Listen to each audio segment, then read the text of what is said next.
In the height of summer, the temperature in Modu had already reached 30 degrees Celsius. In Bin Hu Xiaoziu, Cheng Su wiped the sweat from his forehead, finished the remaining half bottle of mineral water, and glanced at the time. He had just finished showing a customer an apartment. There was still time. Today the leader was coming to the store for inspection and would arrive later. From here, riding his electric scooter to the company only took 10 minutes. No rush, he could rest a bit longer. Yes, Cheng Su was a small employee at a real estate agency and also a recent college graduate. He had only been at the company for a few months, but he could already show customers apartments on his own. Although the job didn't match his major, the money he earned was barely enough to support himself and his college sweetheart girlfriend in this bustling city. Cheng Su threw the empty mineral water bottle into the trash bin nearby, took out the key to his electric scooter, and planned to go back to the store. Just then Cheng Su's phone rang. It was an unfamiliar number. When he answered, a woman's voice came through. "Hello, are you a family member of Miss Su Sihan?" Cheng Su was startled. He didn't recognize the voice, but the name Su Sihan was all too familiar. It was his girlfriend's name. "Yes, I am. Miss Su is now at Moda Hospital. She fainted at work. Please come to the hospital." The phone continued speaking, but Cheng Su's thoughts had already skipped a beat, his mind filled with the words that his girlfriend had fainted. At Moda Hospital, a young man dressed in a suit carrying a briefcase clean and neat, with a mix of youthful and mature charm, hurriedly ran into the hospital. Cheng Su was flustered and couldn't tell north from south. Finally, he stopped at the information desk in the hospital's first-floor lobby. He swallowed a mouthful of saliva, randomly moistening his dry throat, and managed to speak. "Nurse, excuse me. Where's building 2? The nurse at the information desk didn't understand, but seeing the handsome young man staring at her seriously, she blushed, lowered her head, and smiled shyly, pointing outside. Cheng Su smiled and said, "Thank you," then ran off without looking back toward a building on the side, leaving the nurse behind staring after him with a dreamy look. Building 2, third floor, room 302. Cheng Su checked the door number, then rushed in with a single stride. "Sihan, how are you? Are you okay? How did you end up in the hospital?" As soon as Cheng Su entered the ward, he immediately saw the familiar petite figure lying on the hospital bed. He kept checking the woman in front of him back and forth, and only after confirming there were no obvious external injuries did he raise his head to look at the nurse beside him, his eyes full of inquiry. The nurse, feeling a bit unnerved by his stare, hung the foredrip properly and said to Cheng Su, "You're her boyfriend, right? She's fine, nothing serious. As for the rest." The nurse glanced at Su Sihan, who was half lying in bed, smiled, and continued, "Let her tell you herself." The nurse finished speaking, then left, and even thoughtfully pulled the curtain shut to give them some privacy. Cheng Su scratched his head, not quite understanding what the nurse meant. "What do you have to tell me?" Cheng Su asked. At that moment, Cheng Su had already mentally prepared himself. He saw the nurse's faint smile and the curtain-pulling gesture before she left, and couldn't help but suspect his girlfriend might have a serious illness. Spit. Inauspicious. But no matter what the truth was, he would always stand by his girlfriend. If she really had a serious illness, he would not give up. Cheng Su looked at Su Sihan extremely seriously, waiting for her answer. But Su Sihan was a bit awkward, her face flushed, her eyes wandering, not knowing how to speak. "Honey, didn't you say your company leader was coming for inspection today? How did you come over?" Su Sihan saw Cheng Su's briefcase and remembered what he had said before leaving. Cheng Su pulled her into his arms. A familiar fragrance filled his senses, refreshing his mind. He couldn't help but take a few more breaths before saying, "I rushed over as soon as I got the call from the hospital. How did you suddenly faint at work?" Su Sihan was preparing for the postgraduate entrance exam, but she said she didn't want to be idle either, so after desperately seeking Cheng Su's approval, she found an administrative job with relatively light duties. I. Su Sihan, her face flushed, stammered for a long time. Cheng Su was very puzzled. Su Sihan wasn't usually too shy. What was wrong with her today? She couldn't even finish a sentence. But Cheng Su wasn't impatient. He waited patiently, pressing his forehead against hers, looking at her. "Are you feverish? Your face is so red." Su Sihan chuckled softly and patted his back lightly, then leaned close to Cheng Su's ear and whispered, "Honey, I'm pregnant." "Pregnant with what? Pregnant with what? Did you get something?" Cheng Su didn't react for a moment, blurting out. Su Sihan couldn't help but roll her eyes, but she knew deep down how nervous she was. But in a moment Cheng Su understood. He was stunned, motionless, as if a string in his mind had snapped, leaving a blankness in his thoughts. Suddenly, a blurry image appeared in his blank mind. Cheng Su knew it was a picture of a family of 3, warm and heartwarming. Su Sihan was pregnant. Pregnant. Cheng Su looked at Su Sihan in surprise, then lowered his head to look at her belly. "Really? Is it true, my wife?" Cheng Su almost shouted, his tone full of joy, clearly delighted. Su Sihan looked at Cheng Su seriously and nodded. The doctor just checked. It's true." Cheng Su was a bit flustered. He took a deep breath to calm himself down. This. Truly pregnant, he was going to be a father. Cheng Su's heart was pounding, unable to calm down for a long time, his breathing uneven. Was he really going to be a father? This sudden news was too surprising. He hugged Su Sihan tightly, then thought of something and quickly let go. "Then how did you faint?" "It's just a bit of low blood sugar, nothing serious." Su Sihan mumbled like a child who had done something wrong. Hearing this, Cheng Su quickly pulled the blanket over Su Sihan to make her lie down. He noticed her expression was a bit off. He knew her too well. Is there something else you haven't told me? Cheng Su looked at Su Sihan with suspicion, his expression turning serious. Su Sihan looked back at Cheng Su just as seriously as if she had been wrestling with her thoughts. The doctor checked me and said I'm carrying. Cheng Su couldn't help but swallow nervously. Why was he suddenly feeling so tense? He had never been this nervous even for the college entrance exam. I'm carrying triplets. Triplets. Cheng Su felt as if struck by lightning, staring blankly at Su Sihan, unmoving for a long time. Actually, Cheng Su's first reaction upon hearing that Su Sihan was pregnant was joy, genuine joy. Until he heard that she was carrying triplets, then he was stunned. This reminded him, forcing him to snap out of the joy of becoming a father and face reality. He couldn't even afford to raise one child, let alone 3. He couldn't help but doubt whether he could really bear the burden and support them all. He and Su Sihan had just graduated not long ago, just entering society, with all kinds of pressure constantly weighing on them. The money they earned together barely enough for the two of them to live. The apartment they rented was a tiny partitioned room. If they had children, 3 of them, would it even be possible to live there? Given their current financial situation, whether they could afford to raise them had become a huge problem. Actually, Cheng Su had planned that according to the normal process, he would work for at least 4 or 5 years first until both of them had a foothold in this big city, then he would save up some money for a down payment on a house. The house didn't need to be too big, just enough for the two of them, then marry Su Sihan, and as for children, he put them last on the list. After all, competition is so fierce now, not to mention he has already entered the workforce. Even newborn babies are heavily involved in the rat race. How could he ensure that his children wouldn't lose at the starting line? 1 was already enough to make him worry. Oh my god, now there are 3. Isn't this killing him? Su Sihan watched Cheng Su's expression change. She knew what he was worried about. When she had just learned that she was carrying triplets, she had the same worries. With their current financial situation, could they really afford to raise 3 children? They had to consider the reality. Su Sihan lowered her head and sighed softly. For an ordinary family, triplets were already a stretch, let alone their current situation. They had dreamed about the future. She remembered Cheng Su said that after he had a successful career and bought a house, they would get married and have children. Now, just after graduation, 3 children were really too sudden. Su Sihan pursed her lips, took Cheng Su's hand, looked at him extremely seriously, and said, "Husband, whether to keep this child or not you decide, and I will respect your decision." Stepping back, putting aside reality, Su Sihan really wanted to keep the child. Her feelings for Cheng Su had been as constant as ever for 4 years, never diminishing. Even if they had children now, it was actually possible. When Su Sihan heard that she was carrying Cheng Su's child, she was so excited she couldn't contain herself, but after the excitement came full of worry. After all, if 3 children were born, it would be a family of 5, and Cheng Su's pressure would definitely be greater. So she wanted him to decide, and she would respect his opinion. Cheng Su was silent for a moment, his thoughts racing, then he exhaled a breath, as if expelling all the foul air from his body. He looked deeply at the petite and lovely Su Sihan, nestled in his arms, met her eyes, then pulled her into his embrace, and gritted his teeth. "Yes, definitely yes, wife, they're the fruit of our love, we must have them." Although Cheng Su was not prepared, and the children came outside his plan, so what? Plans can't keep up with changes. Su Sihan was already pregnant. If they didn't keep them, would they have an abortion? Abortion? Impossible. It would be a huge physical harm to a woman and could very likely lead to infertility. Having Su Sihan get an abortion? No way, Cheng Su would never do that. They were his own children, 3 lovely lives. Cheng Su couldn't bear it, and even more couldn't bear to hurt Su Sihan. As a man, this was the responsibility he needed to take. He just needed to endure more hardship and earn more money. For him, these were nothing. 3 little darlings, he must have them. Thinking of this, Cheng Su became more motivated. He would work hard to earn money. For a better future for Su Sihan, and for the 3 unborn babies to grow up healthy. Su Sihan could hardly believe what she heard, very surprised. From Cheng Su's expression, it didn't seem like he was lying, it was very firm. "Husband, are you sure? Do you really want to have them?" She knew how much pressure Cheng Su would face if they were born. But Cheng Su unhesitatingly told her to have them, and she was deeply moved. She knew she had not misjudged him. Cheng Su was someone worth entrusting her life to. But she still couldn't help wanting to confirm once more. "Yes, we will have them. They are our treasures, 3 little treasures. You are my big treasure. No matter who, I love them all. We will definitely have them." Cheng Su hugged Su Sihan tightly, smiling happily, his tone firm. At that moment, a mechanical voice sounded in his mind. Ding. "Congratulations, host, for successfully activating the SuperDad system. The system has bound to the host successfully. This system opens randomly and will reward the host based on the host's actual situation. The host is about to welcome 3 little darlings, but according to the system's detection, the host's current living environment is an old residential area with poor comfort. If the host moves to a more comfortable environment, the system will reward money." The sudden mechanical voice startled Cheng Su.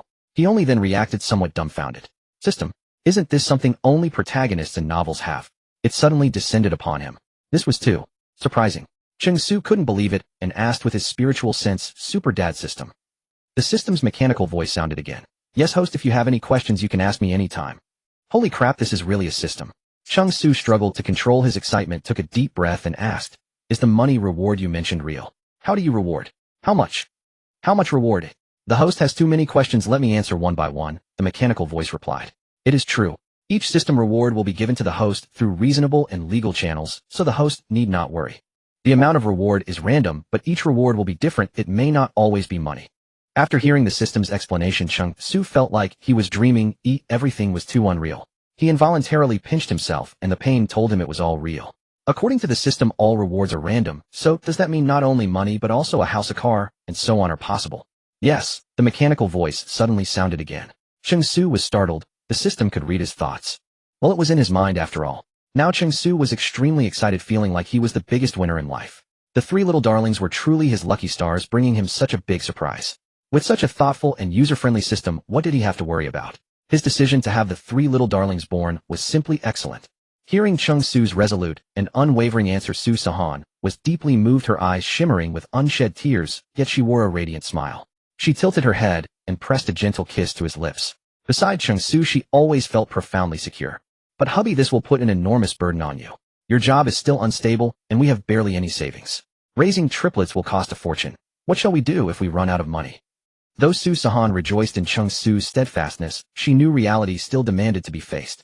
The staggering expenses of raising 3 children would not be trivial, and correspondingly the pressure Cheng Su would bear was far from ordinary. They could not merely bask in the joy of impending parenthood while ignoring the practical challenges ahead. Don't you trust your own husband? Everything you're worried about, have you really thought I haven't already considered? Rest assured I will handle all of this. Just leave everything to me and stop worrying. Your priority right now is to take proper care of your health. Do not let today's incident happen again. Did you skip your meals once more and bring on that hypoglycemic episode? With the divine level system now at his disposal, what was there left to fear? Cheng Su's deepest concern was Sihan's physical well-being. That stubborn girl could become so absorbed in whatever she was doing that she would completely neglect eating and sleeping. Sihan let out a soft giggle and planted 2 affectionate kisses on Cheng Su's cheek, saying, I just hadn't finished processing those documents. Flattery won't work this time. We now have our baby, 3 little mouths waiting to be fed. You must not neglect yourself anymore, understand? Otherwise, consider yourself dealt with. Cheng Su flashed a mischievous grin and devoured her lips in a deep kiss, holding her captive for a long while before finally releasing her. Cheng Su's hand drifted towards Sihan's waist, his fingers tracing gentle circles upon her skin. Sihan twisted away, protesting with mock indignation. We cannot. This is a hospital. Cheng Su chuckled good-naturedly, feigning innocence as his hand slid downward to rest on her belly, giving it 2 tender pats. What are you thinking? I simply wish to touch our baby. Or were you imagining something else? But our little one is still inside you. Sihan's cheeks flushed crimson as she snapped, You ridiculous man. Go away. Cheng Su laughed heartily, helped her lie down comfortably, tucked the blankets around her, and settled beside her on the bed. He had not left her side. Upon receiving the call from the hospital, he had asked his supervisor for leave, and his manager had granted it without hesitation. Cheng Su held Sihan's hand tightly, keeping vigil beside her as her foredripped. Hardly had she closed her eyes before she drifted into slumber. Watching her pale, delicate profile, then glancing at her abdomen, Cheng Su felt a warm glow bloom in his chest. He still vividly recalled the day he first met Sihan, at Lover's Lake behind the campus library. From afar he had spotted a girl in a white gauze dress sitting beside the water, gently brushing her hair as she read in serene concentration. A gentle breeze would stir, lifting her dark locks into a graceful dance. The scene was ethereally beautiful. Sihan appeared like a celestial maiden risen from the lake, breathtaking in her radiance. Before that moment, Cheng Su had disbelieved in love at first sight entirely. Yet in that instant his conviction became absolute. To his immense delight, the campus beauty, Sihan had experienced the very same sudden, irresistible pull toward him. Thus from their freshman year through graduation, they remained inseparable, becoming the kind of devoted couple that inspired nothing but envy. Most believed that graduation season inevitably meant breakup season. Campus romance was idyllic, but reality was merciless. And during that crucial transitional phase, innumerable couples had already parted ways. Nearly every friend and family member had assumed Cheng Su and Sihan would follow the same fate. Yet after graduation, far from separating, their bond only grew stronger, a matter Cheng Su was immensely proud of. Cheng Su had majored in information technology during university, but upon graduation he failed to secure any suitable position in his field. To survive and to hasten the day he could wed Sihan, he took up work as a real estate agent. Though the work was exhausting, the earnings were sufficient to keep them afloat. During peak seasons, he could make 2 or 10,000 a month. As a fresh graduate still finding his footing, his seniors remarked that landing commissions at that level during one's rookie phase was already quite impressive. With a girlfriend as stunning and compassionate as Sihan, Cheng Su felt deeply content. Though their life had been tight and burdensome at times, they leaned upon each other, finding richness and flavor in their shared days. Now with 3 little ones on the way and the divine-level dad system backing him, Cheng Su was certain their future would only grow brighter. When Sihan finally stirred awake, her 4 drip had finished, and a bowl of warm congee awaited her on the bedside table. Seeing her eyes open, Cheng Su helped her sit up properly, then hurriedly scooped a spoonful of congee, cooling it with gentle blows before bringing it to her lips. I figured you would be waking soon, so I went downstairs to buy some. You skipped lunch, and I asked the nurse, who said eating something light after an 4 drip is best. This is vegetable congee. Have a few spoonfuls now, and I will take you out for a proper meal shortly. I can feed myself. Sihan reached out, attempting to take the bowl from his hands. Wait, this is too hot. Be careful not to burn yourself. Let me handle it. You are far more precious than anything else right now. You simply cannot risk injury. Keeping both you and the baby safe is what matters most. The moment Sihan reached out, Cheng Su swiftly repositioned the bowl, terrified of scalding her. Though profoundly touched, Sihan could not help but laugh at his anxious protectiveness. I have only just conceived, and you are already this cautious. Afraid I might burn myself holding a bowl. What will you do if I become so pampered that I cannot lift a finger? What then? Sihan could not resist teasing him. Then I shall spoil you forever, Cheng Su replied. Making you soft and plump sounds wonderful. Leave the heavy labor to me. Do not hesitate to command me. Simply focus on nurturing our baby. Cheng Su's anxiety ran deep. During early pregnancy, extreme caution was warranted, especially with 3 little miracles on the way. The memory of Sihan fainting at the office that very day still sent a chill down his spine. Do you take me for a pig? Sihan retorted, torn between exasperation and amusement, yet she obediently drank the congee he offered. After finishing nearly half the bowl, Sihan simply could not continue. Cheng Su then stopped feeding her and consumed the remaining porridge himself. Cheng Su had ridden his e-bike to the hospital, but upon departure, he steadfastly refused to let Sihan ride back on it, insisting instead on calling a taxi. Sihan regarded him with puzzlement. Cheng Su had always worked tirelessly to save money, purchasing the e-bike specifically to cut expenses, and rarely spared the fare for a taxi under any circumstances. Cheng Su smiled gently. Riding an e-bike is unsafe now. You are my most precious treasure. You must be treated with utmost care. He even reminded the driver to drive slowly. That painstaking tenderness marked a genuine transformation. Witnessing his joyful countenance, Sihan felt her own heart swell with happiness. Cheng Su truly did want her to carry the baby to term. The moment they returned to their rental apartment, Cheng Su guided Sihan to the sofa and looked at her with solemn earnestness. Wife, I have decided we should move to a new place. Upon graduation, Cheng Su did not ask his family for money. He had worked part-time during college and saved up several tens of thousands of yuan. But the sum was not large. In the sprawling metropolis of Modu, prices and housing costs were exorbitant. To save money, he and Sihan rented a mere 50-square-meter apartment in an old residential complex. The building itself was originally a 100-square-meter unit, but they occupied a partitioned room created by the landlord. Such partitioned rooms were common in Modu, especially popular among young tenants. Cheng Su glanced around the apartment. The system was right. The environment was indeed poor. The walls were heavily stained, the furniture was old and worn, and because the kitchen and bathroom were not original, but added later, they were cramped and prone to problems. The kitchen didn't even have a stove. They used an induction cooker for cooking. There was no range hood, so whenever they cooked, the smoke was quite strong. Cheng Su thought that now that Sihan was carrying their baby, living in such conditions would be detrimental to her pregnancy and the baby's health. Honey, now that we have a little one on the way, this apartment is too small. Look, the kitchen can't even fit a range hood. It's not suitable for you to rest and nurture the baby. It's bad for both the baby and your health. So I want to give you and our baby something better. I've been thinking about moving. I saw a rental in Binhu community, a 2-bedroom, 2-living-room unit. It's really nice. Let's move tomorrow. Sihan opened her mouth in astonishment. This guy had taken a taxi today, talked about moving, and even already scouted out a place to rent. Her heart swelled with emotion. She had just found out she was pregnant, and Cheng Su was already making plans, thinking more carefully than she did, even noticing small things like the range hood. His meticulous care showed how eager he was to become a father. Sihan gazed at Cheng Su with her large, sparkling eyes blinking them. Are you serious? But we've only been renting this place for less than half a year. We signed a 1-year lease with the landlord. What if the deposit isn't refunded? The deposit was usually an extra month's rent paid at the start. She remembered the landlord had said it would only be returned after the full year. Moving out early meant forfeiting it. If they don't refund it, so be it. That's a trivial matter. Your health and the babies are what's most important. Cheng Su said, casually, speaking his true mind. Even without the system's requirements, he would have worked even harder to earn money and provide a healthier environment for Sihan and their baby.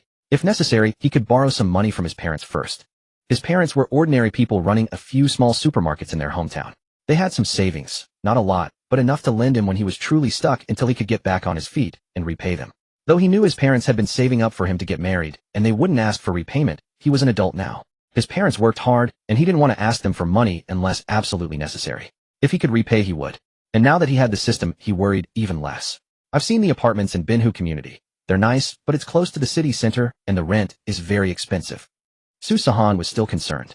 They had been saving money, but Binhu community was a new development built only 2 or 3 years ago. Because it was near Modu's city center, the rent was far from cheap. A 2-bedroom, 2-living-room unit there would cost about 3 times what they currently paid for their apartment. Given their financial situation, renting there would indeed be a stretch. Trust your husband. You and the baby are the most important. Leave the money matters to me to worry about. Just focus on resting and nurturing the baby. All you need to do is think about what you and the baby want to eat and tell me.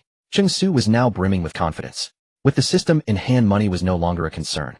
Seeing Cheng Su so self-assured, Sihan felt deeply comforted. What a woman fears most is a partner without ambition or responsibility, but Cheng Su exceeded her expectations and had never let her down. Sihan moved closer, wrapped her arms around his neck, and said coquettishly, "Honey, I know you're good to me, but this would put too much pressure on you. Our combined salaries aren't enough. Maybe I could ask my parents for some money. My parents dote on me. They definitely wouldn't refuse." Sihan had been with Cheng Su for 4 years and knew him well. She also knew he was capable, but they had just graduated and had little savings. Originally, she had planned to introduce Cheng Su to her parents after graduation. But now she was pregnant first, so she needed to take him home to meet them sooner. Although she didn't want to ask her parents for help with marriage and buying a house on the horizon, it was still a bit difficult. She especially didn't want to add to Cheng Su's burden. But Cheng Su smiled nonchalantly. "That won't do. We should earn our baby's living expenses ourselves. How can we trouble your parents? Besides, if I can't even support our family, how would your parents think of me as their son-in-law? You have to trust your husband, okay?" Cheng Su spoke earnestly. He felt that if he opened that door, it would affect his in-laws' opinion of him.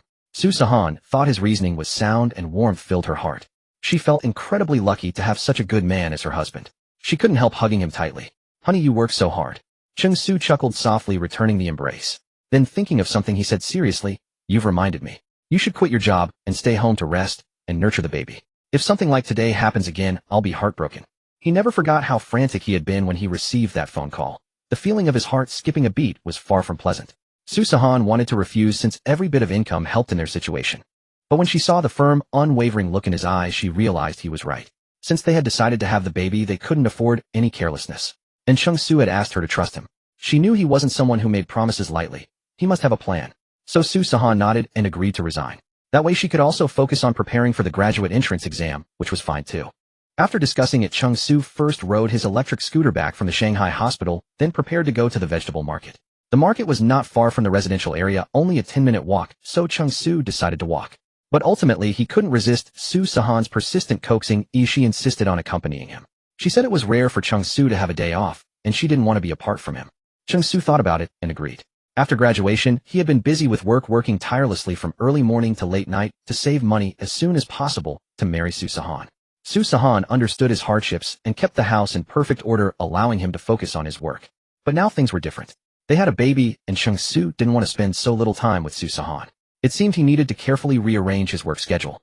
While shopping, Cheng Su was extremely careful, supporting Sihan all the way, almost carrying her while buying vegetables. After buying the vegetables, they returned to their rental apartment. Cheng Su immediately had Sihan sit on the sofa to watch TV while he carried the bags of groceries into the kitchen. After the meal, when Sihan wanted to clear the dishes, Cheng Su stopped her immediately. Sihan was dissatisfied, pouted, and complained, "You won't let me do this, or that I'm almost rusting. Honestly, it's less than 2 months, and you're already too nervous. Isn't it said online that the first 3 months are the most critical? Of course I need to be careful. If you don't properly care for the pregnancy, it's not good for your health either." As Cheng Su spoke, he picked up Sihan and carried her to the sofa again. After she sat down properly, he cheerfully went to the kitchen to wash the dishes. He was full of energy, humming happily while washing. Sihan was both amused and exasperated. So this guy had actually searched online. Compared to him, didn't she feel like an irresponsible soon-to-be mother? "No, I can't lose." Sihan muttered to herself and picked up her phone to search on Baidu. After Cheng Su finished washing the dishes, he took out moving boxes and began tidying up the room one by one. Sihan was surprised. "Why are we starting to pack already?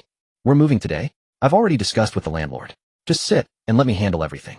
I've contacted a moving company. They'll be here soon." Cheng Su said this while continuing to pack. Su Sihan watched his efficient operations utterly amazed. How was he so fast? This was thoroughness personified. By the time they had completely moved, it was already pitch dark. However, Su Sihan remained merely an observer throughout.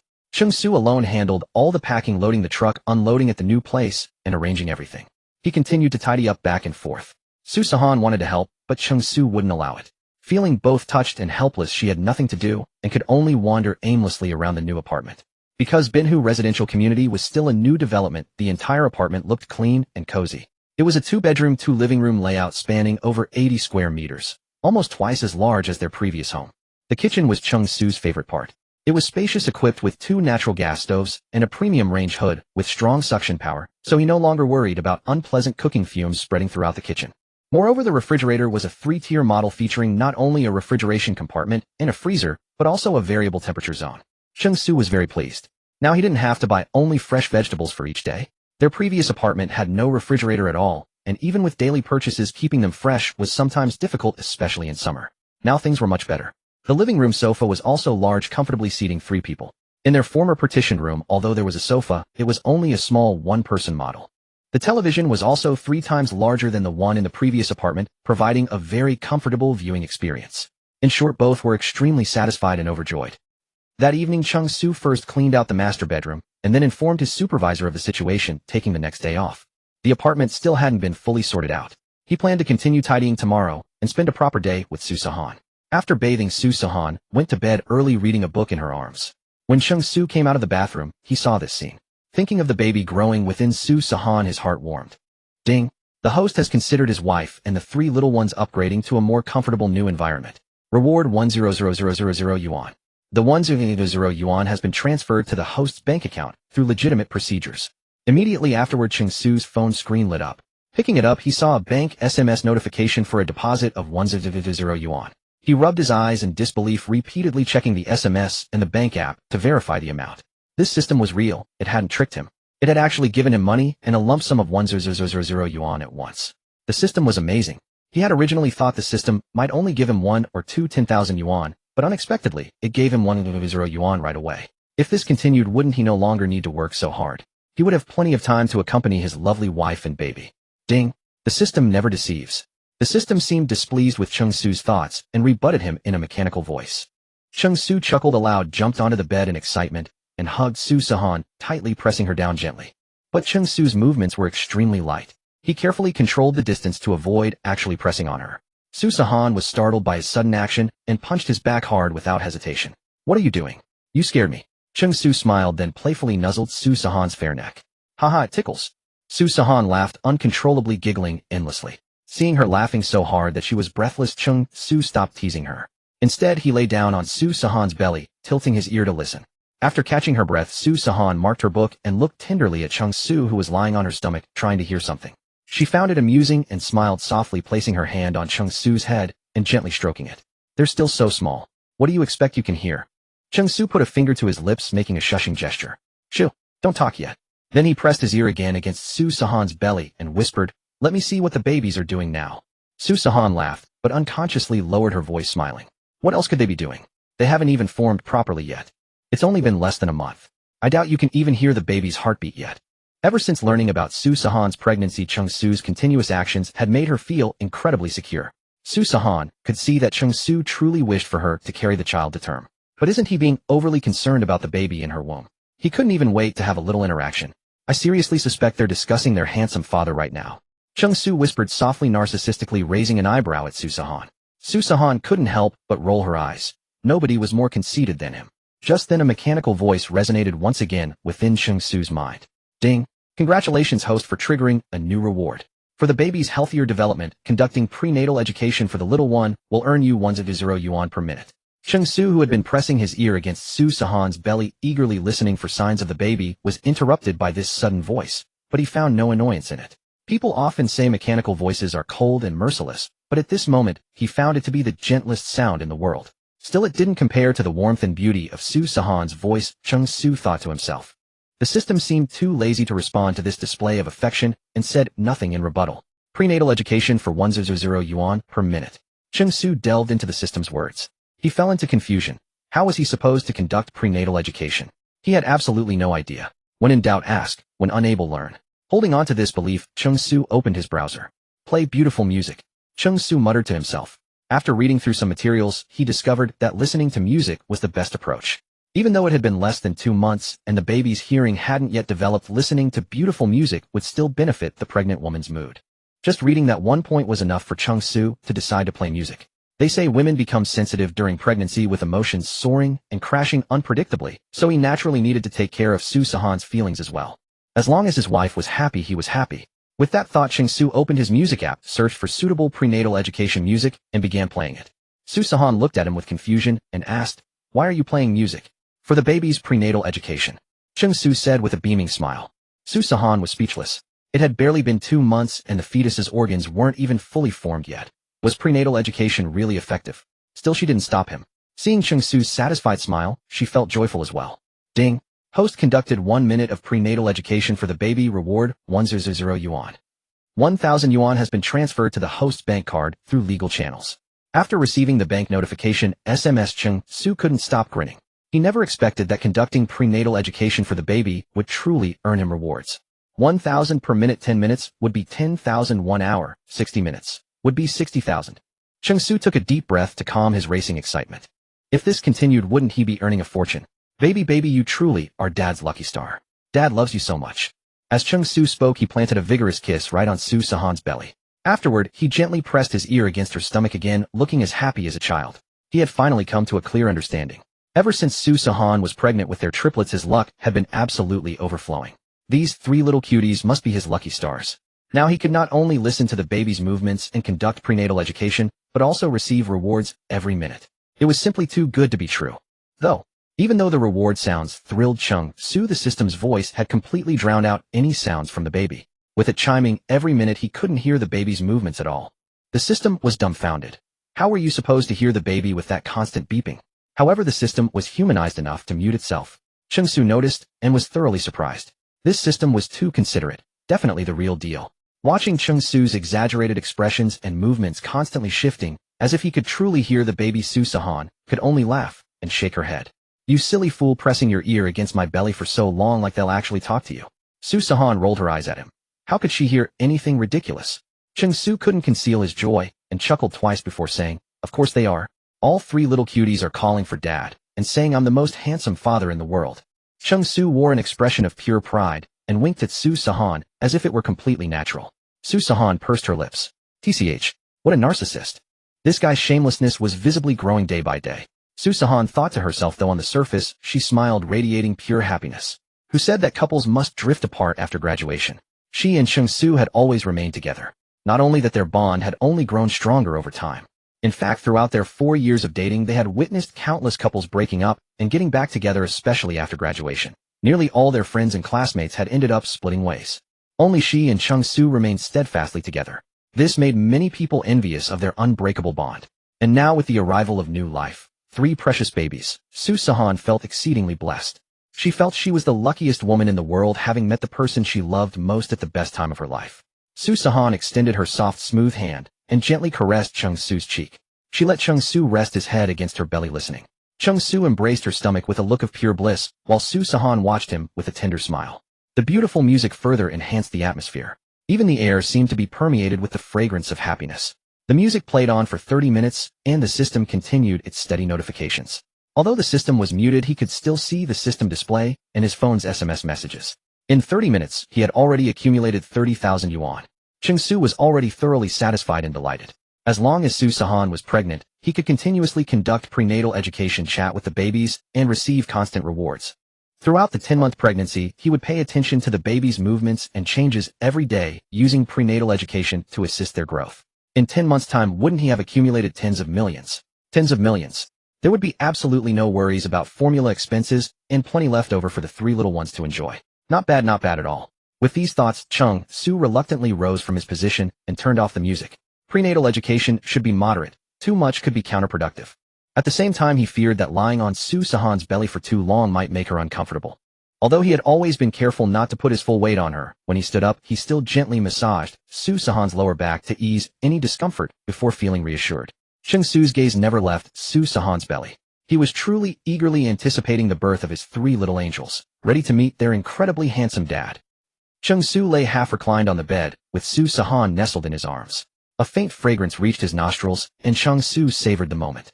After pressing a kiss to Su Sihan's forehead, he said, "Wife, let's get married." Su Sihan in his arms clearly froze for a moment, then quickly sat up. Her eyes widened as she stared intently at Cheng Su as if trying to discern something. Careful. Cheng Su, worried that Su Sihan's sudden movement might cause her to fall, supported her with one hand and sat up alongside her. They faced each other, and with sincere eyes filled with earnestness, he solemnly said, "Wife, I'm serious. We already have babies now, and I want to marry you as soon as possible. Let's get married." Although Cheng Su and Su Sihan had discussed their future together, they had never formally addressed the topic of marriage. Cheng Su had originally planned to buy a house first before proposing properly. But now, with three little babies already on the way, although the situation came unexpectedly, Cheng Su felt it was necessary to marry Su Sihan sooner rather than later. With the system's support, he didn't need to worry too much. He recalled the 1500 yuan in his account. Aside from the 1300 yuan from system rewards, he had saved 200 of his own. With continued effort, he could buy an apartment and a car. Everything was progressing in a positive direction. After they married and the three little ones were born with his beloved wife by his side, he believed he would be the happiest man alive. His life would be truly complete. Su Sihan actually had the same idea. She wanted to take Cheng Su to meet her parents first, then grab the household registration booklet and get their marriage certificate sorted. But her father had always been the traditional and strict type, and she had been pondering all day how to persuade him. Unexpectedly, Cheng Su's sudden proposal truly caught her off guard for a moment. Immediately, her eyes involuntarily welled up, tears falling drop by drop. "What's wrong? Don't cry, my love. Seeing you cry breaks my heart." Cheng Su fumbled for tissues, cupped Su Sihan's face, and gently wiped away her tears. Su Sihan suddenly leaned forward and pressed her lips to his. Cheng Su was stunned for a moment, then turned passivity into initiative. After a long while, they reluctantly parted. Su Sihan sniffled and whined in a tearful voice, "Not even a flower. What kind of proposal is this?" "It will come, everything will come. Please stop crying, okay? There, I feel for you, and our baby will feel for its mom too." Cheng Su wiped the remaining tears from Su Sihan's face. Su Sihan casually wiped away her tears, buried her face in Cheng Su's chest, her cheeks flushed, and mumbled, "I'm crying tears of joy." "So you agree?" Cheng Su knew the answer, but asked anyway. Su Sihan was shy, and seeing her reddened face, he wanted to tease her. Su Sihan nodded, still burying her face in his chest, her arms wrapped tightly around his slender waist. Cheng Su laughed heartily and ruffled her hair. Early the next morning, while still asleep, Su Sihan felt something wriggling in her arms, tickling her. When she opened her eyes, she saw Cheng Su lying on her belly, an irrepressible smile on his face, as if listening to something. Su Sihan rolled her eyes in exasperation and lay back down. She couldn't manage this soon-to-be father. She had never seen Cheng Su so excited. Cheng Su himself didn't know why he tossed and turned all night, too thrilled to sleep. He got up early, made breakfast, and when he saw Su Sihan still asleep, he tiptoed to the bedside, eagerly wanting to listen again for any movement from the baby. After a long while, he reluctantly pulled away. He wore a face of reluctant separation between a father and child. Su Sihan found it both funny and frustrating. "What kind of expression is that? It feels like I'm stealing your child. No way, my big treasure is carrying our little treasure. I'd cherish you both endlessly." Cheng Su refuted with an innocent face, then clung to Su Sihan again, trying to give her a good morning kiss, but she refused. Cheng Su wouldn't let go and still held her, laughing. "Honey, breakfast is ready. Do you want to eat in the bedroom? I'll bring it to you. I'm not so big-bellied that I can't walk. Let's just eat in the dining room." Su Sihan said, helplessly smiling as she refuted him, pushed away the clingy Cheng Su, and turned over to get out of bed. Seeing Cheng Su still looked like he wanted to carry her to the dining room, she quickly raised her hand to stop him. The two chatted and laughed through breakfast. After washing the dishes, Cheng Su resumed tidying up what he hadn't finished yesterday. Su Sihan meanwhile sat in the living room studying. She planned to take the postgraduate entrance exam after graduation, so she was reading books related to that. Around noon, after completely cleaning and tidying the house, Cheng Su also wiped everything down with disinfectant wipes and cloths before he felt at ease. He then tidied himself up before sitting on the sofa. After all, cleaning inevitably left dust on his clothes. He held Su Sihan in his arms and cuddled for a while before reluctantly letting go. "Honey, what do you want for lunch? I'll go buy groceries." "Let me go? You've been busy all morning, you must be tired. Stay home and rest for a while." Su Sihan's gaze shifted from the book to Cheng Su. "I've been exhausted all night before, and you never showed concern. Now you know to care for your husband." Cheng Su teased, holding Su Sihan and taking a deep breath, the familiar scent. Su Sihan always had a faint lavender fragrance which Cheng Su loved. "You?" Su Sihan blushed, pushed Cheng Su away, and raised her book as if to hit him in anger. Cheng Su laughed heartily, dodged, and walked to the entrance to change his shoes. "I'm going to buy groceries. Send me a message if you want anything." With that, he dashed off. But not long after, Cheng Su opened the door again, poked his head in, and instructed, "Oh, and don't do anything at home, don't read too long, rest more, and don't reach for things on high shelves, understand? If you're sleepy, take a nap. Don't wait for me, I'll be back soon." Cheng Su had been waiting for the elevator, but remembering that Sihan might get so absorbed in studying that she'd lose track of time, he ran back worriedly to give her a string of instructions. He was very worried that Sihan wouldn't take care of herself when he wasn't around. It had been the same before. No matter how much he said, she would become so absorbed in her tasks that she wouldn't eat, which was why she had low blood sugar yesterday from skipping meals. So much so that he had gotten used to reminding her to eat at every meal. Yesterday, she must have forgotten again right after he reminded her. Cheng Su felt both helpless and sad. It seemed he would have to keep an eye on her every moment from now on. "I know I'm not a child anymore." Sihan was quite exasperated. It was just a grocery run which wouldn't take long, yet he kept reminding her, making her feel like a helpless child. She wasn't made of glass. Seeing Cheng Su's expression of fear that she might get bumped or bruised was ridiculous. Sihan pouted and hummed twice, but her face was brimming with happiness. But even so, Cheng Su was still deeply worried. Now that Sihan was pregnant, he had to be even more careful about her health. After thinking it over, he decided to inform his parents. First, he had decided to marry Sihan, so it was necessary for her to meet his parents. Although his parents had always known he had a girlfriend, had seen Sihan's photos, and had video called with her, and they were always satisfied with her, they had never formally met. He should have taken Sihan home to meet his parents, but the situation was different now. Sihan was pregnant with their baby, and it was quite far from home. Even by plane it took half a day. Moreover, Sihan was prone to air sickness, so returning that way would be bad for both the baby and her health. Thus, the only option was to have his parents come over. But that was fine too. Secondly, he decided to discuss with his mother about asking her to come and take care of Sihan. After all, Sihan was carrying triplets, so her body and everything needed extra care and attention. He had made up his mind to work hard to earn money to buy a house. He certainly couldn't stay with Sihan every day to take care of her, but he couldn't rest easy with her alone in the house. With his mother at home to keep her company, he would feel more at ease. Cheng Su thought he would call his mother later. In Binhu residential community, there was a brand new large vegetable market, several times bigger than the old one near the previous neighborhood. Each section was neatly organized, making it effortless to spot the exact stall for whatever groceries you needed. Cheng Su decided to simmer a crucian carp soup for Sihan, so he headed toward the aquatic products section. The vendor at the stall was a kindly, presumably around 50. The moment she spotted Cheng Su, her face lit up with a broad smile. "Young man, you look like a familiar face. Is this your first time here?" "Yes, sister. I'd like to buy some crucian carp. Could you pick out a larger one for me?" Upon hearing the young man address her as sister, the woman's smile widened even further. Grabbing a net, she began scooping fish while chattering, "Oh, my own son is nearly 30 now. This one is excellent, big and lively. How about this one? Would you like me to clean it for you?" Cheng Su nodded with a smile, and the woman took the fish aside to sharpen her knife. Just then Cheng Su's phone rang. Cheng Su saw it was his mother calling. "Son, I hope I'm not disturbing your work. I noticed the package was about to arrive, so I thought I'd give you a call." His mother rarely called on weekdays unless it was something important, not wanting to interrupt his work. "What is it? What did you send?" Cheng Su asked. Ever since Cheng Su left his hometown to attend university in Shanghai, his parents would send him care packages every so often. Sometimes clothes, but mostly local specialties from home. Or things his mother had homemade, such as fermented tofu, pickled vegetables, and cured meats. "It's summer now, and I've seen plenty of sweet melons being sold. I sent a box to both you and Hen. I tried them myself. They're delightfully sweet. The courier might call you shortly. Just a heads up." "All right, then I won't keep you from your work any longer." As she spoke, his mother was about to hang up. She knew her son worked hard. As a real estate agent, he spent the entire day running around, which was exhausting by the end of it. "Wait, Mom, I'm actually off work today. It's not like..." Cheng Su paused, then decided to simply tell her the truth, since she had already called. But before he could finish, she eagerly interrupted, "Off work? Are you feeling unwell, or is it Hen? Did something happen? You have to be honest with me, Mom." His mother panicked. The moment she heard her son taking time off, her first instinct was that something serious had occurred. She knew all too well how driven her son was. He had previously discussed with them his plan to marry Sihan in a few years once he had saved enough. Determined to accumulate savings for the wedding as soon as possible, he threw himself into his work with unmatched dedication, even refusing to take time off when ill, no matter how much his parents urged him to. For him to suddenly take time off must mean something major had happened. Hearing the flustered tone in his mother's voice, Cheng Su realized she had misunderstood. Cheng Su quickly clarified, "No, nothing's wrong. We're both perfectly fine. It's just, Hen is pregnant."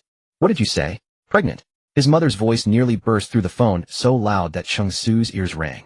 He had to pull the phone away from his ear before it eased. Cheng Su clearly heard his father's grumbling from the other end. His mother's shout startled the fish vendor so much that she nearly dropped the fish she was holding. Those in the vegetable market close enough to hear the conversation turned to look, their expressions a mixture of surprise and profound envy. For most people, a pregnancy was cause for celebration. But Cheng Su looked so young, barely past his early 20s, and already his wife was expecting. Wasn't this the very definition of a winner in life? His mother was absolutely overjoyed, so overwhelmed with emotion that she didn't even realize her voice had risen. Yet she managed to maintain enough composure to ask in disbelief, "Son, are you really serious?" Although she had never formally met Sihan, she had chatted with her several times over video calls. The two bonded like mother and daughter, and his mother had grown deeply fond of the girl. "Yes, it's true. We went to the hospital for a checkup yesterday, and the baby is healthy." Upon receiving Cheng Su's confirmation, his mother became even more excited, her voice trembling with emotion. "Wonderful, absolutely wonderful.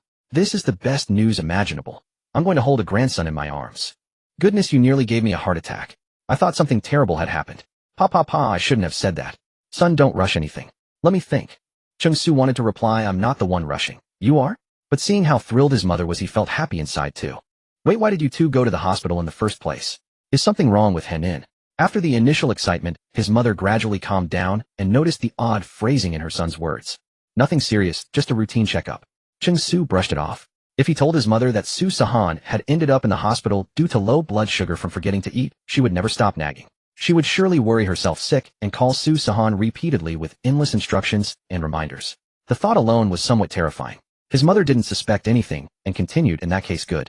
Son, does Henin's family know about the pregnancy? After all, you're not married yet." Cheng Su understood the unspoken implication of his mother's words. Since he and Sihan were not yet married, how would her parents view him in this situation? The concerns his mother harbored were the same ones Cheng Su himself carried. That was precisely why he had proposed marriage to Sihan the night before. "They don't know yet. I plan to visit her parents with Henin in the coming days." His mother nodded in agreement. She believed it was essential for her son to marry Sihan as soon as possible. Sihan must enter their family with full legitimacy. There was simply no other way. Although they were both from ordinary families, the wedding preparations, including everything a daughter-in-law deserved, must be flawless. This was a matter of great importance that admitted no shortcuts. His mother then spoke with gravity. "Son, you and Henin should marry as soon as possible. Your father and I will discuss and make arrangements. I'll come to Shanghai within the next few days to propose to Henin's family and settle your marriage." As she spoke, her mind was already racing through plans. What to buy, how much money to prepare, revealing just how thrilled she was. She wanted to arrange the proposal immediately so her son and Sihan could marry soon and she could hold her grandchild. The mere thought brought her a profound sense of fulfillment. However, Cheng Su also wished to expedite the wedding. He had his own plans, to meet Sihan's parents first. The previous night he had discussed it with her, but Sihan preferred to gauge her parents' attitude on her own first. Cheng Su thought this was a reasonable approach as it would allow him to respond more effectively when the time came, so he agreed with her suggestion. The marriage should be arranged as soon as possible, but Cheng Su felt there was an even more pressing matter: someone had to look after Sihan while he was away. He had originally planned to discuss it with Sihan later and then call his parents over. But after this trip, even though he was just buying groceries, he felt uneasy, worrying whether Sihan would be safe alone at home and whether she could take care of herself. Just then his mother called. After careful consideration, he decided to ask his parents to come help look after Sihan so he could feel at ease. He continued, "Mom will pick a good day for the marriage proposal after I meet her parents. For now, the top priority is, can you come over and take care of Henin? I've had her quit her job and stay home, and I'm really worried about her being alone. Besides, I have to go to work tomorrow. Could you come tomorrow? I'll buy you a plane ticket." Even going out to buy groceries today made him nervous. He couldn't imagine how worried he'd be when he went to work tomorrow. Having someone at home to take care of Sihan and keep her company would allow Cheng Su to work peacefully, earn money, and study the system properly to save more for their future. His mother was clearly taken aback by his anxious tone. She said, doubtfully, "Of course I want to come and take care of her, but your father and I have some cargo to handle tomorrow. What should we do?" Cheng Su replied, "Can you put aside the work for now? Henin is carrying triplets. I feel she absolutely needs someone with her for me to be at ease." Triplets. His mother was stunned, frozen for a long time, only faint breathing audible. When she finally recovered from the shock, her voice seemed strained. "Son, are you serious? Triplets. Son, you two are amazing." She had initially thought it was just a normal pregnancy. Even so, she was overjoyed to hear Sihan was pregnant. Now learning there were 3, she could hold 3 grandchildren at once. It was thrilling. She felt a surge of energy and happiness, overwhelmed with joy. "Son, buy me a ticket right now. I'll come today. I'll pack my things immediately. I must take care of my daughter-in-law myself." With triplets, she needs even more careful attention. In his mother's eyes, nothing was more important than her daughter-in-law. Taking care of her was a task she had to handle personally. Triplets. She had to be well cared for, or her frail daughter-in-law wouldn't be able to handle it. Actually, Sihan was of normal weight, but his mother always thought she was too thin. It must be because her son hadn't taken good care of her. If Cheng Su knew his mother thought that way, he would probably want to beat a drum and cry out for justice. Mom, I checked this morning. There are no flights from home today. Cheng Su had indeed checked the flights. There were none, but he also had a selfish motive. He wanted to take the day off and enjoy some time alone with Sihan. Although they were already very affectionate, now there was a baby too. It was different. They needed to be affectionate as a family. His mother was clearly disappointed, and after hesitating she said, "All right then. I'll go tell your father the good news." "Okay, Mom, it's settled then." Just as Cheng Su finished speaking, his mother hung up, eager to share the news with her husband. Cheng Su sighed with a wry smile and shook his head helplessly, but he could finally breathe a sigh of relief. If his parents came to take care of Sihan, he would feel at ease even when she went out. After all, pregnant women were said to need activity and shouldn't stay cooped up. With his mother accompanying her, there would be someone to look after her. Thinking this, he put away his phone. When he looked up, he found several pairs of burning eyes staring at him. Feeling unnerved, he smiled awkwardly at them. An old man buying crabs nearby came over with his purchase. "Young man, you're only in your early 20s, right? And your wife is carrying triplets." The old man's eyes were bright as he looked at Cheng Su, his expression a mix of envy and disbelief. Clearly, he had overheard the phone call. Triplets were rare and extraordinary. Hearing Cheng Su mention triplets, the people around were all astonished. Seeing Cheng Su nod, the old man's eyes grew even brighter. He patted Cheng Su's shoulder and said, "Congratulations, young man. You're really something. You look like a lucky person. I just bought some crabs. Let me give them to you for your wife." The old man offered blessings, praised Cheng Su, and tried to stuff the crabs into his hands. Cheng Su quickly withdrew his hand and said politely, "Thank you, I appreciate your kindness, but I can't take them, uncle."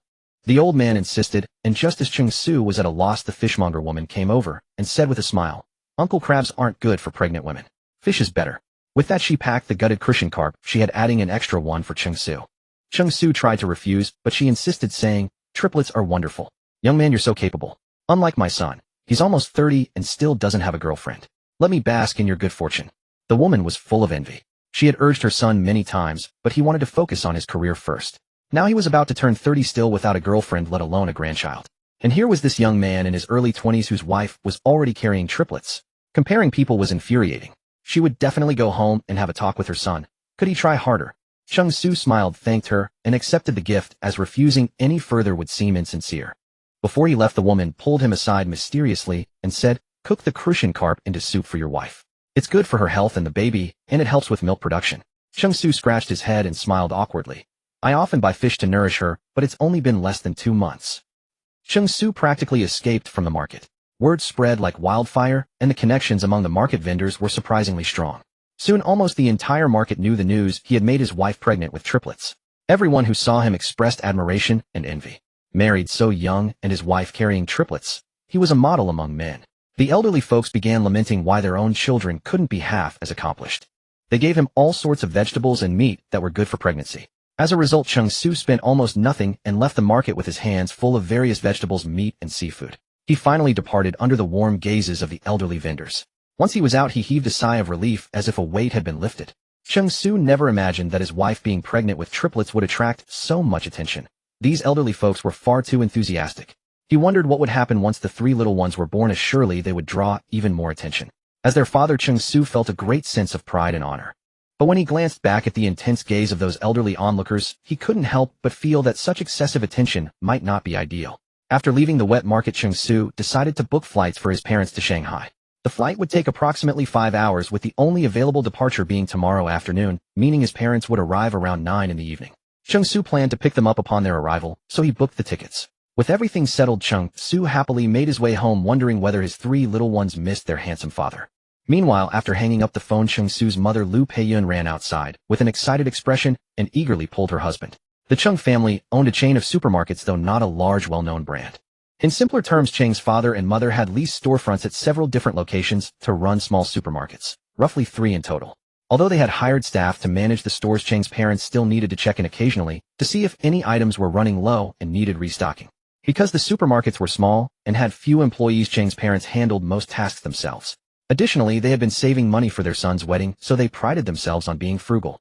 Tasks like inventory checks and stocking shelves were all done by them. At that moment, Cheng's father Cheng Dong was still outside counting goods and preparing to settle accounts with the delivery person when Lu Peiyun excitedly dragged him aside. Cheng Dong was puzzled by his wife's excited demeanor, as if she had taken some kind of stimulant. Before he could even speak, Lu Peiyun broke the news. "Husband, I have good news to tell you." "Good news? What could possibly be so good?" Cheng Dong glanced sideways at her, suspecting she might be under some kind of spell today. They had been together for so long now, he was nearly 50 and life's experiences had hardened him to such phrases. There was no spark or warmth left in them anymore. Speak quickly. I'm busy with the inventory. Everything needs to be shelved today, and there's barely enough time, Cheng Dong said, turning to leave. Lu Peiyun shot him a look, but pressed on excitedly, your daughter-in-law is pregnant. What? The moment he turned around, Cheng Dong whipped back around, his eyes wide with shock. Henin is pregnant. Are you serious? Lu Peiyun looked at him proudly, wondering who had just dismissed the idea with such indifference. Now he was jumping with joy, just like she was. Of course it's true. Your daughter-in-law found out during her hospital checkup. How could it be false? Hearing the confirmation, Cheng Dong paced back and forth with excitement. He had also met Sihan during a video call, and was deeply impressed with her. Even before officially joining the Cheng family, this young woman had been sending gifts and checking in during holidays, just as filial as her own son. Cheng Dong had already considered her the family's prospective daughter-in-law, and openly declared that only she could be the Cheng's bride. Now with his prospective daughter-in-law pregnant, the news was wonderful. By next year he would hold his grandchild in his arms. His health was still strong, and he could play with his grandchild. What truly excellent news this was. But my son was too careless. How did he only discover it during a medical exam? If anything happened to Henin, I won't forgive him, humph. Cheng Dong went on scolding, yet his heart was full of joy. He turned and headed toward the door, already planning to pack and travel to Shanghai to visit his prospective daughter-in-law. Lu Peiyun quickly called after him, don't rush off just yet. I haven't finished telling you. She agreed with her husband's sentiment, nodding in agreement, but when she saw him turn to leave, she hurried to stop him. Oh, right. My son and Henin aren't married yet. We need to get them married as soon as possible, and there's the matter of buying a house. Amidst his excitement, Cheng Dong finally realized that his son and Sihan were not yet married, and now that she was pregnant, the wedding could no longer be delayed. He needed to arrange their marriage quickly. As for the money to buy a house, the two of them had been saving all along, planning to purchase a wedding home for their son. However, property in Shanghai was undeniably expensive, around 50,000 per square meter. Even an 80 square meter apartment would cost at least 4 million. Yet over the years their combined savings totaled merely over 1,200,000, far short of what was needed. While Cheng Dong was still pondering how to afford a house for his son, Lu Peiyun spoke up. Marriage must be arranged quickly, yes. But here's what I'm trying to say. Henin is not only pregnant, she's carrying triplets. The hospital has examined her, and my son says the babies are very healthy. Cheng Dong stood frozen for a moment, struggling to process the news. These successive surprises were rather overwhelming. Triplets. Cheng Dong thought he might have misheard, and asked again. Lu Peiyun understood his excitement. She shared it completely. Upon receiving confirmation, Cheng Dong's entire body trembled with excitement. After all, the hospital had examined her. The news had to be true. He had originally thought he would hold one grandson, but now he would hold 3, and his blood rushed with excitement. Cheng Dong couldn't help but lift his chin, his face alight with excitement and pride, as expected of my son and daughter-in-law. So remarkable. Not only will I have a grandson, but 3 grandsons. Ha ha. Both were barely containing their excitement, and longed to immediately share the joy with relatives and friends. Overjoyed, Cheng Dong even gifted the delivery man a full pack of premium cigarettes while settling the bill. The delivery man, perceptive as ever, had caught snippets of their conversation and eagerly offered congratulations, praising the family profusely. Cheng Dong grew even happier and handed over several more packs. Lu Peiyun made no attempt to stop him.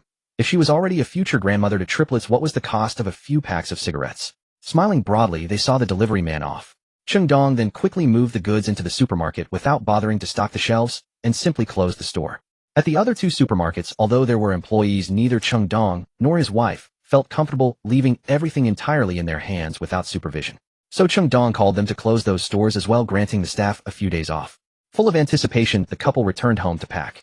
Lu Peiyun had already informed Cheng Dong that their son had purchased airplane tickets for them the following day. Cheng Dong felt it was still too late, but having no flights available today, he could do nothing more than accept the situation. By the way, dear, did we bring that card? Don't forget it. We're going to Modu to propose to Henin's family. Cheng Dong packed his belongings while reminding Lu Peiyun, afraid she might leave it behind. At this moment, Cheng Dong was still contemplating buying a house for his son and daughter-in-law. Although the card only held 1,200,000 yuan, it would likely only cover a down payment for a house in Modu. But something was better than nothing. He couldn't let his son and daughter-in-law keep renting forever. Moreover, his daughter-in-law was pregnant, so it was better to live in a more comfortable environment. He would borrow some money from relatives and friends, scraping together as much as possible. If it still wasn't enough, they could take out a partial loan. Afterward, they could help repay a bit, so his daughter-in-law would live comfortably and stay healthy. When the grandchild was born, they wouldn't have to squeeze into a rented apartment. Do I need you to remind me? I have it with me, sewn into my clothes. Lu Peiyun turned her pocket inside out to show Cheng Dong. Inside the pocket, something was wrapped tightly in cloth, stitched all around. Lu Peiyun still clung to old habits with important items. The money on this card was for their son and daughter-in-law to buy a house and get married, and she was terrified of losing it. So she had sewn it into her pocket to feel at ease. She also knew the money was far from enough for a house, and they couldn't overlook the bride price for their daughter-in-law. After a moment's thought, she said, "Old Cheng, I've seen that houses in Modu are not cheap. This 1,200,000 is nowhere near enough, and we also have to give a bride price to Han-in's family. Maybe we should borrow from relatives and friends. No matter how expensive Modu's houses are, we have to buy one for the young couple. Now that Han-in is pregnant, renting forever is no solution." Cheng Dong nodded in understanding. "I've thought of all that. I'll swallow my pride and borrow money. We have decent connections, so we should be able to get something. A house is a must. How else can we secure a future for Han-in and the unborn grandson? Don't worry, leave it to me." Cheng Dong spoke with conviction, patting his chest. His son marrying Su Sihan, without a wedding home, was simply unacceptable. As a middle-aged man who had weathered many storms, he knew the cruelty of society all too well. He would do everything in his power to secure what he could for his son and daughter-in-law. The two of them worked quickly and soon packed everything they needed. It wasn't much. Besides necessities and a change of clothes, most of the items were local specialties. As for local specialties, they included fruits, cured meat, dried nuts, and the like. Lu Peilon dedicated a large suitcase solely to these. She knew Su Sihan was a native of Modu, and the elderly couple had often sent these items to Cheng Su and Su Sihan before. Su Sihan loved them, so Lu Peilon decided to bring extra this time for her to enjoy. Cheng Dong sat nearby watching Lu Peilon joyfully cramming a large amount of Su Sihan's favorite foods into the suitcase. He shook his head helplessly and chuckled. "Don't force it anymore, or the suitcase will be too heavy to carry. And can Han-in even eat cured meat and nuts now?"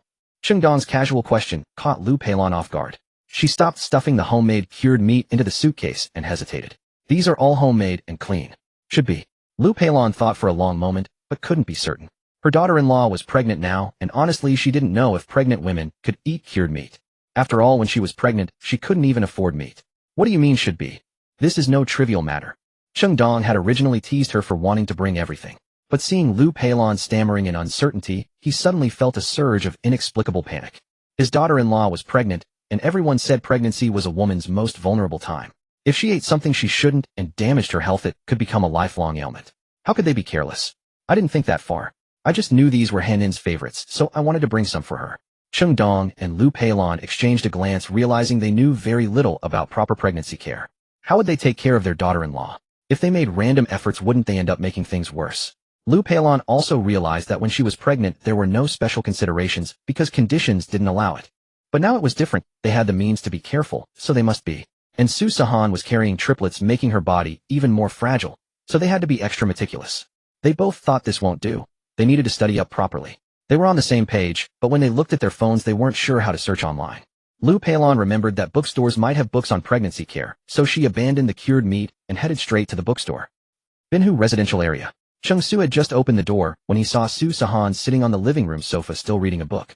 When she saw Cheng Su, she put the book down, unhurriedly ran to him, and threw herself into his arms, giving him a big hug. "Wait, there's fish here. The bag is all wet. Be careful not to get it on your clothes." Cheng Su smiled helplessly, letting Su Sihan hold him while he lifted the bags of groceries away to avoid getting dirty water on her. Su Sihan looked up and grinned mischievously. "Hubby, you've worked hard. This is your reward." With that, she took the bag from Cheng Su's right hand and ran into the kitchen. "Hey, let me take that. It's heavy." Cheng Su hadn't expected her to grab the groceries. He changed his shoes while speaking and followed her into the kitchen. "The groceries are heavy too, and the bag is dirty. Look, your hands are stained." Cheng Su put the remaining groceries on the marble countertop and immediately noticed Su Sihan's fair hands had picked up some dirt and dirty water. After washing his own hands, he quickly pulled Su Sihan's small hands under the faucet, rinsed them, and squeezed some of the kitchen-specific hand soap onto both their hands. After washing, he brought her hands to his nose and sniffed a faint, clean fragrance of the soap. Satisfied, he said, "This reward is too meager, not nearly enough. What should we do?" Cheng Su stared into Su Sihan's eyes, a meaningful smile curling at the corner of his lips. "No way, you greedy ghost." Su Sihan stuck out her tongue, shook her hand, and was about to slip out of the kitchen. Cheng Su was quick on his feet, wrapping his arm around Su Sihan's slender waist and pulling her close. He rested his chin on Su Sihan's shoulder and nuzzled, saying, "Don't think I don't know what's on your mind. You've been reading all morning because you're afraid I'll tease you, right?" Seeing Su Sihan pursing her lips without speaking like a child who had done something wrong, Cheng Su smiled and couldn't resist pinching her delicate nose. You need to adjust your schedule from now on and take proper rest. This won't do. Preparing for the postgraduate entrance exam is already exhausting. If you don't think about yourself, think about our baby, right?" Su Sihan blinked her eyes and obediently nodded. "Since you agree with what your husband says, shouldn't there be some kind of reward?" Cheng Su lifted Su Sihan's chin and teased her. No way. Su Sihan swatted Cheng Su's hand away, broke free from his embrace, and ran out of the kitchen. By the time she sat in the living room, she still couldn't resist shouting loudly, "Husband, I'm hungry. Hurry up and make food." Cheng Su responded with a smile, put on his apron, rolled up his sleeves, and started cooking. He hummed a tune as he worked, clearly in a good mood. Su Sihan couldn't help but smile obediently, put down her book, lay on the sofa with her eyes closed to rest, and gently placed her other hand on her belly. Honestly, from the moment she saw Cheng Su for the first time, she had decided this was the man for her. At that time, many people were skeptical about their relationship. Love at first sight might sound absurd, but that wonderful feeling simply emerged the moment she laid eyes on him. Who would have thought they would end up being the couple together the longest? In love, she never asked Cheng Su for great achievements. As long as he loved only her, that was enough. Now Su Sihan felt even more certain she had found the right person. Cheng Su had always been good to her, taking care of her and accommodating her in every way consistently. Now with their 3 little babies on the way, Su Sihan felt she was the happiest woman alive. At the market, Cheng Su had received free vegetables from many elderly neighbors besides what he bought himself. So he decided to prepare a big spread of dishes. The dishes Cheng Su made today were all relatively light and refreshing. Su Sihan sat at the dining table looking at the spread and exclaimed in surprise, "Husband, aren't you someone who can't eat without spice? Why is everything so light today?" Su Sihan could actually handle spicy food too, just not as much as Cheng Su. So every time either of them cooked, there were always a few spicy dishes. But today everything was uniformly light. Eating too much spicy food isn't good either. Today let's have something light to nourish your stomach, Cheng Su said, handing Su Sihan a bowl of rice. While eating, Cheng Su kept observing Su Sihan's reactions, feeling more relieved when he saw her eating heartily. Actually, Cheng Su had researched beforehand when buying groceries. It was said that pregnant women might experience morning sickness after 6 weeks. Counting the time, Su Sihan was right at her 6th week this week. Morning sickness could be quite uncomfortable.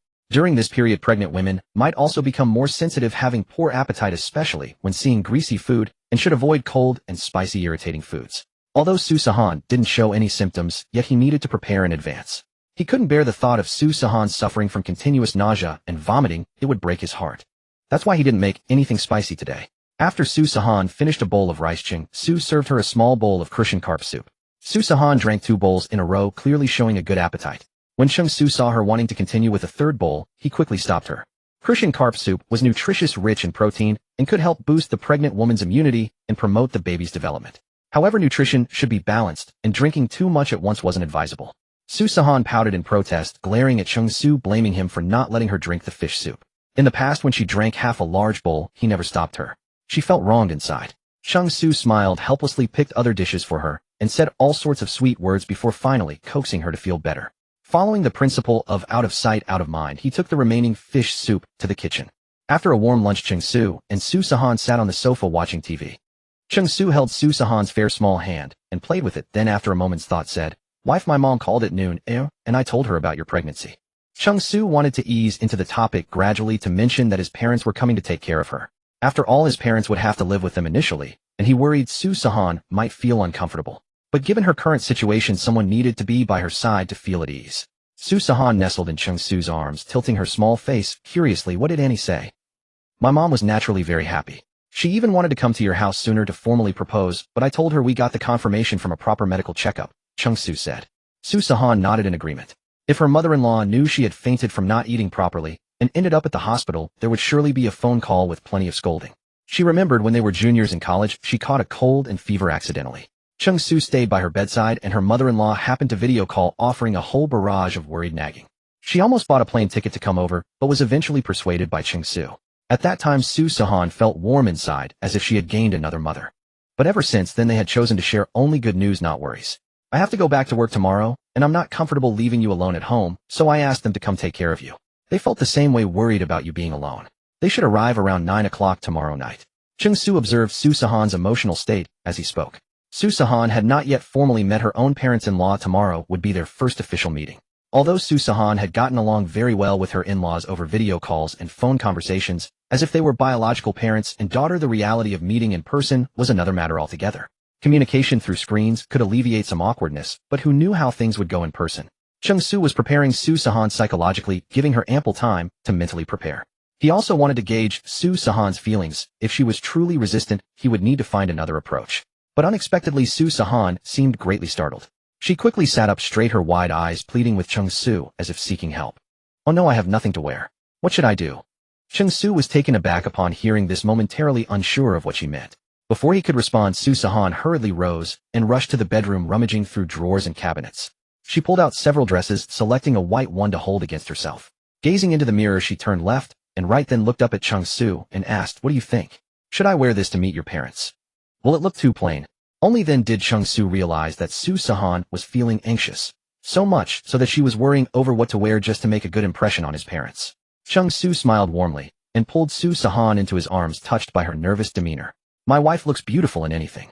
Smooth talker. Sihan shot him a glare. The man was still smiling while her heart was pounding with anxiety. His parents were arriving tomorrow. Then tomorrow we'll pick them up together. Also, we need to book a restaurant for a welcome dinner, and there are gifts to prepare. What should I get them? And there's so much else. Even held in Cheng Su's arms, Sihan couldn't stop her flustered gestures, listing off all the things that still needed to be arranged. On one hand, Sihan was genuinely delighted at the prospect of meeting Cheng Su's parents. Mr. and Mrs. Cheng had always treated her like their own daughter, and she had long looked forward to finally meeting her future in-laws. But now that the moment was upon her, her heart raced with panic. In an instant, she felt that a single day of preparation was far too little. She hadn't even bought gifts, booked a restaurant, or tidied up the room where they would be staying. It was all so hasty. She urgently tried to wriggle free from Cheng Su's embrace, eager to get to work. Cheng Su chuckled, watching Sihan flail about in his arms. Finding her adorable, he gazed at her for a long moment before pulling her back into his embrace. "You don't need to prepare anything. The fact that you are marrying me and becoming their daughter-in-law is the best gift of all. Leave everything else to me. You needn't worry about a thing." However, in her flustered state, Sihan could barely process his sweet words. "That won't do," she countered. "It makes me look like I'm useless." As she pushed against him and continued talking, Cheng Su fixated on her moving lips. Unable to resist any longer, he covered them with his own. After a long moment, they finally separated. Once Sihan had calmed somewhat, he effortlessly lifted her and gently placed her on the bed, then drew her into his arms. "Sleep now. The babies say they want an afternoon nap." Sihan playfully tapped his arm, understanding that Cheng Su was merely trying to soothe her anxious heart. "The babies are still so young. Where did you hear that?" Cheng Su tightened his embrace around her and smiled. "I simply can hear them. Now then, be good. Close your eyes and sleep." Sihan let out a soft snort and obediently closed her eyes. Within the familiar embrace, she soon drifted into a sweet slumber. Only after confirming she was asleep did Cheng Su quietly slip out of bed. He secretly retrieved a book from the back of the wardrobe, opened his iPad, and went into the living room, where he picked up a pen and paper to begin taking notes. The thick book was filled from cover to cover with comprehensive knowledge about pregnancy, from conception all the way through to delivery. His iPad displayed similar content, various tips and precautions shared by bloggers and obstetricians regarding pregnancy care. Cheng Su read attentively while diligently jotting down notes. After roughly an hour, his notebook was already brimming with information on maternal nutrition and prenatal care. Ding! Due to your devotion to your wife and your unwavering commitment to learning about pregnancy care, your attitude is commendable. Reward 1 Toyota Alphard luxury minivan. The vehicle has been legally transferred to your name. Please use it with confidence. Cheng Su paused momentarily, stunned, his pen hovering above the paper. A top-tier luxury minivan. The Toyota Alphard, classified as a premium MPV, would cost at least $1,000,000 to purchase outright. The system was gifting it outright. Cheng Su was thoroughly pleased. With this car, once their 3 little angels arrived, it would be perfect for family outings and picnics. Moreover, the vehicle offered exceptional comfort with an impressive array of adjustable features, reportedly rivaling first-class airline cabins. It was also the preferred commuter vehicle for many celebrities. With such a comfortable car, Sihan would no longer have to endure discomfort whenever she needed to go anywhere. Besides, tomorrow they would be picking up his parents anyway. Sihan had wanted to join them, and he had been wondering how to gently persuade her not to go, since taxi rides were far from comfortable. Now that he had the car, he could simply bring her along. Otherwise, she might feel guilty afterward for not greeting his parents in person. Excellent, excellent. The system was being incredibly generous toward him. The next day, Cheng Su rose early in the morning. By the time he had prepared breakfast and was ready to leave, Sihan emerged from the bedroom with sleepy eyes. She rubbed her eyes, glanced at the clock, 8:30, and was momentarily surprised. How did I sleep until this hour? Sihan had always been an early-to-bed, early-to-rise kind of person. Since preparing for her graduate entrance exams, she had maintained a strict schedule, sleeping at 11 each night and rising at 5 each morning to study. Sleeping in until past 8 had never happened before. Since becoming pregnant, she had gradually started feeling drowsier, something she hadn't even noticed herself. Cheng Su gently ruffled her hair and said softly, "Sleepiness is perfectly normal. Rest when you need to, don't push yourself. Also, wife, try not to go out alone.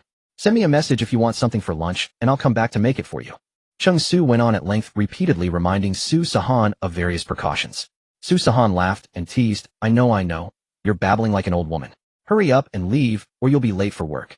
Only then did Cheng Su put on his shoes and head out. Sihan smiled happily, thinking his concern was almost excessive, as if she couldn't even manage her own life just because she was pregnant.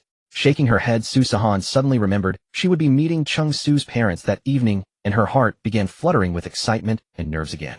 She took several deep breaths to steady herself. Your parents already know, but what about my parents? Sihan wrestled with the dilemma for a long time, engaged in fierce inner conflict. She didn't know how to break the news of her pregnancy to her own parents, yet she couldn't avoid telling them. After lingering with her phone for a long, Sihan finally mustered the courage and dialed her mother's number. Cheng Su moved to Lakeside Village, which was very close to the real estate agency, where he worked, but took only 10 minutes by electric scooter. As he arrived at the building, he saw the brand new Toyota Alphard top-tier minivan parked downstairs, which the system had gifted him. The system was so thoughtful that it even included the license plate. Most residents of Lakeside Village were married office workers with children and elderly parents, along with some young renters. It was just the right time, neither too early nor too late, for the morning commute. Many people passing by the minivan couldn't help but admire it, turning back for a second glance. The Toyota Alphard was renowned as a top-tier family minivan, and anyone with children or elderly parents deeply desired one. But weighed down by family and financial pressures, being able to afford a car worth a few $100,000 for daily commuting was already considered quite good. Who would dare to dream of owning a minivan that cost over $1 million? The mortgage alone was suffocating, and adding a hefty car loan would make life unbearable. Whether the minivan was bought with a loan or in full, it was beyond their reach. All they could do was envy it, stealing a few more glances, some even taking photos to post on social media, with a sigh of lament before shaking their heads and walking away. Cheng Su was utterly delighted with the car. With 7 seats, he fantasized about taking his beloved wife and 3 little angels out, feeling a surge of happiness. Cheng Su had a client appointment this morning, so he didn't need to go to the office. He could head straight to the meeting point and show the client the property. The destination was Jinshan Huafu, a high-end residential complex in the heart of the metropolis. Although Cheng Su wasn't a local of the metropolis, after working at the real estate company for several months, he had gained a thorough understanding of almost all the properties in the city. He knew which properties had the best location, the finest environment, and the most affordable prices. Jinshan Huafu was considered the best residential complex in the metropolis, the top choice for many corporate executives and wealthy businessmen. The client Cheng Su was to show the property to today was a senior executive from an out-of-town company who had been transferred to the metropolis headquarters and wanted to relocate his entire family. Cheng Su hesitated for a moment, but decided to ride his electric scooter to Jinshan Huafu. First, driving the minivan to meet a client felt a bit over the top. Second, driving the minivan alone felt lonely. When Cheng Su arrived at Jinshan Huafu on his scooter, he checked the time. It was exactly 9:15. He had scheduled the meeting for 9:30, so there was still some time left.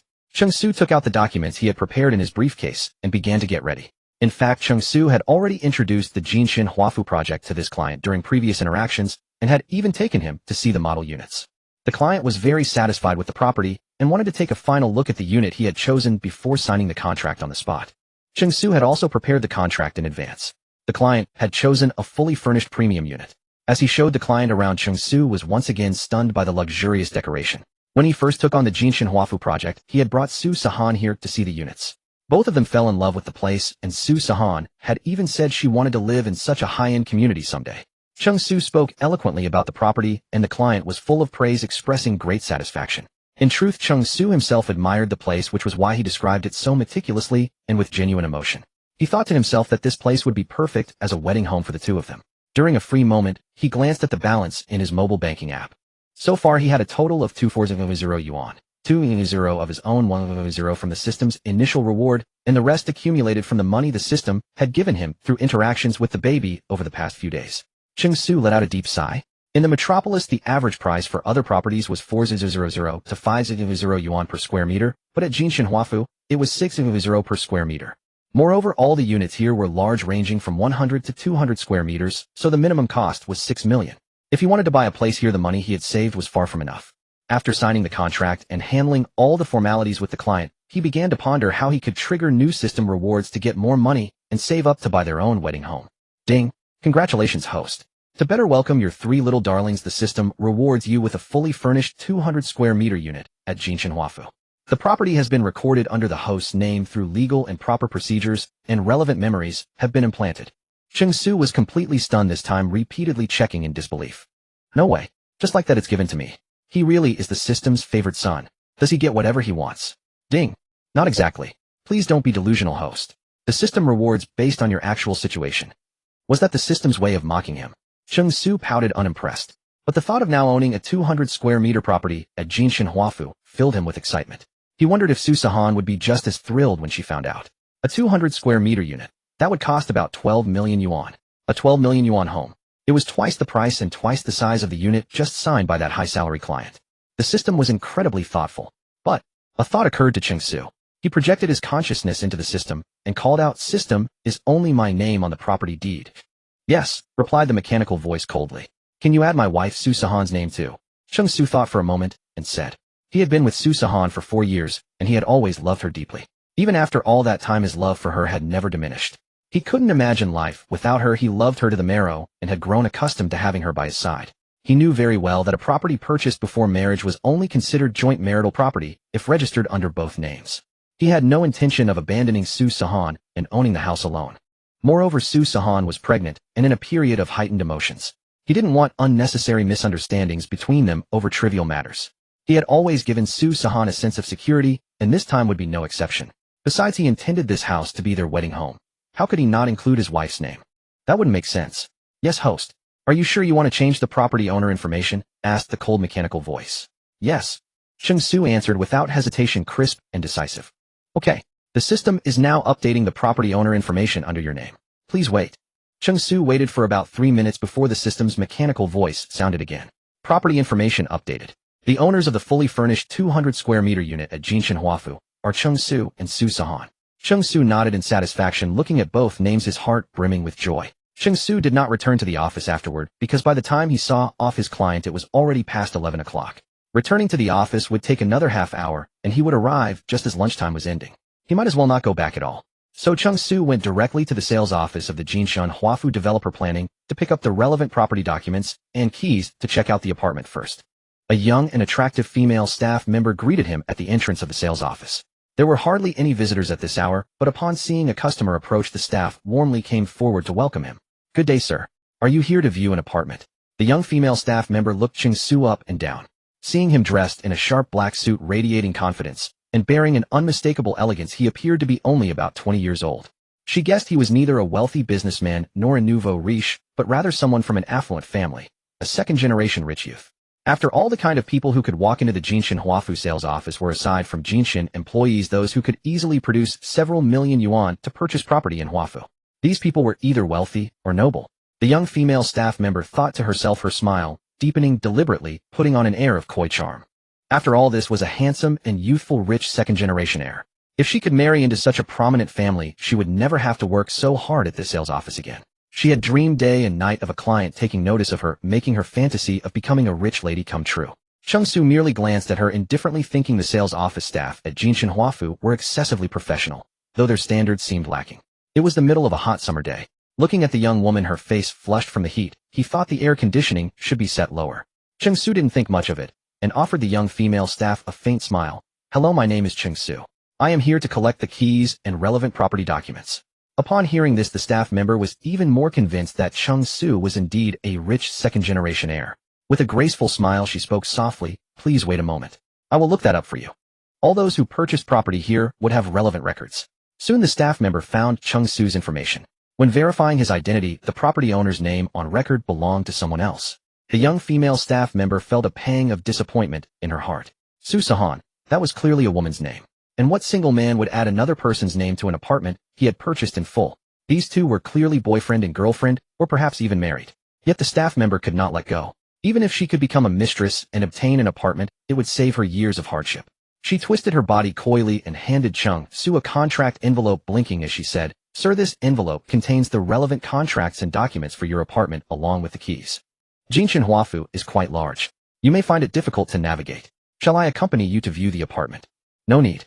I am familiar with the area." Cheng Su opened the contract envelope and checked that all the relevant documents, including the property certificate, were present. Taking the keys, he left a cold remark without looking back and walked away.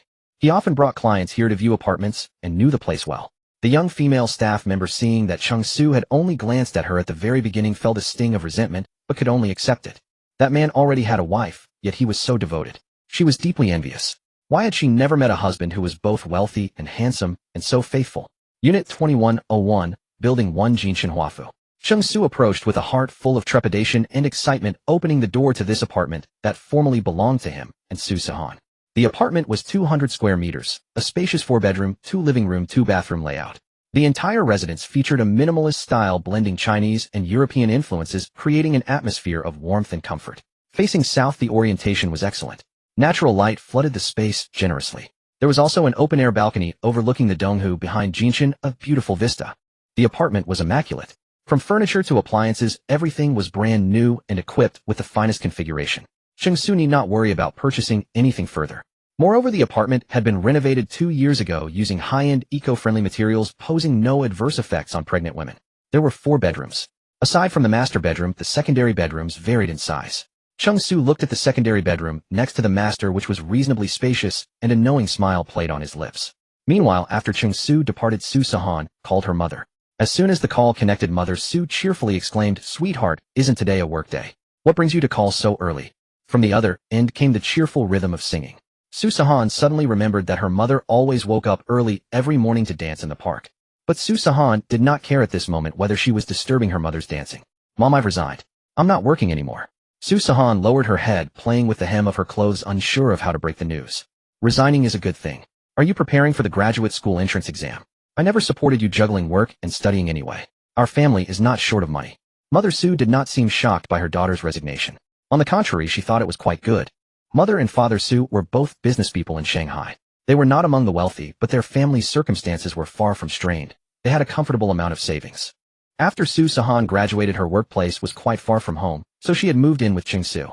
Although her parents were concerned about her cohabitation, Mother Su reasoned that since they planned to marry, the couple should first live together to understand one another better, and thus gave her consent. "Daughter, is there something you wish to tell me?" Mother Su detected that Su Sihan's tone was unusual, carrying a sense of restlessness and unease quite unlike her usual vibrant self. "Mama." Su Sihan clutched the hem of her clothes tightly, her brow furrowed, too afraid to speak. She and Cheng Su had not yet married, yet she was already pregnant. She did not know how her parents would react when she told them, nor what they would think of Cheng Su. She had discussed it with Cheng Su the previous night, and he agreed that they must tell her parents about the pregnancy.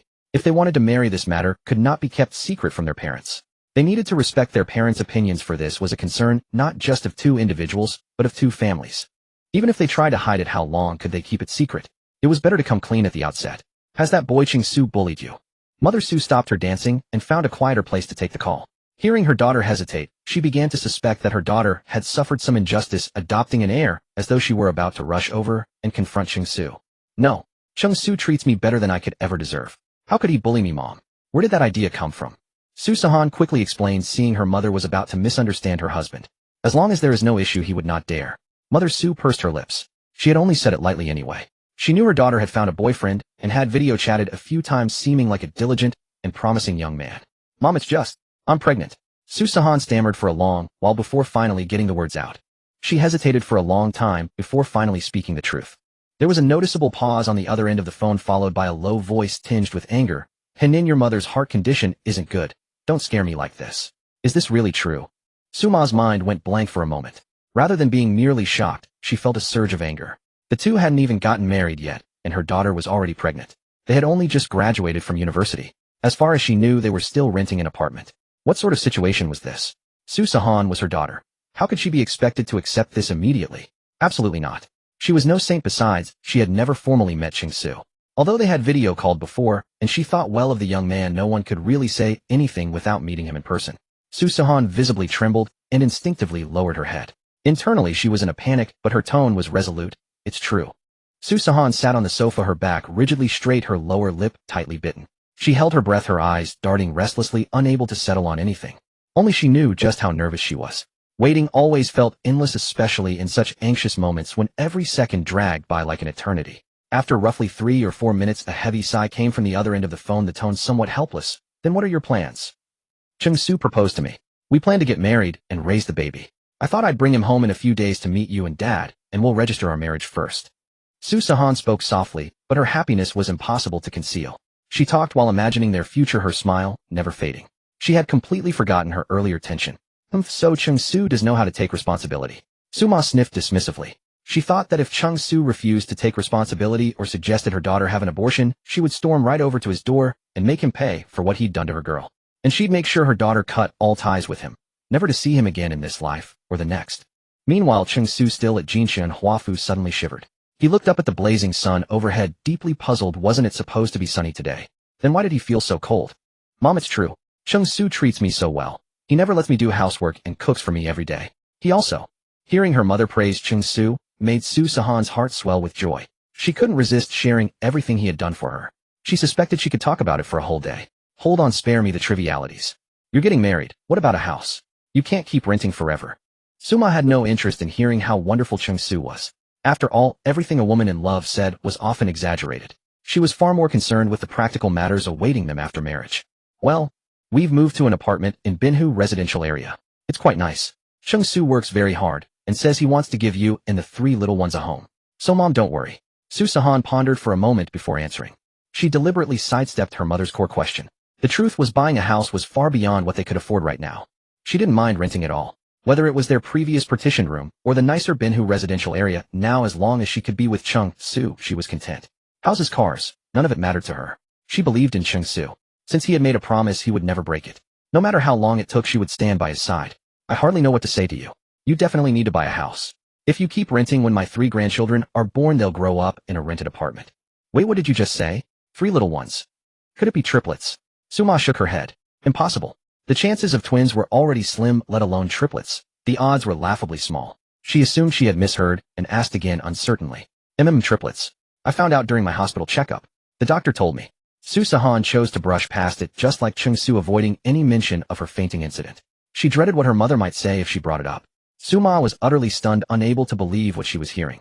Her daughter was pregnant, and with triplets. This was unbelievable. Suma didn't know how to react at all. Her heart swelled with excitement and joy, yet worry lingered as well. She was thrilled. Not only would she have grandchildren, but 3 precious ones at that. Yet she worried deeply for her daughter's health. A normal pregnancy was already arduous. Carrying triplets meant her daughter would suffer thrice as much. The thought made her heart ache for her girl. And then listen. I'll take a taxi to your place right now. Send me your address. I want to come and take care of you personally. A woman in pregnancy must be closely watched. Cheng Su is a man, he may not know how to properly care for you. Suma began gathering her things as she spoke, urgency evident in her tone. Mom, no need. Cheng Su's parents are arriving in Shanghai today. He discussed with them that they'll come over to look after me. You don't need to worry about that. But there's something I'd like to ask for your help. Su Sihan said with a bright smile, all traces of nervousness replaced by a coaxing tone. Suma rolled her eyes and immediately understood what favor her daughter was asking. So now you remember to ask your mom, huh? Your dad still doesn't know about this, does he? I don't know how to bring it up with Dad. If I tell him directly, he'll surely be furious, Su Sihan laughed. Su Sihan's father was a strict and somewhat traditional man. If he found out, he might show up unannounced and drag his daughter home. But her father had one soft spot. He deeply respected her mother's opinions and was something of a henpecked husband. So Su Sihan could only tell her mother first and let her mother broach the subject with her father. The best way to ensure he would ultimately accept it. That was precisely why Su Sihan had called her mother first. Suma sighed helplessly and said, all right, I'll talk to him. Then we'll set a time and ask Cheng Su to come to the house. Great. I knew you were the best mom ever. I love you the most. With her mother on her side, even the most stubborn father could be won over. Nothing made her happier than that. Su Sihan was so excited she nearly wanted to hug her mother tightly. Stop with the sweet talk. Take good care of yourself and call me if anything comes up, understood? Also, you two will definitely need to buy a house. Mom will help you figure something out. Suma went on advising Su Sihan at length before they finally hung up. Cheng Su left work early today. It was only 5 o'clock when he rode his electric scooter to Binhu community. Having closed several major deals this week, and with everyone in the company now aware that his girlfriend was pregnant with triplets. Some were envious, others jealous. They saw Cheng Su as a diligent and capable newcomer. The company leader, a middle-aged man who had been married for years without children, was especially envious. He was also happy for Cheng Su. Seeing that he had signed another big deal for Jinshan Huafu today, he gave him a red envelope of 600 yuan as a token of good luck. He let him leave an hour early, telling him to go home and take good care of his girlfriend, a perk from the company. Cheng Su went to the market to buy some groceries as usual. Now almost every vendor at the market knew him. They greeted him warmly, recommending which vegetables were fresh and which were good for pregnant women. Cheng Su politely thanked them with a smile, bought what he needed, and refused their extra gifts. After all, running a small business wasn't easy, and he would feel guilty taking freebies every time. When Cheng Su arrived home, Su Sihan was already asleep on the sofa. She rubbed her eyes and sat up only when she heard the door open. Honey, you're back. Su Sihan's voice was soft and hoarse from sleep. She struggled to open her eyes, eventually squinting and wobbled as she stood up. Cheng Su put away the groceries and came out of the kitchen to see her struggling to steady herself. His heart tightened, afraid she might fall. He quickly stepped forward to support her, then lifted her and placed her on the bed. If you're sleepy, sleep in bed. The sofa is too cold. He spoke softly, tucking the blanket around her before heading to the kitchen to cook. As he was stir-frying the last dish, a scream came from the bedroom. Startled, Cheng Su rushed to the bedroom, without even putting down the spatula, flinging open the door to check on her. There sat Sihan on the bed, phone in hand, looking flustered and panicked. Honey, it's already 6:30. What do I do? I was planning to buy gifts for your parents, but I fell asleep. Is it too late to go to the mall now? It would take at least an hour and a half to drive from the community to the airport. They might not make it in time. Sihan counted on her fingers, calculating the time, and grew anxious. Watching his wife fret on the bed, Cheng Su found her adorable and couldn't help but laugh. You're laughing at me, Sihan frowned, glared at him, and threw a pillow at him. Quick as a flash, Cheng Su caught it, and said with a smile, didn't you already prepare your gift? Sihan looked confused, staring at him. When she saw Cheng Su gaze at her belly, she understood. That's different. Her cheeks flushed, and she touched her stomach. Trust your husband. The first time you meet your in-laws, giving them a grandchild is the best gift. And you're giving them 3 at once. They'll probably cry with joy. Cheng Su's sincerity didn't seem like a lie. Really? Sihan looked at him skeptically. Really, I'm not lying to you, Cheng Su affirmed. Sihan half believed, half doubted, squinting at him. After a long pause, she nodded and looked down at her belly. Cheng Su secretly stifled a laugh. His wife was too cute. Honey, what's that burning smell? Sihan sniffed the air. Oh, my dish. Cheng Su remembered he had left something on the stove. When he heard Sihan scream, he rushed over without even turning off the heat. Sihan watched him set the food on the table, puzzled. Aren't your parents arriving soon? Why are you cooking now? This is just for you. They'll arrive at 9, and we'll probably eat around 10. That's too late. You and the babies will be hungry. Since it's late, I made a reservation at a restaurant for them. You might not like the food there, and it won't be as healthy as home-cooked. So eat a little now, and at the restaurant you can have less, or skip it altogether. He handed her the rice as he spoke. To be honest, Sihan was already hungry, as she got hungry easily these days. She didn't refuse. She looked deeply at Cheng Su, her eyes full of gratitude and affection. Indeed, Cheng Su was very thoughtful. Most people would wait for the parents to arrive before eating, no matter how hungry. But Cheng Su didn't care about that. His first concern was whether she would be hungry. He put her first in everything. Touched beyond words, Sihan hugged him and gave him a kiss before starting to eat. Cheng Su didn't eat, as he would later dine with his parents. But he sat across from her, keeping her company and adding food to her plate. By the way, honey, I have something to tell you. Cheng Su leaned in mysteriously. What is it? Sihan blinked, her big eyes curious. I bought a house in Jinshanhuafu, and also a minivan. Cheng Su grinned triumphantly, as if showing off. He had no intention of hiding it from Sihan. She would see the minivan when she went downstairs later anyway. I've been investing in stocks since college. I made a lot of money recently, so I used it to buy the house and car. Cheng Su thought for a moment and came up with the most reasonable explanation. He would occasionally acquire assets unexpectedly, so he needed a plausible excuse to justify them. And stock trading involved gains and losses. It was possible to make tens of millions in one go. This was the best explanation. Sihan was stunned, stopping mid-bite. She had never known about Cheng Su's stock trading. He had never mentioned it, probably afraid of worrying her if he lost money. Many people traded stocks, so it wasn't surprising that Cheng Su had done so since college. But what shocked Sihan was that he had not only made a profit, but also bought a house in Jinshanhuafu. That was her favorite community, and she had once told Cheng Su she hoped to live there someday. And now he had bought it. How astonishing. Sihan had grown up in Shanghai and was well aware of the local property prices. Properties in Jinshanhuafu were priced at no less than 6 million yuan to start, and Cheng Su had actually made enough money from stock trading to buy a house. She could hardly imagine it. Sihan stared blankly at Cheng Su, swallowed hard, and said, Hubby, are you serious? Did you really buy a house in Jinshanhuafu? When confronted with something so unbelievable, people always like to double-check. Even though Sihan knew in her heart that Cheng Su would never lie to her, she still found it hard to believe. Absolutely. I brought the property certificate back today. I was worried you wouldn't believe me. Saying this, Cheng Su handed the property certificate to Sihan. Sihan opened it and saw it was for a 200-square-meter apartment in Jinshanhuafu. Written prominently on the certificate were her and Cheng Su's full names. For the first time, her own name felt almost blinding, so vivid it made her vision blur as a mist gathered in her eyes. Sihan threw her arms around Cheng Su, tears streaming uncontrollably. Why are you crying? Crying too much isn't good for your health or the baby's. Cheng Su reached for a tissue from the dining table and gently wiped away her tears one by one. What's wrong? Are you unhappy? Cheng Su furrowed his brows with concern and asked softly. I'm happy, so happy I could die. Sihan tried to speak, but all that came out were hiccuping sobs. Overwhelmed with both excitement and emotion, she couldn't find her voice. After a long while, she finally composed herself and pinched Cheng Su's arm, pouting. Humph, why didn't you tell me you were buying a house? Why keep it from me all this time? Cheng Su grimaced in pain, but smiled. I was planning to surprise you. I've decided, this will be our wedding home. We just can't move in yet. It's only been furnished for a short while, and the smell needs to air out first. Cheng Su raised an eyebrow. He wasn't exaggerating. Though the new house had been decorated for 2 years, there was still a faint odor. He wouldn't tell Sihan yet that he planned to convert the guest room beside the master bedroom into a nursery for their 3 babies.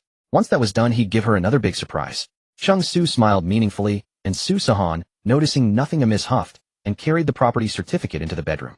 After putting it away, she came back out to continue eating. Hubby, this is wonderful. We finally have our own place. Today Mom even said she'd help us figure out how to buy a house, but it looks like we won't need her help at all. Sihan was beaming with joy. Now she had ample confidence to convince her father.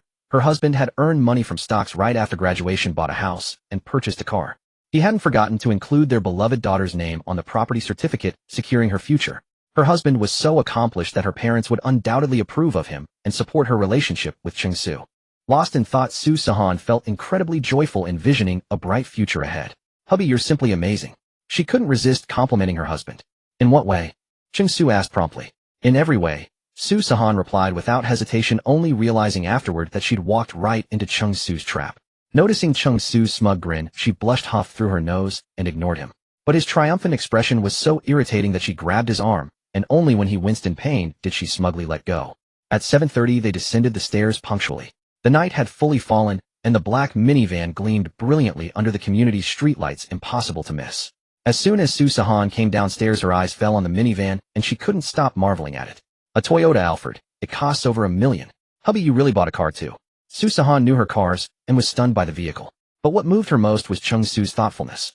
Honestly, if he'd bought an SUV or sports car after making money from stocks, she wouldn't have objected. After all, men love cars. Cheng Su was no exception. Yet the first car he purchased with his own money turned out to be a minivan. This proved that Cheng Su wasn't thinking of himself first, but of Sihan and their 3 babies on the way. He considered their entire family, making sure no one was left behind. To Sihan, this minivan meant more than any Rolls-Royce or Lamborghini sports car. It would become their cozy family vehicle, carrying all 5 of them. I never imagined we'd have a house and car so quickly, Sihan said, still emotional. What touched her even more was that both the house and car were purchased with Cheng Su's own earnings. He hadn't relied on anyone. This made Sihan feel even more proud to have such an accomplished husband. Hubby, you're so amazing. I want to give you a little reward. Sihan rose on her tiptoes and pressed her lips against his. We're outside, aren't you shy? Cheng Su wrapped his arms around her, looked down, and pinched her nose playfully. Sihan seemed to suddenly realize, glancing around to see many people hiding smiles as they watched them. Her cheeks flushed crimson, and she darted into the car. Cheng Su smiled, retrieved a shawl he'd prepared in advance, and draped it over Sihan's shoulders before getting in and driving toward the airport. Meanwhile, aboard the flight to Shanghai. Hey, old Cheng, don't turn the page. I haven't finished reading. Lu Peiyun firmly patted Cheng Dong, seated beside her, reaching to snatch the pregnancy care book from his hands. I told you to buy 2 copies, but you wouldn't listen. Now what are you grabbing for? Cheng Dong rubbed his sore arm and complained. What could I do? The bookstore only had 1 copy. Why are you a grown man reading this? Give it to me. Lu Peiyun retorted indignantly, snatching the book and flipping to the page she'd left off. We'll read it together. I need to take care of my daughter-in-law too, and this flight is so slow. If I don't have something to occupy myself, I'll go crazy. Cheng Dong grinned happily and leaned over to read alongside Lu Peiyun. They were relying entirely on this book to pass the time on the plane.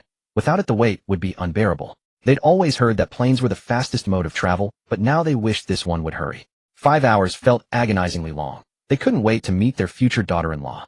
Just the thought of their future daughter-in-law carrying their 3 adorable grandbabies made them both overflow with excitement. Cheng Dong and Lu Peiyun were seated in a 3-seat row, accompanied by a woman in her 50s. The woman looked perplexed, observing the 2 eager individuals engrossed in books about pregnancy, finding their behavior peculiar.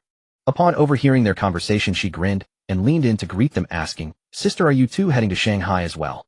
Lu Peiyun, who had been absorbed in her book, lifted her head and nodded with a smile. The woman, as if discovering something intriguing, shifted closer to Lu Peiyun and continued, I heard you mention your daughter-in-law. Sister, you look only in your 30s. Has your son already married? The woman's face was full of astonishment as she scrutinized Lu Peiyun from head to toe. From her complexion, she seemed no older than 35. Even if she had given birth at 20, the child would only be 15 now. The child hasn't even started high school, yet already married. How could that be?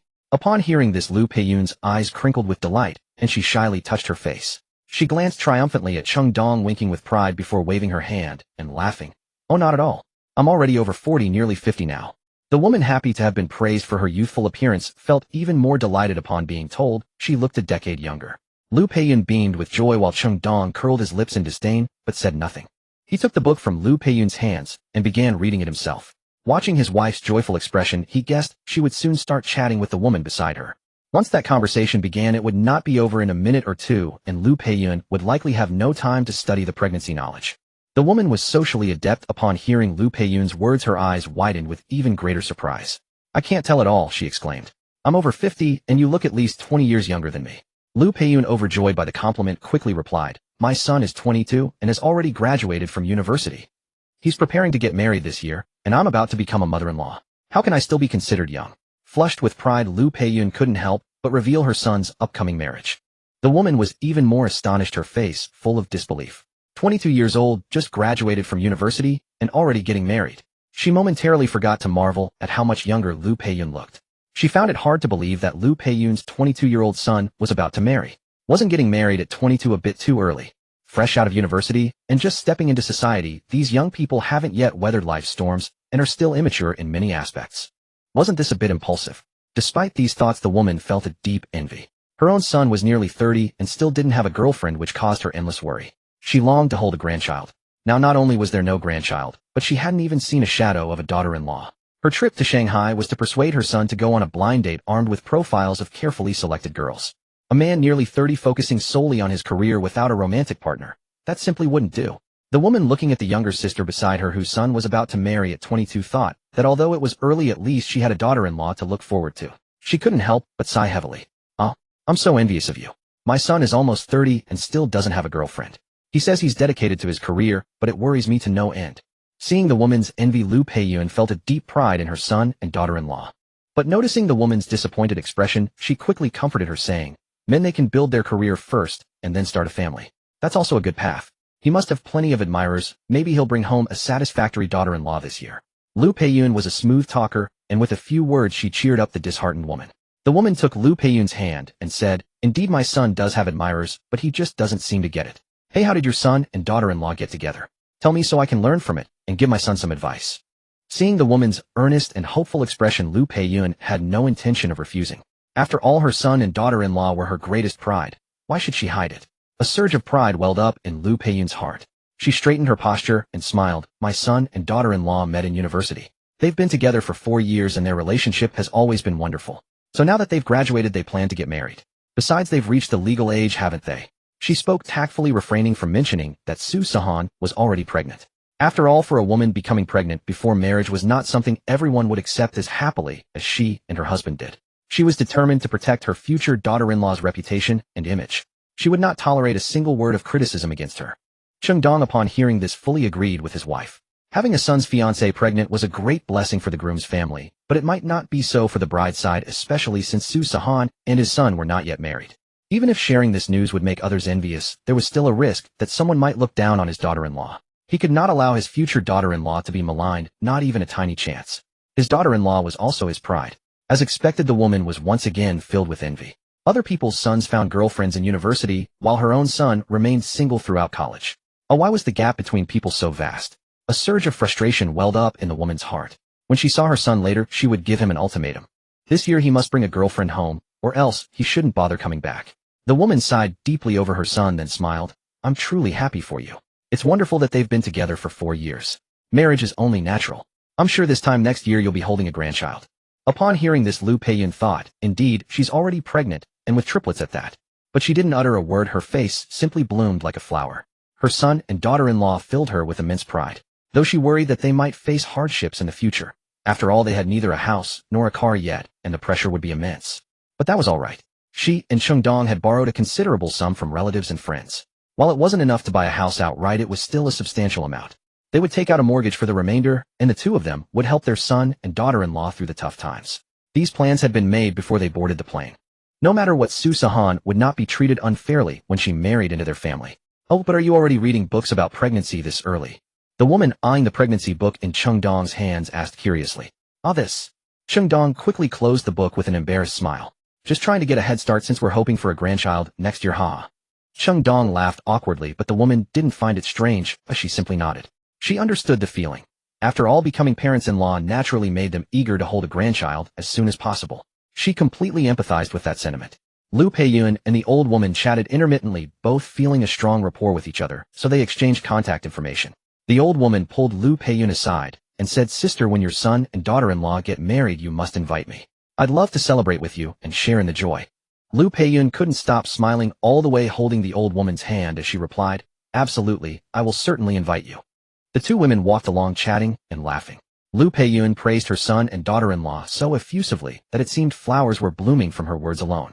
Cheng Dong pursed his lips, watching his wife's somewhat shameless enthusiasm with mild exasperation. Yet seeing Lu Peiyun's praise and the old woman's enthusiastic agreement, he couldn't help but feel a surge of inner joy. After all, who wouldn't be happy to hear others praising their own son and daughter-in-law? As they disembarked from the plane, Cheng Dong trailed behind the two women, reluctantly carrying the luggage, thinking to himself, how can female friendships form so quickly? Outside the airport, Cheng Su and Su Sihan's journey to the airport was smooth, so they arrived a bit earlier than scheduled. Cheng Su had initially not wanted Su Sihan to come out to the airport with him to greet people, given that the airport was crowded now, and what if she got bumped or injured? Moreover, the evening in Modu Shanghai was chilly, and the car could be heated, providing a comfortable warmth, so he had wanted her to wait inside. Su Sihan laughed, saying he was being overly cautious, that she wasn't made of glass that would shatter at a touch. Su Sihan insisted on accompanying him to pick up his parents, arguing that it would be unthinkable not to greet them on a first meeting. She persisted with gentle coaxing and playful entreaties. To be honest, Cheng Su found this tactic of hers unbearable, yet Su Sihan never failed to use it successfully. In the end, Cheng Su capitulated, taking off his coat and wrapping it tightly around her, fearing she might catch a cold, before allowing her to exit the car with him. Actually, Cheng Su knew that Su Sihan had always had a frail constitution, otherwise she wouldn't have fainted from low blood sugar last time, because she hadn't eaten, which was why he was so careful.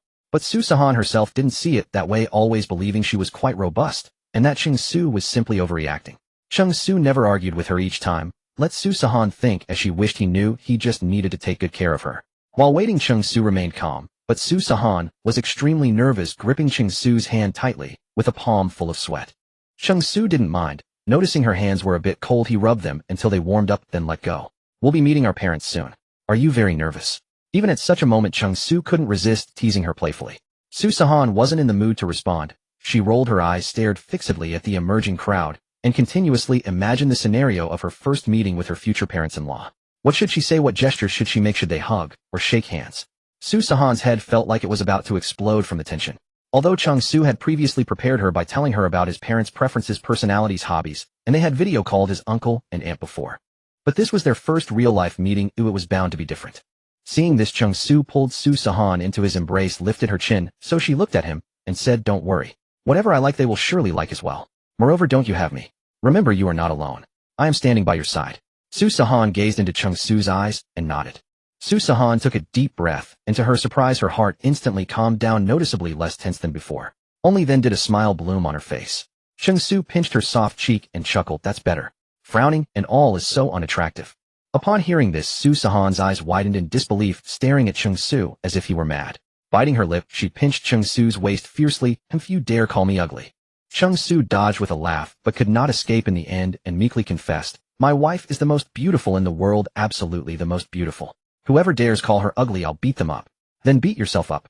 Su Sihan feigned anger, but her eyes were brimming with amusement. She understood deep down that Cheng Su was doing this to ease her nervousness, and indeed, she was no longer very tense. Su Sihan suddenly felt that she must have accumulated great merit in her past life, so that in this life, at the prime of her youth, and in the best of times, she could encounter the person she loved most. "I know you'll feel sorry for me, so spare me." Cheng Su looked at Su Sihan with a pouting expression. "Go away. Don't come near me." Su Sihan broke into a smile, scolding him. "No, my wife is the warmest." Cheng Su shamelessly clung to Su Sihan, refusing to let go no matter how she struggled. "Oh, let me go quickly, uncle and aunt are coming out." Su Sihan spotted the two familiar faces emerging from a distance, her face flushed red. If her future in-laws saw this, it would be disastrous, so she struggled to break free from Cheng Su's embrace. Cheng Su pouted, but finally let go reluctantly. Su Sihan quickly tidied herself up and waved cheerfully at the pair. Actually, Lu Peiyun and Cheng Dong had been scanning for their son and future daughter-in-law as soon as they stepped out, and had already spotted the affectionate couple. Lu Peiyun led the way with her bag, accompanied by the old woman, while Cheng Dong trailed behind carrying the luggage. As soon as Lu Peiyun approached, she scolded Cheng Su indignantly. "In broad daylight, what are you hugging for? Don't you know your daughter-in-law is pregnant?" Cheng Su had been greeting his parents with a smile, but upon hearing this he complained unjustly. "I was being very gentle, Mom. You haven't seen me for so long, and the first thing you do is scold me. Do you think that's appropriate? Umph. You're the one I'm scolding. After her reprimand, Lu Peiyun tossed her bag to Cheng Su and instantly switched to a kind, affable smile. She opened her arms and gave Su Sihan a warm embrace. Oh my precious daughter-in-law. I'm so glad to finally meet you. Lu Peiyun's face was radiant with joy. The more she looked at her beautiful daughter-in-law, Su Sihan, the more delighted she felt, absolutely thrilled. She hugged her for a long while before letting go. Cheng Su stood aside, utterly speechless, rubbing his forehead. Who was it that just scolded me? This shift is too sudden. Utterly double standards. Cheng Su exchanged a glance with his father Cheng Dong, who also expressed his helplessness. Meanwhile, Su Sihan was startled by the sudden embrace. She had just watched Aunt Lu scold Cheng Su and had thought Aunt Lu was someone difficult to get along with.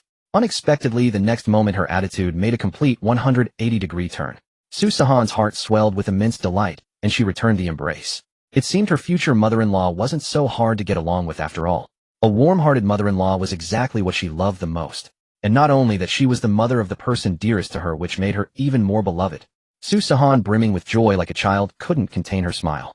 Now utterly devoid of tension, her eyes curved into crescent moons as she spoke. Hello, uncle and auntie. Lu Peiyun's expression shifted, feigning displeasure. At a time like this, why call us auntie? So distant. Call me mom. Su Sihan paused, her cheeks flushing slightly. She glanced at Cheng Su, then back at Lu Peiyun, and murmured softly, Mom. Lu Peiyun laughed heartily, her smile stretching nearly to her ears. And me? Cheng Dong chimed in, not wanting to be left out, gazing at Su Sihan with a grin. Dad, Su Sihan said without hesitation, as if the word came naturally. What about me? What about me? Cheng Su, standing nearby, grew displeased. After all, when he had first coaxed Su Sihan into calling him husband, it had taken all his charm and persuasion, exhausting every ounce of effort before she finally relented. Though he was delighted to hear Su Sihan address his parents as mom and dad, a sudden sense of unfairness stirred within him. How could she say it so quickly? A strange pang of jealousy welled up in his heart. What are you butting in for? Go away. Lu Peiyun now had her arm around Su Sihan's, showing nothing but disdain for Cheng Su. Her eyes were entirely fixed on her daughter-in-law. Su Sihan stuck her tongue out at Cheng Su, a playful smile on her lips. Mom, I'm your real son, you know. Cheng Su said with a wry smile. His mother's favoritism was just too blatant. Oh, but now I have a real daughter.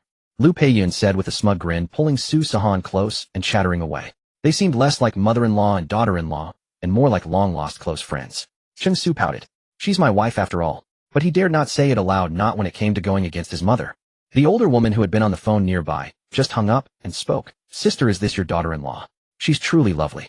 Lu Peiyun beamed with pride. Of course. When she was in college, she was the campus beauty queen. The two women exchanged compliments, leaving Su Sihan blushing shyly. Laughing and chatting, they soon arrived at the airport entrance. Cheng Su pulled out his car key, unlocked it, and the lights of the black minivan parked at the curb flickered. Mom, Dad, get in. Cheng Su said as he opened the door. Lu Peiyun, who knew little about cars, assumed her son had borrowed or rented it. As a mother, she knew whether her son could afford a car. He had only just graduated. Where would he get the money? Even a cheap compact car worth a few tens of thousands seemed beyond his means. So they had come prepared to buy him a car. But they didn't plan on anything expensive. A few tens of thousands up to 100,000 would suffice. Their main priority was buying a house. Getting married without a wedding home would be the most unacceptable thing. But Cheng Dong, an old car enthusiast, knew all about the famous Toyota Alphard. How could he not recognize it? He exclaimed in surprise, Son, you're something. A Toyota Alphard? Where did you borrow it? Cheng Dong stepped forward to examine it closely. Then he noticed with astonishment that the car was brand new, hardly driven. The tires were nearly spotless, without even a speck of dust on the sidewalls. Clearly a new vehicle. He exclaimed in amazement, Son, do you have some rich friend I don't know about? Who would dare lend you a brand new car? That friend must be incredibly generous. Lu Peiyun was unimpressed. Maybe it was washed. What's there to be so amazed about? Sister, this car isn't something you can borrow casually, especially a brand new one. The older woman's face was full of shock. She swallowed hard and said, I used to work at a car dealership. This car costs at least 1,000,000 yuan. Who would lend their brand new 1,000,000 yuan minivan to someone else? If they did, they must be super rich with money to burn and cars to spare. Hearing this, Lu Peiyun was also taken aback. She looked at her son and asked, If it's not borrowed, did you rent it? Cheng Su shook his head. It's not borrowed or rented. I bought it myself. Instantly, not only Lu Peiyun and Cheng Dong, but even the older woman stared in utter disbelief. The older woman looked at Cheng Su, incredulous. Was this a recent college graduate? Really only 22. And he had the money to buy a minivan worth over 1,000,000 yuan. No way. She had chatted with Lu Peiyun the whole way. Didn't they run a supermarket? How could they be so rich? No, the young man said he bought it himself. Judging by his parents' expressions, they had no idea. Could it be that this young man really earned the money to buy the car himself? This older woman was starting to question her entire understanding of life. A recent graduate, only 22, had already earned enough to buy a car worth over $1 million. If she hadn't seen it with her own eyes, she wouldn't have believed it herself. Without relying on his parents, earning it all on his own. Just how capable was he? He was about to get married this year. His girlfriend was stunningly beautiful, and he had bought himself a $1 million minivan. In contrast, her own son was 30, never even had a girlfriend, and though his job was stable, he only drove a car worth 300,000 yuan. How could the gap be so huge? As the saying goes, no comparison, no harm. And after this comparison, the harm was immense. The older woman shook her head, repeatedly sighing. She should first make sure her son found a wife and gave her a grandson. Nothing else was worth hoping for. Cheng Dong and Liu Peiyun got into the car one after the other. Before getting in, Liu Peiyun warmly invited the older woman to join them, offering Cheng Su to give her a ride. The older woman waved her hands repeatedly, politely declining. She had heard about the comfort of the Toyota Alphard and was curious to experience it herself. But thinking of her own disappointing son who had just called to say he was coming to pick her up, she couldn't leave him waiting. So she declined and told them to go ahead. Sihan sat in the passenger seat. As she fastened her seatbelt, she deliberately leaned closer to Cheng Su and whispered in his ear, "Husband." Her voice was soft and sweet. Cheng Su was startled, turning to look at her, puzzled. What's wrong? Sihan sat upright, let out a low laugh, and without looking at him shook her head slightly. Nothing. Cheng Su then realized. She was answering the question he had teased her about earlier when she changed how she addressed his parents. A jolt like an electric current surged through his heart. Sihan's sweet voice lingered in his ears. Cheng Su felt that this husband today sounded more beautiful than ever before. His heart swelled with joy, and a smile he couldn't suppress crept onto his lips. The car was driving on the road, heading toward the restaurant that Cheng Su had reserved in advance. Liu Peiyun hesitated for a long while before finally deciding to ask directly. Son, there were outsiders just now, so I didn't say much. Tell Mom and Dad honestly. Did you really buy this car yourself, not borrow or rent it? Liu Peiyun still couldn't believe it. A car worth over $1 million purchased so casually. They had been worrying just yesterday about how to help their son buy a house and car. Today their son told them he had already solved the car problem. And not just any car, a car exceeding $1 million. The old couple had saved for over 20 years to accumulate 1.2 million. It was truly hard to imagine where their freshly graduated son got the money. Cheng Su knew this moment would come, and he had long prepared an excuse. Mom, I really bought this car myself. I just picked it up today. It was bought with money I made from stock trading. Liu Peiyun was completely stunned. Stock trading? When did her son learn to trade stocks? She had no idea. She had heard of stock trading. She always thought stocks were something difficult to understand and rather mysterious. Usually those who lose badly, and those who win big. Every year many people commit suicide because of huge fluctuations in stock prices. Even wealthy people with massive assets can go bankrupt overnight. It is terrifying. Although some people do make money, the polarization is too severe, so she always considered stock trading a dangerous endeavor. But her own son actually knew how to trade stocks and made money. Over $1 million. For a moment Liu Peiyun did not know whether to be excited or worried. Son, is your stock trading dangerous? Liu Peiyun was more worried than excited as she asked. Not dangerous, you just need to understand roughly how to operate it. Cheng Su appeared calm in his response, but he himself did not really understand the intricacies of stock trading, nor had he specifically researched how to trade stocks. After all, his car, house, and money did not actually come from stock trading. They were given by the system. Seeing that he might be exposed, he was panicking inside. When he first obtained the system, he had wondered whether to tell Sihan about it. But the system had explicitly prohibited it at that time. It was absolutely forbidden for anyone outside to know. That was why he came up with the excuse that he made money from stock trading. Seeing that Liu Peiyun was still a bit worried, Sihan beside him explained for Cheng Su. Mom, do not worry anymore. Xiao Su is not that fragile person, and moreover Xiao Su has been trading stocks since college. So it is normal that he can successfully make some money from stock trading until now. Hearing Sihan's explanation, Liu Peiyun finally felt somewhat relieved. Since his future daughter-in-law said so, it must be true. Liu Peiyun was very happy being called Mom by Sihan, and immediately broke into a smile. Liu Peiyun was extremely proud of her son at this moment. The family conditions could not be considered good. When Cheng Su was in college, she only gave him 2,000 yuan per month for living expenses. During college he would do part-time jobs himself, earn and save his own money, and after graduation he never asked the family for a single cent. She knew her son had been struggling financially when he first graduated. She never expected that now her son with very little money could successfully trade stocks and earn over $1 million yuan for the car. That was an incredible profit. No wonder he was her son. She had always regarded him as her greatest pride. Cheng Su saw that his mother no longer pressed the issue side lightly and relaxed. But his father's words made his heart catch in his throat again. Son, you are too amazing. How about you take me along to trade stocks from now on? The two of us can make money together. Cheng Dong, upon hearing that his son made so much money from stock trading, thought about it and decided that his son really understood stock trading. He had wanted to trade stocks before, but he did not know how. He lost money several times, though not much each time, yet he felt unwilling to accept it. In the end, he simply could not figure it out, so he honestly ran the supermarket business. Now that he knew his son understood, it was not that a heavenly good opportunity. If he let his son take him along, could he not make a fortune? Just thinking about it made him happy. Cheng Su swallowed hard. Damn it, the thing he feared most had come true. He was not a stock trading expert. If he really took his father along to trade stocks, would he not lose whatever he invested? His father might end up weeping with regret. This was not good. He had just made up an excuse casually, never expecting his father would also want to trade stocks. What should he do? He could not reveal that he had a system. At this point, he could only try his best. Cheng Su was about to nod in agreement when his mother's angry voice came from behind. What, you still want to trade stocks? Do you not know how much you lost trading stocks before? The fact that our son can earn money means he has ability. You do not have this talent. You have been at it for so long and still have not figured it out. You should honestly run our supermarket. Do not think about dragging our son into it and following him to trade stocks. Otherwise, you will not even have the heart to manage the supermarket anymore. Lu Peiyun scolded him bitterly. Before, when Sheng Dong wanted to trade stocks, she had let him do it. But in the end, he not only lost money, but also neglected their original business. It was like he was addicted, devoted entirely to stock trading. It had been difficult to bring Cheng Dong back then, so how could she possibly agree now? She could see that her son was different from his father when it came to trading stocks. He not only understood it, but would not become addicted, nor would he neglect everything else. He would still commute to work normally, maintain a regular lifestyle, and stock trading seemed merely a side hobby he dabbled in casually. Since that was the case, she would not stop him, but Cheng Dong certainly could not. Cheng Dong wanted to argue back, but after Lu Peiyun glared at him, he swallowed the words before they could come out. He knew he was in the wrong, so he did not say anything more. With the alarm lifted, Cheng Su finally breathed a sigh of relief and let his guarded heart relax. However, why did he not know his father had traded stocks before? If he had known, he would not have used stock trading as an excuse. He had almost been exposed, but fortunately, it was a false alarm. But Dad, you actually traded stocks before. Why did I not know? Cheng Su voiced the question that had been troubling him. You were too young back then, how could you possibly remember? Lu Peiyun remembered something and smiled. I was Xiao Su that young back then. Mom, tell me about Xiao Su's childhood. I want to hear. Sihan immediately became interested, her face full of curiosity, acting like she was ready to gossip. What is there to say about childhood? Sit properly. Cheng Su quickly spoke up to stop it, thinking his mother might mention embarrassing stories like bedwetting when he was young.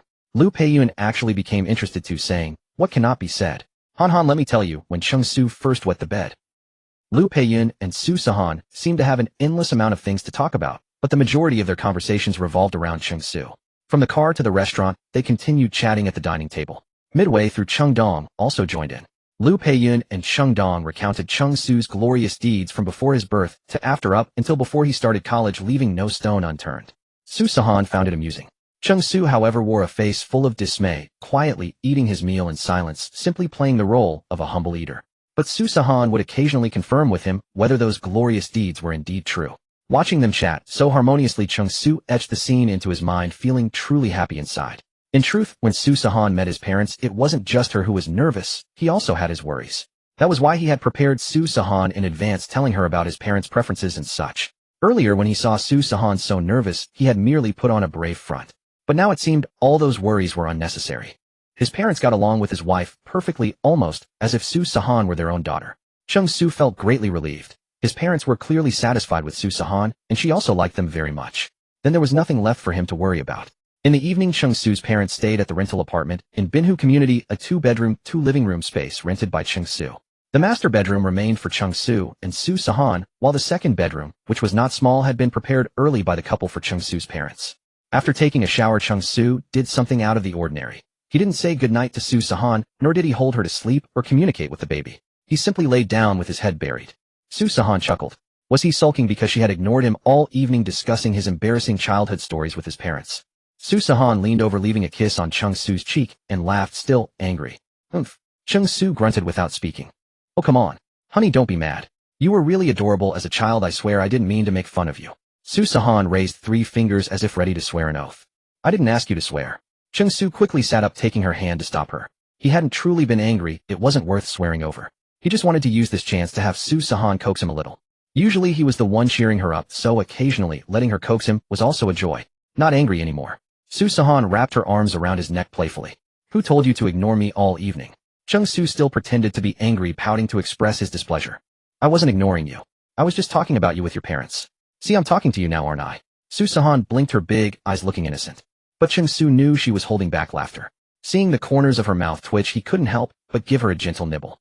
It was like a dragonfly skimming the water, but it effectively distracted Sihan. He pinned her down and pretended to tickle her as punishment. Cheng Su knew that Sihan was extremely ticklish. As expected, even before he started, she surrendered repeatedly. Only then did Cheng Su lie down contentedly on her belly. Cheng Su smirked triumphantly. He hadn't intended to actually do it, but he enjoyed teasing her like this sometimes. Ever since he learned about pregnancy knowledge a few days ago, knowing that pregnant women should maintain a happy mood but not laugh too hard, he stopped truly teasing her. He always kept a careful balance. "Little babies, you must be good and not trouble mommy," Cheng Su said to Sihan's belly, as if he could really communicate with the babies. Sihan was speechless but had grown used to this. She smiled without saying a word, allowing Cheng Su to play prenatal music and hold her while she read a book. Now prenatal education and communication with the babies seemed to have become a daily ritual for Cheng Su. Ever since he learned that the babies could actually hear conversations with them, Cheng Su became even more diligent, talking to Sihan's belly about all sorts of things every day, always playing prenatal music. Cheng Su enjoyed it immensely. Sihan, though often amused by him, let him talk and do the prenatal education. Moreover, when Cheng Su gave prenatal education, he received system rewards, which made it even more delightful. Ding! Host has performed 1 minute of prenatal education for the baby. Reward 1,000 yuan. 1,000 yuan has been transferred to the host's bank account through legal and reasonable procedures. Cheng Su looked at the system prompt, and then at the arrival notification on his mobile banking, feeling immensely joyful. This money was the fund for the baby room's decoration. On Saturday, Cheng Su didn't have to work, so he got up at 6 in the morning and went to the market. Ever since Cheng Su got along well with the vendors at the market, he learned when each type of produce was just delivered and at its freshest. Indeed, Cheng Su's social skills were remarkable. Over the past few days, the vendors had grown very fond of him. They all thought this young man was kind, capable, hardworking, and even better to his wife. At just past 6, when the seafood section barely opened, Cheng Su appeared at the entrance. Coincidentally, this was also the time for seafood restocking. Fish, shrimp, and other items were just caught, still lively with clear, bright eyes and bright red gills. The reason Cheng Su came to buy fish at this hour was that the fish was the freshest, and the fresher the fish, the better the soup. Although he could buy it at noon or in the afternoon, the fish wouldn't be as good as at this time. Moreover, Christian carp soup was Sihan's favorite. Yesterday, she had specifically pestered him, saying she wanted some. So when he bought groceries yesterday, he asked the vendor at the seafood section to set aside a big one for him. As expected, when Cheng Su arrived at the stall where he had bought croaker before, the vendor handed him a freshly killed large Christian carp and said, "I knew you'd come at this time. I've already cleaned it for you. And here are some fresh ribbon fish as a gift. You can steam or braise them for your wife. Either way, they'll be delicious." Ever since Cheng Su learned the seafood restocking time, he always came at this hour to buy aquatic products, so the vendor knew. "Thank you, sis." Cheng Su took them, politely paid, chatted briefly, bought some fresh live shrimp, and then went home. Recently, in addition to studying precautions during pregnancy, Cheng Su was also preparing to research recipes suitable for pregnant women. Cheng Su entered the kitchen early in the morning, took out the relevant materials he had organized the day before, and started tinkering around. Fish, shrimp, chicken, green onions, ginger, and garlic were meticulously prepared and arranged in order with an assortment of vegetables and fruits beside them. An impressive array of ingredients filled the entire marble countertop in the kitchen. Yet Cheng Su did not take out any seasonings. The reason he had risen so early that day to shop and prepare was, apart from seeking the freshest ingredients, he also wished to attempt crafting dishes that relied on no seasonings at all. Seasonings contain numerous stimulating chemical compounds. Excessive consumption is detrimental to both the pregnant woman's constitution and the developing fetus. Fortuitously, he had ample time over these 2 days and decided to give it a try. Though Cheng Su was hardly adept at cooking, his intellect was sharp. For simple dishes, he could follow a recipe and mimic the process with ease. The results were merely passable, not disgraceful, yet hardly exceptional. Although his mother Lu Peiyun was assisting him, now he could not simply coast. The road ahead was long. He could not perpetually depend on his mother's help. Cheng Su scrolled through popular science articles on maternity diets on his phone, nodding almost unconsciously. "Oh, so this is how one should prepare shrimp." Cheng Su couldn't help but exclaim. Among seafood aside from fish, he had never tackled any other dish. Even with shrimp, his only experience was washing them clean and tossing them directly into the hot pot during a fondue meal. After observing for a while, Cheng Su suddenly felt that cooking was an art of profound depth. Attempting to cook without any seasonings was exceedingly difficult. Just as he was fully absorbed, a cold mechanical voice resounded within his mind. "Ding! Congratulations, host. For autonomously learning culinary skills to ensure the well-being of the mother and child, your perseverance is commended. You are rewarded with supreme culinary mastery. Upon viewing any ingredient, you will automatically decipher its nutritional value and all associated cooking methodologies. Relevant culinary techniques are now being uploaded into the host's neural matrix." Instantly, Cheng Su felt a warm current flow through his entire body. A tightly sealed gate in his mind seemed to be forced open, granting sudden clarity. His vision swam with a hazy mist, but it quickly cleared. The trance shattered his mind, sharpened instantly, and the world before him burst into vivid focus. Gazing at the dazzling array of ingredients arranged before him, the previous sense of blind confusion and powerlessness had vanished. Instead, upon seeing each item, he immediately grasped its purpose. He now completely understood the preparation methods, cooking techniques, and the specific therapeutic effects each ingredient could unleash. Ding! Supreme culinary mastery, upload complete. Cheng Su blinked in disbelief and couldn't suppress a mutter, holy shit. This was possible. He had been entirely unaware that the system possessed such wondrous capabilities. Frankly, previous system rewards had always been tangible objects. This sudden intangible bestowal felt genuinely peculiar. He had originally believed the system could only deliver concrete items. To think it could also grant such abstract gifts completely stunned him. System, you've been hiding your depths well. Ding. Host, your perspective is too limited. Please do not underestimate me. I am a highly sophisticated and formidable system. The icy mechanical voice sounded once more, its tone laced with a hint of indignation and petulance. Cheng Su pursed his lips, deciding not to argue with the machine. How would he dare look down upon it? It was his benefactor. Then what other hidden functions do you possess? Reveal them all. After a moment's thought, Cheng Su asked curiously. Ding. The system grants rewards based on the host's actual circumstances. Rewards are randomly generated. Please actively trigger the conditions for reward acquisition. Alright. Cheng Su suddenly realized how foolish his inquiry had been. Each time, aside from sardonic quips and playful banter, the system merely repeated that same phrase. Nevertheless, Cheng Su was overjoyed. Supreme culinary mastery. This would save him countless hours of learning time he could now devote to other pursuits, such as holding Su Sihan close as a living warmer, or conversing with his 3 unborn babies through her belly, teaching them to call him father. The mere thought brought immense delight. Cheng Su felt he was beginning to ascend to the pinnacle of his life. As expected of a refined system, truly impressive. Ding. Thank you for the praise, host. Cheng Su's mouth twitched. Well, rather audacious, yet undeniably polite. Having risen early and thanks to the system's reward acquired excellent cooking skills, Cheng Su had finished preparing breakfast long before usual. When Lu Peiyun awoke and went to the kitchen to start cooking, she found seafood congee already simmering on the dining table, accompanied by neatly arranged side dishes. The congee still emitted fragrant steam. Its aroma alone was enough to awaken the appetite. Meanwhile, Cheng Su remained bustling about in the kitchen. Lu Peiyun hurried into the kitchen and saw Cheng Su deftly handling a chicken. His movements were practiced, his knife work precise. The bird in his hands resembled a piece of art more than poultry. His every motion suggested the skill of a 5-star chef. Lu Peiyun had never witnessed such a scene. Good morning, son. Did you make all that on the table? Or did you buy it? Lu Peiyun's eyes widened as she asked. She still found it hard to believe her son could cook, let alone prepare food that smelled as though it demanded considerable expertise. Morning. Naturally, I made it. By the way, mother, could you check the time for me? Cheng Su, oblivious to the astonishment in his mother's voice, was wholly engrossed in preparing the free-range chicken and crucian carp. Simultaneously, he was stuffing something into the cavities of both the chicken and the fish. Lu Peiyun was utterly at a loss for words. She knew her son could manage basic home cooking, nothing more. This overwhelming aura of a 5-star chef made her wonder if her son had been somehow swapped. Could he have been switched with someone else?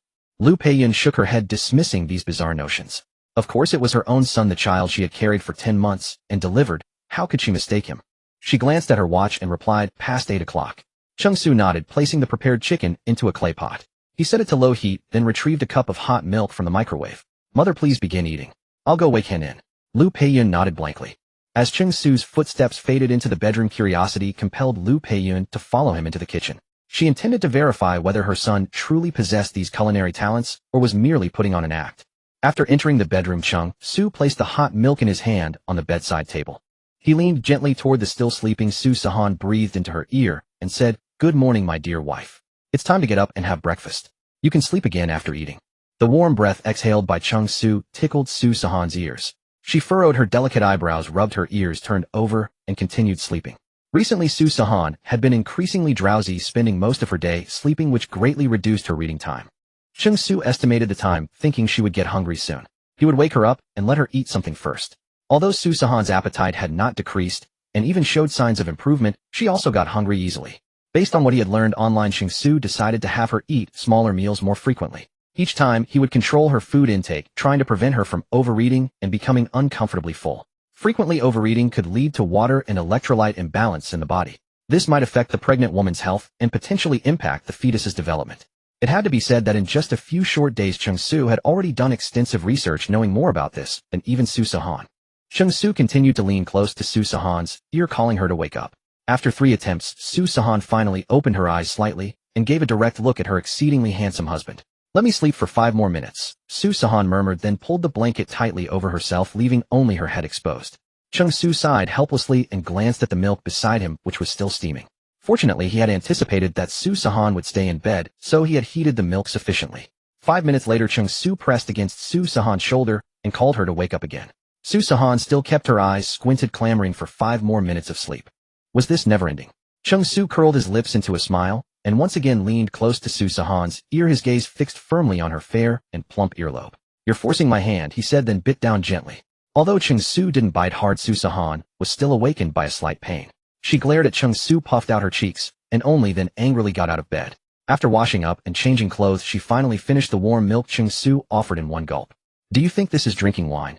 Taking it in one gulp. Drink slowly, no one's competing with you for it," Cheng Su said with a smile, reaching out to wipe away the milk residue at the corner of her mouth. "Oomph." Sihan exited the bedroom without looking back. Sitting at the dining table, she rubbed her earlobe, which was red either from being bitten or from embarrassment. Only then did a smile appear on her face. But when Cheng Su followed her out holding the empty milk cup, Sihan immediately suppressed her smile and turned her face away. When Cheng Su entered the kitchen, he saw Lu Peiyun and Cheng Dong looking around as if studying something. Seeing Cheng Su come in, neither of them felt awkward. Cheng Dong pulled Cheng Su over and asked, "Son, did you really make all these yourself?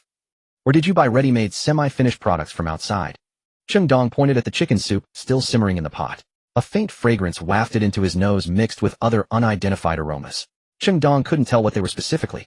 However, just smelling it was enough to make one's mouth water. "Really, don't worry about it. This chicken needs to simmer for several more hours. Hurry and have breakfast." Cheng Su found it amusing. He simply cooked a meal, and his parents were this surprised. How useless could he possibly seem in their eyes? Cheng Dong and Lu Peiyun exchanged a glance. They found it unbelievable, yet also deeply gratified. Their son had truly grown up. He could even cook now. Cheng Dong and Lu Peiyun were led out of the kitchen by Cheng Su.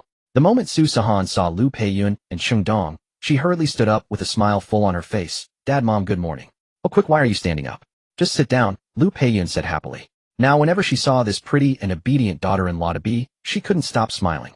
Noticing Sihan's rosy cheeks, she asked anxiously, "Why are your cheeks so red? Are you running a fever?" "A fever would be terrible." No fever." Sihan lowered her head, touched her own face, then glared irritably at Cheng Su, who was beside her, with a look of schadenfreude, laughing happily. Lu Peiyun also noticed this and immediately put her hands on her hips in anger. "Did this kid bully you?" Sihan seemed to think of something, her eyes lighting up, and she nodded with a sense of grievance. Cheng Su immediately felt a sense of foreboding. "You kid, how dare you bully my daughter-in-law? What bear's heart and leopard's gall have you eaten? Just watch how I deal with you." As Lu Peiyun spoke, she stepped forward ready to hit Cheng Su, her face filled with resentment. Realizing the situation was unfavorable, Cheng Su quickly dodged behind his father Cheng Dong. He poked his head out and said, "Mom, I didn't bully her at all. I was just waking her up." Cheng Su was utterly bewildered. Was this really his mother? She wouldn't even listen to his explanation and was ready to start fighting. What's worse, she blindly believed Sihan's words without asking any questions and was now lecturing him. Lu Peiyun glared and pointed at Cheng Su. "You still dare to argue back? Old Cheng, if you don't move aside, I'll hit you too." Lu Peiyun lifted her chin and stared at Cheng Dong. Cheng Dong gave a bitter smile, turned around, and patted his son's shoulder. "Dad can't help you either. Who asked you to argue back? Pray for your own safety." After sighing and finishing his words, Cheng Dong tactically stepped aside. He didn't want to be implicated, so he sat aside and laughed mercilessly as if he were holding some sunflower seeds in his hand. Cheng Su felt bitterly wronged inside. As he dodged, he looked at Sihan. Sihan at that moment had already raised a triumphant smile, watching Cheng Su's embarrassed, dodging, laughing until her mouth couldn't close. When Sihan saw Cheng Su looking at her, she couldn't help but puff her cheeks proudly and playfully stick out her tongue off. "That's punishment for biting me." Seeing Lu Peiyun scolding Cheng Su, Sihan was extremely happy inside. This round she had won completely. Only after Cheng Su sincerely surrendered did Lu Peiyun consider letting him off. "Mom, am I really your biological child?" Cheng Su wailed bitterly, sighing as if his life had no hope. You know, before at home Lu Peiyun had treated him like a treasure. Not to mention hitting, she wouldn't even scold him once. Now how could she change so suddenly? Why did he feel his status was plummeting straight down? "You were given to us free with a phone bill. If you dare bully my precious daughter-in-law again, just try it." Lu Peiyun didn't forget to verbally threaten her own son. Indeed, she gave him no face at all. Exactly. Sihan laughed triumphantly, linking her arm with Lu Peiyun's and chimed in. Yes, your subordinate obeys your orders." Cheng Su expressed that his plight was too difficult. He no longer worried about mother-in-law and daughter-in-law relations. Instead, he should be concerned about his own bottom. He was completely incapable of offending her. During the meal, even Su Sihan noticed that Cheng Su's cooking had improved significantly. The seafood congee melted upon the tongue, brimming with rich oceanic flavors, utterly delicious. She couldn't help but praise Cheng Su repeatedly. Lu Peiyun and Cheng Dong were no different. They had never known their son could cook so well. They finished every last drop of congee, not a single grain left behind. After breakfast, Su Sihan sat on the sofa watching television, while Lu Peiyun and Cheng Dong went into the bedroom. Cheng Su wrapped his arm around Su Sihan and gently pinched her nose, saying, "You're the one accusing others first, my dear. You mustn't learn bad habits from your mother. Clearly you're the worst one, biting me so early in the morning. Look how red it is." Su Sihan retorted indignantly, her expression all wronged. "Is that so? Let me see then," Cheng Su said with concern. Su Sihan leaned in grievously for him to inspect, but after a long moment, Cheng Su found no mark at all, no tooth print whatsoever. He suddenly leaned forward and bit her instead. Just as the two were laughing and playfully wrestling, Lu Peiyun opened the door. The couple sat up like scolded children, perfectly upright. Lu Peiyun eyed them suspiciously for a moment before speaking. "Henin, I noticed there's tea in the house. Go brew a pot for me and old Cheng." With that, she took her place on the sofa's center seat, and Cheng Dong followed suit beside her. "All right," Su Sihan replied, puzzled. Seeing their serious expressions, her heart skipped a beat. Had she done something to offend her parents-in-law? Su Sihan puzzled over it for a long time, but could not figure out what she had done wrong, so she obediently went to prepare the tea. "Mom, let me handle this. The teapot is hot. I don't want to scald her." Cheng Su, assuming his parents wanted tea, took the tea box from Su Sihan's hands and cheerfully headed toward the kitchen. Lu Peiyun frowned slightly, glancing at Cheng Su, and said, "Just making tea isn't difficult. Hand it to Henin, let Henin brew it." Lu Peiyun's voice had grown noticeably louder, her tone laced with impatience and a trace of anger. It was unclear whether her dissatisfaction was directed at Cheng Su or Su Sihan. It was evident that Lu Peiyun was somewhat upset. "Give it here. I'm not so delicate. Parents, just wait a moment, I'll be right back." Su Sihan also sensed the atmosphere was off and took the tea from Cheng Su's hands. Cheng Su wanted to say something, but Su Sihan silenced him with a reassuring gesture before entering the kitchen. Cheng Su was equally perplexed. Everything had been fine just moments ago. What had happened? He wanted to go to the kitchen to help Su Sihan, but Lu Peiyun commanded him to sit down. Cheng Su, bewildered, signaled to his father, "What's wrong with Mom? Did you anger her?" But Cheng Dong wore a similarly grave expression, waving his hand and telling Cheng Su not to speak further. Moments later, Su Sihan carried 2 cups of tea into the living room and offered them to Lu Peiyun and Cheng Dong, smiling. "Dad, Mom, please have some tea." Only then did both their faces light up, and they responded in unison, taking the tea. Smiling brightly after taking a sip, Lu Peiyun pulled Su Sihan over and asked her to sit beside her. Cheng Su was equally confused. What were his parents acting out? Lu Peiyun inspected Su Sihan's hands and asked, "Don't tell me you didn't burn yourself." Su Sihan shook her head blankly. She could not understand what her mother-in-law was doing. This abrupt shift in attitude left her completely baffled. Then Lu Peiyun cheerfully produced a large red envelope from her clothes and pressed it into Su Sihan's hands. Cheng Dong likewise produced a red envelope and handed it to Su Sihan. "Keep this safe. It's a small token from your father and me." Lu Peiyun patted Su Sihan's hand and smiled. Only then did Cheng Su fully understand. His parents were following the tradition of formally recognizing a daughter-in-law. According to their family customs, once a daughter-in-law was accepted, she would serve tea to the elders as a gesture of respect. The elders would then present the recognized daughter-in-law with a red envelope as a meeting gift. And since Su Sihan had already changed her form of address, the red envelopes were certainly unavoidable. Cheng Su could only smile helplessly. His parents had deliberately maintained such a serious demeanor to give the ceremony its full gravitas. But it had genuinely frightened him. He had thought his parents were dissatisfied with Su Sihan and deliberately making things difficult for her. He had been regretting whether inviting his parents over to care for Su Sihan had been the right decision. If his parents disapproved of their marriage, he would not yield. He would find every possible way to convince them. After all, he would marry only Su Sihan. Su Sihan held the red envelopes at a loss. "Mom, I cannot accept this." Su Sihan clearly did not understand these customs, her eyes filled with panic. Hadn't her mother-in-law been angry? How could everything be fine after a single cup of tea? And now she was being given a red envelope. Feeling the thickness of it, it must be worth 10,000 yuan at least. How could she accept money from her parents-in-law for no reason? Moreover, wasn't giving a daughter-in-law a meeting gift customary?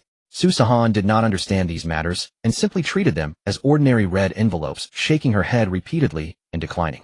"Daughter-in-law, just take it. The meeting gift cannot be omitted, especially since you have already changed your form of address." Cheng Dong chuckled from the side. "Your father is right, Henin. At first I failed to think things through. I was so eager to claim you as my daughter that I had you change your form of address prematurely. But the fee for changing address and the meeting gift are both essential. Whatever other daughters receive, my daughter must also receive. Your father and I each prepared 11,000. You are the 1 in 10,000 daughter-in-law we have chosen. As for the wedding, we will discuss it then." Your father and I didn't have cash on us earlier. That is why we withdrew it yesterday. We should have given it to you much sooner. From now on, live well with my son. If he dares to mistreat you, tell me, and I will surely teach him a lesson." Liu Peiyun spoke animatedly, and before finishing she cast a glare at Cheng Su. She then smilingly urged Su Sihan to put away the money, still holding her hand, and unwilling to let go. Su Sihan was deeply moved inside. Her parents-in-law did not dislike her at all. On the contrary, they treated her so well and had thought of everything so thoroughly. They would not allow Su Sihan to suffer the slightest grievance, not even having her change her form of address without proper ceremony. Every ritual had to be observed completely, granting Su Sihan abundant respect. Cheng Su's family was not particularly wealthy, so a meeting gift of a few thousand yuan would have been reasonable. A single envelope would have been sufficient to convey their sincerity. Yet Liu Peiyun and Cheng Dong not only gave over 10,000 in each envelope, but presented two. It was clear that the parents-in-law before her genuinely approved of Su Sihan as their daughter-in-law, showing her no stinginess whatsoever. "Just accept it. This is mother and father's recognition of you." Cheng Su walked over, gently rubbed Su Sihan's head, and said with a smile, "Yes. Thank you, Dad. Thank you, Mom." Su Sihan spoke through tears, throwing her arms around Liu Peiyun, and then softly called out, "Mom." After the morning's events, the bond between Liu Peiyun and Su Sihan grew even deeper. Liu Peiyun cheerfully called her daughter over and over again. They chatted joyfully like sisters, so much so that not only Cheng Su himself, but even his father Cheng Dong couldn't get a word in. Their family status, as one could imagine, was evident. Cheng Dong and Cheng Su stared at each other in helpless exasperation. After dinner, Liu Peiyun accompanied Su Sihan for a stroll outside. Cheng Su initially wanted to join them, but his father pulled him back. Cheng Dong pulled Cheng Su onto the sofa and asked seriously, "Now that Han Nin is pregnant, what are your plans?" His face was unusually stern, showing how much he valued this conversation. "Marriage. I've already proposed to Han Nin and she agreed. I plan to meet her parents, then get the marriage certificate and hold the wedding ceremony." Cheng Su answered without hesitation, as if these words had been repeated in his heart thousands of times. And indeed that was the case. He had been thinking this way since graduation, but initially struggled under various pressures. Now that Su Sihan was carrying their baby, the wedding timeline naturally had to be moved up. He was eager to marry Su Sihan in a proper and lawful manner as soon as possible. However, ever since Su Sihan's phone call with her mother that day, there had been no news from her side. Cheng Su was also anxious. He had no idea what Su Sihan's parents were thinking. The days of waiting were agonizing, and Cheng Su grew increasingly restless. He was not a sentimental person, but these past few days had forced him to experience that feeling. Cheng Su looked at Cheng Dong with some confusion, not understanding why he was asking about this again. Hadn't they already discussed it? "You're worthy of being a son of the Cheng family. Have you set a date to meet Han Nin's parents?" Cheng Dong pressed on. Cheng Su shook his head and sighed. Without knowing his future in-law's intentions, he couldn't just guess. He thought maybe he should take the initiative himself. Although Su Sihan preferred that her father be the one to initiate the conversation so that Cheng Su wouldn't be too passive. "It's okay, let's take it one step at a time." Cheng Dong saw his son's anxiety and offered comfort. "It's also good that you haven't met them yet. There's still a very important matter, your wedding house." With that, Cheng Dong went into the bedroom. From his suitcase, he pulled out a bank card and handed it to Cheng Su. "This is what your mother and I have saved over the years, plus some borrowed from relatives and friends these past few days, totaling 2 million yuan. Originally, this money was meant for you to buy a house and a car. Since you've already bought a car, take all of it to buy a house. Your mother and I think a decent-sized one is fine. 70 to 80 square meters is enough for you two and our 3 grandchildren to live in. After all, we can't afford anything too fancy. You know our family's financial situation. We don't know the prices in Modu, so let's check out the houses tomorrow. If it's not enough, after looking, we'll take out a partial loan. Your mother and I will help you afterward." Cheng Dong spoke at length. The fact that he could borrow 1 million from relatives and friends was already quite impressive. He had only given the card to Cheng Su today because he wanted to gather all the money together before handing it over.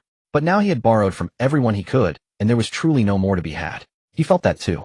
2 million might not be enough, but there was no other choice. The rest would have to be a loan. It was only then that Cheng Su remembered he hadn't told his parents about the house he owned in Jinshanhuafu. He had hired a professional renovation team, and the nursery was still being decorated. He had completely forgotten to mention this to his parents. But what he never expected was that his father and mother were actually planning to buy a house for him, and Su Sihan and Modu even swallowing their pride to borrow money. Borrowing money was not a glorious thing. It meant humbling oneself to beg. His parents had never begged for anything in their lives. Even when their supermarket faced a closure crisis, they never bowed their heads to anyone. They had sacrificed so much just so he and Su Sihan could have a home in Modu. Cheng Su felt both heartache and guilt. "Dad, why didn't you tell me about this earlier? If we had, you would have stopped us from borrowing, wouldn't you?" Cheng Dong said with a knowing smile. Cheng Su was his son, and he knew his temperament best. Cheng Su nodded. Indeed, he would have stopped them no matter what. "All right, the money is already borrowed. Let's buy the house first. And don't tell Henin about the loan, or she won't want to use this money for the house. Cheng Dong patted Cheng Su on the shoulder with a knowing smile. Dad, but I've already bought a house, Cheng Su said with an apologetic smile. What? Cheng Dong's hand froze in midair, unable to move up or down. After a long pause confirming he hadn't misheard, he asked doubtfully, isn't this house rented? Don't lie to your father. Don't I know you? Besides, where did you get the money? Even if you made money from stocks, could you make that much? 4 or 5 million. Cheng Dong's first reaction was that his son was lying, trying to get them to return the borrowed money, so they wouldn't worry. Moreover, the house his son was currently living in, Cheng Dong guessed, would cost at least 4 or 5 million. Not here. It's in Jinshanhuafu. Since it's still being renovated, we're staying here for now. I bought it not long ago, and I've already gotten the property deed back. Sorry, Dad, I forgot to tell you. Cheng Su scratched his head and said. Seeing that his father still seemed skeptical, he brought out the property deed, and only then did Cheng Dong fully believe him. Cheng Dong stared at the property deed bearing his son and daughter-in-law's names, dumbfounded for a long time. His heart was filled with overwhelming shock. What did a 200-square-meter house mean? Cheng Dong wasn't ignorant. If a developer built a 200-square-meter unit, this community was definitely upscale, and the price certainly wouldn't be cheap. At the very least, 200 square meters would cost 10 million yuan. 10 million. He had never seen that much money in his entire life. Cheng Dong was speechless with shock. His son had already bought a house in an upscale community, and not only that, he had also bought a car worth over 1 million yuan. Cheng Dong swallowed hard, looked at his son whom he knew so well, and asked, did you make all this from stock trading? Cheng Su nodded affirmatively. He had used that as an excuse before, so he had to stick with it now. His only worry was that his father would again bring up the idea of trading stocks together. Cheng Dong's face was full of disbelief. He had traded stocks before and knew many stock trading friends, but he had never heard of anyone making a fortune from it. He only knew that they ended up losing everything, even their shirts. Making 1 million from stocks would have already shocked him for a long time, but making 10 million. Cheng Dong couldn't help but begin to question life itself. Cheng Su was relieved that until his mother and Sihan returned, his father hadn't mentioned wanting to invest in the stock market alongside him. Instead, he kept staring at the property certificate, grinning from ear to ear. He kept praising his son as remarkably capable. When Lu Peiyun came back, she walked into this very scene. Hadn't she simply asked old Cheng to hand over the bank card to their son? Was he really this thrilled? And praising his son, what was there to praise about giving a bank card? Lu Peiyun was about to retort when she spotted the property certificate and was left utterly speechless. Lu Peiyun held the property certificate and read it line by line, afraid of missing a single character. After hearing Cheng Su recount the entire story, her eyes grew damp with emotion. Mom, why are you crying? Cheng Su was taken aback. He had never expected his mother to shed tears upon seeing the property certificate, and quickly moved to comfort her. Sihan also comforted her from the side with a troubled heart. Cheng Dong, seemingly oblivious, laughed heartily and said, your mom is overjoyed. What's that phrase? Tears of joy, yes, that's it. Lu Peiyun shot Cheng Dong a furious glare, and he sheepishly dried up his grin. Lu Peiyun had never imagined that on this trip to Shanghai her son would keep surprising her one after another. Cheng Su had always been bright since childhood and grew even sharper as he matured, more accomplished than his own father. Not only had he learned to trade stocks and made money, but he had also purchased a house and a car. There was no longer any need for them to worry themselves. Lu Peiyun carefully examined her son. Her son had grown taller and stronger. His shoulders were broad enough to bear the weight of a family. He had found such a beautiful, kind, and virtuous wife, and was about to become a father, welcoming his own child into the world. And now he had bought a house and car through his own efforts. At this moment, she suddenly realized. When had her son stopped being that child who cried when he wet the bed and clung to her heels all day shouting mom? And when had he stopped relying on them? Cheng Su, her son, you have truly grown up. He was independent, earning money, learning to shoulder responsibility, and Lu Peiyun rejoiced from the bottom of her heart. Yet she felt a profound sense of loss, as though something precious had quietly slipped away. Mom, please stop crying. When you cry, I feel sad too. Sihan gripped Lu Peiyun's hand tightly, her eyes filled with compassion. Lu Peiyun held Sihan's hand firmly, wiped away her tears, and finally managed to smile. She held Cheng Su's hand in her left hand, and Sihan's in her right. Looking at the two of them, she felt deeply gratified. Good. Very good. I'm not sad. I have such a wonderful daughter-in-law as you, and I'll soon be holding 3 adorable grandchildren. What is there to be sad about? I'm not sad, not sad. Yet as she spoke, Lu Peiyun's tears continued to fall uncontrollably. Ever since his parents had come from their hometown, Cheng Su had felt much more at ease. When he learned that his parents, in order to better care for Sihan, had also studied pregnancy knowledge, he was tremendously surprised. He deeply felt that they were indeed his parents, thinking along the exact same lines. With his parents keeping him company at home, he could go to work with peace of mind. Aside from weekends, his parents were in charge of cooking, which unexpectedly suited Sihan's taste very well. Although his parents also enjoyed spicy food, they would endure eating light dishes to accommodate Sihan. Sihan understood this in her heart, and would prepare some chili oil or chili sauce for his parents. When Cheng Su had free time, she would ask him to cook a few spicy dishes to satisfy the elderly couple's cravings. Every day after work, Cheng Su would accompany his parents and Su Sihan for walks in the residential compound downstairs or at the park. In the evening, Cheng Su would hold Su Sihan and conduct prenatal education for the three little babies, while also checking his rewards and listening to the baby's movements. After a few days, Cheng Su's account held roughly over 400,000 yuan. Right then, after finishing his shower, he put on prenatal music and lay his head on Su Sihan's belly.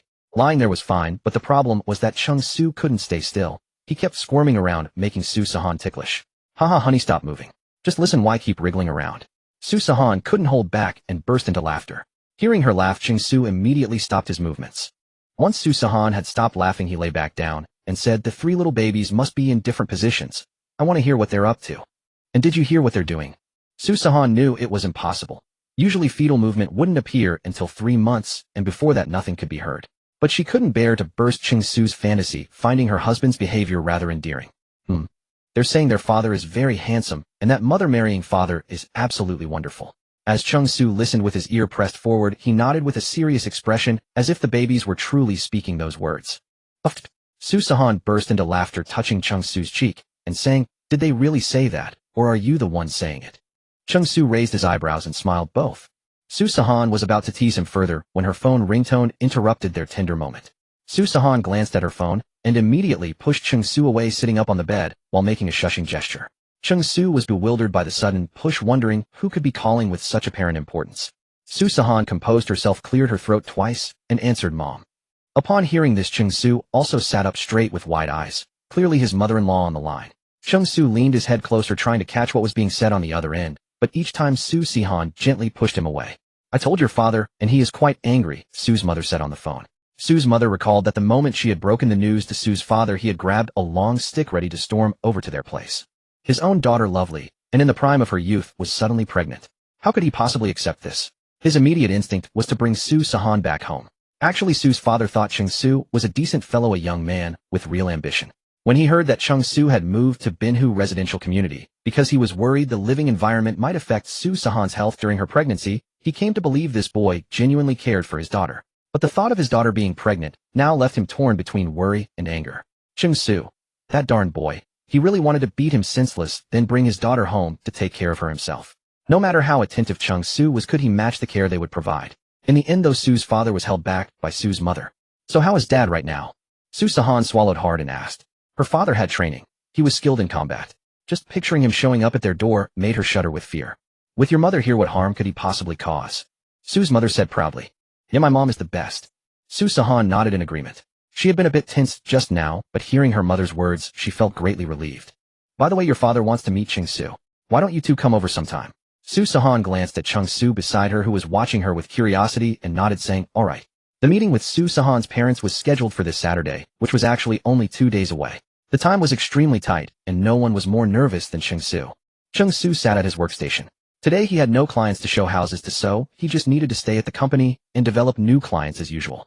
But at this moment, Cheng Su could hardly focus on work. 2 days felt incredibly short to him. He knew well that Su Sihan's parents were not people to be trifled with. Su Sihan's father was a stern man who rarely smiled, and he handled matters with swift decisiveness. When Cheng Su was dating Su Sihan in college, he had the fortune, or misfortune, of meeting him once. He remembered that day vividly. A tall man in a suit stood at the school gate, blocking their path. Su's father was about the same height as Cheng Su, both towering over 6 feet. Though Su's father had a few strands of gray amidst his thick black hair and a face etched with the wear of time, his sharp eyes and the aura of sternness he exuded were truly intimidating.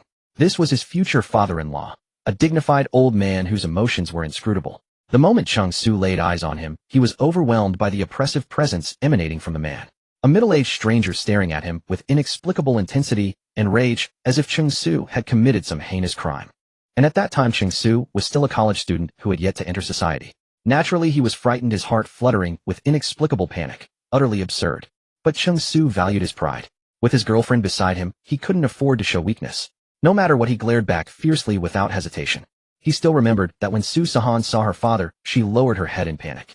At the time, he thought she was just scared of being blocked by a stranger. He tried to comfort her, acting as her protector, gripping her hand tightly and stepping in front of her. It was then that the stranger roared, "Let go of my daughter." Cheng Su was utterly dumbfounded. What happened afterward he couldn't recall clearly because he was too dazed at the time. However, that first impression was so profound that even after 2 or 3 years, Cheng Su still remembered it vividly. Later, Sihan told him that it was her mother who had calmed her father down. Because before Su's father met Cheng Su, Su's mother had already seen him through a video call. At that time, Su's father was gravely ill, and the family business was almost entirely managed by Su's mother alone. She was too busy to meet Cheng Su in person, so they could only communicate via video. But thankfully, her mother had always respected her daughter's choices and never really opposed their relationship. Yet upon reflection, a woman who could single-handedly sustain the family business and keep Su's father in check was certainly no ordinary person. To say that Cheng Su was not worried would be a lie, and his biggest concern at the moment was what gifts to bring for his future parents-in-law. This was his first formal meeting with them, so the gifts could not be too modest. Sihan had briefed him the night before. He learned that his father-in-law liked baijiu and tea while his mother-in-law preferred jewelry. Cheng Su checked his bank balance. It was 2,800 yuan. He had originally saved 4,800 yuan, but he had used 2,000 of it to hire a professional renovation team to set up the nursery. The rest was spent on a large number of essential items for a newborn, and he bought everything in sets of 3, spending 3 times the usual amount. Staring at the 2,000 yuan, Cheng Su was troubled. My father-in-law loves baijiu and tea. I should buy some top-quality baijiu and premium tea leaves, right? Since he knew their preferences, he naturally wanted to cater to them. Ordinary liquor and tea would not be presentable. But Cheng Su neither drank nor knew anything about tea, let alone jewelry. He was utterly clueless. He had no idea what to buy that would be appropriate. Sitting at his desk, he pulled out his phone and began searching. He typed into the search bar, "What kind of baijiu is best to give to my father-in-law?" He searched for dozens of similar keywords. Scrolling up and down, reading for a long time, he still couldn't make sense of it. The search results were a messy jumble of everything, and the worst part was that he felt everything online seemed correct. After a long while, Cheng Su was still anxious and indecisive. Ding! The host is about to visit his parents-in-law. Reward: 1 bottle of Guotsong Fingio, 100 grams of Dahongpo mother tea, a set of imperial green jade jewelry, and a box of premium bird's nest. Just as Cheng Su was at his wits' end, a familiar mechanical voice rang in his mind.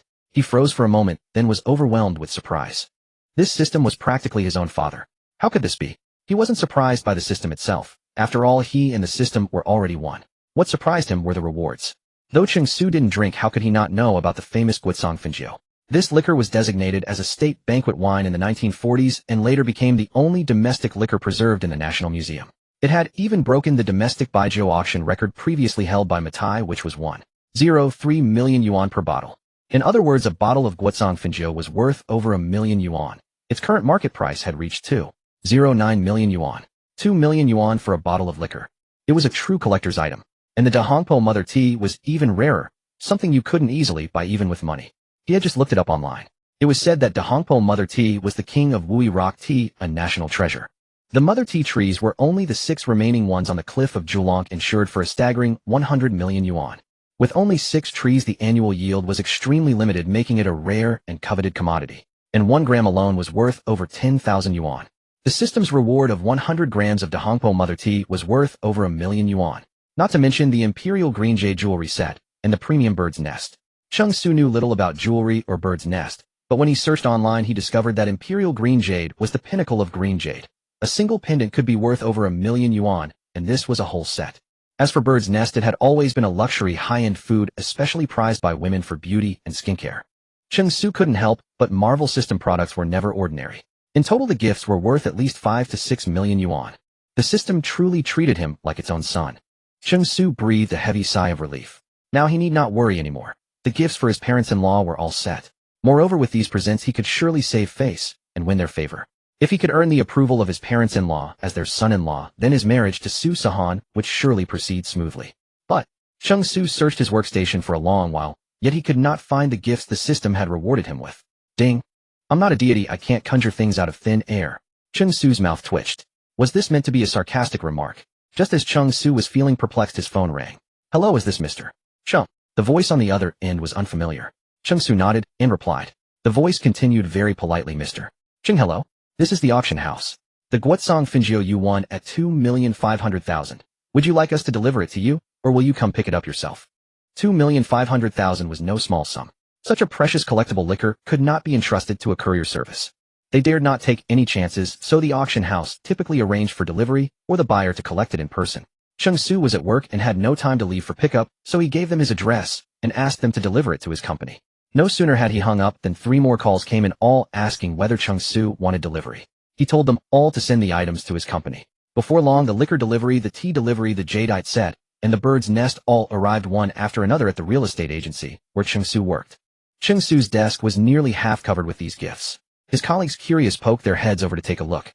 The female colleague sitting next to Cheng Su watched in amazement as person after person brought things to him. When she saw the imperial green jadeite set and the bird's nest, her jaw dropped in astonishment. Cheng Su, did you buy all these? I've seen this packaging brand before. A wealthy client of mine was carrying it once. Later I looked it up online. This is imperial green jadeite, at least over $1 million for the smallest piece, and yours is a set. How much did that cost? The female colleague's voice grew louder, unconsciously drawing the curiosity of the others. Really? Over $1 million? Don't talk nonsense. A chubby, big-headed colleague leaned in his face, full of disbelief. It's true. This brand is authentic, no fakes. If you don't believe me, I'll show you. With that, the female colleague took out her phone and actually searched, then handed the phone to the others. Now almost everyone gathered around, each one utterly astonished, starting to doubt their own lives. Holy shit, no way. Over $1 million. Cheng Su, did you really buy this? Did you hook up with some rich woman? What are you saying? Cheng Su has a girlfriend and she's pregnant and they're about to get married. Don't you know? Oh, right. Then Cheng Su, are you some kind of rich second generation? The real estate agency was not large. The branch had only 10 employees. At that moment, they all dropped their work, drawn in by the female colleague's words. Over $1 million. How could they have ever seen that much? Even if a wealthy person bought $1 million house from them, they wouldn't find it that surprising. After all, everyone knew real estate was expensive. It was just a matter of whether you could afford it. Moreover, when a rich person bought a house worth several million or tens of millions, it seemed almost expected to them. They had grown numb. After all, those people were wealthy. But Cheng Su was different. They knew Cheng Su was a fresh graduate who rented an apartment with his campus beauty girlfriend. He was still renting, yet in the blink of an eye he could afford over $1 million in items. And the things on his desk were not just jadeite. There was also liquor and tea, obviously high-end goods that ordinary people couldn't afford. They were completely in awe of Cheng Su. Competent, smart, and loaded. He was a total diamond bachelor. All the colleagues thought simultaneously. From now on, they shouldn't look down on Cheng Su just because he was a fresh graduate, and they definitely shouldn't offend him. A hidden rich second generation. They couldn't afford to provoke him. Even an older employee who had once snatched a client from Cheng Su was now showering him with praise, hoping to build a good relationship and curry favor. As the colleagues fell into their own fantasies, Cheng Su didn't join in. The system forbade him from talking, and he didn't want to mention stock trading in front of his colleagues. What if everyone wanted to follow him into stocks? That would be troublesome. So Cheng Su offered no explanation. When work ended, Cheng Su left the company under a wave of envious gazes. The 4 gifts were all well packaged, so Cheng Su didn't open them to inspect. Since they came from the system, there would surely be no issues. Cheng Su trusted the system completely. He had no particular interest in these gifts. He would simply give them to his parents-in-law later. The day after tomorrow was the Saturday meeting he had arranged with them. Cheng Su still felt a little nervous when he thought about it, though not as much as before. Cheng Su placed the gifts in the car and then went upstairs. When he reached the doorstep and just opened the door, a figure darted over to him. Honey, you've worked hard. Welcome home. Sihan gave him a bear hug, but it lasted only a moment before she let go. Cheng Su affectionately ruffled her hair, about to speak, when Liu Peiyun interrupted. Henin, come here a moment. Only her voice was heard, but she was not in sight. Liu Peiyun's voice came from the kitchen. Sihan shrugged helplessly at Cheng Su, gestured for him to lean in, and wore a mysterious expression. Puzzled, Cheng Su leaned closer. Sihan whispered in his ear, they've been arguing for an hour. She shrugged, smiled, and walked into the kitchen.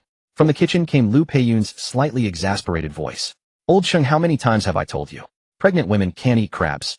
Then came Cheng Dong's retort. I looked it up online, it's okay to eat them in moderation. Eating them in moderation is still harmful, you shouldn't buy them. Henin, tell me, am I right? Liu Peiyun saw Sihan enter and pulled her over, asking with expectant eyes. I'm not really sure either. Sihan scratched her head, tactfully dodging the question. Her eyes darted around as if she had an idea, then she blinked innocently and smiled. Mom, Xiao Su is back. Why don't you ask him? Cheng Su was still changing his shoes when he heard Sihan bring him up. He paused, then shook his head with a smile. This little girl had turned naughty, dragging him into the mess. Clearly he hadn't disciplined her enough lately. Liu Peiyun and Cheng Dong hurried out of the kitchen, asking in unison, Son, can you just tell us if these crabs are edible or not? After speaking, they glared at each other and wrinkled their noses. Cheng Su felt helpless. The old couple, both over 90 years old combined, still acted like children, insisting on winning the argument. Sihan stood behind them, grinning at Cheng Su with a triumphant look.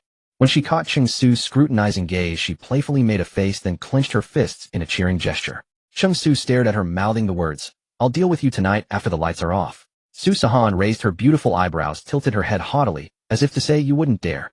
Liu Peiyun saw the silent exchange of glances, but had no idea what they were up to. Eager to get an answer, she patted her son and said, "Son, I think we shouldn't eat them. So you'd better think carefully before you answer, okay?" Lu Peiyun fixed her eyes on Cheng Su, deliberately slowing her speech. A blatant threat. "Why are you threatening our son? That's not fair. Son, don't be afraid of her. Just tell the truth." Unwilling to back down, Cheng Dong stood beside Cheng Su and gave his shoulder a firm pat, as if to reinforce his resolve to be honest. "Dad, are you sure you want me to be honest?" Cheng Su looked at his father with some hesitation. Cheng Dong had been confident, but his son's expression made him uncertain.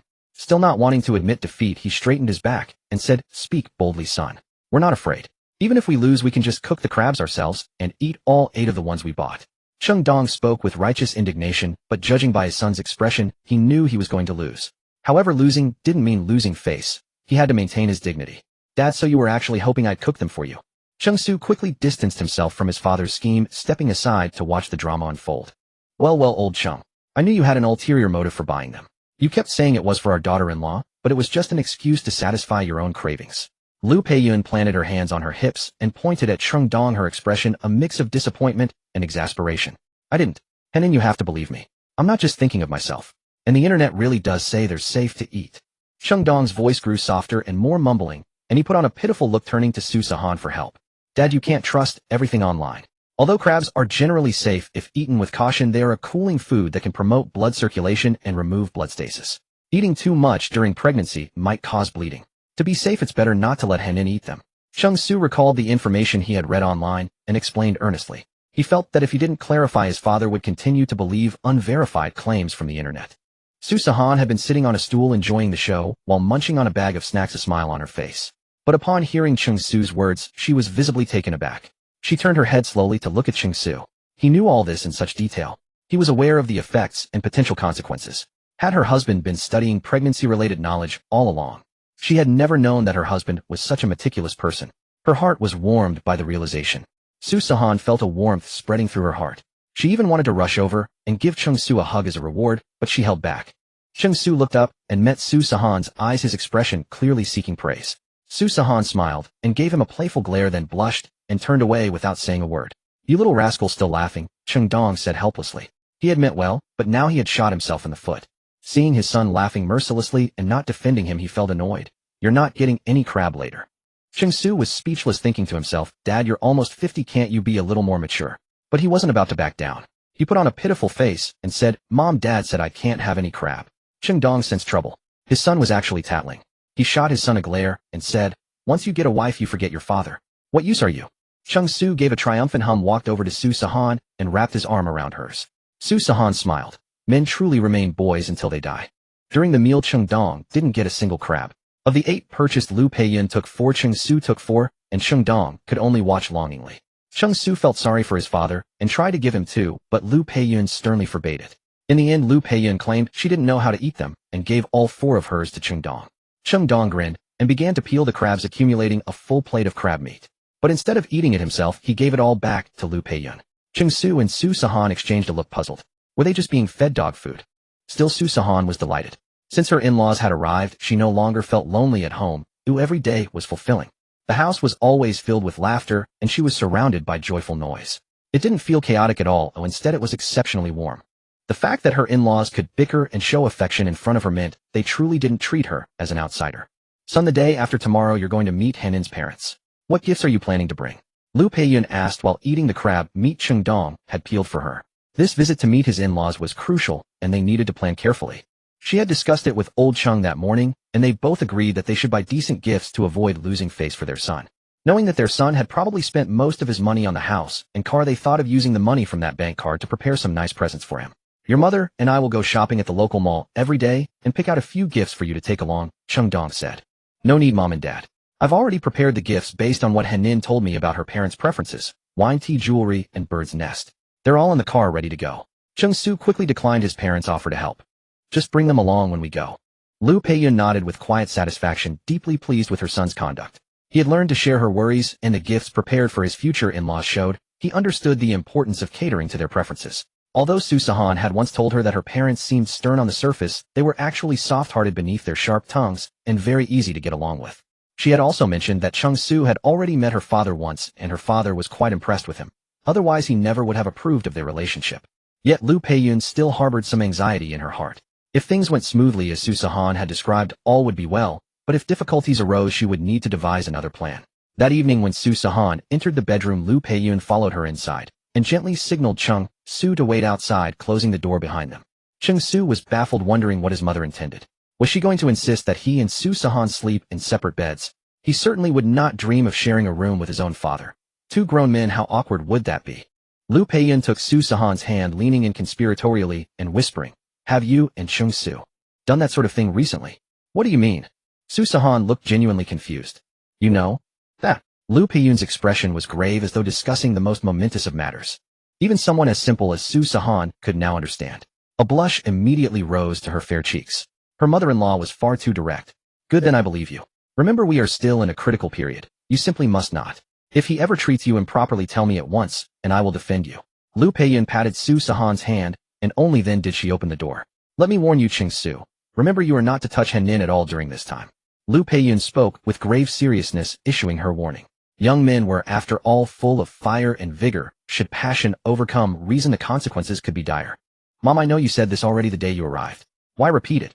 Cheng Su certainly understood these matters, and had been exercising restraint all along, never once being rough when interacting with his baby. What puzzled him was why she felt the need to remind him again. Did she truly lack confidence in her son's self-control? Lu Peiyun offered no explanation, merely shooting her son a sharp look before retreating to her own bedroom.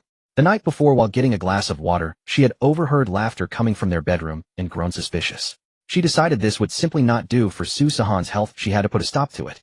Thus she had resolved to give Su Sihan a proper reminder that day before she could finally feel at ease. Cheng Su, on the other hand, remained completely bewildered. Once Cheng Su entered the room, he drew Su Sihan close with a gentle arm around her shoulders and asked, "What did my mom just tell you? Was she speaking ill of me?" Su Sihan, shy as she was, had no intention of revealing anything. She simply shook her head and deflected the topic. "The day after tomorrow we're meeting my parents. Are you nervous?" "Not really, just a little." Cheng Su tried to sound nonchalant. If he showed nerves, wouldn't Su Sihan be anxious as well? He did not wish to affect her mood. But to claim he was untroubled would have been a lie. After all, this meeting with Su Sihan's parents concerned not only their marriage, but both their families. He dared not neglect even the smallest detail. "You needn't be nervous, you are not alone. You have me." Su Sihan blinked, her expression earnest. "Please, using my own words to comfort me. Is that how you think I'll feel better? That's hardly sincere." Cheng Su pouted in mock protest, voicing his grievance, yet his arms tightened around Su Sihan.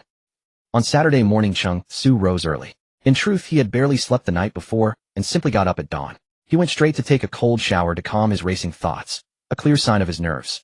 When Cheng Su woke, Su Sihan was already awake. She knew him well. Though he wore a calm exterior, pretending nothing troubled him, she understood he only did so to spare her worry. This meeting would shape the future of them both. In fact, Su Sihan had already made up her mind upon returning home. She would bring her household register and marry Cheng Su right away. She also had every confidence that her parents would adore this son-in-law. Breakfast was prepared by Cheng. When one grew tense, occupying one's hands with something practical always helped ease the anxiety. After breakfast, Cheng Dong and Lu Peiyun emerged from their bedroom, carrying an exquisitely wrapped gift box. "These are presents your father and I prepared for you to take along. They are ceramic, so handle them with great care." Lu Peiyun handed the package to Cheng Su with painstaking gentleness, offering her instructions all the while. It was a purple clay teapot set that Lu Peiyun had purchased for over 100,000 yuan. It was the most expensive set in the entire mall they had visited. They had agonized over the price. When had they ever spent so much on themselves? 100,000 yuan was equivalent to months of profits from running 3 supermarkets. But this gift was destined for Su Sihan's parents. It could never be an afterthought, nor could it appear perfunctory. That would reflect poorly on their sincerity. "Mom, Dad, you really didn't need to prepare anything." Su Sihan had seen Cheng Dong and Lu Peiyun leave the day before, and assumed they were merely going out for a stroll. By the time they returned, she had already fallen asleep and knew nothing of their gift shopping excursion. Had she known, she would certainly have stopped them. Since Cheng Su had already made his preparations, there was no need for them to spend more. It would be wasteful. "This is a small token from both your father and me to your parents. Please take it along," Lu Peiyun said firmly. Although her son had already bought gifts, the truth was that Su Sihan was the one marrying into their family. As elders, they naturally needed to make their own gesture as well, which is why they had thought to purchase a gift for Cheng Su to deliver. This was also how they expressed their goodwill. On one hand, they wanted to convey to Su Sihan's parents that they deeply valued her and would never neglect or mistreat her or her family. On the other hand, it was meant to bolster their son's standing. This gift demonstrated just how much they cherished this meeting and how sincerely they hoped their son would remain with their daughter. Therefore, this gift absolutely had to be given. Su Sihan understood all of this perfectly well. But she also knew her parents'-in-law's circumstances. They were hardly well off. This purple clay teapot alone had cost over 100,000 yuan money they had earned through tireless hardship. She could not bear to let them spend so much on her behalf. But with Liu Peiyun having spoken so resolutely, Sihan felt she could no longer refuse. Cheng Su accepted the gifts prepared by his parents, and after he and Sihan had finished preparing, they set out. Cheng Su placed his parents' gifts in the trunk alongside the presents he had personally selected. Sihan followed behind, and even before she drew near, she caught sight of the 4 beautifully packaged gift sets. Wine and tea. Her father had loved both since she was a child, often spending hours at home studying them. He also had several tea-loving friends who would gather at their house whenever they had free time, sipping tea and discussing matters related to both tea and wine. Thus Sihan had been immersed in that atmosphere from a young age and understood quite a bit by osmosis. As for jewelry, cosmetics, and skincare products, being a woman herself, she naturally had a fondness for such things and knew far more about them. Sihan barely took one look and could tell that the gifts Cheng Su had purchased were no ordinary items. "Hubby, is this National Reserve Fingio? Is this real?" Sihan could hardly believe it. She had heard her father mention this wine on multiple occasions. It was designated as a wine for state banquets, a celebrated vintage preserved in the National Museum. It was packaged in premium agate and crystal bottles, and merely the packaging alone was worth over 10,000. Purchasing this wine was a matter of luck. Simply encountering a single bottle was considered fortunate enough. Each time her father happened upon it, he felt an irresistible urge to buy it, yet was always deterred by the price. Over 2 million yuan. If he purchased 2 bottles in the downtown area of Modu, he could have bought an apartment of over 80 square meters. Their family simply did not have the means to afford such extravagance. So each time her father could only watch helplessly as others purchased it, consumed with envy. "Of course it is genuine.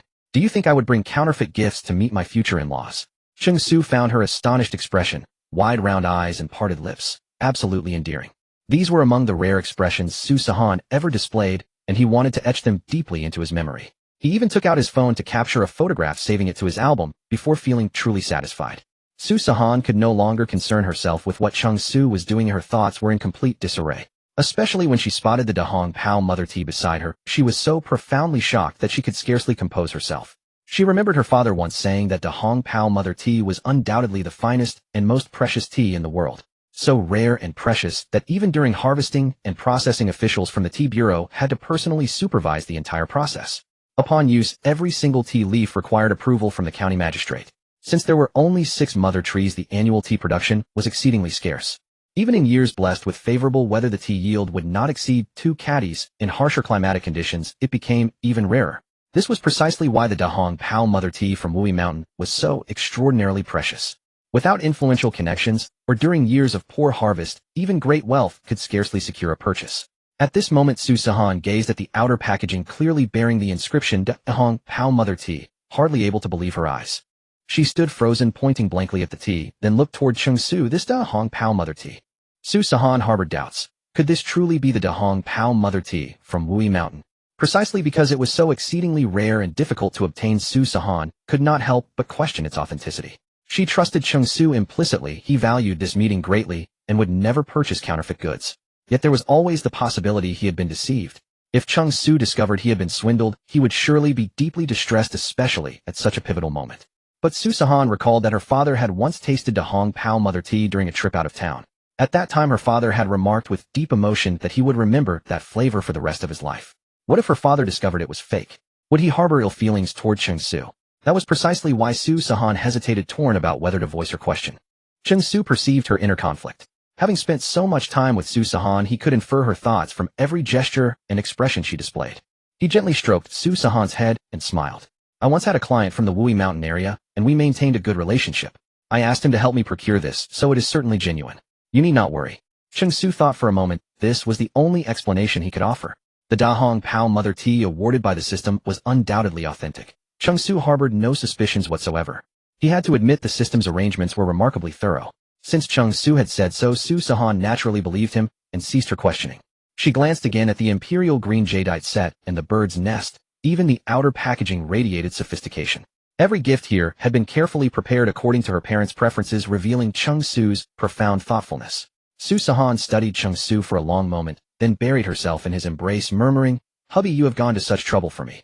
In truth, Sihan had instructed Cheng Su not to purchase overly extravagant gifts, expressing only his sincere intentions being sufficient. She never wished for Cheng Su to squander money unnecessarily. Yet in the end he not only paid premium prices for so many precious items, but invested genuine deliberation into each one. Su Sihan could plainly see that beyond the wine and tea, the imperial green jadeite and top-grade bird's nest intended for her mother were equally priceless treasures. It was evident that Cheng Su attached extraordinary importance to this meeting with her parents. Cheng Su returned her embrace and said, "To win you as my wife I have gone through immense effort and trouble. Look how thin I have become." Cheng Su winked suggestively and pressed his fingers to his lips, hinting at a reward. Su Sihan pretended not to understand and slipped free from his embrace. "Then when we arrive at my home later, you will simply eat extra." No sooner had she finished speaking than she could not contain herself and looked down, giggling softly. Cheng Su's Binhu residential community and Su Sihan's home lay in exactly opposite directions across Modu. The distance was considerable, and since it happened to be the weekend, many people had chosen to venture out for leisure, making the roads relatively congested. This was Cheng Su's first visit to Su Sihan's home, and he had followed the navigation the entire way. By the time they arrived at Hengchang residential community, where Su Sihan resided, over an hour had already elapsed. Ironically, although Cheng Su had initially been nervous, the closer they drew to their destination, the calmer he became. After all, nervousness served no purpose now. It was far better to remain composed and present himself in optimal condition before his future in-laws. Cheng Su felt considerable confidence regarding this visit. Judging from Su Sihan's earlier reactions, her parents would surely delight in these gifts, meaning he was already halfway to success. With these thoughts, his anxiety dissolved completely, since it was an unfamiliar vehicle. Registration was required beforehand. After completing the process, the car was directed to park beneath Building 3.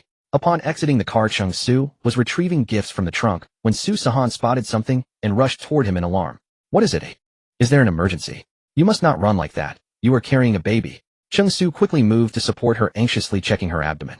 That car, please look at that car." Su Sihan tugged urgently at Cheng Su, pointing toward a BMW worth 300,000 yuan ahead. "What is wrong? Is there a problem?" Cheng Su asked in confusion, having no acquaintance with that vehicle. "That is my brother-in-law's car." Su Sihan frowned, her expression filled with apology as she continued, "Hubby, I had no idea my brother-in-law and sister would be coming over. Mom and Dad did not inform me either. Now what should we do? We have not prepared gifts for them at all."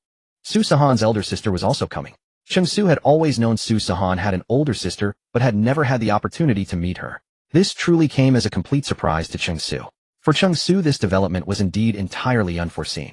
Su Ba and Su Ma had two daughters. Su Sihan was the youngest, and her elder sister Su Yuding was 2 years her senior. Su Sihan's sister had married a year ago, wedding a man who was 5 years her elder. In Su Ba and Su Ma's eyes, their eldest daughter had made an excellent match. Her husband hailed from a well-to-do family, so he launched his own business right after graduation and had already achieved modest success by now. With a soft creak, the door swung open. Before them stood a young woman in a pale blue dress, her features refined and attractive. At only 29, he had already established his own company, which had maintained steady growth and was now showing clear signs of continued upward momentum. What truly mattered was that her husband not only prospered in his career, but also treated Su Yuding exceptionally well. Fearing she might suffer at the hands of superiors if she continued working outside, he decisively encouraged her to resign and return home.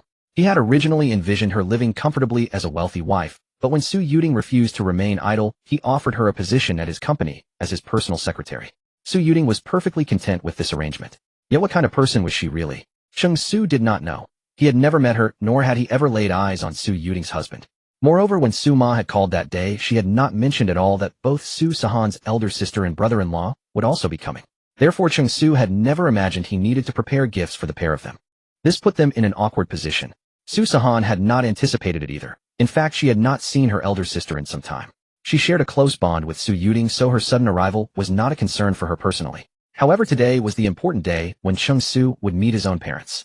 Without any prior knowledge, his sister-in-law and brother-in-law had appeared out of nowhere, and Cheng Su had made no preparations, making the situation rather uncomfortable.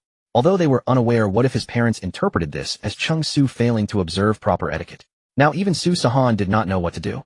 She looked at Cheng Su's furrowed brows, set aside her own worries, and forced a brilliant smile. She took Cheng Su's hand and squeezed it gently, as if offering comfort, and smiled. "It's all right. My elder sister and brother-in-law are very easygoing people, kind and understanding. And I'll help you through this. I'm here." Cheng Su finally broke into a smile, returning the squeeze on Su Sihan's hand, then used his other hand to lightly trace the bridge of her delicate nose. With an affectionate grin, he said, "How remarkable my wife is, carrying triplets and still handling everything so well. Fortunately, I have you.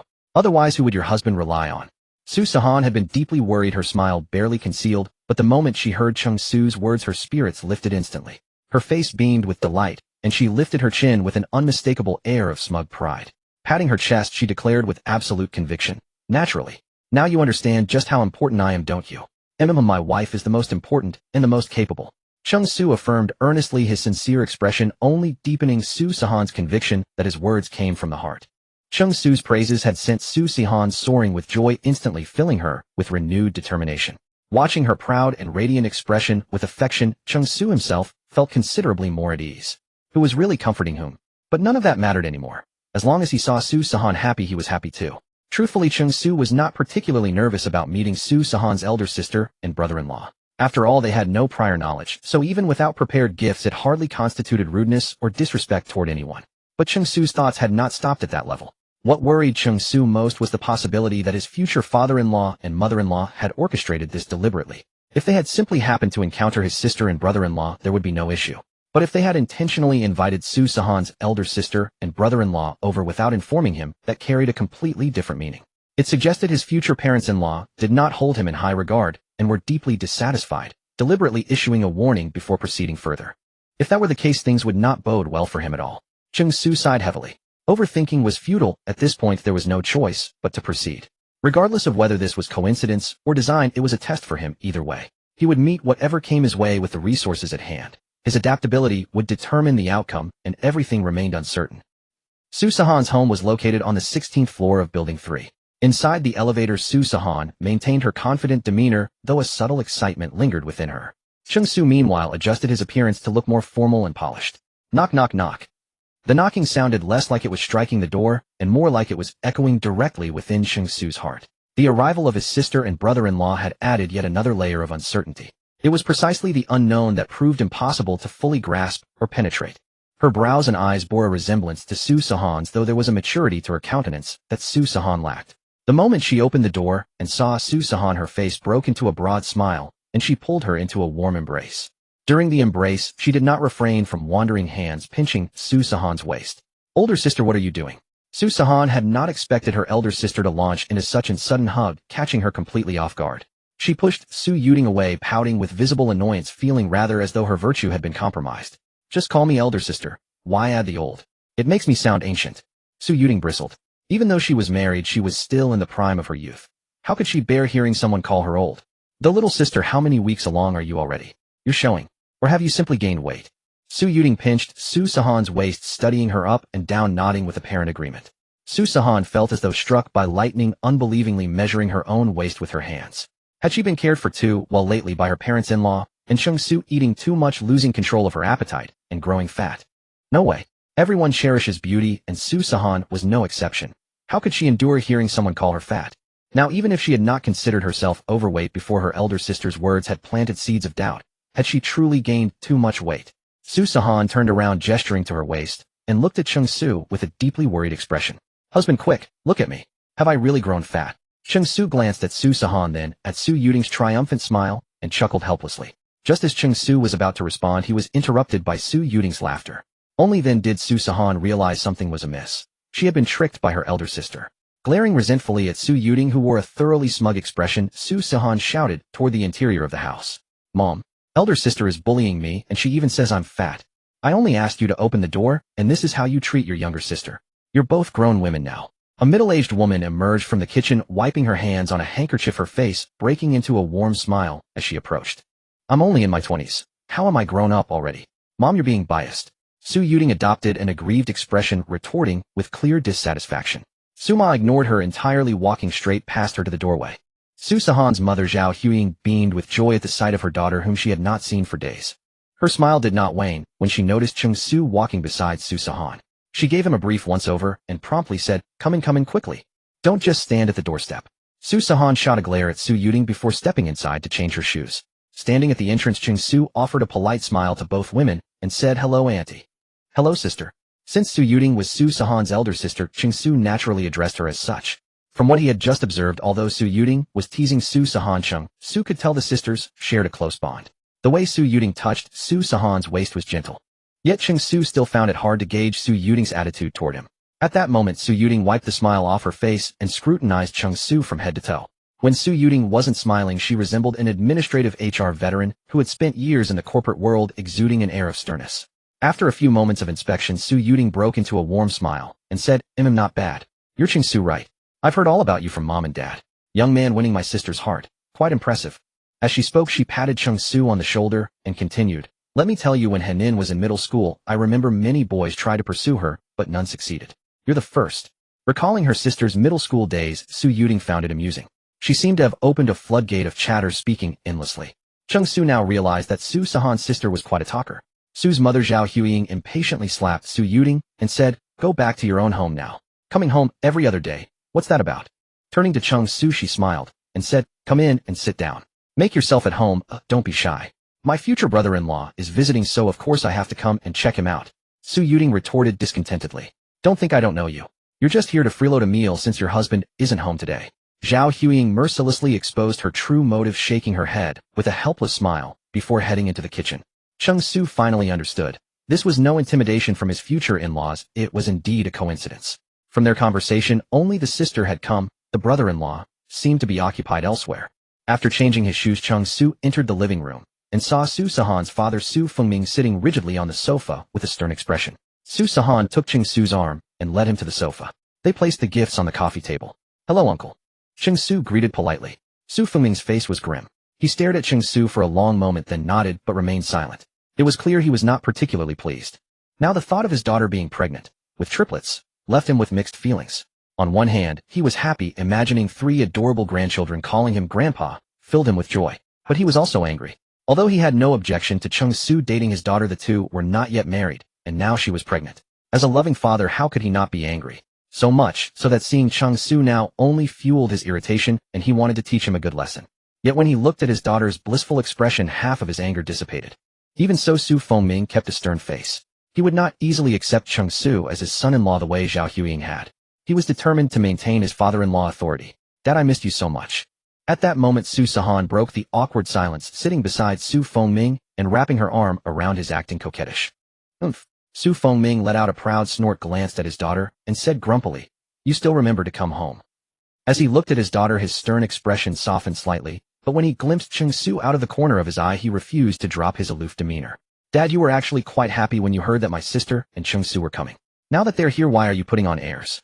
Su Yuding also sat on one side of the sofa, a smile on her face as she exposed her father. She remembered that her father had gone out early in the morning to buy a bunch of fruit. Though he claimed it was all for Su Sihan, she knew that it was primarily intended for Cheng Su, the future son-in-law. Although Su Sihan's pregnancy before marriage infuriated Su Fengming.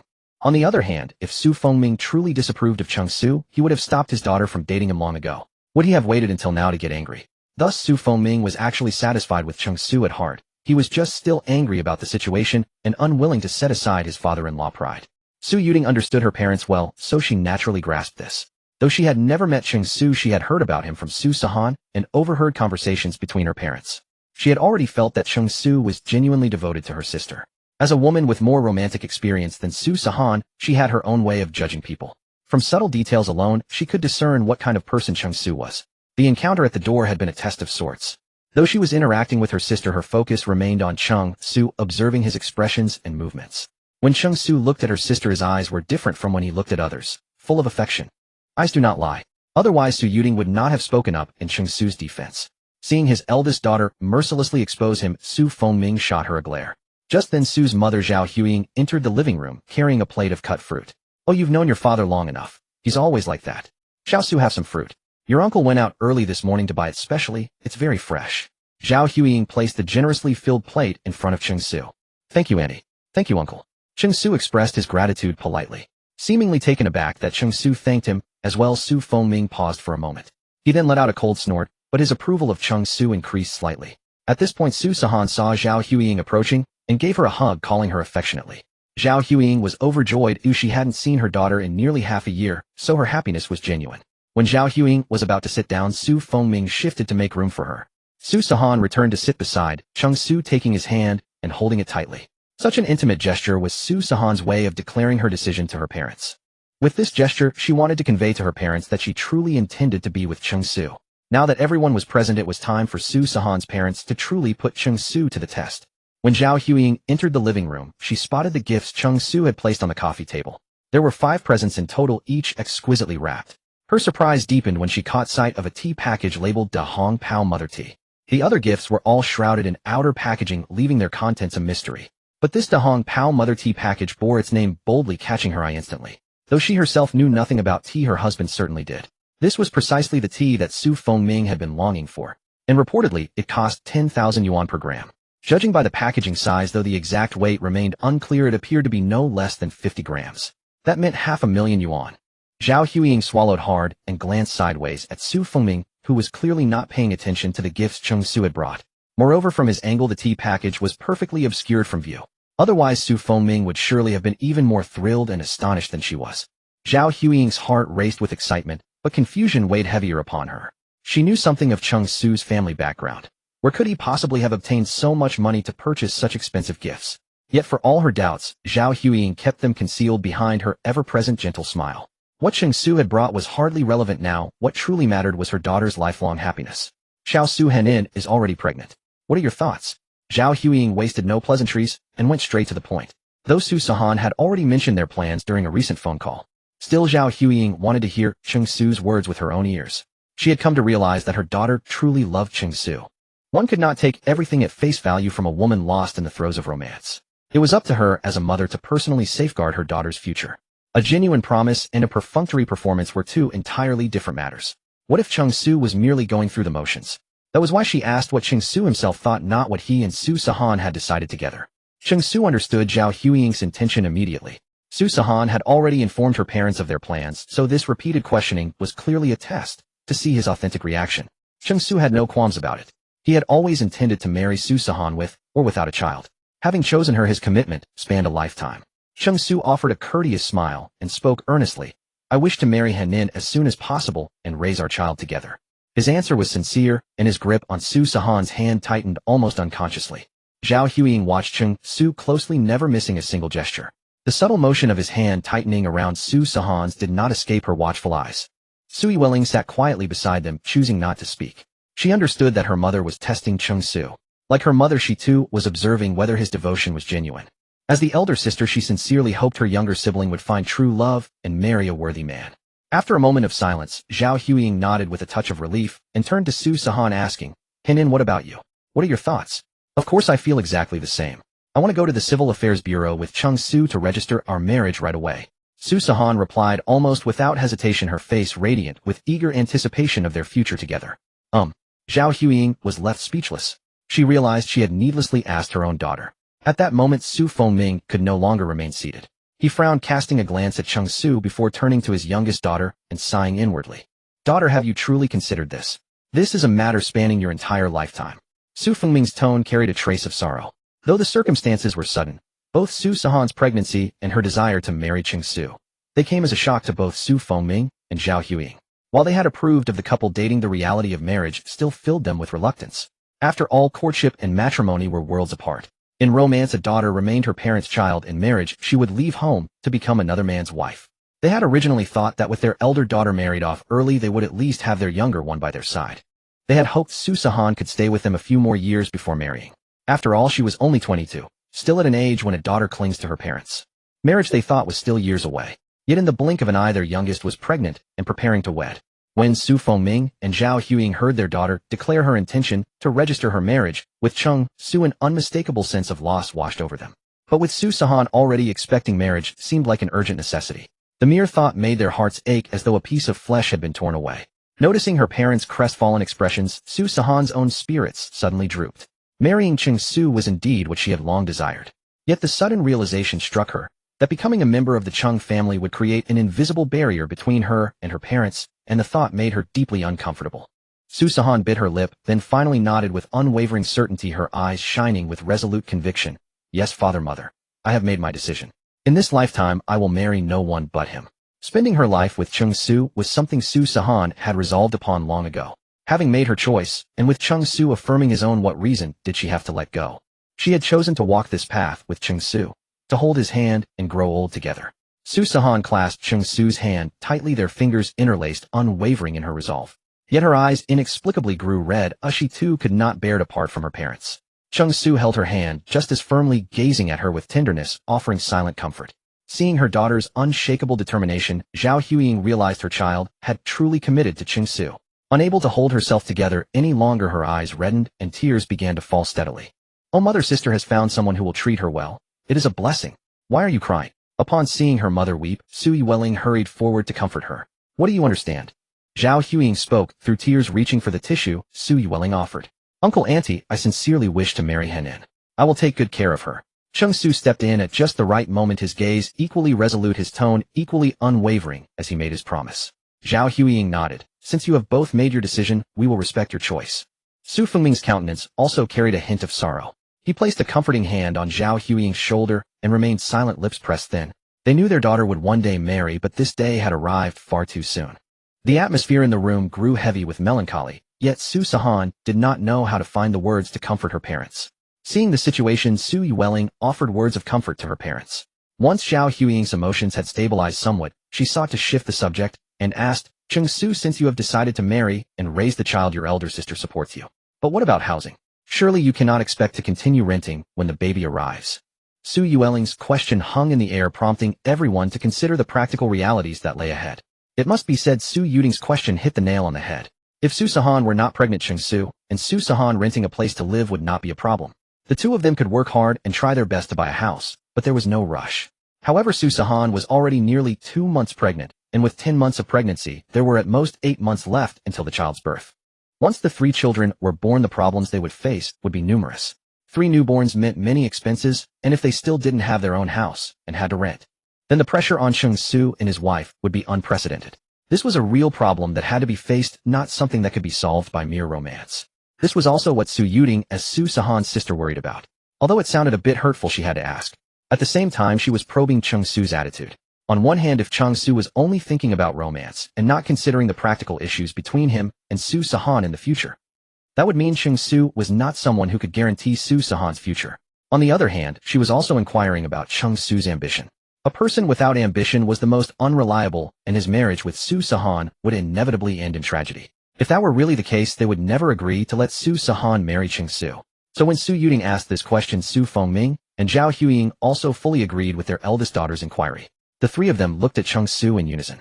Cheng Su understood the meaning behind Su Yueling's words. He had thought about these practical problems ever since the day Su Sihan told him in the hospital that she was pregnant. He wanted to rely on his own strength to give Su Sihan the best. When he asked Su Sihan to keep the child, he had thought he would just work a few more jobs and try harder. Only he hadn't expected the system to appear at that moment, directly giving him the strongest guarantee. Cheng Su straightened his expression and decided not to hide anything, speaking truthfully. I made some money from stock trading, and I've already bought a house and a car. We'll move in a few days. There was no need to beat around the bush. Showing his strength directly would completely reassure his parents-in-law and sister-in-law, allowing them to marry their most beloved family member Su Sihan to him. Originally, Su Fengming and Zhao Huiying thought that as long as they could feel Cheng Su's ambition, they would fully agree to Su Sihan marrying him. As for the couple's house, the 2 elders had already planned to give Cheng Su and Su Sihan a bank card with 2 million yuan to buy a house. Although Su's parents were in business, they didn't earn much. 2 million yuan was already their limit. They thought Cheng Su's parents would also contribute some, and the 2 families would pool their resources to see how much they could gather. If it wasn't enough, they would have Cheng Su take out a loan. That would still be much better than not having a home of their own. The 2 elders had already prepared the money, but then Cheng Su said those words, and they were completely stunned. Zhao Huiying looked at Cheng Su in disbelief, somewhat skeptical. You said you've already bought a house and a car. Aren't you renting in lakeside residences now? Cheng Su was the same age as her youngest daughter, 22, and had just graduated from university. He had bought a house, and without relying on anyone, just from money he earned through stock trading. Who would believe that? A house in the Magic City cost at least 4 to 5 million yuan. Could stock trading really earn that much? Zhao Huiying and the other 2 exchanged glances, all expressing disbelief. After all, they had all experienced the ups and downs of society and knew very well how hard it was for a graduate without connections to buy a house, especially in a city like the Magic City where housing prices were very high. Even Su Sihan's brother-in-law had only bought his house in the year he married Su Yueling with half the money from his parents and half from his own savings. And at that time, Su Sihan's brother-in-law was already 28. Being able to buy a house in full at that age was already impressive. Compared to that, the gap between Su Sihan's brother-in-law and Cheng Su was enormous. Mom, dad, sister, it's true. Cheng Su bought a house in Jinshanhuafu and also bought a car. We're living in lakeside residences now because the house in Jinshanhuafu is newly renovated and has a smell that's bad for the pregnancy, so Cheng Su said we'll move after some time. Seeing that her parents and sister were all unconvinced, Su Sihan quickly explained. This was also the reason Cheng Su had given her earlier. Now Su Fengming and Zhao Huiying found it even more unbelievable. They looked at each other, both seeing the shock in the other's eyes. Jinshan Huafu, 6,000 per square meter, and the smallest apartment was 100 square meters, so the minimum cost was 6 million. And on top of that he had bought a car. Was it real? But judging by their daughter's expression, it probably was real. After all, Cheng Su had no reason to lie to them. Such a lie would be easily exposed. At 22, some people were still in college. Many of his peers were probably still spending their parents' money or working hard to make a living in society. And Cheng Su wasn't a rich kid from a wealthy family. He had bought a house and a car entirely on his own. That was outstanding. And it was almost too outstanding. But Zhao Huiying still couldn't quite believe it. Could stock trading really earn that much? Zhao Huiying and Su Fengming were in business. They weren't experts in stock trading, but they knew a little bit about it. Su Yuting's husband owned a company, so he knew even more. They had never seen anyone make a few million yuan from stock trading. So Zhao Huiying wondered if Cheng Su had made a little money from stock trading, paid a down payment, and taken out a loan for the rest. She then asked, were the house and car both bought in full? Cheng Su nodded casually and confirmed, yes, both were bought in full. At that moment, Zhao Huiying and the other two took a deep breath, having to admit they were truly shocked. Buying a house and a car in full meant Cheng Su had to have earned at least 6 million yuan. The three of them looked at each other, their expressions becoming extremely vivid. Even Su Fengming, who had been maintaining a stern father-in-law demeanor, lost his serious expression, his eyes full of surprise. He began to re-evaluate Cheng Su. They had never expected Cheng Su to be so outstanding. The three of them suddenly didn't know what to say. Cheng Su was hardworking, ambitious, owned a house and a car, and most importantly, he was devoted to their beloved Su Sihan. With such an excellent son-in-law, how could they be dissatisfied?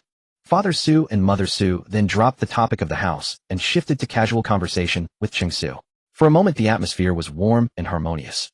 Su Fengming had only been angry about his daughter being pregnant before marriage. Now seeing that Cheng Su genuinely cared for her and had bought a house and a car to secure her future, Su Fengming's worries and anger began to subside. He exchanged a few words with Cheng Su, and the atmosphere became quite pleasant. Cheng Su felt fortunate not to have met eccentric or harsh in-laws. Father Su, Mother Su, and even Su Yuting genuinely wanted Su Sihan to live well. His sincerity towards Su Sihan was evident, and his in-laws, sensing it, had no reason to oppose them. Cheng Su was in high spirits. Dad, Mom, these are gifts carefully prepared by Cheng Su for you. When they first entered, the atmosphere was too cold, and Zhao Huiying had gone straight to the point, asking Cheng Su about his intentions. Thus there had been no chance to present the gifts formally. Seeing the mood had improved, Su Sihan handed the gifts to her parents. These were all prepared with care by Cheng Su and his parents. She didn't want their efforts to be overlooked. Moreover, she knew that Cheng Su had chosen exactly what her parents had been longing for. Naturally, she wanted to help Cheng Su leave an even better impression on her parents. Su Fengming and Zhao Huiying took the gifts.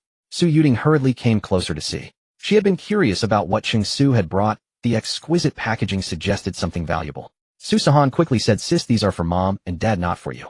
We didn't know you were coming, so we didn't prepare a gift for you. Su Sihan was explaining on Cheng Su's behalf. Although it was the truth, having Cheng Su himself explain would have been awkward and insincere. Cheng Su felt warmth in his heart, thinking that marrying Su Sihan was simply wonderful. I know I don't need any gifts from you. I just want to take a look. Su Yuting waved her hand, generously showing she didn't mind. Mom, this is imperial green jadeite. Oh my, Cheng Su, where did you get this? That's incredible. As soon as Zhao Huiying opened the jewelry box, Su Yuting exclaimed in surprise. Su Yuting had known since childhood that her mother loved jewelry, and she had inherited that passion, so she knew quality when she saw it. Both she and Zhao Huiying were connoisseurs, immediately recognizing it as imperial green. Zhao Huiying had a particular fondness for jewelry, especially jadeite. She had seen all kinds of jadeite and had been cheated before. By now she could tell the authenticity and grade of jadeite at a glance. Imperial green has a unique color. Under sunlight it appears as a deep lake green, almost resembling a lake blue at first glance. Under strong light it turns emerald green. With a camera flash, it becomes a bright green. Truly mesmerizing. Zhao Huiying held it up to the sunlight and knew it was genuine. Clearly the imperial green jadeite set from Cheng Su was authentic. She was both surprised and thrilled. This was imperial green, the finest and most valuable shade of green in jadeite, a symbol of nobility. Moreover, imperial green is extremely rare, the mines are nearly depleted. Genuine imperial green jadeite is not only hard to find, but also exorbitantly expensive. The set included not only a pendant, but also matching earrings. A single pendant alone would cost at least 1 million. With the matching earrings, it would be even more expensive. Zhao Huiying couldn't help but wonder how much money Cheng Su had made from stock trading. A single gift was worth millions. Zhao Huiying carefully placed the imperial green jadeite jewelry box back into its packaging and held it close to her chest. This was imperial green, hard to come by, so she had to protect it well. She then opened the box containing the bird's nest. When she saw the variety, her eyes widened in astonishment. Bird's nest itself is precious. Though Zhao Huiying didn't consume it often, she bought it occasionally and knew something about its varieties. Moreover, what she held was the nest of the golden brown swiftlet. Most birds' nests today are farmed. While production is high, their nutritional value cannot compare to that of wild natural nests. The nest of the golden brown swiftlet is built in mountain caves, making it purely wild, known as cave nests. This is the most primitive form of wild bird's nest. Because the golden brown swiftlet builds its nest in primitive caves, it absorbs abundant minerals and the essence of nature. Thus, cave nests are exceptionally rich in protein and nutrients, far surpassing ordinary birds' nests. This is the top-grade bird's nest. Zhao Huiying's social circle included wealthy wives. Even they, despite spending a fortune and trying every possible way to procure it, could rarely get their hands on it. The demand for such wild nests far exceeds supply. Even if you had the money to buy it, you would have to queue for years. Generally, it took 3 to 4 years just to obtain this variety. And even then, the suppliers couldn't guarantee the quality. Now, the very bird's nest that the wealthy wives who flaunted their treasures daily could hardly obtain was right before her eyes. Zhao Huiying was overjoyed. She was speechless with surprise, and after a long while she smiled at Cheng Su. Su. This must have cost you a fortune, right? She glanced at Su Fengming, who was equally stunned. Su Fengming looked at the Finjiu liquor and the Dahong Pao tea, and his usually stern face involuntarily broke into a smile. Liquor and tea were his two greatest loves. Clearly, Cheng Su had touched the hearts of the two elders. It's not too much. These are just my little tokens of appreciation. I'm glad you like them. This Yixing clay teapot set was carefully chosen by my parents for you. Seeing that his in-laws were pleased with the gifts, Cheng Su handed them the gifts from his own parents. This was a gesture from his parents, a statement to Su Sihan's parents. He had to present it separately. As expected, Zhao Huiying and Su Fengming exchanged a glance, understanding perfectly. The meaning was crystal clear. Zhao Huiying smiled and took the teapot set, saying, "Xiao Su, it seems you and your parents have put a lot of thought into this. You're determined to take my little daughter away as your wife." Zhao Huiying had a crystal clear understanding. Every gift Cheng Su sent was meticulously chosen based on their individual preferences. Moreover, each was carefully selected.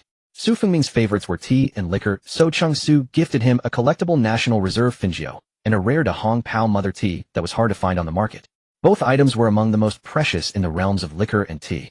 Zhao Huiying loved jewelry, especially jadeite, so he gave her a carefully selected set of imperial green jadeite of the finest quality. Moreover, at her age, Zhao Huiying was most fond of health-preserving and beauty-enhancing foods. Therefore, Cheng Su also presented her with precious bird's nest. Zhao Huiying knew that Cheng Su's ability to prepare these gifts tailored to their tastes must have come from thorough research through her youngest daughter. From this level of thoughtfulness alone, it was clear that Cheng Su greatly valued this meeting with them. It also showed that he hoped to leave a good impression on their hearts through these personalized gifts. Thus, it appeared that Cheng Su truly wished to marry their youngest daughter. However, the fact that his parents had also prepared gifts came as a surprise to the elderly couple. After all, the implication went beyond mere courtesy gifts, given that the two families had not yet confirmed their intention to become in-laws. Zhao Huiying and Su Fengming understood clearly. This was Cheng Su's parents making a statement telling them that the Cheng family highly approved of their youngest daughter and had already recognized Su Sihan as their daughter-in-law. It seemed that not only Cheng Su but also his parents attached great importance to this meeting. Su Yuting was also perceptive. She shook her head in admiration, repeatedly glancing at Cheng Su, and thought to herself, "My sister has truly found true love." Not even married yet, and the future in-laws are already eager to show their stance. This Cheng Su is quite clever, skillfully using the principle of giving what pleases to elevate his standing in his future parents-in-law's hearts. It seems Cheng Su is destined to be my brother-in-law. Su Yuting looked at Cheng Su, nodded unconsciously, and murmured, "Not bad." She looked him over, feeling that Cheng Su seemed quite decent, nothing objectionable. Then she saw her sister Su Sihan's face brimming with happiness, which suggested that Cheng Su treated her truly well. Su Yuting felt that nothing else mattered as long as he treated her sister well. This was her only rule, but a hard and fast one.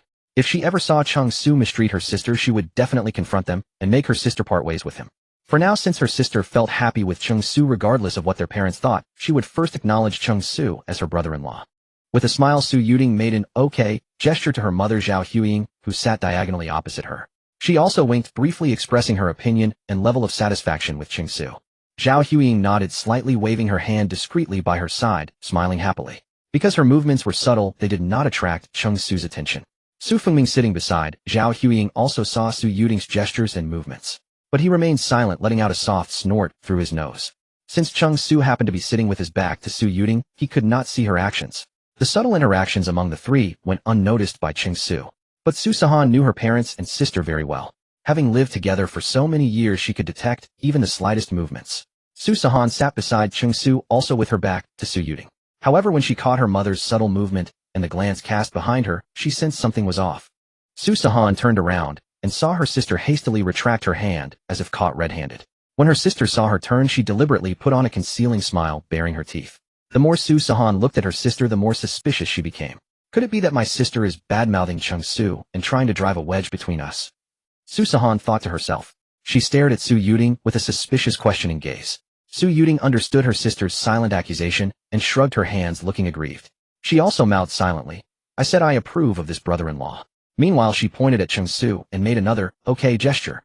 At this, Su Sihan's face lit up with joy, and she mouthed to Su Yuding, "I love you, sis." Then she pouted and blew her sister a kiss. Su Yuding curled her lip in disdain, mouthing, "You only say that at times like this." Su Sihan giggled, then stopped interacting with her sister and turned back. Su Sihan was ecstatic inside. Her sister's stance was already clear. With her sister's support, could parental approval be far behind? Su Sihan's confidence soared. At this moment, Zhao Huiying was actually quite satisfied with Cheng Su. When she learned that after making money from stock trading his first priority was to buy a house and a car, she was already pleased. Mind you, buying a house and a car in Modu and paying in full would cost no less than 6 million. The fact that Cheng Su could make 6 million from stock trading in one go showed he was intelligent and shrewd. But from another perspective, obtaining 6 million at once, Cheng Su remained calm and spent the money on a house and a car, providing security for her daughter. If it were someone else, they might not go crazy with excitement, but at least they would become arrogant. How could they think to provide security for their girlfriend? It would be quite good if they didn't kick out their current girlfriend. Cheng Su handled matters calmly, never arrogant or complacent, never stingy or conceited, thorough in his actions and meticulous in his thinking. Most importantly, he treated her youngest daughter well. How could Zhao Huiying be dissatisfied with such a son-in-law? Her smile grew even brighter, her eyes curved with joy as she looked at Cheng Su. As the saying goes, a mother-in-law sees her son-in-law with growing fondness. In any case, Zhao Huiying had grown very fond of Cheng Su as her son-in-law. At this moment, she had already accepted him as her son-in-law in her heart. Zhao Huiying smiled and said, "Xiao Su, stay for lunch, okay? What would you like to eat? Tell Auntie, and I'll cook it for you." Just as Cheng Su was about to reply, a head popped in from the side. Su Sihan grabbed Zhao Huiying's arm and said cheerfully, "Mom, I want your braised prawns and red-cooked pork." After saying that, Su Sihan turned to Cheng Su and said, "My mom's cooking is amazing. You'll see when you try it." Cheng Su smiled and nodded. Zhao Huiying patted Su Sihan's hand and said with a smile, "Okay. And you, Xiao Su?" "I'm fine with anything," Cheng Su replied with a smile. At that moment, Su Yuding's voice came from behind, "Mom, I want sweet and sour pork ribs." Zhao Huiying shot Su Yuding a glare and said bluntly, "Go home and make it yourself." Su Yuding pouted with a look of grievance, "That's not fair." Su Yiweling had a run-in with her mother and glanced at Su Sihan, who was grinning smugly at her. A wave of extreme displeasure surged within her. She then rushed to her father Su Fengming, linking her arm through his and complaining, "Dad, Mom is being unfair. Aren't you going to do something about it?" Seeing his daughter approach, Su Fengming's usually stern face finally broke into a smile. He leaned in to reassure her quietly, "It's all right, I'll make it right for you. Don't listen to your mother. Come home often to keep me company. It would be wonderful." "Hee, I knew you'd always be on my side, Dad." Su Yiweling finally smiled with satisfaction. Hearing this, Zhao Huiying shot Su Fengming a sharp look. What did he mean by telling their daughter not to listen to her? Su Fengming pursed his lips and tactfully avoided Zhao Huiying's gaze, glancing nervously to the side. His eyes happened to meet Cheng Su's, and the two locked gazes. Su Fengming awkwardly cleared his throat and straightened his posture, assuming the composed demeanor of a father. He felt it was crucial to maintain this stance. He needed to remind Cheng Su that his daughter was backed by her father. If Cheng Su dared to mistreat her, he would be the first to hold him accountable. So what if the gifts Cheng Su had brought were quite to his liking? No matter how fine or expensive a present was, nothing would ever outweigh his own daughter. With this resolve, Su Fengming sat up even straighter. When Su Yiweling noticed her father still clinging to his facade, her eyes wandered toward the unopened gift on the coffee table. "Hey Dad, what did Xiao Su give you?" Su Yiweling said, already moving to unwrap the bottle of National Reserve Fingio liquor. As she peeled away the packaging, she murmured, "Oh, this is National Reserve Fingio. Dad, isn't this the one you saw at the auction recently?" Su Fengming's eyes were fixed on his daughter's hands as she unwrapped it, his throat bobbing. He was terrified she might slip and shatter it. It was National Reserve Fingio. A wine connoisseur like him surely knew its worth. This liquor was incredibly rare. Due to his passion for fine wine and tea, Su Fengming had cultivated a keen sense for both. The moment Su Yiweling began unwrapping it, he caught the fragrance. Rich and mellow, even just smelling it was intoxicating. Yet Su Fengming forced himself to remain impassive, though his eyes never left the bottle. Inside, he was in a panic. "Take it easy. What if you break it? I was saving this. That's not how you open it." Watching his daughter tear through the packaging so recklessly made Su Fengming's heart ache. This bottle's packaging was crafted from premium agate and crystal. What would happen if it were damaged? Su Yiweling perfectly read her father's anxiety, yet deliberately roughened her movements. How dare he put on airs when he had already accepted Cheng Su as a son-in-law in his heart. Su Yueling knew exactly what was going on in her father's mind. His resistance stemmed partly from his reluctance to accept that his youngest daughter was getting married. He still harbored hostility toward the man who had taken his little girl, that is Cheng Su. On another level, he was also sending a message. Even if his daughter chose to marry Cheng Su, Sihan would always remain his daughter backed by her father. He would never allow anyone to mistreat her. Su Yueling's intention in clumsily unwrapping the gift was clear. If her father insisted on maintaining his dignified facade, she would give Cheng Su a hand and push things along. The gifts Cheng Su had brought were precisely the kind her father cherished most. If her father truly cared, he would intervene and protect them, thereby revealing his acceptance of Cheng Su. In that case, where would his dignity be? But if he genuinely didn't value the gifts or Cheng Su himself, regardless of how appealing the presents were, he wouldn't lift a finger to protect them. He'd likely dismiss both Cheng Su and the gifts altogether. The fact that he had accepted the gifts meant he was satisfied with Cheng Su. Seeing her father's anxious expression, Su Yueling clearly understood. He did care. She pressed harder on the packaging. Su Fengming watched helplessly as his daughter tossed the bottle about. His anxiety reached its peak. Frowning deeply, he reached out and snatched it away, just as she seemed about to lose her grip. Can you be any gentler? Do you even understand how precious this wine is? Su Fengming inspected the bottle for any damage while reprimanding her. Oh, then let me check out the tea. Su Yueling raised an eyebrow and reached for the tea leaves nearby. Seeing her about to lay hands on the tea, Su Fengming quickly tapped her arm. Don't ruin these. They were gifts from Xiao Su. Oh, even your form of address has changed. Su Yueling feigned surprise, then glanced meaningfully at Cheng Su and winked. Cheng Su returned a grateful smile. You, always turning against your own family. Su Fengming understood perfectly well what his daughter was up to. Yet he had to admit he had long ago accepted Cheng Su. His requirements had always been simple. Houses and cars didn't matter at all. As long as the young man was ambitious and willing to endure hardship, Cheng Su's intelligence guaranteed a promising future. And most importantly, he had to treat his daughter well. As for property and vehicles, they could help the couple find a solution. As a father, how could he not understand his own daughter? He could see that his youngest daughter genuinely cared for Cheng Su. Moreover, despite his stern exterior and rigid demeanor, he had been observing Cheng Su since the moment he walked in. Cheng Su truly loved his daughter as well. Still, the thought of his daughter marrying another man made him uneasy. Sighed. Su Fengming let out a heavy breath. It was time to face reality. He placed the wine bottle on the coffee table and turned to Cheng Su. Xiao Su, didn't you mention buying an apartment in Jinshan Huafu? Yes, that's correct. Cheng Su nodded. Then let's go take a look together today. Su Fengming said. Absolutely. Cheng Su replied with a smile. In fact, the nursery at Jinshan Huafu had already been fully decorated some time ago. He had also taken the time to furnish it just a few days prior. He had been planning to move in during the coming days, but an unexpected call from his future mother-in-law asking him to meet her parents had delayed things.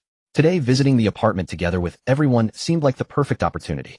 Su Fengming suggested visiting the house Cheng Su had purchased, which was effectively a subtle indication that he had already given his approval of Cheng Su. Since this apartment would serve as the wedding home for his daughter and her fiancé, he naturally wished to see it for himself. Only after seeing it could he feel truly at ease. Zhao Huiying also found her husband's proposal sensible and agreed to go along. After all, since it was the future home of her daughter and son-in-law, it was only proper to take a look. Once they became familiar with the area, it would also be convenient for visiting each other.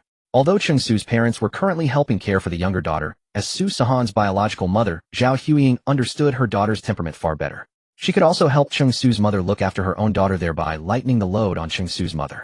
The atmosphere at that moment was most harmonious. After receiving the approval of his future father-in-law and mother-in-law, as well as Su Sihan's elder sister Cheng Su, was filled with joy. Just as everyone was chatting and laughing, a mechanical voice, familiar to no one more than Cheng Su himself, sounded out. Ding! Congratulations, host, for earning the recognition of your future parents-in-law. You have been rewarded with the programming mastery ability. This ability will greatly deepen your understanding of programming and make your practical operations far more effortless. Please make good use of it, host. Programming mastery. Cheng Su paused briefly. Programming, as it was commonly known, was something he knew all too well. During university, Cheng Su had majored in a related field. However, after graduation, unable to find a satisfactory position, he had chosen to first work as a real estate agent. The real estate agency offered relatively high commissions, and so far he had performed quite adeptly at the job, he ultimately did not want to abandon his major. After all, that remained what he was most familiar with and passionate about. To be honest, programming was quite difficult to learn. The courses were highly abstract, making them relatively hard to comprehend. Moreover, they leaned heavily toward theoretical content, which was even harder to grasp. In other words, if one could not fully understand these foundational theories, practical application would be next to impossible. Therefore, to truly master programming, one must first thoroughly understand and internalize the most fundamental knowledge, otherwise everything else would be in vain. In college, Cheng Su had been among the better performing students. Even so, after graduation, he continued to study and ponder the subject. As for achieving complete mastery, at least at present, that was impossible. A brief blankness swept through Cheng Su's mind, and then, as though rebooted, clarity returned. The programming concepts he had previously struggled with were now entirely clear. Moreover, he instantly understood how to approach programming in actual practice. Cheng Su was both startled and overjoyed. Startled because the system was remarkably considerate. This was precisely the ability he had long dreamed of obtaining. And rejoicing because nothing felt as satisfying as suddenly knowing how to solve a problem that had plagued him for so long. Cheng Su was almost excited. Having resolved a long-standing dilemma, he felt an itch to put it into practice immediately. He glanced at the phone in his hand, but ultimately restrained himself. Computer operation would be far more suitable. His phone, unfortunately, was not powerful enough. Besides, he was still at his future in-laws' home. Though he had already earned their approval, this visit was not yet concluded. He was not such an impulsive person. Nevertheless, receiving this ability made Cheng Su exceedingly happy. Meanwhile, Zhao Huiying was preparing lunch. When Cheng Su offered to help, he was gently declined. Through Su Yuting, Cheng Su learned that Zhao Huiying rarely cooked. It was usually Su Fengming who prepared meals. Zhao Huiying's cooking skills were excellent, but today was an exception. Had Cheng Su not come to visit, she would hardly have bothered to cook in order to properly entertain her future son-in-law. Cheng Su understood this meant they were treating him as one of their own. After putting away the tea and wine, Cheng Su had brought Su Fengming invited him to play Chinese chess. Su Sihan and Su Yuting were watching television in the living room. What could a family's happiness possibly look like beyond this? At that moment, a phone rang. Su Yuting answered it. "Honey, what's wrong?" A deep male voice came from the other end. "Wife, the new app our company developed is ready. I'll send it to you. Take a look." "Already done. That fast." "All right." Su Yuting's eyes lit up with sudden interest. Her husband Yang Haoyu had founded his own internet technology company specializing in custom native app development. Whenever the company finished developing a new app, Yang Haoyu always made it a habit to show it to Su Yuting. In truth, Yang Haoyu had never wanted his wife to work so hard. But after she had resigned from her job at his urging, she felt too idle. Unable to resist, Su Yuting's persistent pleading, Yang Haoyu eventually allowed her to work as his secretary. Though she held that title, Yang Haoyu never assigned her overly demanding tasks. Yang Haoyu always believed that a wife was meant to be pampered. He could certainly support Su Yuting without question. "Where are you right now? I miss you." After sending the newly developed app to Su Yuting, Yang Haoyu could not resist being affectionate. As a boss, Yang Haoyu was always rigorous in both speech and conduct at the company. If his subordinates ever saw this radically different side of him, they would be utterly astonished. Hearing this, Su Yuting couldn't help but smile, then feign nonchalance. "Oh, I'm at my parents' house. Would you like to come over? My future brother-in-law is here too." Su Yuting deliberately emphasized the words future brother-in-law while observing everyone's reactions. As expected, she received an angry glare from her father, Su Fengming. Though Su Fengming had approved of Cheng Su, he was still unmarried to his younger daughter. Calling him brother-in-law already was altogether improper. But Su Sihan thought differently. Her face alight with excitement, she hugged Su Yuting's arms, strongly agreeing with what she had said. Yang Haoyu immediately understood his wife's younger sister had brought her boyfriend to meet her parents. The memory of his own first visit to Su Yuting's parents made him feel rather embarrassed just thinking about it. If he went now, would it only make his future brother-in-law even more uncomfortable? Yang Haoyu shook his head. "Never mind. Please convey my greetings to my brother-in-law on my behalf. There will be plenty of opportunities to meet later. I still have some matters at the company to attend to." "All right, thank you for working overtime on Saturday, honey."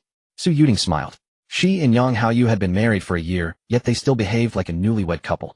After a few more moments of sweet banter, they hung up. Su Sihan leaned in and asked, "What's wrong? Is brother-in-law coming over?" "There's something at the company, can't make it," Su Yuting said as she opened the app that Yang Haoyu had just sent over. "Is this the new app developed by brother-in-law's company?" Su Sihan asked curiously as she noticed the app Su Yuting had opened. The initial interface was quite novel and immediately caught Su Sihan's attention. Su Sihan knew her brother-in-law's company specialized in custom app development, but this was the first time she had seen an unfinished template app before it went live, so she couldn't help but feel curious. Su Yuting saw her sister's curious expression and smiled gently. "How about I send it to the family group chat? That way we can all take a look together. If anyone has any suggestions or feedback, feel free to share them." Su Sihan was thrilled to be the first to experience the app. It felt quite extraordinary. Su Sihan had already added Cheng Su to their family group chat earlier, so Cheng Su could also see the app Su Yuting had shared. Cheng Su majored in programming and had recently received programming abilities from his system reward. He couldn't help but feel a bit of curiosity about the newly developed app and couldn't resist clicking to take a look. After reading through it carefully and testing it out, he immediately noticed something was off. Su Yuting was quite perceptive. She immediately noticed that her future brother-in-law's expression had changed after looking at the new app from her husband's company.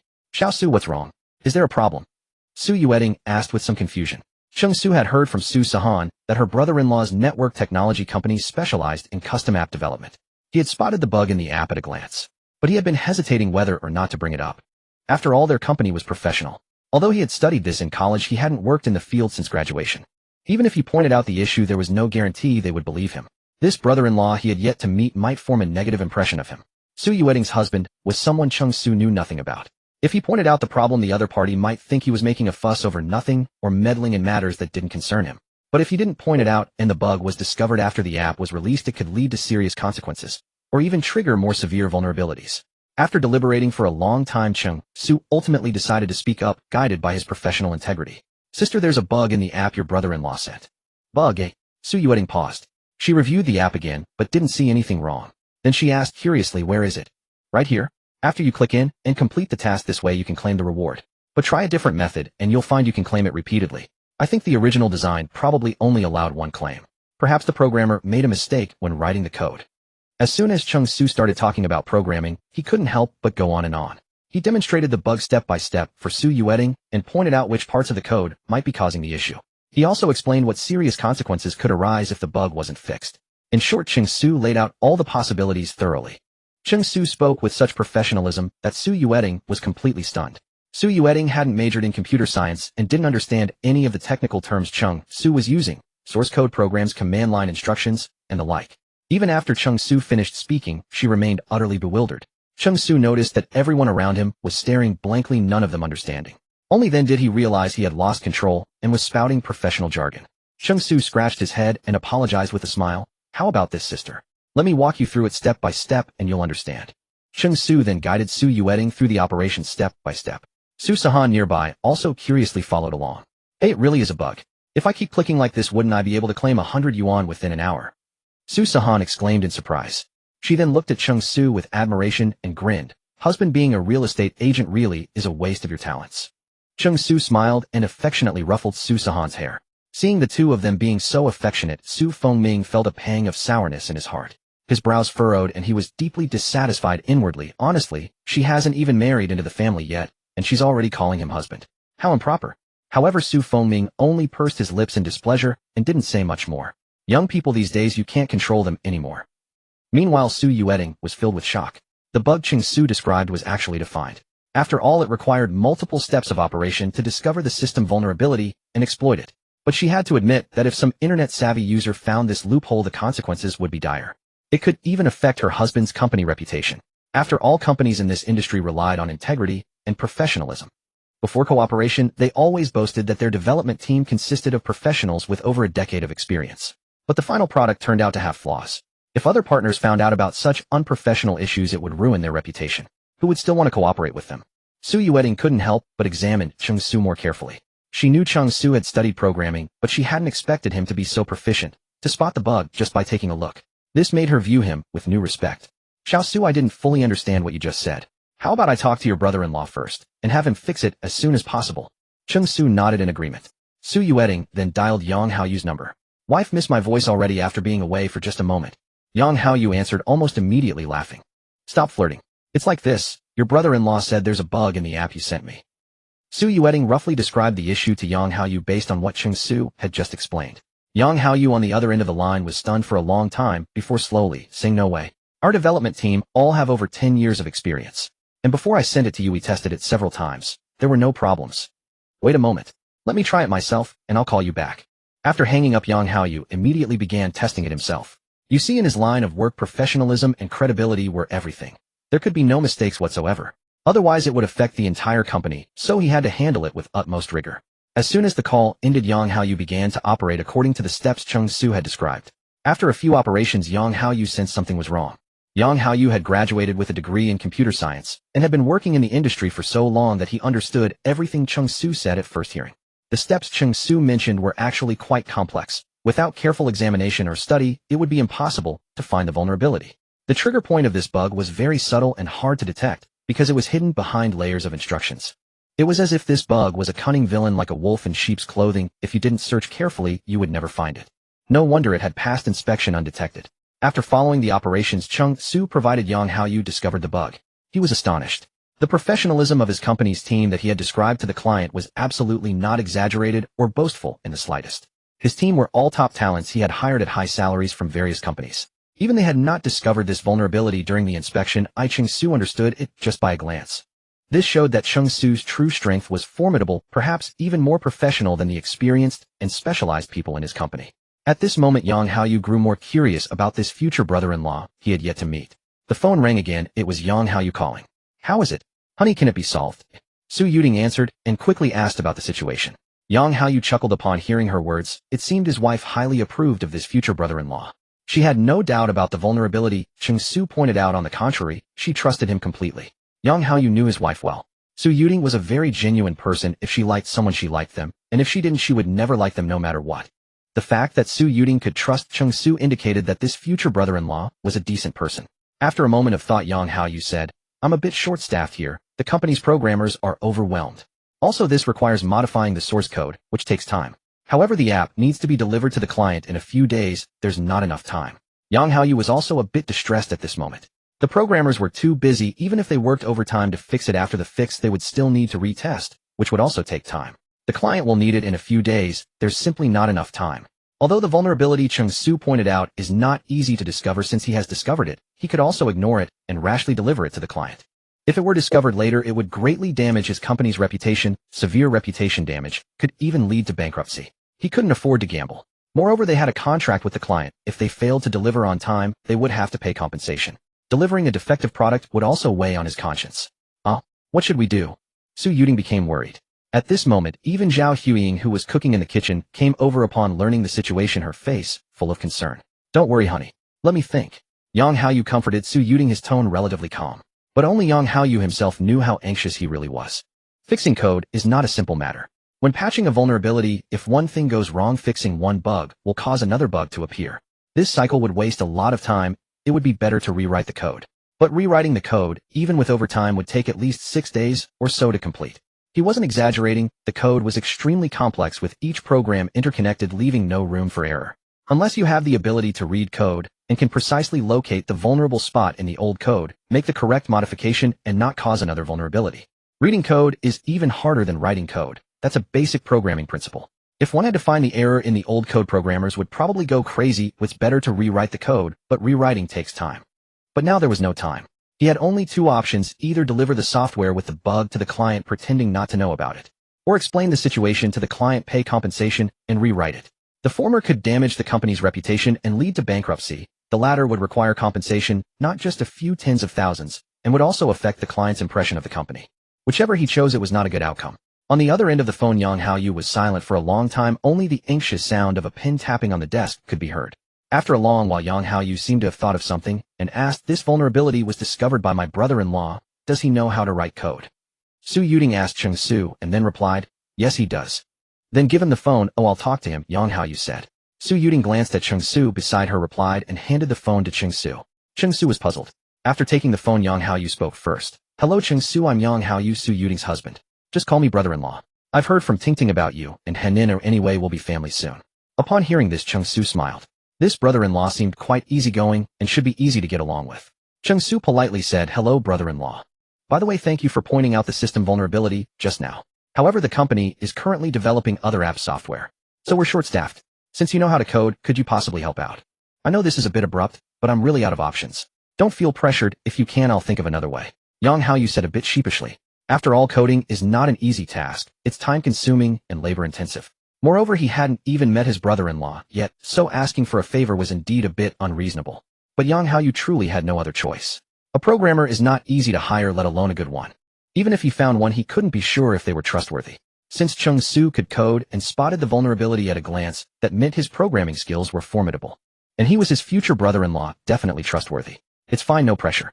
Just send me the old code," Cheng Su replied decisively. Yang Haoyu had actually been testing the waters, already prepared for Cheng Su's refusal. After all, he had no obligation to take on this troublesome task. He hadn't expected Cheng Su to agree and said in surprise, "Well, you really don't have to force yourself." "No, it's no trouble," Cheng Su said firmly. "All right then, thank you so much. Don't worry, you won't be writing for free." Yang Haoyu made a plan in his mind, calculating to pay him the highest salary standard for programmers. After discussing a few more matters regarding the application's code with Yang Haoyu, Cheng Su ended the call. Since he had not brought a computer, he made use of Su Yuting's laptop. Once Cheng Su received the relevant materials and the legacy code sent by Yang Haoyu, he immediately settled into the living room and began working without delay. The other four knew nothing about such matters. They could only watch in confusion as Cheng Su's deft fingers filled the screen with dense lines of text. It might as well have been an alien script to them. Their eyes grew dizzy the longer they stared at it. Su Fengming and Zhao Huiying had no comprehension of this at all. Simply mastering smartphones was already a notable achievement for them. Gazing at the tangled mess of code, their eyes began to ache. Yet all four shared a silent astonishment. Their youngest daughter's boyfriend actually understood computers. Indeed, he appeared remarkably skilled. Su Yuting was even more surprised. She knew full well how particular her husband was about the abilities of his programmers. He would never hire someone without thorough vetting. Otherwise, he would not have gone to such great expense to recruit top talents from other companies. Moreover, Yang Haoyu had always maintained an exceptionally rigorous attitude toward matters of work. He would never casually entrust someone with something so important. It seemed that Cheng Su's discovery of the vulnerability had completely changed Yang Haoyu's impression of him, making him see Cheng Su as a true talent. Cheng Su was the very first person who had ever prompted his boss to personally ask for help. Su Yuting could not help but feel even more confident about this prospective brother-in-law of hers. Su Sihan, however, seemed quite accustomed to it all, for Cheng Su had studied this field, and she often saw him working on the computer surrounded by lines of code she couldn't fathom. But the observant Su Sihan noticed that his pace this time appeared noticeably faster than usual. She sat quietly beside Cheng Su, propping her chin on her hand, her gaze fixed softly on his profile, silent and still. Cheng Su worked with singular focus, his eyes glued to the screen, his fingers flying across the keyboard with practiced speed. Watching him like this, Su Sihan was spellbound, a foolish smile playing on her lips. Such was her inner thought. They say a focused man is the most handsome, and her husband was beyond handsome. Roughly an hour later, Cheng Su finally shook his hands, which had begun to ache from relentless keyboard strikes. He reached over and pulled the still distracted Su Sihan into his arms, then playfully scratched the tip of her delicate nose. "Is there a flower on my face? You've been staring for an entire hour. Aren't you tired?" "No, not tired at all." Su Sihan giggled. How could she be tired when gazing at such a handsome man? She nestled comfortably against him and peered curiously at the screen. "Are you done?" "Almost. Just need to clean up the final touches," Cheng Su replied, glancing down at her in his arms. Ahem ahem. Su Yuting cleared her throat, twice breaking through the couple's sweetness. She shook her head helplessly. These two were far too young. Only then did Cheng Su remember that he and Su Sihan were still at his future in-law's home. In his earlier immersion, he had momentarily felt as though they were in his own house. Flustered, he quickly withdrew his arm from around Su Sihan, who also promptly sat upright. Both of them looked like wrongdoers, their eyes darting about awkwardly. Cheng Su could feel a resentful glare boring into him. He didn't need to look to know it belonged to his future father-in-law. Cheng Su coughed twice awkwardly and returned his attention to the computer.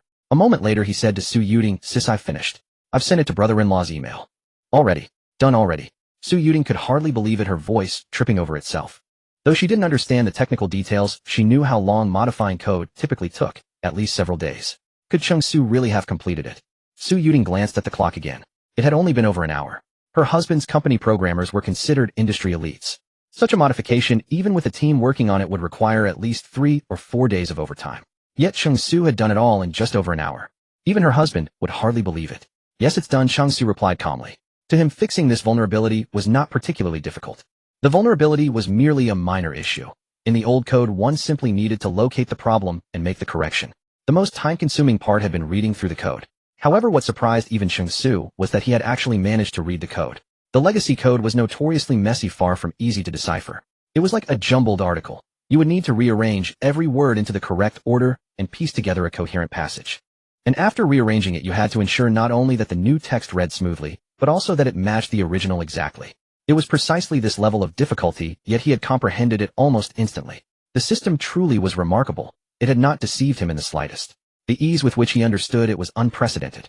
The feeling of truly understanding everything was exhilarating. Su Yuting studied Cheng Su's calm, matter-of-fact expression and found it hard to believe. She quickly sent a message to her husband.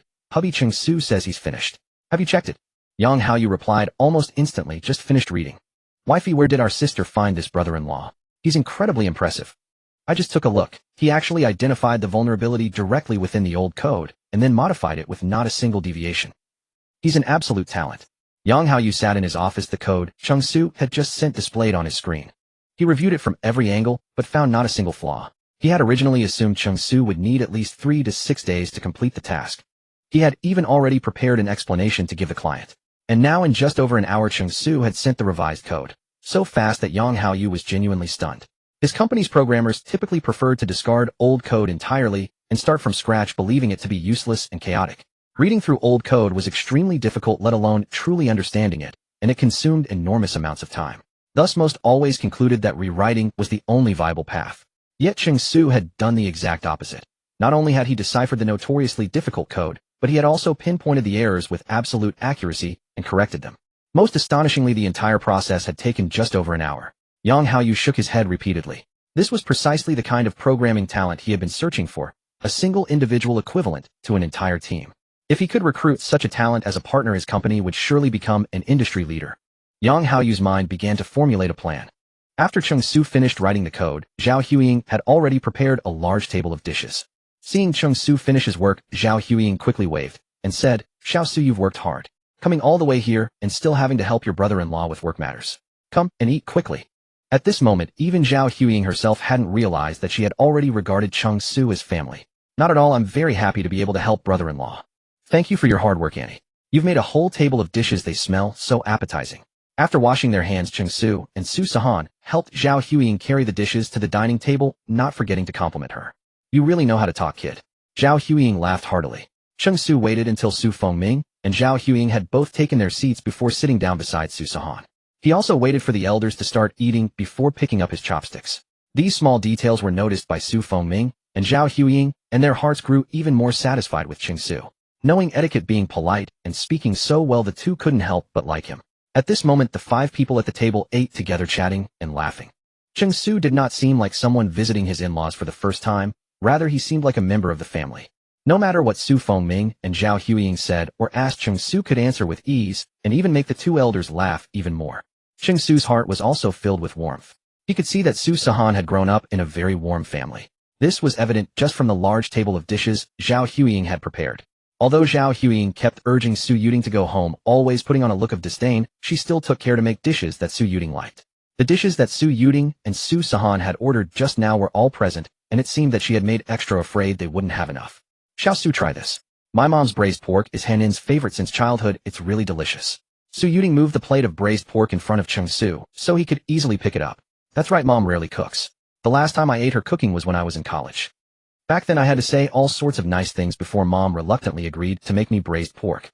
The moment you arrived, she cooked voluntarily. Tisk tisk, what a double standard." Su Sihan expressed her dissatisfaction, pouting with a jealous look on her face. After speaking, she couldn't help but glance at Cheng Su beside her, as if her husband had stolen her mother.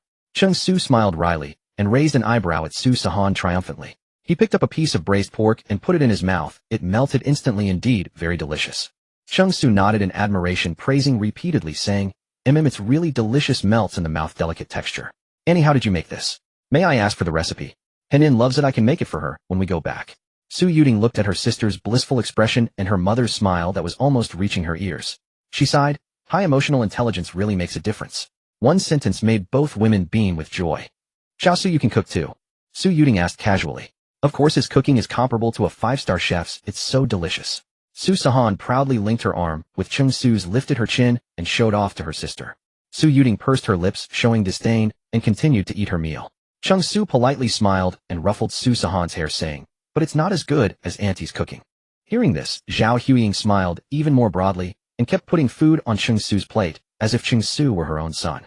Su Fengming, sitting at the head of the table, saw his younger daughter, still holding Cheng Su's arm, and cleared his throat. He then picked up a piece of braised pork for Su Sihan and said calmly, "Eat quickly." Su Fengming didn't smile with satisfaction until he saw Su Sihan let go of Cheng Su's hand. Just as Su Sihan was about to put the braised pork in her mouth, she suddenly sensed something wrong. At that moment, seeing the braised pork she usually loved, her stomach began to churn. She frowned, her throat moved, and just as something was about to come up, she quickly covered her mouth and ran to the bathroom. While everyone else was stunned, Cheng Su anxiously put down his chopsticks, said, "Excuse me," to the 3 people at the table, and hurriedly left to check on the situation in the bathroom. Su Sihan had never felt so uncomfortable, her stomach was churning, and fine sweat beaded on her cheeks. Cheng Su frowned deeply, his face full of worry. He reached out to gently pat her back to help her breathe, while asking about her condition. What he feared had come. Su Sihan was experiencing morning sickness in her 7th week of pregnancy. He had been carefully regulating her diet, having researched that dietary adjustments could prevent it. He also knew that morning sickness was very uncomfortable and could even lead to symptoms like loss of appetite and dehydration. Once it started, it might persist throughout the entire pregnancy. Watching Su Sihan in distress, Cheng Su felt a pain like needles piercing his heart. Fortunately, Su Sihan's morning sickness wasn't too severe. After she caught her breath, Cheng Su helped her into the living room and sat her on the sofa, patted her back to soothe her, and poured a glass of warm water to moisten her throat. Su Sihan surprisingly didn't complain about the discomfort. Instead, it was Cheng Su who worriedly pulled her into his arms, gently stroking her back to help her feel better. At this moment, Cheng Su no longer cared whether they were at his own home or his in-laws. Seeing Su Sihan in pain, he felt the same pain. The other three also looked worried. They gathered around Su Sihan and asked about her condition. "Henin, how are you?" Zhao Huiying hurried forward, took Su Sihan's hand, and asked with concern. Behind her stood Su Fengming, and Su Yuding also anxiously asking about Su Sihan. "It's nothing, it's just that mom's hard-earned braised pork might go to waste." Su Sihan, having caught her breath, poked her head out from Cheng Su's arms, and looked at the family surrounding her with concern and eagerness, smiling. Her heart felt warm, and she suddenly felt like the happiest woman in the world. At this moment, Su Fengming also forgot about the intimate gesture between Cheng Su and his younger daughter. After seeing that his younger daughter was truly fine, he gave Cheng Su a deep look. On Cheng Su's face, he saw worry and heartache. At this moment, Su Fengming's heart was filled with mixed emotions. A year ago, when his eldest daughter got married, he had felt the same way. It was as if he had lost something, yet also gained something both painful and warm. This feeling was indescribable, inexplicable. Su Fengming could only heave a deep sigh, as if accepting reality, and gave a warm smile, no longer keeping a stern face.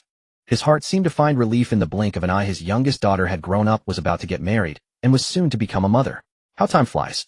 At the dining table, everyone unanimously decided to remove any dishes that might trigger Su Sihan's morning sickness. Even Su Yuding's favorite sweet and sour ribs were resolutely taken away. Between her beloved food and her sister's health, she would naturally choose the latter, no doubt about it. Su Sihan, however, felt a pang of regret. The braised pork she had been craving was now gone. Zhao Huiying sighed softly, patting Su Sihan's hand, and promised, "Once your morning sickness passes, Mom will make it for you until you're tired of it." "All right." With that promise, Su Sihan nodded with a grin. Her morning sickness had just begun, though not severe. She still struggled to eat. In the end, Cheng Su personally cooked a bowl of vegetable porridge for Su Sihan, which she barely managed to drink. Perhaps because Cheng Su had been regulating Su Sihan's diet to nourish her body, her first bout of morning sickness did not last long and soon passed. After lunch, Su Fengming, Zhao Huiying, and Su Yuding tidied up and then escorted Cheng Su and Su Sihan downstairs. Once downstairs, Su Yuding's sharp eyes immediately spotted a brand new Toyota Alphard minivan parked at the entrance. She recognized the vehicle. It was her favorite type of family minivan. She had planned to buy one herself when she became pregnant and had children. This 7-seater was fully equipped and exceptionally comfortable, perfect for taking the whole family on outings. How delightful. Su Yuding had only seen this car online and in magazines. This was her first time seeing it in person. Its elegant appearance and sleek black color exuding understated luxury appealed to her taste. Seeing it in person only deepened her desire to buy one soon. Then, struck by a thought, she glanced at Su Sihan's abdomen and asked, "Henin, the doctor said you're carrying triplets, right?" Su Sihan, puzzled, nodded. Wasn't her sister already aware of this? Why confirm it again? "Since you and Xiao Su are definitely getting married this year, as the future aunt of your 3 children, I have to show my appreciation. When the babies arrive, you'll be a family of 5. An SUV won't be convenient, and it's not safe for 5 people in that kind of car. So your brother-in-law and I decided to give you a minivan as a wedding gift. We've discussed it, and this is our way of celebrating. You can pick when you like, tell me and your brother-in-law, and I will buy it for you." Su Yuding spoke earnestly, every word from her heart. When she learned a few days ago that Su Sihan was pregnant with triplets, she had immediately discussed it with Yang Haoyu. If her sister was getting married, they would surely give a generous blessing. Simply giving money seemed too cliché. They needed something more substantial. After all, her sister and brother-in-law had just graduated, and this would ease their burden. After discussing it with Yang Haoyu, Su Yuding planned to gift them a car. But when she heard Cheng Su say he had already bought one, she was startled. Yet thinking it over, although Cheng Su had made some money from stock trading, it wasn't an endless supply. Better for the young couple to save it. There would be plenty of expenses when the triplets arrived. Moreover, she assumed that young people like them would naturally buy their favorite SUVs, BMWs, or sports cars. How could they have considered the needs after the children were born? Since that was the case, she might as well gift them a minivan that could accommodate the whole family. That way, when the triplets were born, they wouldn't have to squeeze into a small sedan or spend extra money on a minivan later. It was a heartfelt gesture from her and her husband. Su Sihan was deeply moved. She threw her arms around Su Yuding, nuzzling her affectionately, and said, "Sister, you and your husband are too good to us. How come I never noticed before?" Su Sihan blinked her big eyes, teasing playfully despite her emotion. She fully understood her sister's intentions. It was worry about the burden of raising triplets.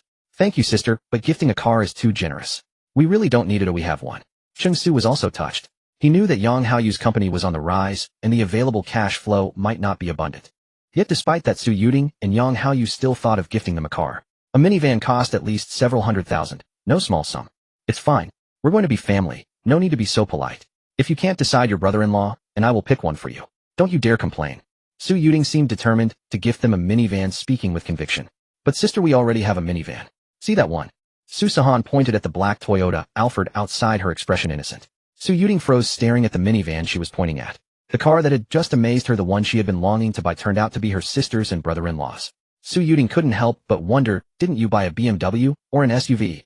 Why did you decide to spend over $1 million on a minivan? Most young people, especially 22-year-old graduates like Cheng Su, preferred SUVs or sports cars, didn't they? Buying a minivan. Su Yuding could hardly believe it. And a Toyota Alphard cost over $1 million yuan, enough to buy a Porsche Jaguar or Lotus sports car. Cheng Su had actually given up the chance to buy a flashy sports car in favor of a minivan. No, Xiao Su said that when the triplets are born, we'll need to travel as a family. A minivan is the most suitable. Those other cars can't fit everyone. Besides, a minivan is more comfortable. SUVs and sports cars aren't ideal for a pregnant woman, so we chose this. Su Sihan shook her head, stroking her belly with a blissful smile.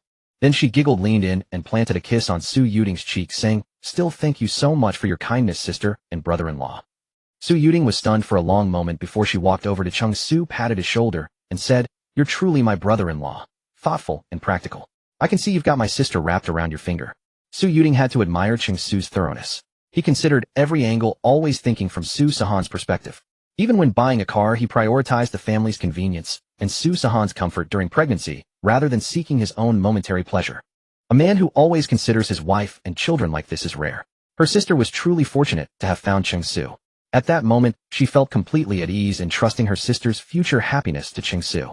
Not only Su Yuding, but even Su Fengming and Zhao Huiying felt a sense of comfort after hearing their conversation. To be honest, up to this point, the elderly couple's satisfaction with Cheng Su stemmed merely from his good character and their daughter's fondness for him. Judging from his reaction when Su Sihan experienced morning sickness, it was clear that Cheng Su genuinely cherished her. Now they could truly perceive how deeply he doted on their daughter. Su Fengming and Zhao Huiying exchanged a glance, silently communicating their mutual affirmation of Cheng Su as their son-in-law. In truth, Su Fengming and Zhao Huiying had never expected Cheng Su to own a lavish house or an expensive car. After all, in their eyes, a car was merely a means of transportation. When they learned that Cheng Su had bought a car, they hadn't anticipated it to be costly. Tens of thousands was acceptable. Price alone could never determine whether he would truly treat their daughter well. But now even the car reflected his attitude toward their daughter. He had spared no expense in buying a minivan worth millions, all to ensure Su Sihan's comfort and convenience for the family's future travels. Su Yuding's words resonated deeply with the elderly couple. Cheng Su was a man of practicality and foresight. This son-in-law continuously surpassed their expectations, earning their growing admiration. "All right, you two should head home and rest," Zhao Huiying said with a smile, taking Su Sihan's hand and adding a few more words of advice. "Mom, didn't we agree to go see the house?" Su Sihan was puzzled when her mother told her to go home, recalling their earlier plan. "Why the change of heart? You're not feeling well today? Go home and rest, we'll go another day," Zhao Huiying explained. Originally, they had planned to visit Cheng Su's new house after lunch. But considering Su Sihan's condition, they unanimously decided to postpone, prioritizing her rest above all. "I'm perfectly fine now. Let's go together. I haven't even seen it yet." Xiao Su kept saying the smell hadn't faded, so I've been wanting to take a look today. Su Sihan's face was filled with anticipation. Ever since she learned that Cheng Su had bought a house in Jinshan Huafu, she had been eager to visit. She was always curious about what the home that would carry her lifelong happiness looked like. But each time Cheng Su brushed her off with the excuse of lingering odors. Though his reason was valid, the formaldehyde from renovations could harm a pregnant woman. She remained suspicious. She felt Cheng Su was hiding something from her. He wouldn't let her see the house, yet he frequently visited Jinshan Huafu, and even his parents went there often. This only deepened her curiosity. What was so special about the house in Jinshan Huafu? Today she was determined to find out. Seeing Su Sihan's resolute expression, Zhao Huiying thought for a moment and agreed.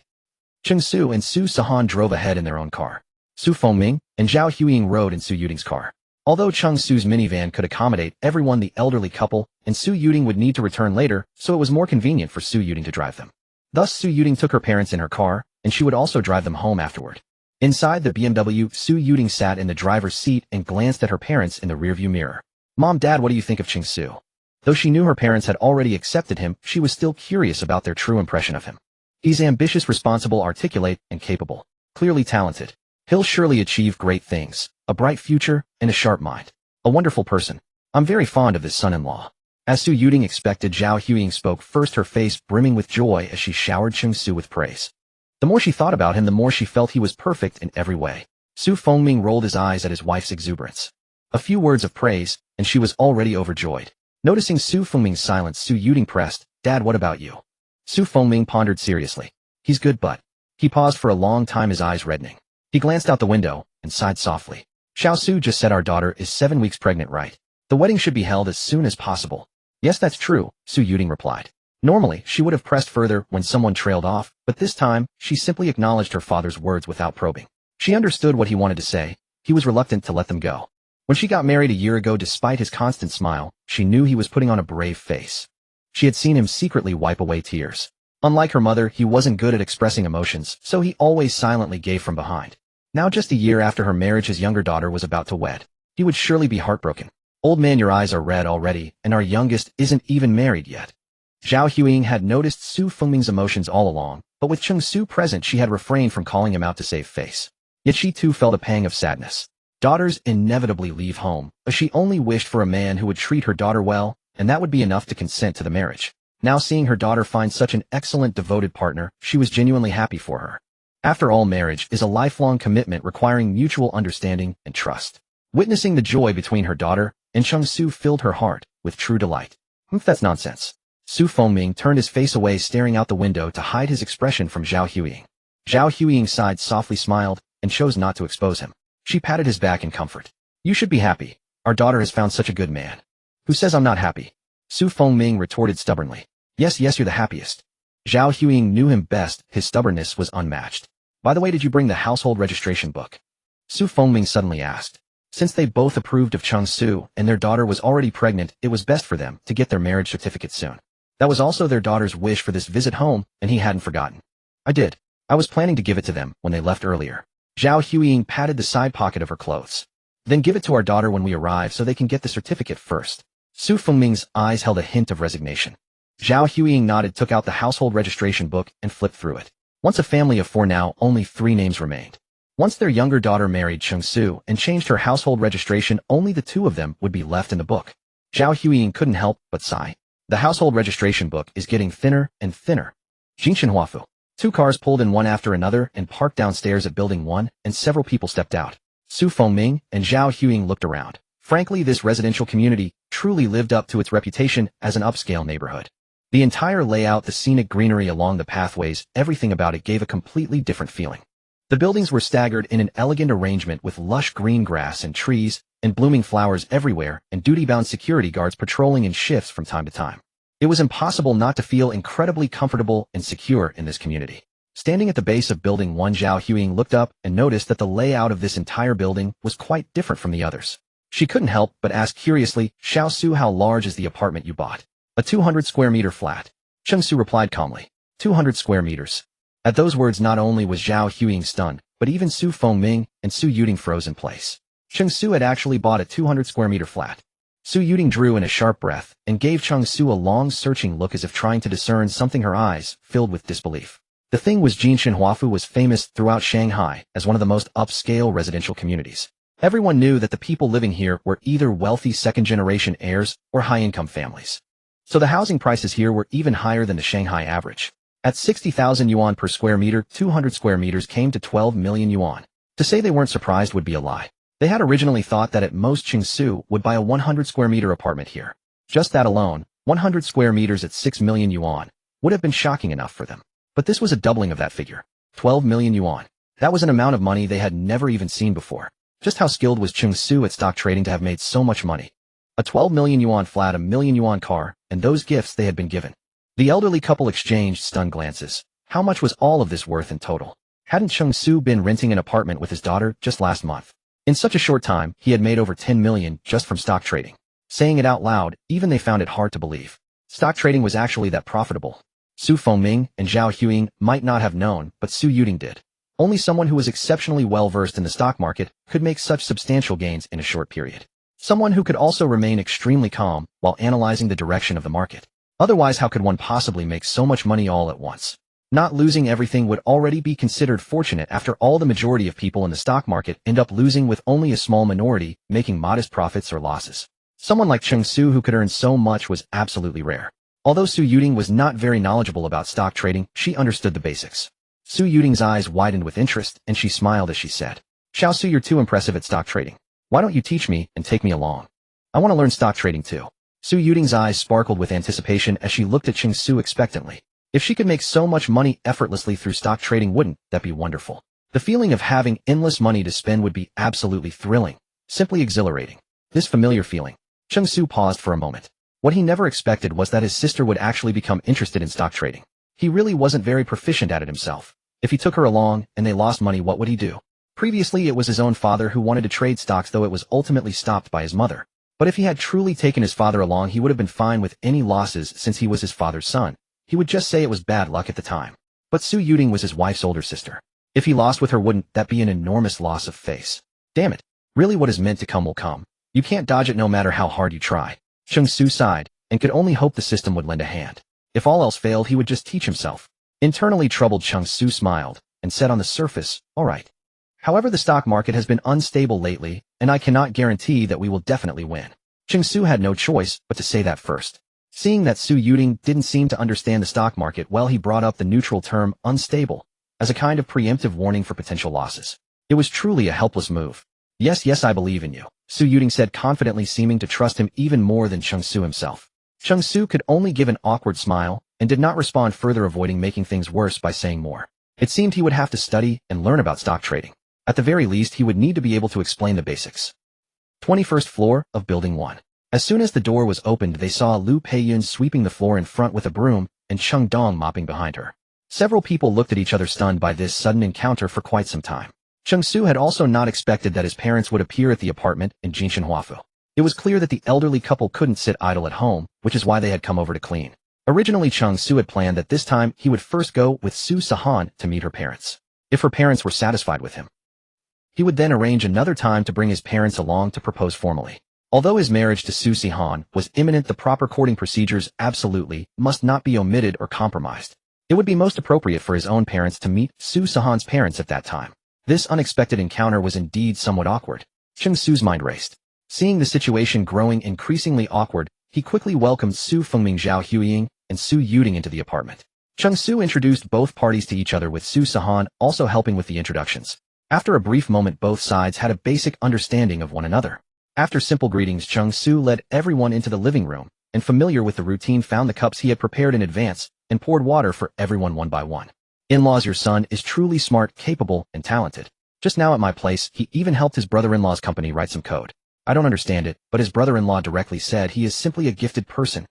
Zhao Huiying's face was full of smiles as she praised Cheng Su relentlessly in front of Lu Peiyun and Cheng Dong. The rest of these details came from what Su Yuting had told the elderly couple and Su Yuting during the car ride. She also mentioned that her eldest son-in-law seemed to want to bring Cheng Su into the company as well and had been asking them where Cheng Su currently worked. That was how Zhao Huiying came to know these things. Oh no, not at all, Lu Peiyun replied with a beaming smile, though she remained humble. As for me, I have wanted to meet my in-laws for quite some time. Today we finally get the chance. Thank you, in-laws, for raising such an outstanding child as Henin. Kind and very well-mannered. When I see her, it feels just like seeing my own daughter. I adore her dearly. Now that our two children are together, from now on our two families will be one family. Lu Peiyun also expressed her sincere feelings wholeheartedly.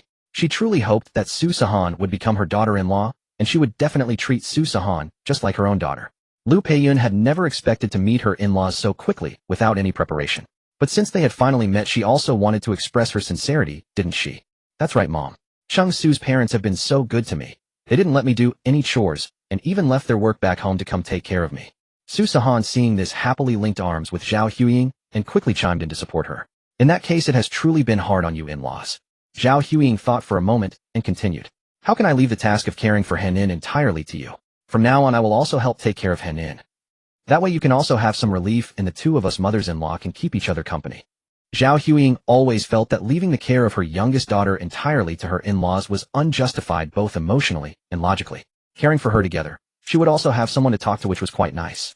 She felt that Cheng Su's parents were also very easygoing and reasonable. The more they chatted, the more compatible they seemed. Of course, just don't let it interfere with your business. You can come over whenever you're free, and I would be more than happy to. Lu Peiyun also replied quite readily. By now she had already regarded Zhao Huiying as a good sister. Having someone to chat with, why wouldn't she be delighted? When in-laws meet, bonds grow especially close. The saying could not have been more apt for the moment. Though the parents of both families were meeting for the first time, a touch sudden. The atmosphere among them was warm and harmonious. Zhao Huiying and Lu Peiyun had fallen into a sisterly rhythm, abandoning the stiff title of mother-in-law, which felt too distant. Instead, they simply called each other by name, addressing each other as Huiying and Ping. Anyone who did not know better might have mistaken them for close sisters who had known each other for years. Female friendships sometimes bloom with surprising swiftness, and Su Fengming unusually had let go of all pretense of reserve. The man who seldom smiled now wore a beaming expression, especially after he discovered that Cheng Dong had developed quite a taste for wine himself. The two became utterly absorbed in conversation, laughing and chatting without end. The scene was one of such peaceful joy. The apartment Cheng Su had purchased was a spacious 200 square meter flat that could not be taken in at a single glance. The group meandered through it, chatting and admiring, their laughter ringing out ceaselessly. Walking at the rear, Cheng Su felt a trace of exasperation. Though this warm and harmonious scene was precisely what he had longed for, he could not help but wonder whether his own home had somehow become a tourist attraction on display. Cheng Su shook his head and smiled. It did not matter as long as everyone was happy. At that moment, having just finished touring the master bedroom, the group moved toward the door of the adjacent bedroom, only to discover it was locked tight. Why is this door locked? Zhao Huiying turned the handle several more times, confirmed it was indeed locked, and wore an expression full of bewilderment. Since it was a brand new property and Cheng Su had not yet moved in with his daughter, the apartment, despite being fully furnished, had never actually been lived in. Was there some reason the door needed to be locked? Jinshan Huafu was an upscale residential complex with exceptionally high standards for its furnished apartments, so there should not have been any renovation issues, or anything to hide for that matter. So locking a new apartment did seem rather peculiar. Zhao Huiying glanced at her mother-in-law Lu Peiyun beside her with a questioning look. Lu Peiyun pressed her lips together to indicate she had no idea either. Then something occurred to her, and she called out to Cheng Su, "Son, this bedroom should be finished renovating by now, right? Why don't you open it now so we can all take a look together?" Ever since Lu Peiyun and Cheng Dong learned their son had purchased property in Mo, they had insisted Cheng Su bring them to see the apartment.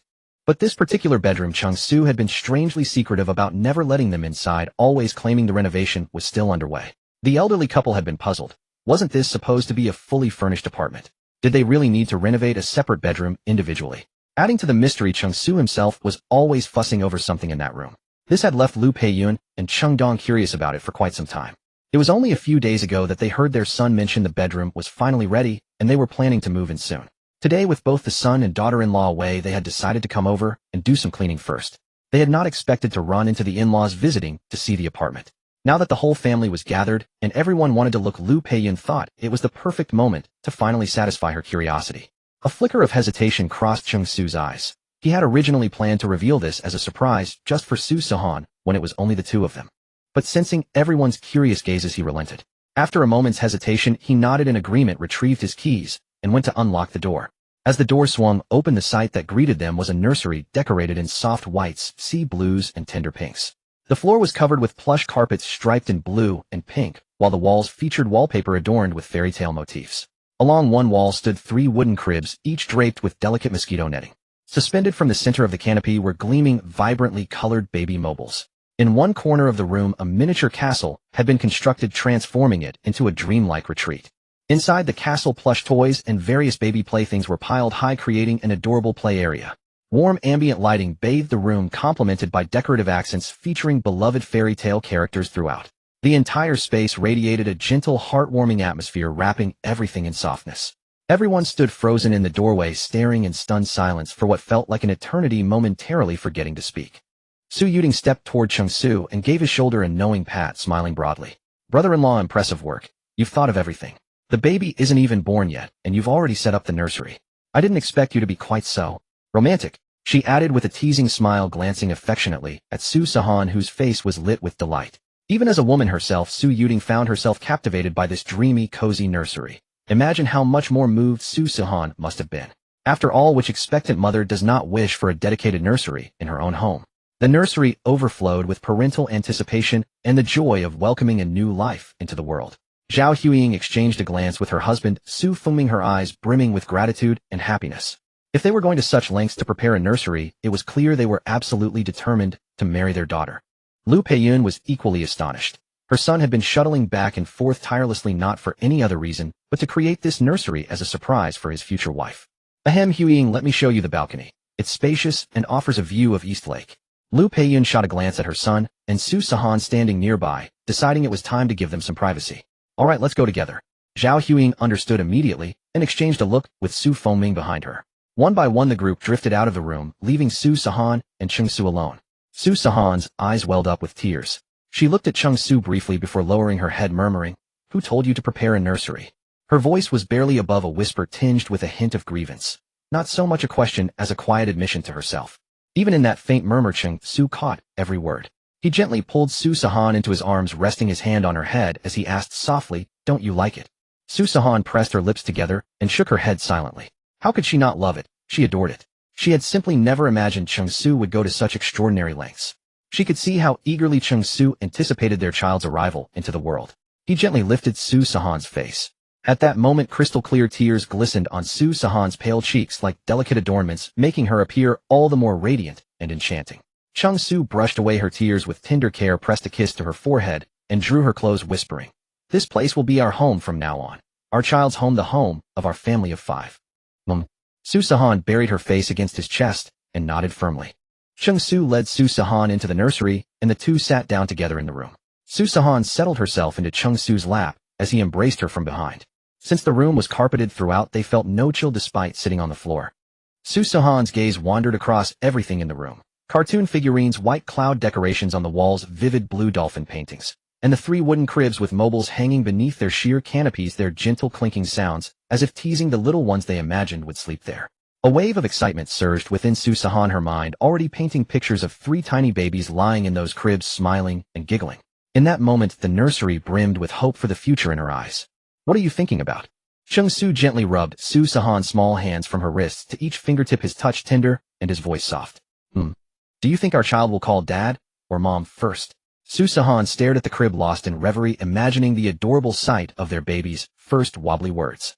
"Of course, Mom," Cheng Su declared without hesitation. Su Sihan nestled against him, froze in surprise. She had expected him to boastfully say it would surely be Dad first. Mom endures 10 months of pregnancy to bring the baby into the world, so naturally they'll call Mom first.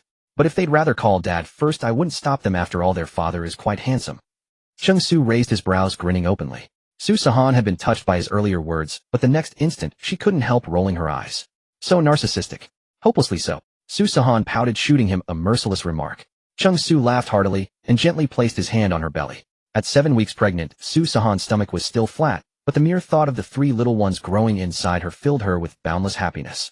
To him it hardly mattered who they called first. As long as their babies grew up healthy and strong, that was all that counted. Cheng Su rested his head against Su Sihan's shoulder and pointed to the custom-made miniature wardrobe beside them. "I haven't bought clothes for the 3 little ones yet. Let's go shopping together sometime." "Great. Let's buy outfits for both boys and girls." Su Sihan's eyes lit up with unmistakable excitement. Suddenly, she turned to face Cheng Su, their gazes meeting. "Do you think they might all be girls or all be boys? If that happens, wouldn't we end up buying the wrong clothes and wasting them?" Su Sihan wore a serious expression, genuinely pondering whether to buy clothes for both genders or just one. Cheng Su chuckled at her deeply conflicted face and affectionately pinched her soft cheek. "Then which would you prefer, boys or girls?" Su Sihan hadn't considered this before. She paused for a moment, blinked, and smiled. "What do you think?" She gazed at Cheng Su earnestly, hoping to read his answer from his expression. Cheng Su knew her all too well. The little rascal simply enjoyed seeing him squirm. Playing along, Cheng Su feigned deep contemplation before slowly saying, "I hadn't thought about it, but honestly I'd love either. Boys or girls, I love them both." Only then did Su Sihan smile with satisfaction. "Then I hope we get both, a boy and a girl. That would make everything complete. In that case, let's buy clothes for both." Cheng Su laughed. Truthfully, he didn't mind either way. They were his and Su Sihan's children, and he would cherish them all the same. For dinner, everyone gathered at the Jincheng Huafu residence to cook and eat together. Originally, Cheng Su had planned to reserve a banquet at a restaurant, but considering Su Sihan's morning sickness, they decided cooking at home was the better choice.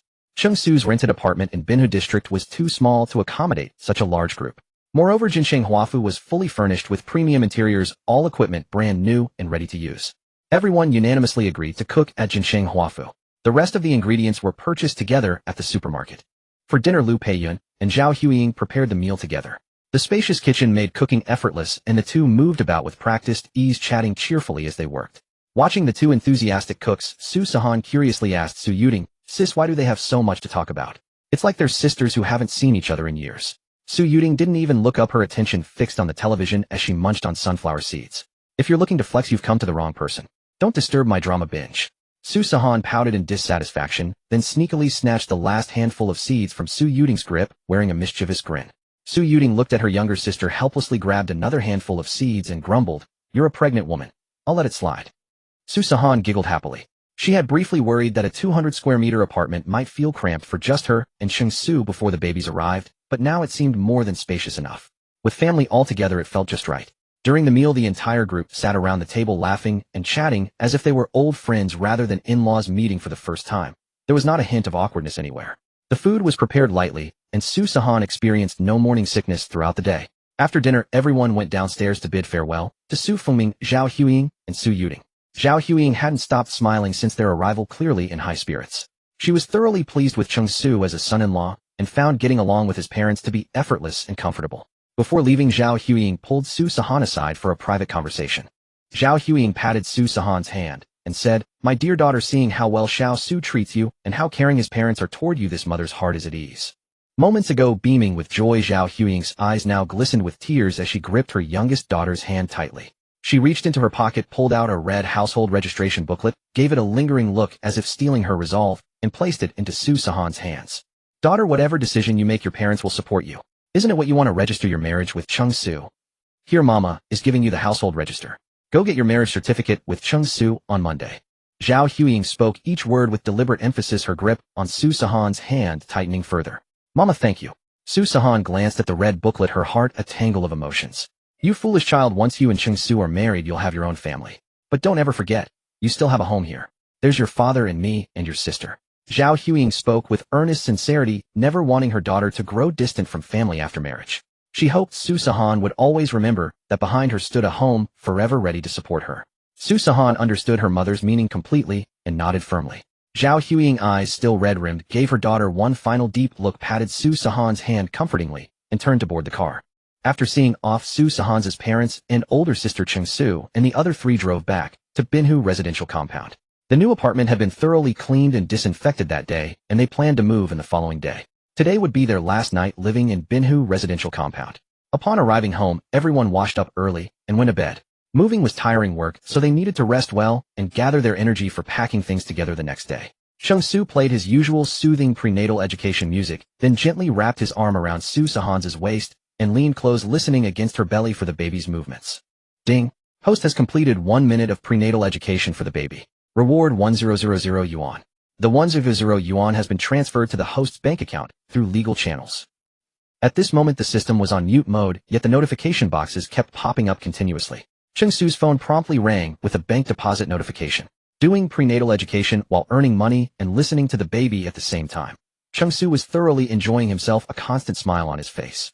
However, this time Cheng Su did not stay pressed against Su Sihan's for long. After carefully listening for about 10 minutes, he pulled Su Sihan's back into his embrace, took the book she was reading, and said, "You must be tired today. Go to sleep early. No more reading." Su Sihan's obediently nodded, her eyes glinting with something. Instead of lying down, she got out of bed and began rummaging through her bag. Cheng Su was puzzled by her actions, but watching her mischievous and adorable demeanor, he simply smiled fondly. Su Sihan's held up a red booklet with a wide grin and handed it to Cheng Su, saying, "Look, the household register. Mom told us to go get our marriage certificate on Monday." After saying that, she threw herself into Cheng Su's arms again, her face radiant with happiness. Once they got the certificate, she would officially become Cheng Su's lawful wife. Then they would update their household registration information, and she and Cheng Su would have their own household register. And after waiting for the 3 little babies to be born, the register would hold their happy family of 5. Just thinking about it made Su Sihan's feel both excited and thrilled. Today was Saturday, but the Civil Affairs Bureau only opened on Monday. One whole day felt like an eternity to Su Sihan's. It was not just Su Sihan's who felt this way. Cheng Su also thought the wait was too long. He could barely contain his eagerness to marry Su Sihan's and make her his wife. Cheng Su stroked Su Sihan's hair and also pulled out a red booklet from a nearby cabinet, saying, "Here's our family's household register. My parents gave it to me on the first day they came. We'll go to the Civil Affairs Bureau early Monday morning." Cheng Su spoke with great seriousness, his mind already filled with dreams of their future together. Cheng Su's parents had always wished for them to get the marriage certificate as soon as possible, which is why they had handed over the household register on their very first visit. At that time, they had not yet met Su Sihan's parents and did not know what the 2 elders thought. Now it seemed both sets of parents not only accepted Cheng Su, but also hoped they would register their marriage first. Cheng Su thought that once they obtained their marriage certificate and held a proper wedding celebration, everything would be complete. All that would remain was waiting for the three little ones to arrive. Su Sihan agreed wholeheartedly and nodded earnestly. Cheng Su put both household registers away and placed them on the bedside cabinet. Wait. Cheng Su suddenly thought of something, his hand resting on the bedside cabinet, pausing. What is it? What's wrong? Su Sihan blinked, her big eyes clearly confused. The Civil Affairs Bureau opened on Mondays. What could be wrong with that? Su Sihan assumed Cheng Su meant the Bureau's opening hours were incorrect, so she specifically looked it up online. The Civil Affairs Bureau was open Monday through Friday 8:30 a.m. to 5:00 p.m. That was correct.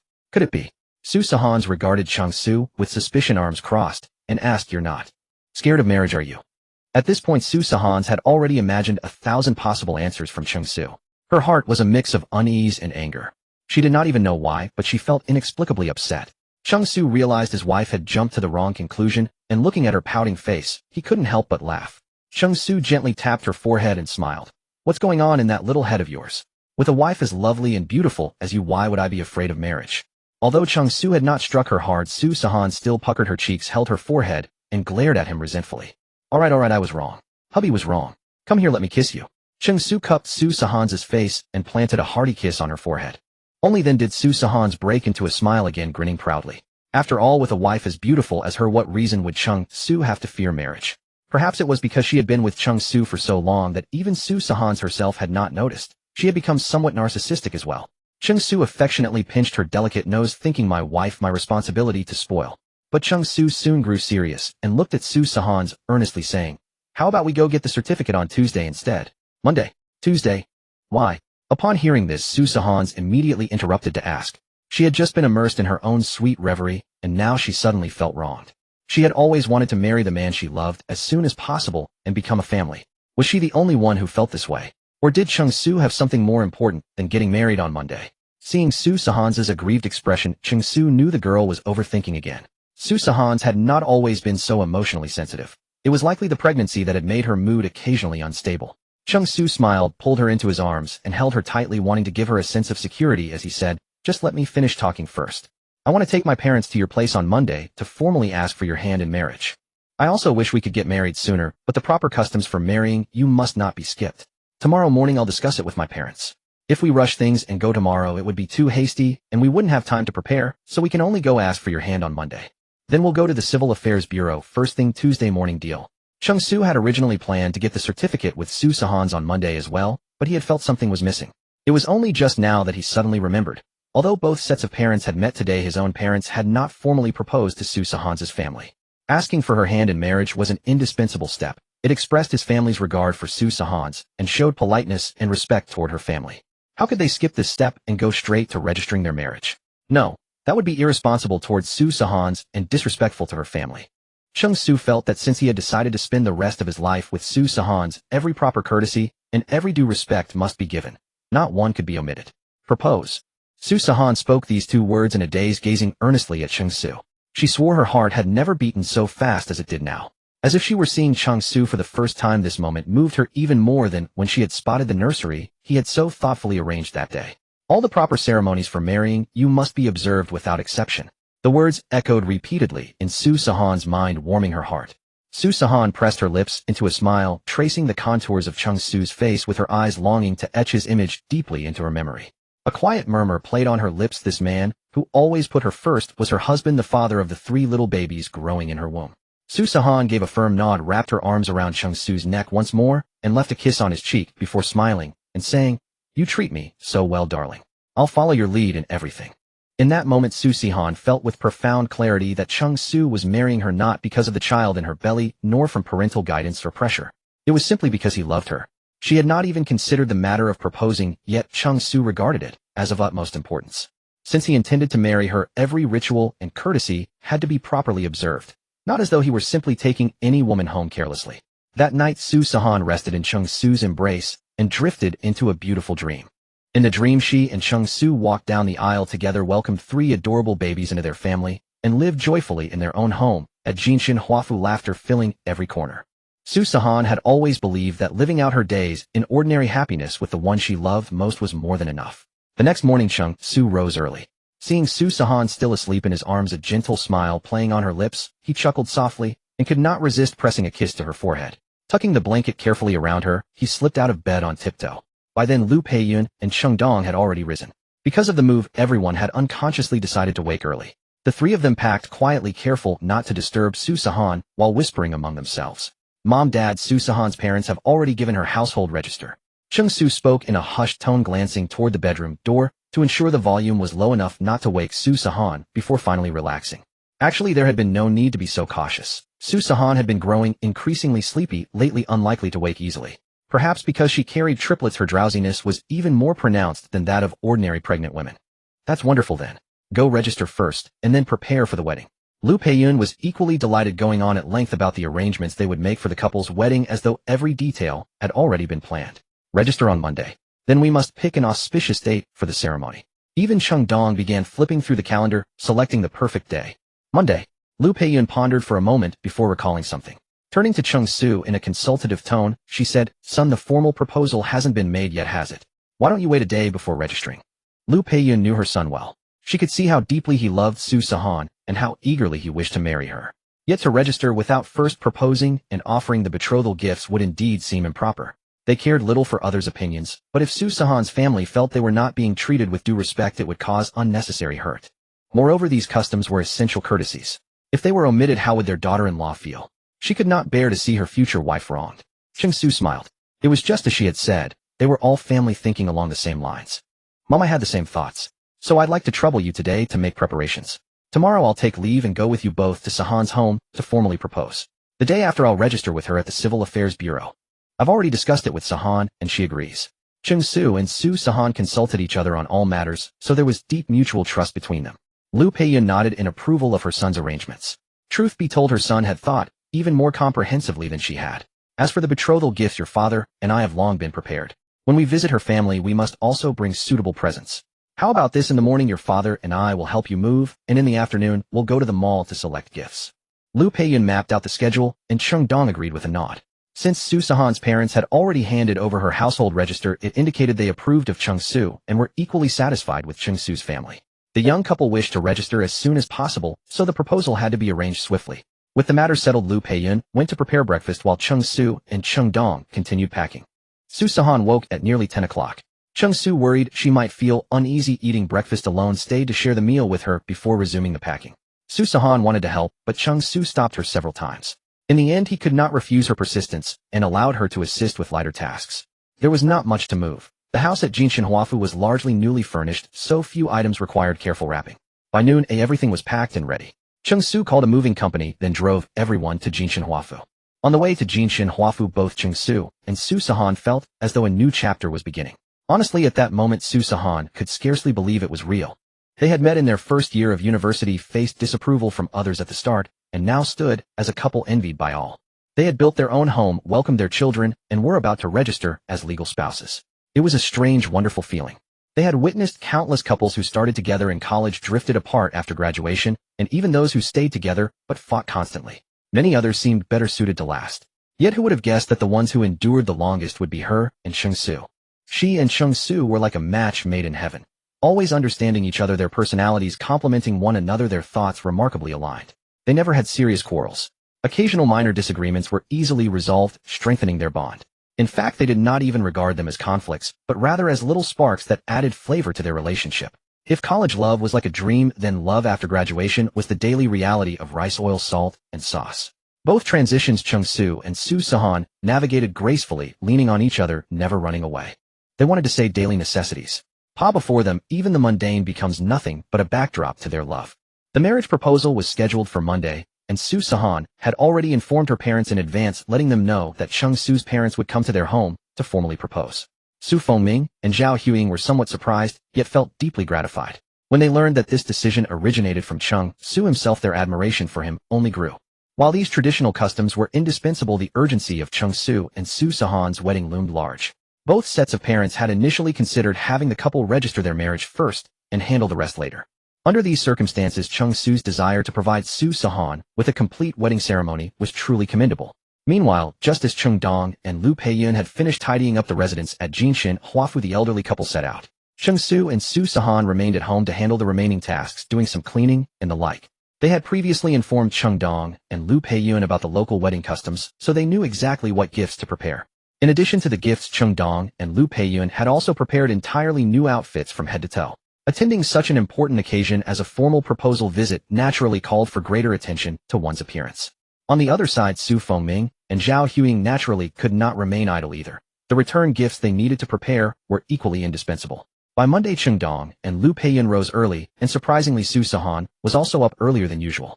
Although it was Cheng Su and his parents who were going to her home to formally propose, she naturally ought to be present as well. Once everything was ready, the group set off together for Sihan's home.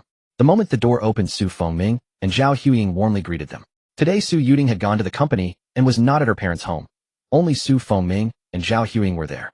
Since the elders from both families had already met beforehand, there was no awkwardness between them, and the atmosphere quickly became lively and warm. It was evident that Su Fengming and Zhao Huiying had thoroughly reorganized their home from top to bottom, making it appear even cleaner and more orderly. Both had also changed into formal attire. Cheng Dong and Lu Peiyun were no different. Even Cheng Dong, who typically avoided wearing suits, had put one on today, making him look remarkably sharp and spirited. This clearly showed how much both sets of parents valued this meeting.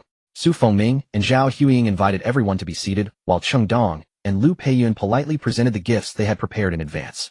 Huiying, we are not very familiar with the wedding customs here, but based on what Xiao Su and Henin told us, we have prepared some gifts according to your local traditions as a token of our goodwill. Lu Peiyun said with a warm smile. Oh, you shouldn't have brought gifts. Such unnecessary formality. Zhao Huiying exchanged polite remarks while accepting the gifts with a smile. Since the in-laws had come all this way with presents, refusing would have been overly pretentious, though maintaining proper courtesy was still expected. Zhao Huiying looked closely and realized they had not merely prepared a little. Everything had been meticulously arranged according to their customs. The 8 ceremonial gifts of cigarettes, alcohol, tea, candy, pastries, noodles, fish, and meat were all present without omission. Moreover, all the symbolic items were included: sweet desserts representing a sweet life, round cakes signifying completeness, gift boxes of apples for peace and safety, and more. And everything came in pairs. This thorough preparation, where nothing was left undone, demonstrated a level of seriousness and respect for the couple's marriage that far exceeded Zhao Huiying's expectations. Seeing how much the future in-laws valued her daughter, Zhao Huiying felt an indescribable joy swelling within her. Beaming with delight, she placed the gifts aside and took Lu Peiyun's hand, saying, "You have prepared far too much. There is no need for such formality when we will soon be one family. Proper courtesies should never be omitted, and we sincerely hope Henin and my son can remain united forever." Lu Peiyun, as someone who had been through it all, understood exactly what these traditions signified. While perhaps unremarkable to the groom's family, this moment was crucial for the bride's family. It revealed the groom's attitude toward the bride. This was precisely when the bride's family would make their final decision about whether to let their daughter marry into the groom's household. After all, one family gives away and the other receives. Once Sihan wed into the Cheng family, her visits to her birth home would merely be returns to her natal family. Lu Peiyun reflected that if she had a daughter, she would likewise want the groom's family to demonstrate their respect and value for her daughter. Through empathy, she knew certain customs were essential and the right sentiments must be expressed. Zhao Huiying nodded vigorously in agreement. With such wonderful parents-in-law for her daughter, she could finally set her mind at ease. Both sets of elders sat on the sofa, engaging in animated conversation about Cheng Su and Sihan's upcoming wedding. Meanwhile, Cheng Su and Sihan sat quietly beside them, listening respectfully to the elders' discussion, a gesture of proper courtesy and deference that precluded any interruption. Consequently, they could only occasionally exchange glances, yet somehow each understood the other's thoughts. Such tacit understanding was the very essence of spiritual connection between two people. When the moment proved appropriate, Cheng Dong and Lu Peiyun produced a bank card they had prepared in advance containing the betrothal gifts. Our dear in-laws Henin is truly an exceptionally well-educated, considerate, and filial young woman. It is our son's great fortune to wed such a remarkable daughter of yours.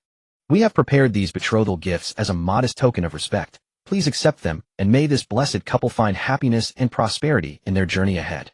As Lu Peiyun presented the betrothal gifts, Cheng Dong joined in with supporting words. The amount had been carefully arranged by Cheng Su beforehand, following the customs of Sihan's family in this region. Therefore, there would be no disputes between the two families regarding this matter. Su Fengming and Zhao Huiying exchanged glances, and Zhao Huiying cheerfully accepted the bank card with a bright smile, saying, "From now on we are all one family. If there is anything we can help with, please do not hesitate to ask. Rest assured this money is meant for the young ones. I will be holding on to it for them for now." Zhao Huiying carefully put away the card and sighed softly, saying, "It fills us with joy as parents to see our children nearing their wedding day. Yet there is also a bittersweet reluctance. We hope you will look after our daughter well, and that they will continue walking forward together in happiness." With the betrothal gift accepted, the marriage was now firmly settled. No matter how reluctant Su Fengming and Zhao Huiying might feel in their hearts their emotions ultimately distilled into these two wishes.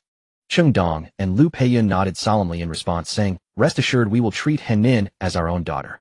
Su Sihan was like a precious pearl in others' palms, a treasured daughter, so naturally they would treat her with the same devotion as their own child. Moreover, they genuinely fond of Su Sihan as their daughter-in-law. Having chosen her, how could they possibly treat her poorly? Witnessing such unwavering commitment from the in-laws, Su Fengming and Zhao Huiying felt their anxieties ease completely. At this point, the formal proposal proceedings had proceeded smoothly through the first half. What remained was for both sets of elders to select an auspicious date for Cheng Su and Su Sihan's wedding ceremony. There was much to discuss regarding the two's upcoming marriage, the banquet venue, the guest list, and countless other details. It was impossible to settle everything at once. Many of the finer details would depend on the opinions and preferences of Cheng Su and Su Sihan themselves. After all, young people have their own thoughts, and as parents they ought to respect the wishes of the two youngsters. So in the end, both families agreed to take Cheng Su and Su Sihan's birth dates and choose an auspicious day for the wedding. Cheng Su had taken 2 consecutive days off work. Upon learning that the couple intended to register their marriage, his supervisor imposed no difficulties and readily approved. On the day of registration, both Cheng Su and Su Sihan rose at 6 in the morning. Their hearts brimmed with excitement and joy, and the moment the alarm sounded they were already awake. They each took their time grooming and dressing up. Eager as they were to register their marriage, time was tight, leaving no opportunity to visit a photography studio beforehand. They decided together to simply have their photos taken on-site at the Civil Affairs Bureau. That morning, Lu Peiyun had prepared breakfast, and seeing their radiant, eager expressions, she felt a warm glow of happiness within. Today, after her son and Su Sihan completed the registration, Su Sihan would officially become his wife in all but name. She would truly have a daughter of her own. Lu Peiyun was so delighted that her smile stretched from ear to ear.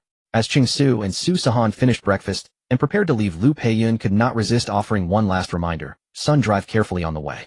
Henin is still carrying the baby." Lu Peiyun feared her son might grow so overexcited that he would lose his caution, rushing recklessly to the Civil Affairs Bureau. Su Sihan was currently expecting their 3 little ones, and safety had to come first above all else. "Mom, I know," Cheng Su replied as he slipped on his shoes. He had always been confident in his driving, and whenever Su Sihan was in the car, he drove with particular care. He understood this well enough without needing his mother's reminders. The Civil Affairs Bureau opened at 8:30, and they arrived at the entrance precisely at 10:08. By then, the front of the bureau was already packed with people, crowds stretching in both directions. Young couples barely passed, their mid-20s, middle-aged couples in their 30s and 40s, and even elderly folks with silvering hair. All manner of people were present, though the majority appeared to be middle-aged and young. Staring at the sea of faces, both Cheng Su and Su Sihan were momentarily bewildered. Is today some particularly auspicious day? Why are there so many people getting married? Su Sihan murmured in puzzlement. Cheng Su shrugged, equally clueless. He glanced at the calendar, but nothing about the date seemed remotely special. It looked like an entirely ordinary day to him. "Maybe it's always this crowded," Cheng Su said with a casual raise of his brows, unfazed. He cared little for everyone else's circumstances. His mind was consumed entirely by the thrill of finally registering his marriage with Su Sihan. But with a crowd this large, how long will the queue take? Su Sihan shared his eagerness to become his lawful wife without delay. Yet gazing ahead, the crowd was so dense she could scarcely make out the bureau's entrance door. She sighed. A 2 or 3 hour wait seemed unavoidable. But the very next moment her lips curved back into a bright smile. 2 or 3 hours was nothing. What was a short wait against an entire lifetime together? Nothing could stand in their way. Because the crowd was so dense, Cheng Su feared the press of bodies might jostle Su Sihan and harm her, so he kept her seated in the car. Only after the bureau doors swung open and the throng surged inside, clearing the entrance, did Cheng Su invite Su Sihan to step out. Though he too longed to complete the registration as swiftly as possible, her safety remained his absolute priority. Besides, they were already committed to each other for life. What was a little waiting? When they entered the hall, it was already swarming with people. That was when Cheng Su and Su Sihan realized the crowds they had seen at the entrance were not there to register marriages at all. They were all coming to file for divorce. The divorce registration counter was hemmed in on all sides, and even the neighboring marriage registration desk was partially blocked by the surging crowd. The scene descended into chaos, with some couples already exchanging heated words. Su Sihan's eyes widened in shock, clearly unsettled by what she was witnessing. Cheng Su recalled an article he had once read online about the ever-rising divorce rate, complete with video footage of overcrowded civil affairs bureaus. At the time, one comment had struck him: "After watching people go through their divorces like that, I don't even want to get married anymore." Cheng Su's heart skipped a beat. He stepped in front of Su Sihan to block her view of the discord, took her hand firmly in his, and gazed sincerely into her eyes, speaking softly. "Wifey, let's go get our marriage certificate." Su Sihan met his gaze and nodded resolutely. She had only been momentarily startled by the pessimistic atmosphere around the divorces. Nothing had shaken her desire to marry him. Deep in her heart, her conviction remained unshaken. Cheng Su was the one she had chosen. The chaotic scene in the hall lasted only a short while before staff members organized everyone into orderly lines. A long queue formed at the divorce desk, while not a single soul could be seen at the marriage desk. Clasping Sihan's hand tightly, Cheng Su led her toward the marriage registration counter. The staff member stationed there was a middle-aged woman who, having had no customers for days, looked remarkably relaxed. The moment she spotted them approaching, her face lit up with genuine delight. As they drew near, she eagerly called out, "Are you two here to register your marriage?" Clearly overjoyed, she had grown rather somber from days of processing nothing but broken marriages. Seeing a couple so eager to wed filled her with warmth. Both Cheng Su and Sihan nodded in unison, their expressions resolute. The staff member's smile broadened. "Marriage is a beautiful thing. Congratulations to you both.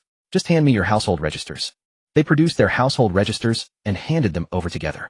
Since they had not brought photographs, they had their marriage photos taken at the bureau's on-site photography studio. In years past, a 9 yuan processing fee was required for marriage certificates, but now the service was free of charge, making the procedure quite straightforward. Within moments, their marriage certificates were ready. Beaming, the staff member congratulated them once more and handed over the documents with a warm smile. "Here you go. Your marriage certificates are all set." Cheng Su held the deep red marriage certificate, his heart thundering with restrained excitement. His hands trembled slightly. "Hubby, look, our marriage certificate." Sihan's face glowed with uncontrollable joy as she turned the booklet over and over in her hands. Then she held both certificates up together, gazing at them as though they were the most precious treasures in the world. "Wifey." Cheng Su's eyes burned with tenderness as he fixed his gaze on her flawless profile. "My." Sihan turned to him at the sound of his voice. The very next moment, his lips pressed gently against hers. A visible blush spread across Sihan's delicate cheeks. The staff member nearby smiled fondly at the sweet display. Meanwhile, at the divorce registration desk, just across the hall, the endless queue remained shrouded in heavy silence, faces etched with gloom, the occasional sting of bickering drifting through the air. The contrast with the tender, luminous moment at the marriage desk could not have been more stark. The staff member seemed touched by the warmth between Cheng Su and Sihan, her face glowing with smiles. She glanced at the couples filing past for divorces and shook her head. Turning to Cheng Su and Sihan, she smiled and said, "I can tell you two are deeply in love. Wishing you a lifetime of happiness. What you hold in your hands is more than just a red booklet. Cherish each other dearly." The staff member's kind blessings came from a place of genuine care. She simply couldn't bear to watch so many once devoted couples walk into the Civil Affairs Bureau like strangers. She had been through it herself. Just by observing the way the couple before her looked at each other, she could tell their love was sincere. Eyes never lie. Cheng Su and Sihan were delighted by the blessings and hurriedly offered their thanks. However, flustered by that sudden kiss, Sihan's cheeks flushed crimson and her words tumbled out in embarrassed stutters. "Ding, congratulations, host, on receiving your marriage certificate. Your reward is 10 million Do coins.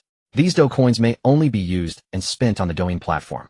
They are virtual currency and cannot be withdrawn. They have already been credited to your Douyin account. Once the host has spent the full 10 million Do coins, the system will issue a cashback reward multiplied by a randomly selected factor between 1 and 10. At that moment, the familiar voice of the system echoed in his mind. Cheng Su froze for a brief instant. 10 million Do coins.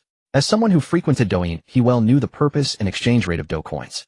1 Do coin equaled 10 cents, meaning 10 million Do coins converted to 1 million yuan.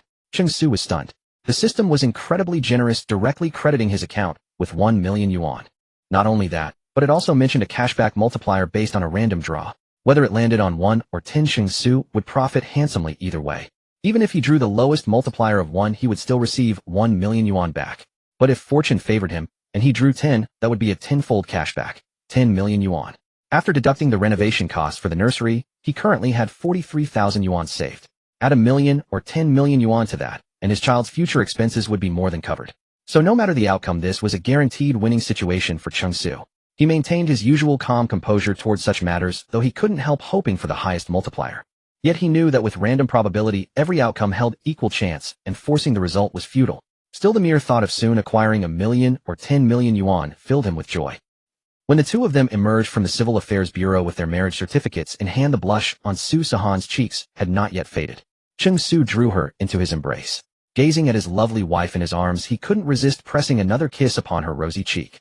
Sihan quickly pushed him away, covering her burning face with her hands, and glanced left and right like a startled deer. Noticing people turning to look, her face grew even redder. Pouting in mild protest, she whispered, "We're in public. There are so many people watching. Can't you be a little more reserved?" Sihan was utterly shy. To be kissed so openly in front of so many strangers, what a dreadful embarrassment. especially considering they had just been in the bustling Civil Affairs Bureau hall. The moment she recalled the staff members' knowing, auntie-like smile fixed upon them, the warmth rushed back to her cheeks. Cheng Su, determined not to miss any of his wife's adorable expressions or gestures, found himself laughing even more brightly. Leaning close to Sihan, he said, "You're my wife already. What is there to fear? It's just, I simply won't allow it in the future." Covering her flushed face, Sihan muttered resentfully before parting with those words. Refusing to meet the curious gazes of those around her, she turned and hurried toward the parking lot, eager to escape the attention. "Hey wifey, slow down. Watch your step." Seeing Sihan stride off so quickly, Cheng Su feared she might trip without looking, so he hurried after her. He quickly reached out and took her hand, gently slowing her pace. "This is flat ground. How could I possibly fall?" Sihan chuckled, half exasperated. She wasn't helpless. Did he really need to walk on eggshells with her? As if she were some clumsy fool who couldn't avoid tripping on level ground. Cheng Su was far too cautious. Sometimes Sihan felt that in Cheng Su's eyes she resembled some helpless simpleton incapable of doing anything for herself. After all, she was a top student with excellent academic records and a highly capable professional. Yet being so thoroughly doted upon by someone she loved, it was hardly surprising if one grew a bit childish. She gazed at their intertwined fingers locked together inseparably and felt her heart swell with warmth. Something occurred to her, and she smiled, saying, "I think you just want to hold my hand. You're putting on this whole display of concern, pretending you're afraid I'll fall." Sihan teased playfully, deliberately saying this to see how Cheng Su would respond. "I simply want to stay close to my wife. And didn't you know? There's a saying that newlyweds who hold hands all the way from the Civil Affairs Bureau will be blessed to remain together for all their lifetimes. And a kiss at the Civil Affairs Bureau ensures a lifetime of happiness for the couple." Raising an eyebrow, Cheng Su delivered his entirely fabricated tale with complete seriousness, his face unreadable and his eyes full of feigned sincerity as he looked into Sihan's. Sihan looked thoroughly puzzled. After pondering for a long moment, she said, "I've never heard of such a thing before. Is there really such a custom attached to getting a marriage certificate?" Cheng Su nodded earnestly and continued, "Your husband is quite impressive, you know. Before coming here I did my research. Unfortunately, my wife never pays attention to such things and instead scolded me, telling me to behave myself." Sigh. Cheng Su held Sihan's hand in a slightly aggrieved manner, giving it a gentle tug to express his displeasure. "About that I didn't mean to." Seeing her husband's hurt expression, Sihan felt a twinge of guilt and quickly rushed to comfort him. But no matter how hard she tried to coax him, Cheng Su ignored her, still pretending to sulk and complain. Finally, at her wits' end, Sihan rose on her toes, wrapped her arms around Cheng Su's neck, and pressed her lips firmly to his. Only then did Cheng Su break into a satisfied smile. "But this is outside. Weren't you the one who said no?" Cheng Su raised an eyebrow and retorted, a triumphant curve playing at the corners of his mouth. "Stop talking so much. Let's go home." Flushed crimson, but forcing composure, Sihan kept her head lowered and pulled Cheng Su along toward the parking lot. Yet all the way to the parking lot, Sihan never once loosened her grip on Cheng Su's hand. The two of them walked with their fingers tightly interlocked, inseparable. On the way home, Sihan held the marriage certificate, examining it from left to right, carefully studying every line and every symbol within it. Her lips kept moving as she chattered away incessantly. Perhaps because she had risen too early that morning, Sihan soon drifted into slumber. Cheng Su pulled over to the side and gently took the marriage certificate, still clutched tightly in Sihan's hands, then retrieved a blanket from the back seat to cover her. He also lightly stroked Sihan's belly and whispered softly, "Little one, be quiet now, don't disturb your mother's sleep." Although Cheng Su knew full well that at only 8 weeks there would be no signs of fetal movement, yet he simply couldn't resist the urge to communicate with his 3 little cuties. After taking care of everything, Cheng Su restarted the car, recalling the 10 million dough coins just awarded by the system. 10 million dough coins was quite a substantial amount, and Cheng Su began deliberating how to spend them. Of course, the moment he thought of dough coins, the first thing that came to mind was livestream tipping. Livestream tipping was the quickest method. But truthfully, casually tipping an unknown person 10 million dough coins, equivalent to 1 million yuan, still felt rather uncomfortable to Cheng Su. Cheng Su hardly ever watched live streams, mainly because he lacked the leisure for such things. Since graduating from university, in order to save money to marry Sihan, he had even skipped browsing Douyin, let alone watching live streams. Tipping a stranger 10 million dough coins out of nowhere was indeed rather incomprehensible. It might even create unnecessary awkward situations, such as potentially causing misunderstandings for Sihan. So he decided against that approach. What if he distributed it among multiple streamers, instead tipping each one a little? Cheng Su began calculating again. 10 million dough coins, tipping each streamer a portion. How many streamers would he need to tip to exhaust the entire amount? After calculating back and forth, it would require at least 40 or 50 streamers. Cheng Su sighed heavily. This was far too troublesome. Tipping 40 or 50 streamers would likely take him an entire day. No matter how he pondered it, Cheng Su couldn't come up with a good solution. Suddenly, a spark of inspiration struck him. Since tipping these 10 million dough coins to strangers felt awkward, why not tip himself? He could simply create a new account, start a live stream, and then tip himself. This way he could not only earn the platform's share from these 10 million dough coins, but also receive the system's cashback rewards. Why not take advantage of this? It was truly the best of both worlds. Cheng Su felt incredibly clever, though he wondered whether the system would even permit such a scheme. Before he could fully deliberate, the system's voice suddenly chimed in once more. Ding! Please stop dreaming, host. This will certainly not be permitted.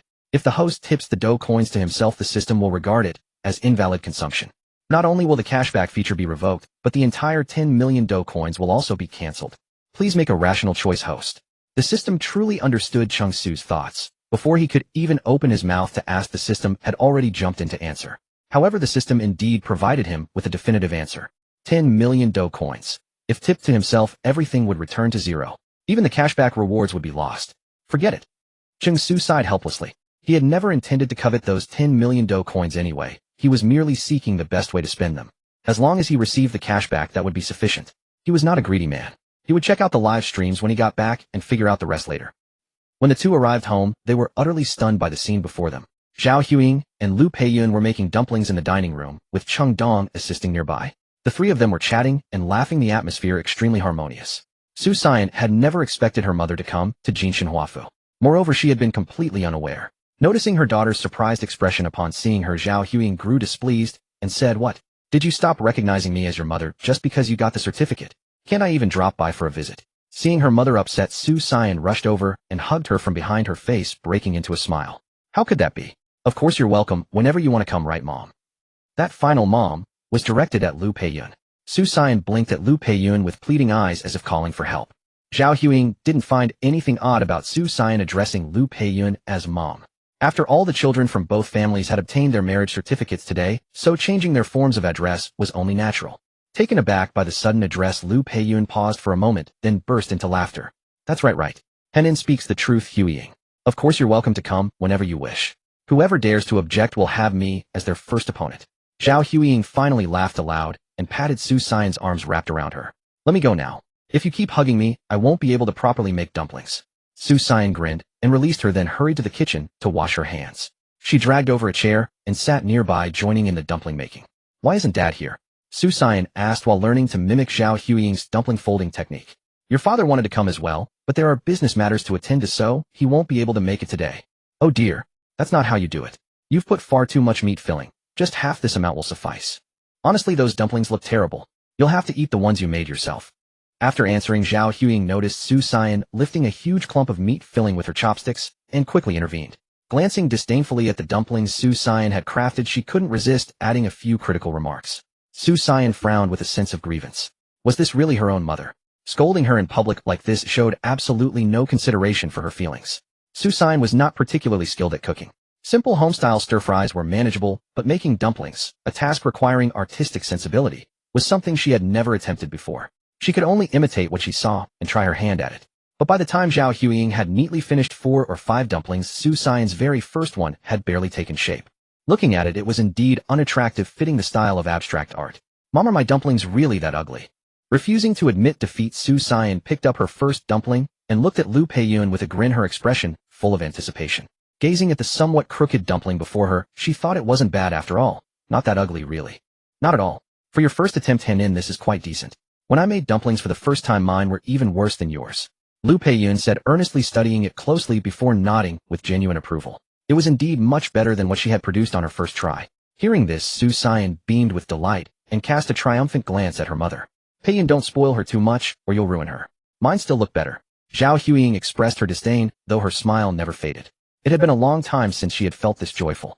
Having the whole family gathered together lively and warm was simply the best. Cheng Su entered the bedroom to put away their marriage certificate, washed his hands, and then joined the dumpling making.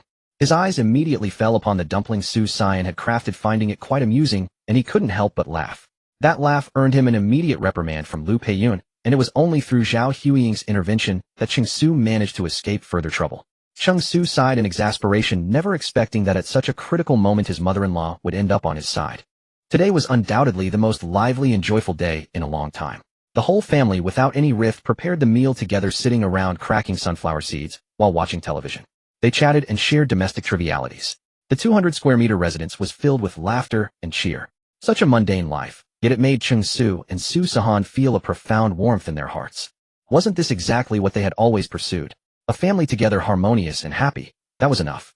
After dinner, Cheng Su and the others took a stroll in the neighborhood and wandered through the park. Finally, Cheng Su drove Zhao Huiying back home.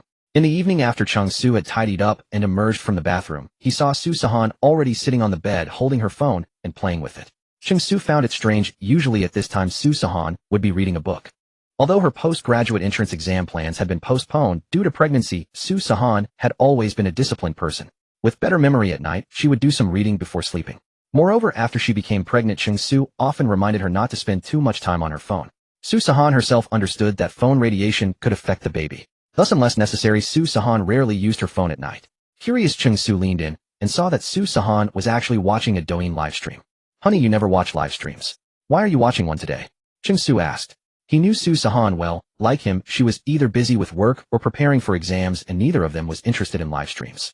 This unusual behavior inevitably puzzled Cheng Su. "Oh, it's Lin Jinghao. A friend told me that Lin Jinghao is streaming on Douyin, so I got curious and wanted to check it out." Su Sihan turned to explain to Cheng Su, her fingers still scrolling through the Douyin livestream interface. Seeing that Cheng Su had climbed onto the bed, she reached out and wrapped her arm around his shoulder, then naturally nestled into his embrace. While searching for Lin Jinghao's livestream room, she said, "Honey, have you kept in touch with Lin Jinghao since graduation?" Cheng Su encircled Su Sihan from behind, inhaling the fragrance of her hair, the familiar faint scent of lavender. He had always loved this aroma. It was refreshing and soothing. Cheng Su thought for a moment and replied, "We contacted each other a few times right after graduation." He seemed to have gone back to his hometown. Lin Jinghao was Cheng Su's college classmate, majoring in the same field, sharing the same dormitory, and his closest buddy. During college, Su Sihan was the campus beauty surrounded by countless suitors. Ever since Cheng Su fell in love with her at first sight, he launched an intense pursuit. Back then, his good buddy had played a significant role in helping him win Su Sihan's heart. After they got together, Lin Jinghao also dated a girlfriend, but they broke up after graduation. Since graduation, Cheng Su chose to develop his career in Modu and rented an apartment with Su Sihan. As for Lin Jinghao, Cheng Su remembered that he originally wanted to stay in Modu too, given his excellent grades and mastery of the major, which was on par with Cheng Su's. Cheng Su thought that if he had stayed in Modu, he could have made a name for himself in the IT industry. But later, for some unknown reason, Lin Jinghao suddenly said he didn't want to stay in Modu and wanted to return to his hometown. After Lin Jinghao returned to his hometown, he initially kept in touch with Cheng Su from time to time, but gradually the contact became less frequent. Cheng Su didn't think much of it. After all, everyone had just entered society, and it was normal to have no time to keep in touch. However, Cheng Su never expected that Lin Jinghao would start streaming on Douyin. Although Lin Jinghao was an easygoing person, the idea of showing his face on a live stream would have absolutely embarrassed him back in college. How did he suddenly become a streamer? Just then, Su Sihan searched for relevant live stream rooms using keywords, scrolled to the bottom, and discovered Lin Jinghao's stream. In the live stream, a handsome young man with a guitar was strumming and singing pop songs. Although his follower count wasn't high, it was clear that he had loyal fans. They occasionally sent him gifts. "It's really Lin Jinghao. I can't believe he's become a streamer. I have to say he plays the guitar quite well." Curled up in Cheng Su's arms, Su Sihan looked like a little bunny being held. Her head occasionally bobbed to the rhythm of the song coming from the video, making her seem even more adorable, stirring a ticklish feeling in Cheng Su's heart. Cheng Su struggled to steady his mind, constantly reminding himself that Su Sihan was pregnant, with 3 little ones no less. He had to hold his ground. Yeah, he's not only good at guitar, but also sings well. His voice was acknowledged by our class as the most magnetic and charming. If he had studied broadcasting and hosting back then, he would definitely have charmed a legion of fans. Cheng Su tried to shift his focus to the phone screen Su Sihan was holding.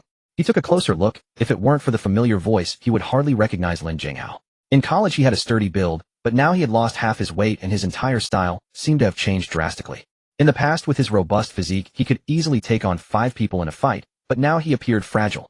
Even handling one person would be exhausting. Cheng Su frowned. How long had it been since graduation? Less than a year, yet how had he changed so much? Even Su Sihan, who hadn't had much contact with him, sensed something was off. She asked in confusion, did Lin Jinghao go on a drastic diet for his live streams? I almost didn't recognize him. Every time Su Sihan met Lin Jinghao, Cheng Su was with her. In her memory, Cheng Su's good buddy wasn't this thin, though he did look more handsome now. But he used to be a sunny, energetic young man, and now he had completely changed. It felt a bit jarring to her. Cheng Su shrugged, indicating he didn't know either. They hadn't been in touch for a long time. All he knew was that Lin Jinghao had returned to his hometown to work. Watching the stream, Cheng Su suddenly remembered the reward from the system today, 10 million Douyin coins. The house had been so lively today that he had almost forgotten about it. Cheng Su took out his phone, logged into Douyin, and checked. His account indeed had 10 million Douyin coins. Just then a little head poked over and saw the information displayed on Cheng Su's phone. 10 million Douyin coins. Su Sihan's eyes widened in shock, her mouth agape in disbelief. Cheng Su's gaze darted around as his thoughts raced. Oh no, he had forgotten to come up with an explanation. Su Sihan swallowed hard, snapped back to reality, and extricated herself from Cheng Su's embrace. After sitting down properly, she folded her arms and demanded, "Honey, I don't want to manage the money, but you can't just squander it. 10 million Douyin coins. That's a million RMB. Su Sihan was averse to trouble. When Cheng Su had previously offered her his salary card, she had adamantly refused. She found managing finances too cumbersome. Managing money meant overseeing all household expenses, including utility bills, and keeping accounts. Moreover, Su Sihan had absolute trust in Cheng Su, so she never bothered with such matters and was too lazy to handle finances. She left utility bills and the like to Cheng Su. However, 10 million Douyin coins required a top-up of a million RMB on the Douyin platform. A million RMB was a substantial sum. Their Toyota Alphard family van cost just over a million. In Modu, a million could even cover the down payment on a small apartment. And he had simply topped up Douyin coins. Even more critical, those coins were non-refundable. Su Sihan felt it was an enormous waste, though she knew Cheng Su had made a lot of money from stock trading, even buying a 12 million RMB house outright. But this was still such a squander. It was like throwing money away, no different from tossing it into the wind. Cheng Su hadn't anticipated this at all, and was still pondering how to explain. Why did you charge so much? Don't you know that once you top up you can't withdraw it? Su Sihan stared at him, her expression stern. Well, it's just that Zheng Hao is live streaming. I saw he's lost weight and streaming is tough, so I wanted to give him some tips. I made money from stocks, and didn't want to be stingy with my buddy. I thought I'd top up 100,000 first and tip it all to him, but I accidentally pressed an extra zero. Cheng Su pondered for a moment, and came up with this explanation. Douyin coins could not be withdrawn, so he had to claim it was a mistake. Besides, he never intended to hide it, since a million was no small amount. If he tipped all of it as gifts, traces would remain on his phone. He didn't want Su Sihan to discover it later and develop unnecessary misunderstandings. Now coincidentally his good buddy was live streaming, so he planned to shower him with gifts. Since he was going to tip anyway, it was far more reliable to tip his own friend than a stranger, which could cause misunderstandings. This way he wouldn't have to worry about any misunderstandings. Su Sihan was first stunned, then found it both exasperating and amusing, and finally burst into laughter. Honey, I don't mind you tipping your buddy, but you were so careless. How could you add an extra zero? Su Sihan knew perfectly well that Lin Zhenghao and Cheng Su were as thick as thieves. When Cheng Su was pursuing her, Zhenghao had tirelessly played matchmaker, creating countless opportunities for them. Although Su Sihan had fallen for Cheng Su at first sight, their eventual union owed much to Lin Zhenghao's assistance. Thus she regarded Lin Zhenghao as a good friend too. Since Cheng Su had indeed made money from stocks, she naturally had no objection to him tipping his brother and boosting his image. After laughing enough, Su Sihan wiped the tears from her eyes and said, "So what do we do now? The money can't be taken back." A million was no small sum. She knew Cheng Su could earn more than that from stocks, but accidentally adding an extra zero felt like a terrible waste. Cheng Su thought for a moment and said, "Why not tip it all to Zheng Hao? I originally topped up to send him gifts. That works, just tip him. But he might be shocked." Su Sihan smiled, picturing Lin Zhenghao's dumbfounded expression. Tipping a million in one go on a live streaming platform was rare, especially for a streamer like Zheng Hao, who wasn't hugely popular. If Cheng Su sent a million worth of gifts in a single streak, Zheng Hao would be stunned to see it was his own buddy. The thought amused Su Sihan. In her memory, Lin Zhenghao was always carefree and optimistic. She rarely saw him flabbergasted. It would be quite entertaining. Besides, the money was already topped up and non-refundable. Better to give it to their friend than to a stranger. Cheng Su gazed at Su Sihan's smile, momentarily lost, then asked, "Honey, aren't you angry?" Cheng Su had expected her to be furious. After all, converting a million RMB into 10 million Douyin coins could only be used to tip others. From Su Sihan's perspective, it was like throwing money away. And this happened right when they were planning their wedding. A wedding required a lot of expenses. Every girl dreams of a fairy tale ceremony, which demands even more money. With that million, the wedding could be grander, the wedding dress more beautiful. Moreover, Su Sihan was pregnant with triplets, which meant even greater financial needs. At such a critical juncture, anyone else would be furious at seeing a million vanish. No matter how he explained whom the money was for, they would be angry. Though he knew this was a system reward that would eventually be refunded, Su Sihan didn't. Yet she wasn't angry at all. "You said it was an accident, so why should I be angry? I'm a little upset, but since it's going to your good buddy, it's fine. Let Zheng Hao eat more. He's as thin as a pole now, it bothers me. But next time be careful not to add an extra zero. If you do it 3 or 4 times, what will you do?" Su Sihan spoke earnestly. She trusted Cheng Su's words. It was surely unintentional. She wasn't unreasonable. Once explained, it was fine, just be more careful next time. Cheng Su felt a warmth in his heart. He looked at Su Sihan seriously, then pulled her into a tight embrace. "Honey, you're so wonderful. I love you more and more. After saying this, he planted a kiss on her cheek. Now you know how good I am. Sihan laughed proudly with a look that said, praise me quickly. Cheng Su laughed heartily. Yes, yes, my wife is the best, beautiful, and understanding. Of course. Sihan beamed even more at his compliments. But the next moment her smile vanished. Cheng Su not only hugged her tightly, but also began to caress her. Sihan slapped his shoulder hard. Take your wandering hands off me. This is a critical period. I'll tell Mom you're bullying me. She hit him with force, but Cheng Su felt nothing. He buried his face in her neck, sniffed, and chuckled. I'm just touching, nothing else. Not even that. Sihan easily pushed him away. Her face was red to the ears. She murmured, go tip Lin Jinghao now, or he'll end his stream soon. It can wait until tomorrow. Deprived of her warmth, Cheng Su pouted like a child who lost his candy. No, do it now. I'm going to sleep. Sihan grabbed the blanket and covered herself completely. All right, whatever you say, my lady. Cheng Su chuckled, tucked the blanket around her, and picked up his phone again. Lin Jinghao finished his song and thanked each fan who had sent gifts one by one. At their request, after a quick sip of water, he began playing a new piece. If you listen closely, you would notice a slight hoarseness in his voice. Lin Jinghao had been streaming continuously for 8 hours, yet he showed no signs of fatigue, still intent on continuing. Having known Lin Jinghao for so many years, Cheng Su could tell at a glance that he was genuinely exhausted. Cheng Su was puzzled. Was being a streamer this cutthroat now? Just as Cheng Su was about to send gifts, Sihan emerged from under the covers, sticking out her little head to intently stare at Cheng Su's phone screen. Aren't you supposed to be sleeping? Cheng Su glanced at Sihan and chuckled. Yeah, I am, but I'm more curious about what Lin Jinghao looks like when he's scared. I've never seen him frightened by anything. Sihan stuck out her cute little tongue, blinking her big eyes with an expression of someone ready to watch the drama unfold. Cheng Su was speechless. What was there to find amusing about this? But since his wife wanted to watch, he would satisfy her curiosity. He wrapped his arms around Sihan, letting her sit on his lap in the best viewing position. Sihan surveyed Cheng Su cautiously from top to bottom, and only after he gave his promise did she obediently settle into his arms. Only then did Cheng Su begin sending gifts. In an instant, Lin Jinghao's streaming room was flooded with gift effects. Thank you CS for gifting the streamer a Cosmic Star X1. Thank you CS for gifting the streamer a Cosmic Star X2. Thank you CS for gifting the streamer a Cosmic Star X10. Now in Lin Jinghao's streaming room, the most expensive gift on Douyin, the Cosmic Star worth over 200 yuan, continued to flood the screen. One after another without any pause, as if determined to keep going. Although some people were watching Lin Jinghao stream, the comment section had been relatively quiet while he was singing. Now it instantly erupted into commotion, with bullet comments flooding in one after another. How many cosmic stars is this? My eyes are going cross-eyed. He's already sent over 20. Let me count on my fingers. How much is that in yuan? Stop calculating, mate. It's already at 40. That's over 100,000 yuan. Amazing, I'm impressed. This boss is too wealthy. It's already over 100,000, and he's still sending gifts. I'll just quietly wait and see how much he's going to spend in total. Awesome. We can't compete with a rich boss like this. Please continue, I'll just watch from the sidelines. It wasn't just Lin Jinghao's fans in the stream who were shocked. Even Lin Jinghao himself widened his eyes in disbelief. He had been immersed in his music singing, but as the cosmic stars kept coming, his voice gradually grew quieter and quieter. Finally, he just stopped singing altogether.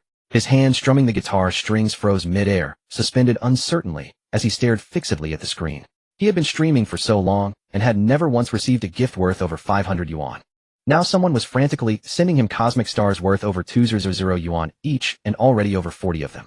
Caught completely off guard, his mind went blank, and he even forgot to say thank you. I told you he'd be scared, silly. Sihan had guessed Lin Jinghao's reaction correctly and smiled triumphantly. But it was understandable. The gifts had already exceeded 100 yuan. Which streamer wouldn't be startled to receive so many gifts all at once? Lin Jinghao stared blankly at the cosmic stars still flooding across the screen. After a moment of daze, he finally made out the account name of the gift sender. CS. Lin Jinghao's mind raced, something clicking into place, and his eyes lit up. He remembered. This was his good friend Cheng Su's account.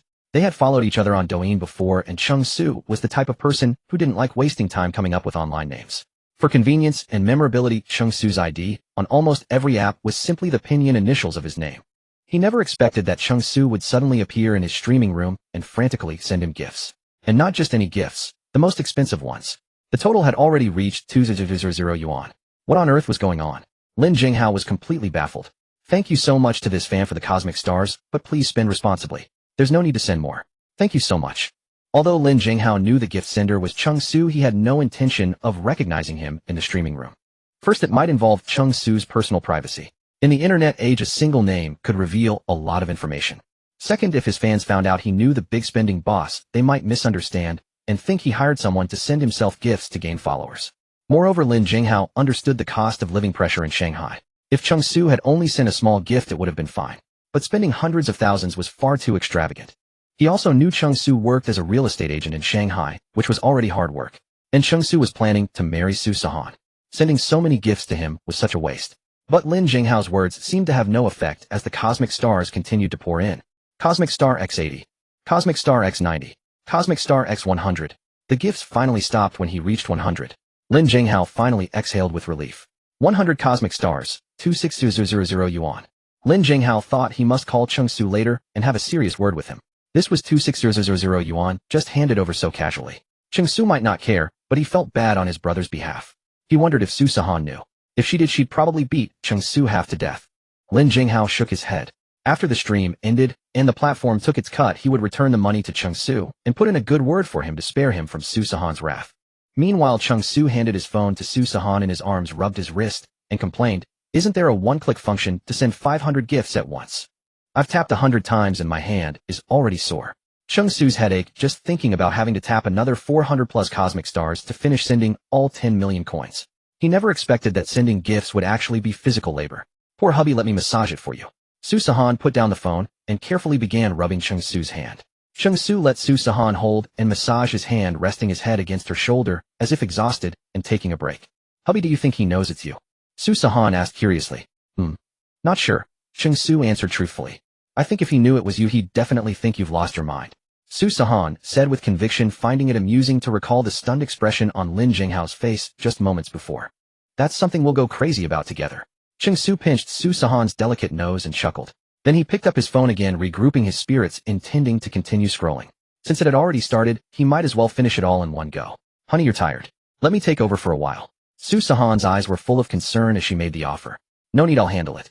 This is quite a laborious task. I'd be heartbroken if you tired yourself out." After saying this, Cheng Su gently ruffled Su Sihan's hair and, not allowing her to argue, resumed sending gifts. The live stream, which had been quiet for only 3 minutes, was once again bombarded by the special effects of the cosmic star gifts. Moreover, the speed of the gift giving this time was even faster than before, as if the other party had gone mad, frantically clicking on the cosmic star. Because of the frenzied barrage of cosmic stars, Lin Jinghao's live stream was pushed up by the platform, attracting a crowd of curious passersby. With the sudden surge in follower count, the stream was once again showered with expensive gifts, and the barrage messages went wild. "Is it still that big spender from before? Still going? No way. I thought it was over, but maybe it was just an intermission. How much is this big spender going to send? He's already sent 100 and it feels like he's about to send another 100. At this point, the comment section was buzzing with relentless discussions about who this mad gift giver could be. Lin Jinghao, who had just composed himself to sing, was utterly dumbfounded when he saw the gifts pouring in again. What the hell was Cheng Su up to? "Dear friend, I really appreciate your gifts, but there's truly no need to send more." Lin Jinghao had lost all desire to sing, because no matter what he said, the gifts never stopped. "Thank you, CS, for sending the streamer a Cosmic Star 150. Thank you, CS, for sending the streamer a Cosmic Star 200. He watched as the total value of the gifts Cheng Su sent approached 500,000 RMB, and he became even more bewildered. What was going on with Cheng Su? This was 500,000 RMB. How could he just throw gifts around like that? The guy must have lost his mind. No, he had to stop this insane behavior. Even if Cheng Su had the money, he couldn't squander it like this. Lin Jinghao directly sent a WeChat message to Cheng Su. "Cheng Su, I know it's you sending the gifts. Stop it. Aren't you saving up to marry Su Sihan? You've already sent 500,000 RMB. Please stop now." Lin Jinghao waited for a long time after sending the message, but received no reply, while the gifts kept flowing in the stream. At that moment, because of the relentless gift bombing from Cheng Su, Lin Jinghao's live stream had been promoted to the platform's front page. The stream, which originally had only tens of thousands of viewers, now boasted over 8 million, and the numbers were still climbing. They seemed electrified just by the sight of the exploding cosmic stars. The barrage messages were scrolling nonstop. Lin Jinghao had lost all focus on streaming. He stared at the cosmic star special effects, his heart burning with anxiety. He wanted to stop Cheng Su from sending more gifts, but his WeChat went unanswered and he was still live. He couldn't just call him directly, could he? Lin Jinghao watched, growing numb, shifting from helplessness to speechless silence. He watched helplessly as his best friend kept sending gifts, unable to stop him. 50,000, 70,000, 80,000. Finally, after Cheng Su had sent a full million RMB, it all came to an end. Cheng Su's fingers were stiff. After sending over 500 cosmic stars, he had finally exhausted the 10 million Douyin coins. He felt this was more exhausting than working out. He really had to admire his own patience. 500 gifts, and it had taken him nearly an hour. The cosmic star special effects in the stream finally ceased, and the 8 million plus viewers erupted in chaos. Holy crap, a million RMB. Dude, do you own a mine or something? Giving it all to tip the streamer. Is this another intermission? If he sends another million, I'll doubt my own existence. First time seeing such a lavish gift spree. Big spender, accept my worship. Are you in need of a sidekick? Take me in. Is it finally over? I feel like my eyes are going blind. At that moment, Lin Jinghao's mouth hung open in shock, utterly at a loss. He had never imagined that one day he would be moved to tears by his own best friend. A million. Cheng Su had given him a full million. After deducting the platform's cut, he would still receive 500,000. To him, that was a colossal sum, more than he could earn from 10 years of grueling streaming. Yet Cheng Su didn't hold back in the slightest, and even boosted his follower count. Did Lin Jinghao need that 500,000? Yes, desperately, especially now with his mother gravely ill and in urgent need of money. But he knew he couldn't accept it. He didn't want to take his brother's money. After receiving it, he planned to return it to Cheng Su. Just then Lin Jinghao finally received a delayed reply from Cheng Su on WeChat. No worries, I just think you sing well, so I sent you a few gifts. Just because he sang well, he sent a million worth of gifts. And from Cheng Su's casual tone, it was like he had done something as trivial as breathing. Lin Jinghao knew Cheng Su well. This wasn't something he would casually do just because someone sang well. Could it be that Cheng Su had learned about his mother's illness? Knowing that direct financial help would be rejected, was he doing it this way? But he had never told any of his friends about this. How did Cheng Su find out? Lin Jinghao was utterly baffled. Meanwhile, Cheng Su, having finally finished sending gifts, saw Lin Jinghao's WeChat message. He replied briefly, then planned to rest with Sihan. After all, Sihan was carrying triplets and couldn't be on her phone for long, let alone stay up late. Cheng Su sent one last message to Lin Jinghao. Henin and I are turning in. Don't push yourself too hard with the streaming. You look exhausted. Get some rest too. He closed Douyin and turned off his phone. Seeing that Sihan still seemed reluctant to sleep, he pinched her cheek and said, "Time to sleep, it's very late." Sihan smiled and nodded, then hugged Cheng Su as she drifted into sweet dreams. After seeing Sihan fall asleep, Cheng Su prepared to turn off the light. At that moment, a mechanical voice echoed in his mind. Congratulations, host. Having spent all the dough coins, the cashback multiplier is being randomly drawn. Twofold cashback. 2 million has already been legally transferred to your bank account. 2 million. Cheng Su nodded, quite satisfied. For an ordinary person, this was already a staggering sum. He checked his mobile banking. The balance in his card read over 2.4 million yuan. Gazing at these funds, Cheng Su fell into deep thought. Should he resign and start his own company? Previously, Cheng Su had never considered this because he lacked sufficient capital to sustain a business. But now that he had the funds, he began to seriously ponder the idea. Cheng Su was a highly rational person who never engaged in battles without thorough preparation. After much deliberation, he fell into contemplation. He now had the money to open a company, but running a business was far from simple. His understanding of Shanghai, to be precise, amounted only to his 4 university years and a half years since entering society. To put it bluntly, he was a 22-year-old who had only been navigating the real world for 6 months. He had no background, no connections, only 2 million yuan and cheats like programming skills. Yet for starting an IT company, 2 million was somewhat insufficient. Without backing or network, even exceptional programming ability might not guarantee anyone's trust. Perhaps the time was not yet right. Cheng Su thought for a moment and decided to save more money first. Just as he was preparing to sleep again, the system's voice rang out once more. Ding. Congratulations to the host for unlocking the random reward feature. The system will randomly grant rewards during the host's daily life, with reward contents drawn at the system's discretion. The current reward is being drawn. Cheng Su paused. A random reward feature. Did this mean the system would grant him rewards at any time, without any specific trigger or precondition? This was purely based on whim. This system was indeed remarkably humanized. Honestly, Cheng Su was quite looking forward to it. It would be even better if he could receive actual cash. Ding. Rewarding the host 10 million dough coins. These dough coins can only be used for consumption on the Douyin platform. They are virtual currency and cannot be withdrawn. They have been credited to the host's Douyin account. Once the host spends all 10 million dough coins, the system will cash back a multiple of the amount. The cashback multiplier ranges from 1 to 10 times, randomly drawn by the system. Cheng Su nearly coughed up a mouthful of blood. Wasn't this exactly the same as last time's reward? System, can't you be a little more creative? Ding. Everything is drawn randomly. Cheng Su sighed. Random draws equal probabilities. It was simply his misfortune. Dough coins were dough coins. He would still receive cashback in the end after all. A contented heart finds lasting joy. Cheng Su comforted himself, glancing at his still sore hands. Nevertheless, he grew quite fond of this random reward feature as it gradually increased his chances of receiving rewards. The next day, Cheng Su was awakened by WeChat notification sounds. As soon as he opened the app, he saw a string of mentions directed at him in their dormitory group chat. Not only the dormitory group, several close-knit brother groups formed during university were also constantly mentioning him. Everyone was sharing screenshots of the massive gift donations flooding Lin Jinghao's livestream the previous day, seeking confirmation from Cheng Su whether that person was him. Cheng Su merely glanced at them and had no intention of replying. Having been startled awake, his sleepiness had already vanished.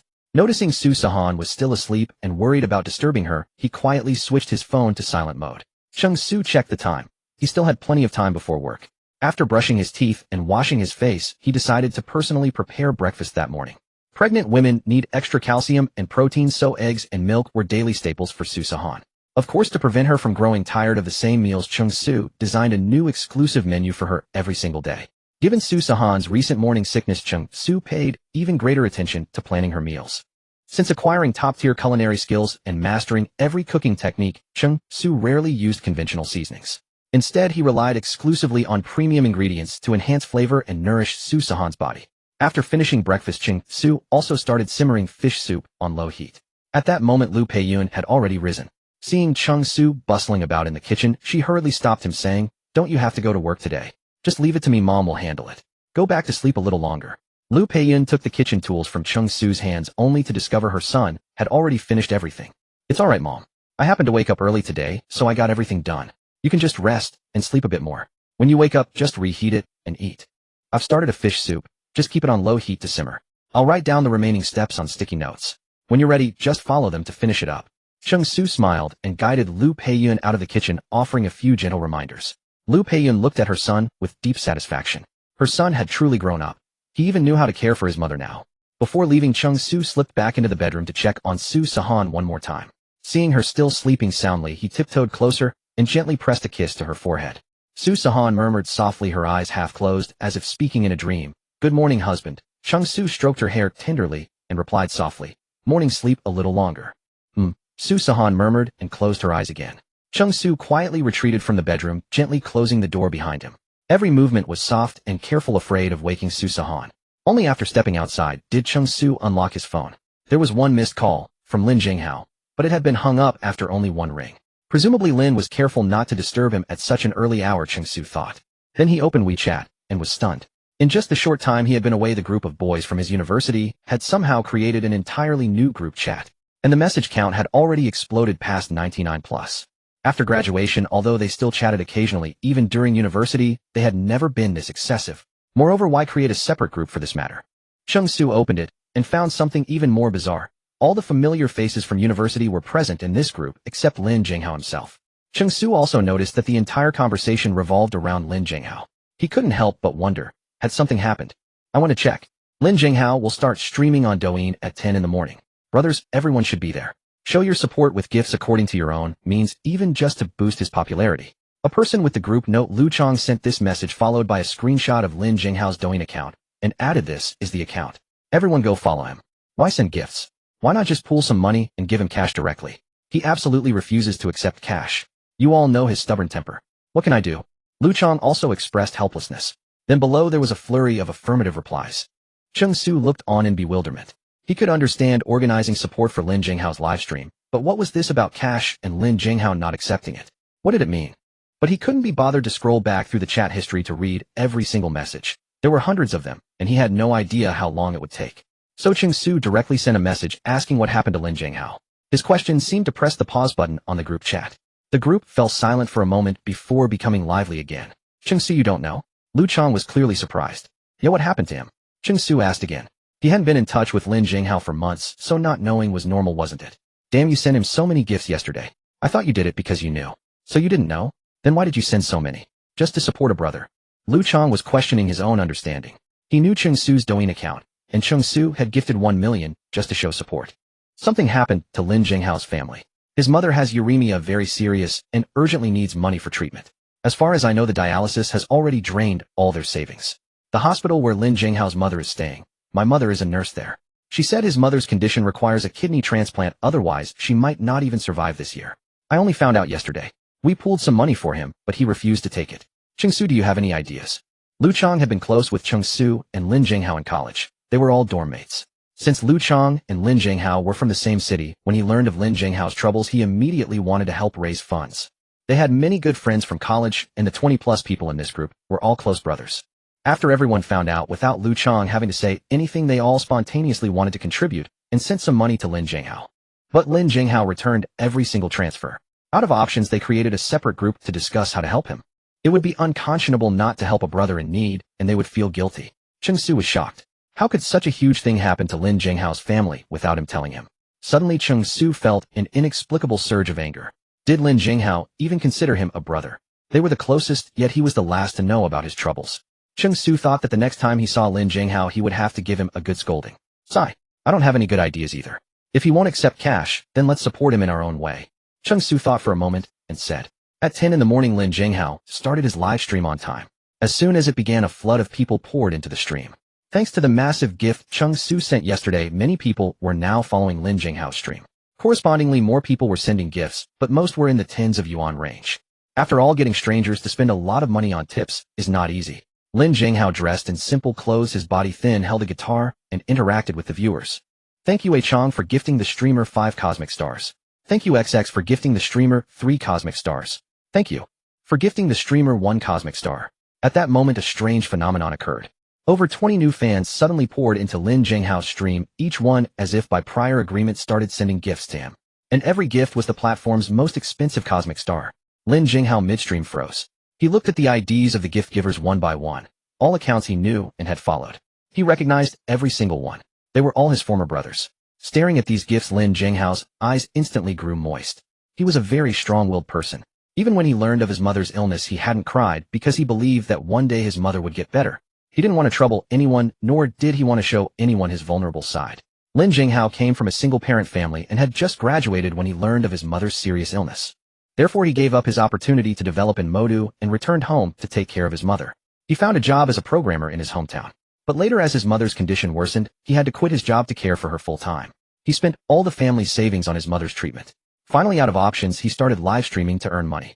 In truth, his live streaming had never been very successful, barely earning enough to live on, but definitely not enough to cover his mother's medical expenses. He was about to give up when he ran into Cheng Su yesterday. Cheng Su gifted him 1 million in a row, which gave him a little popularity and made him feel hope again. This morning, he received money transfers from his old brothers. He knew everyone had just graduated and money was tight, so he returned all of them. He thought that would be the end of it. But what he didn't expect was that following Cheng Su, all his old brothers found their way to his stream. They helped him by sending gifts. Lin Jinghao forced a smile and began to thank each one. Everyone was doing their part to help him, and whether it was a lot or a little, he was truly grateful. Just as the gift-giving was about to wind down, a barrage of cosmic stars erupted again in Lin Jinghao's stream. The familiar feeling was just like last night. Lin Jinghao was visibly startled. He looked closely and saw it was Cheng Su again. Since Cheng Su had already gifted 1 million last night, Lin Jinghao thought he wouldn't give much more today. Until Cheng Su had gifted over 100,000 yuan, Lin Jinghao could no longer stay calm. He frowned deeply watching Cheng Su continue to send gifts, his heart a whirlwind of emotions. The next second, he decisively dialed Cheng Su's phone number. Cheng Su, have you lost your mind? Do you even realize what you're doing right now? Stop spending so fast. Lin Jinghao's voice carried an edge of agitation, his attempt to dissuade Cheng Su from continuing to shower gifts upon him. He knew Cheng Su's family was hardly well off. After graduation, the two had stayed in Shanghai together, but anyone could imagine the crushing weight of living in such a city without being told. Furthermore, Lin Jinghao was aware that Cheng Su harbored ambitions of marrying Su Sihan, and that buying a house and car would demand considerable funds. Even if Cheng Su was currently thriving financially, over 1 million was no trivial sum. How could he possibly accept it? Cut the nonsense.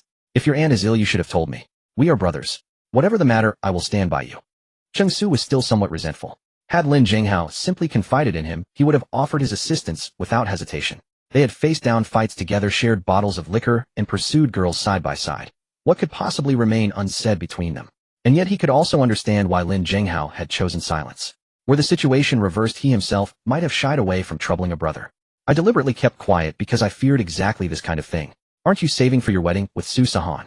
After the platform takes its cut, I'll still receive half. I'll return the money as soon as I get it. Lin Jinghao let out a heavy sigh before speaking. Your aunt's condition requires substantial medical expenses, does it not? Surgery, finding a kidney donor, all of it costs money. This sum need not be repaid. Take it and focus on your aunt's treatment. That is what truly matters. Cheng Su spoke truthfully. Upon learning that Lin Jinghao's mother suffered from uremia, he had taken to the internet to research the illness extensively. According to Lu Chang's information, if her condition were not addressed with surgery, soon she might not survive the year. This indicated that his aunt's illness had already reached a critical stage. Moreover, based on Cheng Su's research, the full cost of treating uremia Medical expenses, dialysis, surgical fees, kidney sourcing, post-operative recovery would add up to a staggering amount. The money Cheng Su had gifted on his 2 occasions was barely enough to cover the costs. Having read through all available information on uremia, Cheng Su understood its symptoms. Well, patients require constant round-the-clock care. This was likely the reason Lin Jinghao had begun streaming and the cause of his dramatic weight loss. Cheng Su's words punctured the last fragile veneer of composure Lin Jinghao had been maintaining. No one understood his mother's condition better than he did himself. Lin Jinghao's voice grew thick with emotion, and after a long silence he softly murmured, "Thank you." He knew Cheng Su was right. Treatment came first. Pride was meaningless in such moments. He had wanted to handle everything on his own, but time waited for no one, and kidneys would not materialize from thin air, nor would they be offered freely. Don't thank me. And don't worry excessively about your aunt's situation. If you need anything, reach out to me directly. Do not hesitate on account of troubling me. After offering these final words of encouragement, Cheng Su exchanged a few more remarks with Lin Jinghao before hanging up. It was still early afternoon. He had slipped away from the office during a brief break to enter the live stream. There were still over 300 gifts remaining, and he needed to send them all quickly to put his mind at ease. When Lin Jinghao had called Cheng Su, he had not closed the live stream, only muted the audio. Thus the fans in the chat could not hear their conversation. Only after both parties hung up did Lin Jinghao unmute himself. By then the live stream was once again dominated by the dazzling cosmic star gift effects from Cheng Su. No longer attempting to stop him, Lin Jinghao strummed his guitar and sang the timeless classic, "My Bro Who Slept on the Bunk Above Me." By the time Cheng Su finished sending all the gifts, he felt his fingers were on the verge of collapse. I must suggest to the platform that they introduce a one-click feature to send hundreds of gifts at once. Rubbing his sore fingers, Cheng Su remarked. Meanwhile, it was not only Lin Jinghao's live stream room that erupted. In the group chat among old friends, chaos reigned as well. Cheng Su, you've made it big. Yesterday you spent $1 million, and today another $1 million. $2 million in total, all gifted to Lin Jinghao. Cheng Su, take me under your wing. I should have stayed in Shanghai to develop my career if I'd known this was possible. But seriously, Cheng Su is an incredibly loyal friend. $2 million, all sent to Lin Jinghao. Lin Jinghao gets $1 million from that. Respect, true respect. Former classmates and close friends alike found themselves questioning their own life choices. Cheng Su had only been in Shanghai for half a year, yet he could produce $2 million, a fact that left them utterly astonished. Lu Chang found it hardest to believe. Having spent 4 years alongside Cheng Su, he had never realized his former companion possessed such capability. Now Cheng Su was this wealthy. $2 million poured out as freely as water. It was simply outrageous. Lu Chang looked down at himself. Since becoming a programmer, he had been grinding away from dawn till dusk, and the fact that his hair had not all fallen out was already a miracle. By the time he earned $2 million, he calculated he would have to labor endlessly for another decade at least, and even then his hair might vanish entirely before the money materialized. Sighing deeply, Lu Chang muttered, "Can't compare. Can't possibly compare." More importantly, despite having $2 million at his disposal, Cheng Su chose not to buy a house or car, but instead gifted the entirety to Lin Jinghao. An act of generosity that moved not only Lin Jinghao, but Lu Chang as well. Meanwhile, Cheng Su returned to his desk and did a quick calculation. Including yesterday's gifts, Lin Jinghao would receive approximately over 1,100,000 in total. Cheng Su knew that even setting aside the cost of a kidney donor surgery alone for uremia would consume roughly 400,000 to 500,000. Whether over $1 million would be sufficient remained uncertain. After some thought, Cheng Su sent Lin Jinghao a WeChat message. "Focus entirely on treating your aunt. If you need any assistance, contact me without hesitation. Do not worry about money." Only after receiving Lin Jinghao's affirmative reply did Cheng Su feel truly at ease. On the hospital bed in the center of the emergency room lay a middle-aged woman, her face sallow and emaciated. Beside the bed, various medical instruments were arranged, and a group of doctors were performing a series of treatments around the patient. Lin Jinghao was anxiously waiting outside. After a moment, the patient was wheeled out of the emergency room. His eyes red and swollen, he rushed over, and upon seeing that she was still breathing but unconscious, heaved a sigh of relief. Lin Jinghao, along with the doctors and nurses, escorted his mother back to the ward. After another examination, the doctor confirmed that all vital signs were stable, and there was no cause for concern, then offered some words of comfort to Lin Jinghao. "Dr. Wang, how is my mother?" Lin Jinghao asked anxiously. "Let's talk in my office," said Dr. Wang, his mother's attending physician, a middle-aged man in his 50s. As he spoke, he let out a soft sigh, which sent a jolt through Lin Jinghao's heart, stirring a sense of unease. In the office, Dr. Wang glanced at Lin Jinghao and said, "Your mother's condition has worsened. As things stand, if she doesn't undergo a kidney transplant within 3 months. But there's good news." Dr. Wang then took a document from the drawer and handed it to Lin Jinghao, continuing, "The hospital has found a compatible kidney donor for your mother, but..." As he spoke, Lin Jinghao's heart nearly leaped out of his chest. A moment ago, he had been overwhelmed with excitement at the news of a matching kidney, but then came the word, "but."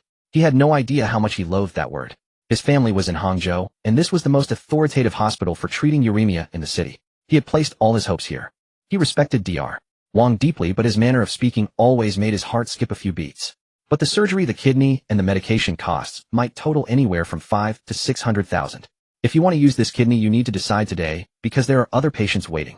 As the attending physician, Dr. Wang had some understanding of Lin Zhenghao's family circumstances. Lin Zhenghao had already spent a considerable amount on dialysis and various medications. 5 to 600,000. To be safe, at least 600,000 needed to be prepared in advance. They were a single-parent family, where could they possibly get such a sum? Previously, when it came time to pay the ward fees, Dr. Wang had helped Lin Zhenghao delay payment as much as possible. 5 to 600,000 would likely put him in a very difficult position. But finding a compatible kidney was extremely difficult. Lin Zhenghao's mother was fortunate to have found a match within 6 months. Missing this opportunity might mean never finding another. Yes, definitely.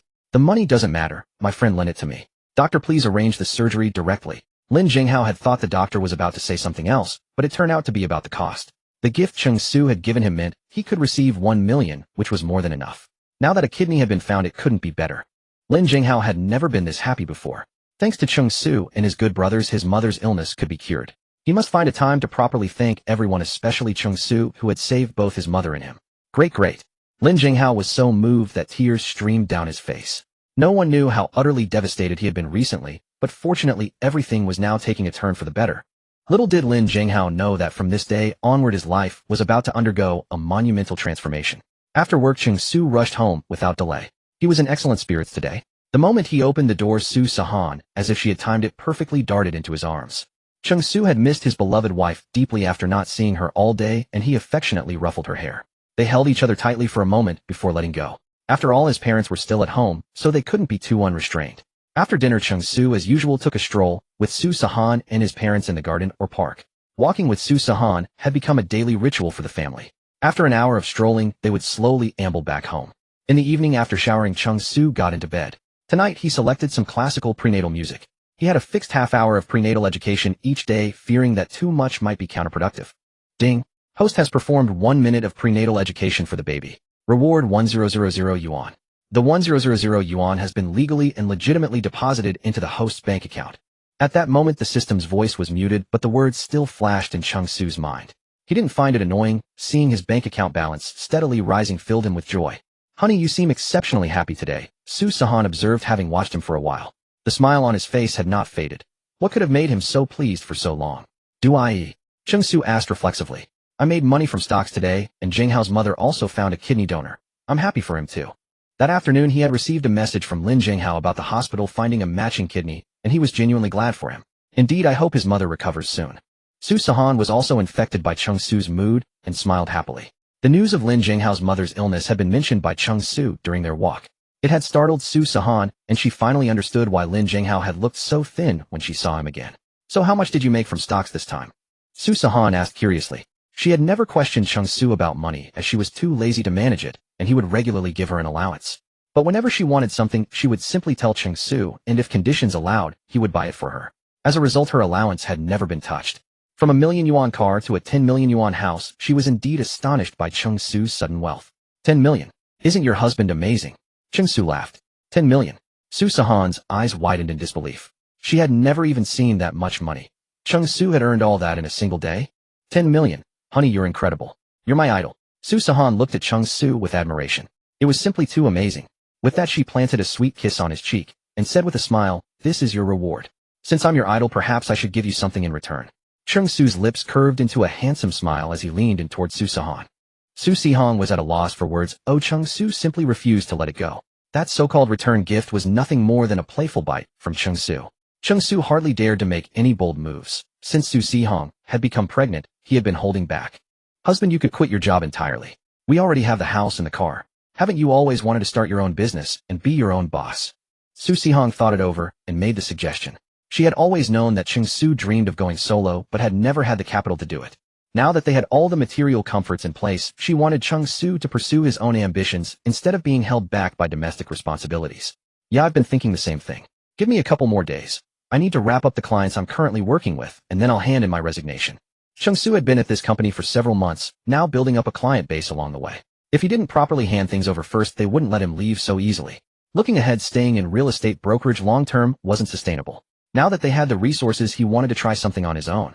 The fact that Su Sihan had always supported his ideas without question gave him even more confidence to take the leap. Cheng Su smiled warmly as he pressed his ear against Su Sihan's belly, gently stroking it.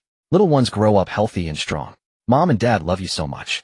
Ding. Congratulations, host, for 2 weeks of communication with the baby. Your reward is advanced massage techniques. A mechanical voice suddenly chimed in his mind, but Cheng Su still hadn't grown accustomed to these unexpected interruptions. He paused for a moment, and in that instant a flood of unfamiliar knowledge began streaming into his mind at tremendous speed. It felt as though his meridians had suddenly opened, and even his hands, which were usually only used for typing on a keyboard, began moving with unexpected agility. In moments, Cheng Su absorbed all the knowledge and techniques related to massage, health massage, therapeutic massage, sports massage, bone-setting massage, and more. For him, now all of these were second nature. He blinked, genuinely excited. As expected of the dad system, it really did think of everything. Massage worked by using the strength and skill of the hands to regulate physiological functions and improve pathological conditions. This was especially crucial for pregnant women. During pregnancy, the most common issue they faced was edema in the lower limbs. Combined with various physical discomforts, a pregnant woman's emotions could become highly volatile and unusually sensitive. Pregnant women often experienced significant stress, worrying about fetal development, family matters, changes to their bodies, and the various symptoms of pregnancy itself. These stresses could weaken a pregnant woman's immunity, reduce blood oxygen levels, impair uterine blood circulation, and ultimately affect fetal development. The longer the pregnancy progressed, the more pronounced these symptoms became. Combined with physical and psychological changes, severe cases could even lead to prenatal depression. This was exactly what Cheng Su feared most. Moreover, Su Sihan was carrying triplets. The odds of these complications appearing would be 3 times higher than with a typical pregnancy. Cheng Su had to be extra careful about this. After learning about these factors, Cheng Su had been consulting gynecologists and experienced parents online, trying to figure out how best to care for and manage the various pregnancy symptoms and reactions. Among all the advice he gathered, prenatal massage consistently ranked at the top. Appropriate body massage could help pregnant women relax their nerves, improve their mood, and better alleviate some pregnancy symptoms. He had originally planned to dedicate several days to learning from professional massage therapists once he quit his job. But now with this newfound knowledge, he could consider himself a professional in the field. No need to seek further guidance from others. Cheng Su was thrilled about gaining this ability. Why fly down flat, he said. With advanced massage skills at his disposal, he certainly wanted to put them to good use rather than let them go to waste. What are you doing? Su Sihan asked, completely baffled by his intentions. Haven't you mentioned having backaches and soreness lately? Plus your morning sickness has been getting worse. I'll give you a massage to help ease the symptoms. Cheng Su explained after a moment's thought. At 8 weeks pregnant, Su Sihan was at a stage where massage could effectively relieve both of those issues. Su Sihan regarded him with deep skepticism, scanning him up and down before resting her chin in her hand. Since when did you learn to do massage? They had been together for so long, and she had never once seen him pick up any craft or technical skill. Who would actually believe he knew how to massage? Massage required real expertise. If it didn't, spa treatments wouldn't cost so much. It's because you're pregnant. Diet alone can't fully manage morning sickness, so I took some time to learn a few techniques online. Cheng Su explained, knowing that most of his time was spent either at work or caring for family. Claiming he had learned it online was the only explanation he could offer. Su Sihan paused for a moment. Cheng Su had actually taken the time to specifically learn massage techniques to help with her morning sickness. She felt a lump in her throat, overwhelmed with emotion, and smiled. If you don't do a good job, I'm not paying you. Haha, alright, guess please get comfortable. Cheng Su replied, carefully helping her lie down and supporting her waist. Even though Cheng Su now understood all the massage knowledge and techniques, not every method was suitable for her current condition. He understood that the first trimester was the most critical period, so he needed to be especially careful with the massage approach. During this time, there were very few acupoints safe to massage. Certain points on the lower back and abdomen, as well as areas around the shoulders that were easy to confuse with dangerous locations, should all be avoided. Massaging these areas could cause significant abdominal tension and potentially trigger uterine contractions, leading to miscarriage. For this reason, untrained individuals who hadn't learned proper massage techniques should avoid massaging pregnant women, particularly during the first 3 months. But with the system's guidance, Cheng Su had mastered massage to an exceptional degree, comparable to a professional. He had no concerns about pressing the wrong acupoints or applying incorrect pressure. Cheng Su gently took Su Sihan's left hand and located the point 2 inches above the center of the first wrist crease on the inner side. This was the Naguan acupoint. Using his thumb to gently knead and press it in circular motions could effectively alleviate morning sickness. After about 5 or 6 minutes, he shifted to the Zanju acupoint, where her eyebrow met the inner corner of her eye, which could both ease nausea and improve sleep quality. He worked each point for 5 to 10 minutes. Taichung Shinshu and others keeping the duration moderate toe stimulation. Cheng Su's massage technique was gentle and measured, applying appropriate pressure while continuously checking in with Sihan to adjust based on her feedback. The soothing rhythm of his hands and the careful attention to her comfort gradually lulled Sihan into a state of deep relaxation, her eyes closing as sleep began to creep in. During the first 3 months, due to the instability of the fetus, there were few acupressure points that could be massaged. Cheng Su only repeated the massage twice before stopping. Honey, did you really learn this just by watching online? After Cheng Su's massage, Sihan felt much more relaxed, and even her stomach, which had been uncomfortable, was relieved. Cheng Su's massage felt exactly like that of a professional massage therapist. No, a senior massage therapist. This level of skill simply couldn't be picked up in a day or two. Sihan couldn't help but feel suspicious, eyeing Cheng Su warily as she asked, "Could it be that you've secretly signed up for some class behind my back?" "No, I really learned it online by myself. I'm either at work or at home with you. When would I have time to attend a class?" Cheng Su swallowed and replied, "That's true, you really don't have the time. But honey, your learning ability is incredible. Your massage skills could absolutely open a massage parlor." Sihan was both surprised and delighted. That Cheng Su could master such skill just by watching online tutorials was nothing short of genius. She then imagined Cheng Su running a massage parlor, giving massages to others. "Forget it, don't open a massage parlor. I won't let you massage other women." Sihan pouted, feeling displeased at the thought of Cheng Su touching other women during massages. "All right, I won't massage any woman but you." Cheng Su put his arm around Sihan's shoulder and promised. Only then did Sihan cheer up, grinning as she rubbed her belly, and said, "Honey, I'm hungry." Cheng Su paused, instinctively glanced at the time. It was 10 at night. 10 o'clock was already late, but Sihan had eaten very little that day, and what she did eat she had thrown up. It seemed the massage treatment was very effective. Once Sihan's morning sickness eased, her appetite returned. "What do you want to eat?" Cheng Su asked. Anything, whatever you think is fine." Sihan thought for a long time, but couldn't decide on a particular food, so she smiled and said, "All right, wait a moment. I'll make something for you," Cheng Su said as he got out of bed. He simply prepared some chicken breast, broccoli, and other foods rich in protein and nutrients, but not too heavy. There was meat and vegetables, but Cheng Su didn't prepare any staple food. This way, as a midnight snack, it would be filling yet easy to digest. After Sihan finished eating, Cheng Su didn't let her lie down immediately. Instead, they walked a few circles in the living room to aid digestion before going to sleep. Before sleeping, Cheng Su personally taught Sihan how to press the Naguan acupoint on her own. When he wasn't at home, Sihan could massage it herself to relieve morning sickness. Though the technique and pressure weren't as good as Cheng Su's, it would still help and make her feel better during bouts of nausea. The next day, Cheng Su got up on time, had breakfast, and headed to the company. Since he planned to resign in the next few days, he first needed to organize his current clients. Every detail of follow-up had to be clearly handed over. The company placed great importance on this, so even if he intended to quit, he had to complete these tasks first before the company would approve his resignation. And Cheng Su had many clients. It would probably take a day or two to sort everything out. The moment Cheng Su stepped into the company, he heard the sound of the store manager throwing files in a rage from the innermost office. Puzzled, Cheng Su sat down at his desk. Before he could even ask what had happened, a round, chubby head poked out from the neighboring workstation. "Hey, Cheng Su, just to let you know, higher-ups came yesterday afternoon. The boss gave our store manager a thorough scolding. They said our branch's performance was at the bottom of the list this month. Right now the store manager is yelling at the department manager. You'd better tread carefully today, don't provoke either of them." The round, stout man kindly warned Cheng Su. Cheng Su had been out showing clients properties yesterday afternoon, so he wasn't in the office and didn't know about the higher-ups' visit. Cheng Su nodded and thanked him. He had no intention of provoking the store manager or department manager. He wasn't that idle. He'd better focus on organizing his clients. Even though Cheng Su planned to resign, organizing clients would take a day or two. He wasn't foolish enough to submit his resignation before finishing the handover. Because wages are calculated up to the day you submit your resignation letter. If he handed it in first, the company might not pay him for the 1 or 2 days spent organizing clients afterward. Although he now had over 10 million yuan, who would turn down money. Besides, he wasn't about to do something as stupid as working for free for 2 days. He wasn't a saint. Why would he worry about the company saving a few hundred yuan?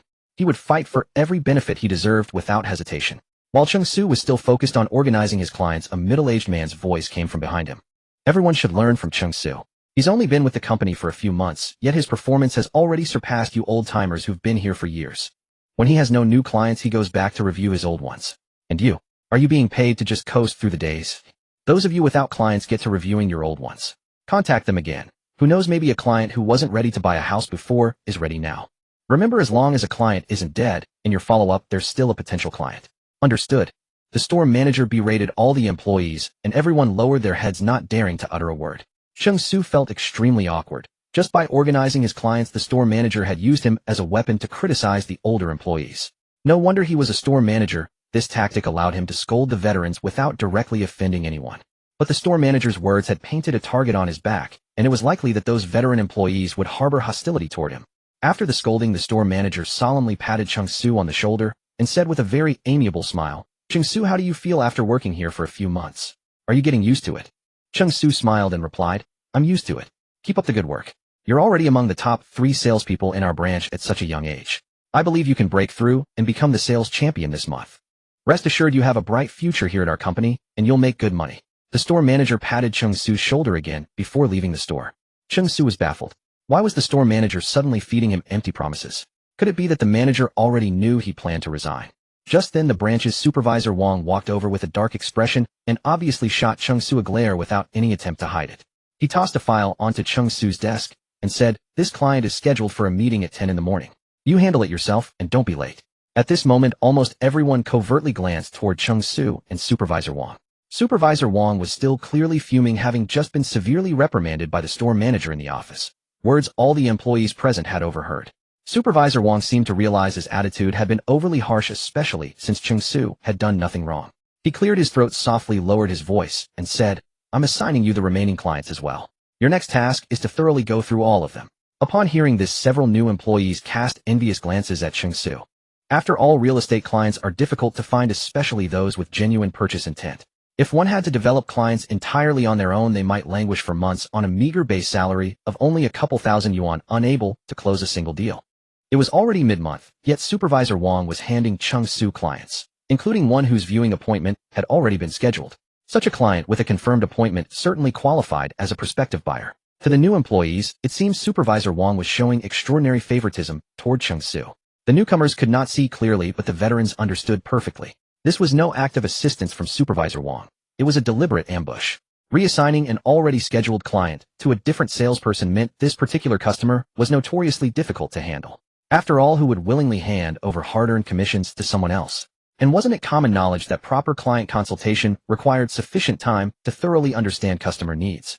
This hasty reassignment was plainly designed to put Cheng Su in an impossible position. Supervisor Wang was essentially dumping a batch of clients who were virtually impossible to close onto Cheng Su. A veteran employee shot Cheng Su a disdainful glance. He was just a fresh-faced graduate. No matter how capable he might be, there was no way he could handle the intractable clients that even experienced veterans couldn't resolve. The veteran employees eagerly awaited the spectacle, thinking the store manager had touted him as this month's top salesperson. Yet it was clear he would never achieve such honor. Cheng Su was perceptive enough to understand the situation immediately, his brows knitting together in concentration. When had he offended Supervisor Wang to warrant being burdened with such clients? Glancing at the files on the desk beyond the client, Supervisor Wang mentioned they needed to meet at 10 o'clock. The rest were clients that veteran employees had pursued for over a year, or even longer, without success. These clients were clearly impossible to salvage. Although new employees typically received such accounts initially as practice exercises, this was not the case here. He was no longer a newcomer. He had been with the company for nearly half a year and was already handling fresh leads. Why was he being given these outdated accounts instead? It was obviously intentional. They clearly didn't want him to close any deals. Cheng Su further noticed that the previous sales representatives assigned to these clients had all been consecutive top performers for 6 months, Lin Miao Miao's former clients. These clients are clearly ones that Lin Miao Miao had already exhausted and abandoned. Why assign them to me? I'm already eligible for new resources. Cheng Su did not hesitate to question the leadership directly, his confusion evident in his tone. Upon hearing these words, everyone present was stunned. Some believed that whatever resources leadership assigned, good or bad, should simply be accepted. By challenging the decision the way Cheng Su did, he was openly questioning his superior's judgment. To question leadership was to deny them respect, certain to earn their displeasure. Those holding this view shook their heads in disapproval. This Cheng Su was far too young and impetuous. Daring to question his leadership's decisions meant he would surely fall out of favor with Supervisor Wang. The others, however, felt more admiration than shock. They admired his courage, the principle being that one should rightfully fight for what is owed rather than submit passively to exploitation. If one remains silent and compliant, it would only embolden others to mistreat you further. Cheng Su, please do not misunderstand. These are still viable clients worth pursuing. As for the 10 o'clock appointment, that prospect also demonstrates genuine interest. The supervisor spoke highly of your abilities, and noticing your depleted pipeline, I allocated some clients to you. Lin Miao Miao rose immediately to respond. She wore a tailored suit and polished makeup. Whether riled by Cheng Su's misunderstanding or not, she appeared somewhat flustered as she stood, her complexion uncharacteristically poor and a subtle edge of hostility visible in her gaze. Only Lin Miao Miao knew the truth. Her composure was a facade masking deep insecurity. Before Cheng Su's arrival, she had consistently held the top sales position, earning these results through relentless dedication and exhausting effort. She had always been the company's pride and the store manager's exemplar, but everything changed with Cheng Su's arrival. In less than 6 months, his performance was nearly matching her own. She remembered how during her first 6 months at the company she had fought tooth and nail to close a single deal, a remarkable achievement. Yet whenever she observed Cheng Su conduct negotiations, he never appeared to possess that quality. How could he effortlessly match the accomplishments and standing she had worked so tirelessly to achieve? She simply could not reconcile herself to this reality. Consumed by unwillingness to accept defeat, Lin Miao Miao exploited Supervisor Wang's apparent fondness for her, persuading him to transfer her most troublesome clients to Cheng Su under the guise of mentoring junior staff. The 10 o'clock appointment in particular had occupied her attention for 6 months, a client she had deemed entirely impossible to convert, notoriously recalcitrant. With her capabilities, she typically secured conversions within 3 months. Yet with this particular client, she saw no remaining possibility. After all, whenever she conversed with this client, there was consistently an absence of enthusiasm or intention to view the property developments. Yet the client insisted on attending every viewing regardless. Recognizing this pattern, Lin Miao Miao decided to offload the burden onto Cheng Su, certain he would struggle similarly. She simply could not believe he would succeed where she had failed.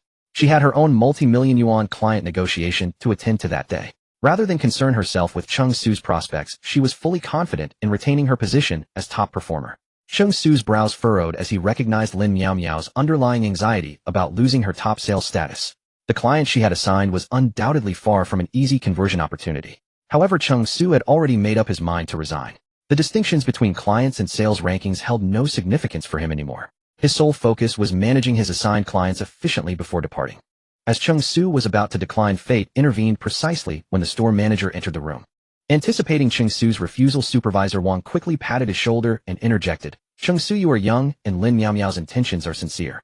Noticing that you had no clients, she allocated some to you as guidance for a junior colleague. Although this particular client may present some challenges, they demonstrate genuine purchase intent. Should they proceed with a property purchase, the commission would still be yours." Supervisor Wang's expression radiated warmth and cordiality, though his actions clearly favored Lin Miao Miao's interests.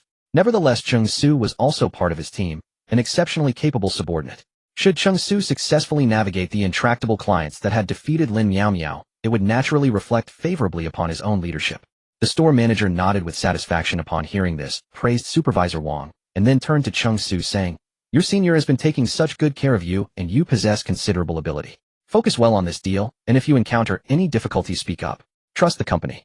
As for why the store manager valued Cheng Su so highly, it was precisely because of the immense potential he saw in him. Being a real estate agent was not an easy profession. Cheng Su was merely a 22-year-old recent graduate who in less than half a year at the company had already matched the top salesman's performance and shouldered 1/3 of the store's business independently. This demonstrated his extraordinary potential. If properly nurtured, he could undoubtedly become a pillar of the company in the future.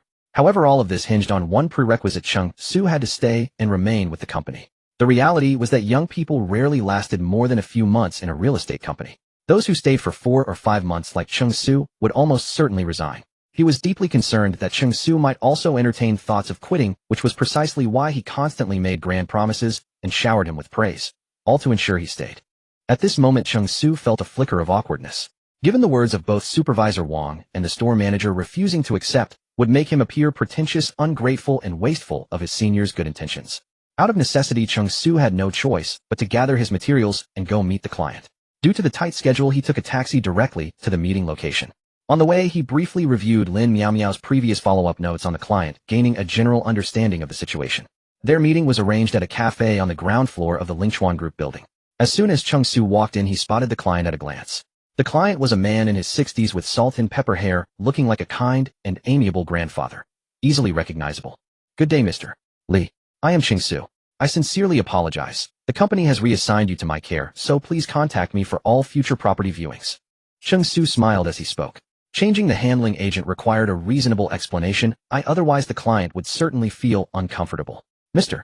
Li Tianhua was not particularly surprised by the change, and instead shook Cheng Su's hand in a friendly manner. Smiling warmly, he said in a joking tone, "You think I'm too difficult to deal with?" "Not at all. It was merely a temporary reassignment from upstairs, and besides, viewing properties requires careful consideration, doesn't it? As Cheng Su spoke, they exchanged glances, and both chuckled. Mr. Li Tianhua did not press the matter further, and instead began discussing property listings with Cheng Su right there in the cafe. After listening to Cheng Su's introduction for a while, Mr. Li Tianhua took a sip of coffee and said, Xiao Su, you needn't introduce other properties to me today. I would like to see school district housing. Closer to Noble Elementary School is better. Cheng Su paused briefly. According to Lin Miao Miao's follow-up notes, Mr. Li Tianhua had previously been viewing first-hand properties in the city center with a clear preference for fully furnished units. According to Mr. Li Tianhua himself, fully furnished apartments were more convenient. The handover procedures were not overly complicated, and he could receive the property certificate without waiting too long moving in on the same day. Therefore, Cheng Su had focused on presenting high-quality furnished apartments across Mo. However, Mr. Li Tianhua had clearly been unimpressed. Now he was directly requesting school district housing near Noble Elementary School. In Mo, school district properties were even more expensive than first-hand listings. The most affordable options cost between 80 to 100,000 per square meter, let alone those near Noble Elementary School. Properties in that area started at 200,000 per square meter, a price far beyond the reach of ordinary people. After chatting with Mr. Li Tianhua for a while, Cheng Su learned that the older gentleman had indeed intended to purchase a new property. However, with his grandson starting elementary school this year, he had changed his mind for the sake of convenience, and now wanted to explore school district housing. Cheng Su nodded, understanding the situation well. Although school district properties were expensive, parents each year still went to great lengths, even taking on enormous loans, to secure one for their children's education. Once his 3 little babies were born, Cheng Su would also need to give careful thought to purchasing a school district property well in advance. After the two agreed to first view a school district property priced at 2,500 euro per square meter, the closest to Noble Elementary School, Cheng Su planned to step outside to call a car. Just as Mr. Li Tianhua was rising to his feet, Cheng Su suddenly heard a sound resembling bones cracking, and Mr.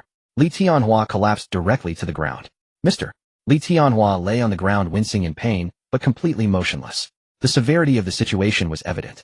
The cafe patrons had never witnessed such an incident.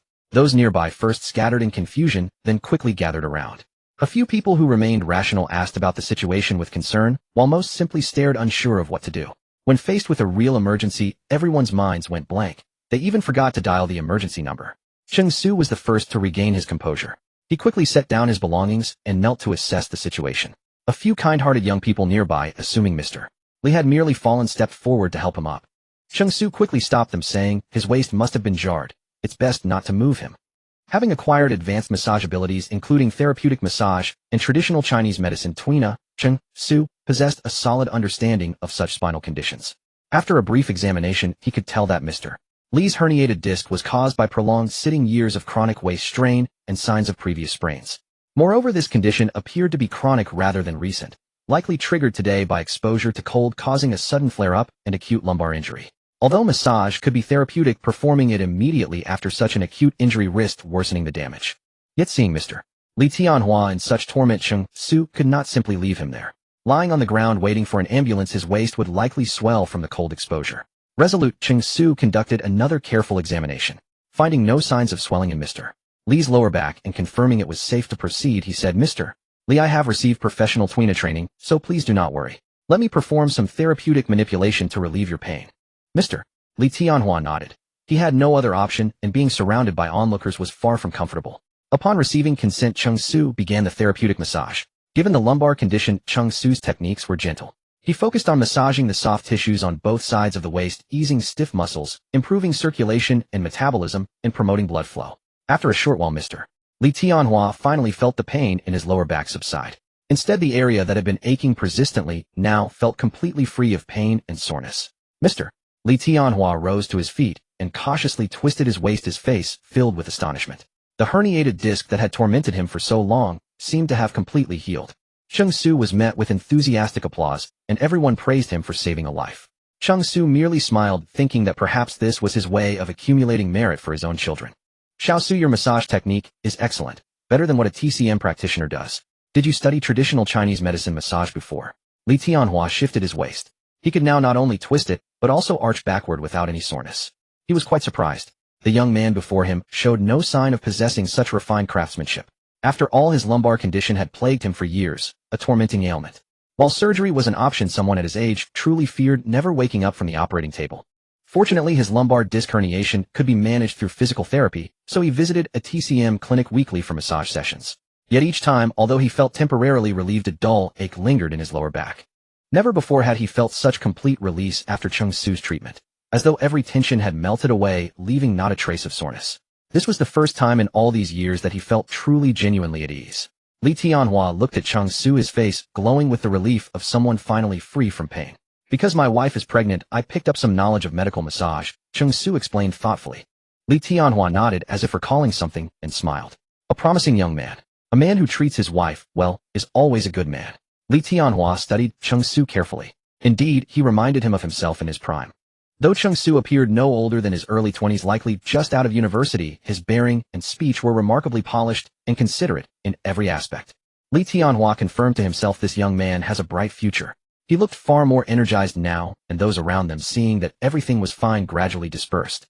His sprained waist had just begun to move freely, so large movements were still inadvisable. Cheng Su suggested Li Tianhua rest a little longer before continuing to view properties. Li Tianhua agreed readily. Cheng Su then relocated to a window-side sofa in the cafe, which would be far more comfortable to sit in. He also asked the staff for a cushion and placed it behind Li Tianhua's lower back. The employee bringing the cushion, witnessing Cheng Su's professional and practiced movements, couldn't help but praise him, calling him filial and remarking how well he cared for his grandfather. Li Tianhua was in his 60s, dressed simply and casually. With his salt and pepper hair and deeply lined face, he certainly looked like a spirited elderly gentleman. Cheng Su, on the other hand, radiated youth in a sharply tailored suit. Together the two resembled a grandfather and grandson. Cheng Su smiled, about to explain, when Li Tianhua laughed heartily. If I had a grandson like Xiao Su, I'd wake up laughing from my dreams. The cafe staff immediately understood, offered an apology, and departed once their task was done. Xiao Su, your massage technique is truly exceptional. My chronic lumbar disc herniation is gone. I have an 80-something-year-old mother whose back is in worse condition than mine, perhaps even more severe. Would you be willing to come home with me and take a look? During the massage, Li Tianhua had already formed his judgment. He had hired many massage therapists over the years for his back, always insisting on the top-tier technicians. Clearly, Cheng Su's skill surpassed even that of senior massage therapists. Li Tianhua immediately thought of his elderly mother. She suffered from rheumatoid arthritis and now struggled even to walk. This condition required no surgery, only medication and physical therapy. He often hired senior massage therapists to help ease his mother's pain. Given Cheng Su's remarkable technique, he decided to ask him to examine his mother. Noticing Cheng Su's brief hesitation and silence, Li Tianhua promptly added, "Rest assured. If you can treat my mother, I will absolutely support your sales. I intend to buy a school district property and a villa in West Suburb Minuan. How does that sound? And I'll refer clients to you in the future as well." School district homes near the prestigious academy averaged 2 per square meter, 100 square meters amounting to 20 million. As for West Suburb Minuan, the largest and most renowned villa community in Mo, even the most modest residence started at 50 million. Combined, the two totaled 70 million. Cheng Su's commission alone, roughly calculated, would exceed 1 million. For a salesman, especially in the fiercely competitive real estate sector, this promise was irresistibly tempting. Yet Cheng Su merely offered a polite smile. "I suggest buying according to your genuine needs. I am simply glad to be of help, Mr. Li. However, I'm still on the clock. Our company requires check-ins at each location, otherwise it counts as absenteeism. Would it be acceptable to wait until 12 o'clock when I finish work?" Cheng Su had no intention of refusing. His company simply enforced strict rules. To prevent employees from slacking off, they required location-based check-ins. Being marked absent meant losing 3 days' wages for 1 day's absence. Today's efforts would go entirely unrewarded. Li Tianhua expressed understanding and did not press the matter. The two chatted pleasantly for a while, their rapport warmed by the earlier exchange. With time to spare, they discussed the plan, and Cheng Su hailed a taxi, taking Li Tianhua first to view school district properties near the prestigious academy. The prestigious academy, aptly named, was the finest elementary school in Mo. Its faculty, teaching methods, and facilities were all top tier. Every student who graduated from here excelled both morally and academically. Any parent living in Mo. with children would undoubtedly consider it their first choice. Parents scrambled desperately to secure admission for their children. No wonder nearby school district properties had been driven to such heights by developers, surpassing 2,000 per square meter this year. And those were merely second-hand prices. Brand new units commanded 2,500 per square meter. Li Tianhua only ever viewed new properties. He never considered ones that had been lived in. Earlier at the cafe, Cheng Su had already thoroughly understood Li Tianhua's purchasing objectives, housing preferences, lifestyle habits, and various requirements for the property. This knowledge served Cheng Su well in selecting homes that would truly satisfy his client. Well informed, he quickly narrowed down several suitable properties. As expected, Li Tianhua was highly satisfied. Every property Cheng Su recommended met all his requirements. Li Tianhua was impressed. Cheng Su's judgment was sharp. Many considerations arose without needing to be stated. Cheng Su always thought from the client's perspective, not merely from the angle of commission. Unlike the previous female salesman who had only pushed the most expensive options. Finally, Cheng Su took Li Tianhua to inspect the surrounding environment and amenities near the school district property. After all, a child would commute here daily for at least 6 years. The surrounding environment was of great importance. The entire viewing process took less than an hour, and Li Tianhua made his decision on the spot.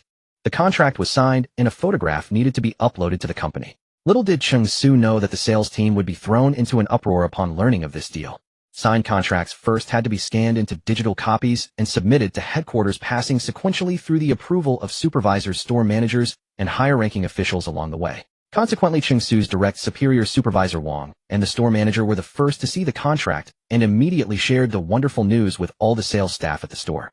They urged everyone to take Cheng Su as their role model and work diligently. Upon hearing the news, every salesperson at the store was utterly incredulous, especially Lin Miao Miao. A client she had been unable to handle, and Cheng Su had managed it in barely half a day. Before noon even struck, not only did he close the deal, but the client was purchasing a school district property near an elite academy where prices reached 250 yuan per square meter. A spacious 160 square meter unit with a total price of 40 million yuan, and Li Tianhua paid it all in one lump sum. Lin Miao Miao struggled to accept reality. This was the client she had painstakingly followed up on for 6 months. With her extensive experience reading people, she had never realized that Li Tianhua was so wealthy. 40 million yuan. The commission alone would amount to 200. She had worked at the company for so long and had never once earned such a substantial commission. She never imagined that Cheng Su's abilities could surpass hers by such a wide margin.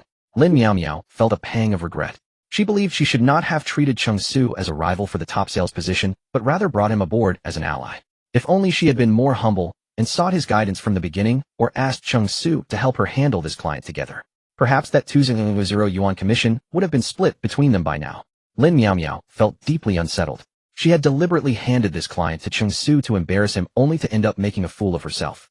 Meanwhile, the other salespeople at the company had no time to care whether Lin Miao Miao was happy or not. Without exception, they approached the store manager with a proposal. Could we have Cheng Su share how he handled the client during today's afternoon review meeting? This was the former top salesperson, a client Lin Miao Miao had spent half a year pursuing, without success, yet Cheng Su closed it in less than a morning.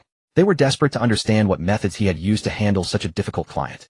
Even the veteran employees, casting aside their pride, made suggestions.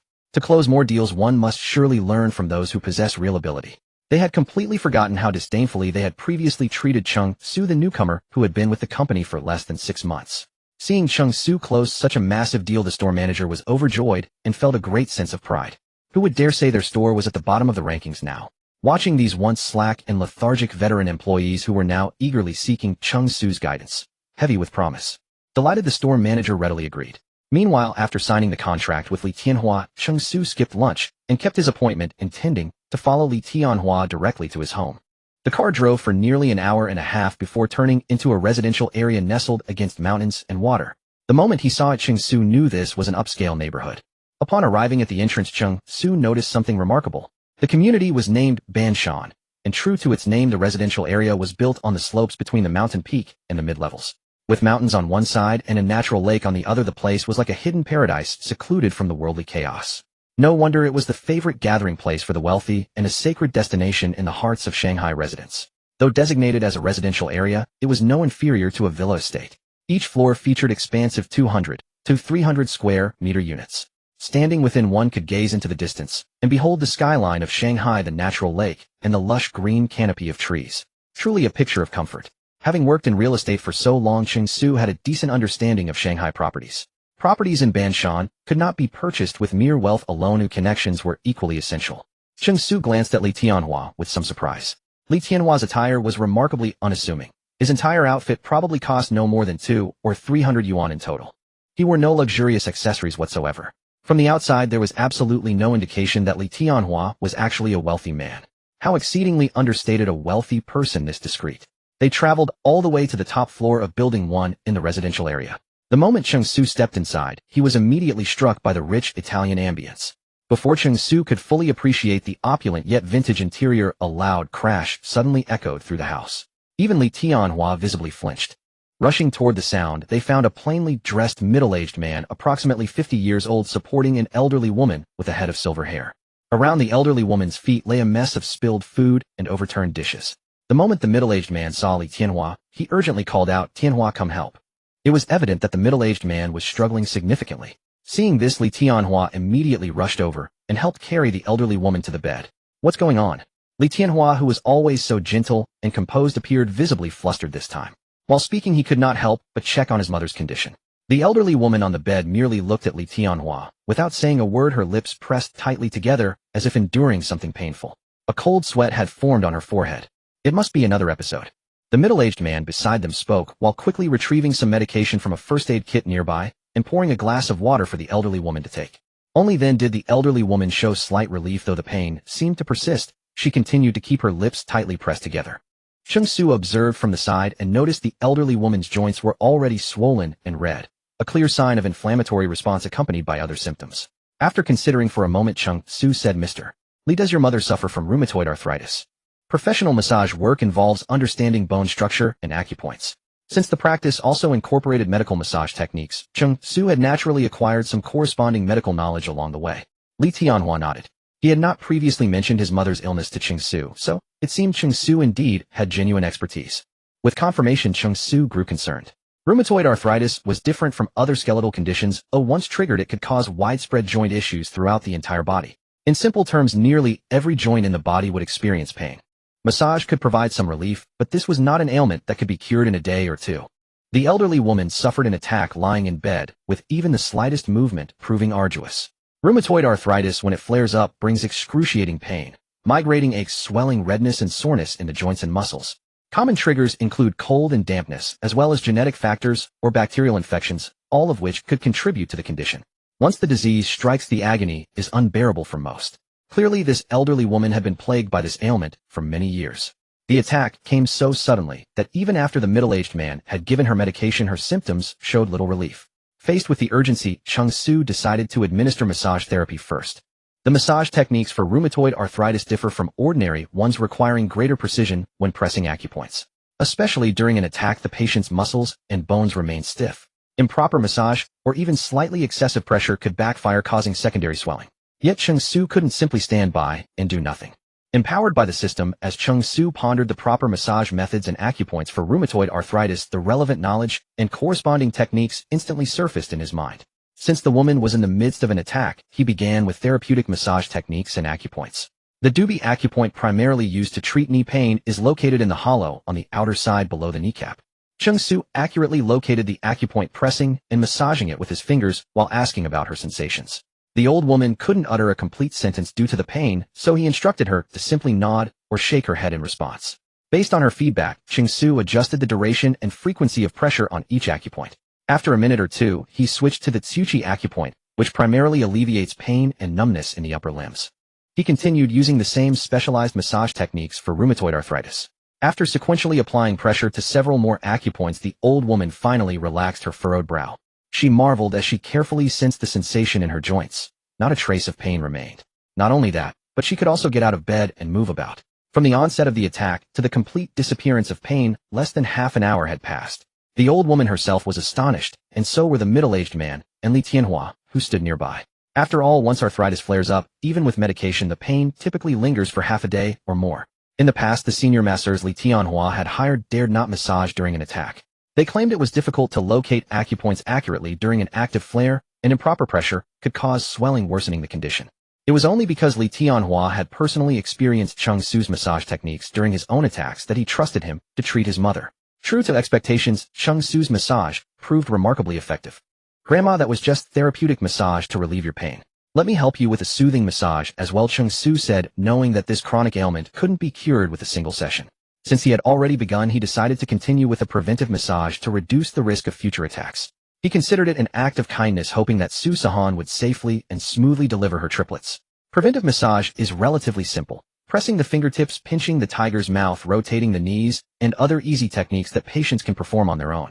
The method is flexible, and one should massage in whatever way feels comfortable. Nowadays, anyone can be susceptible to arthritis, and these acupoints can help prevent it.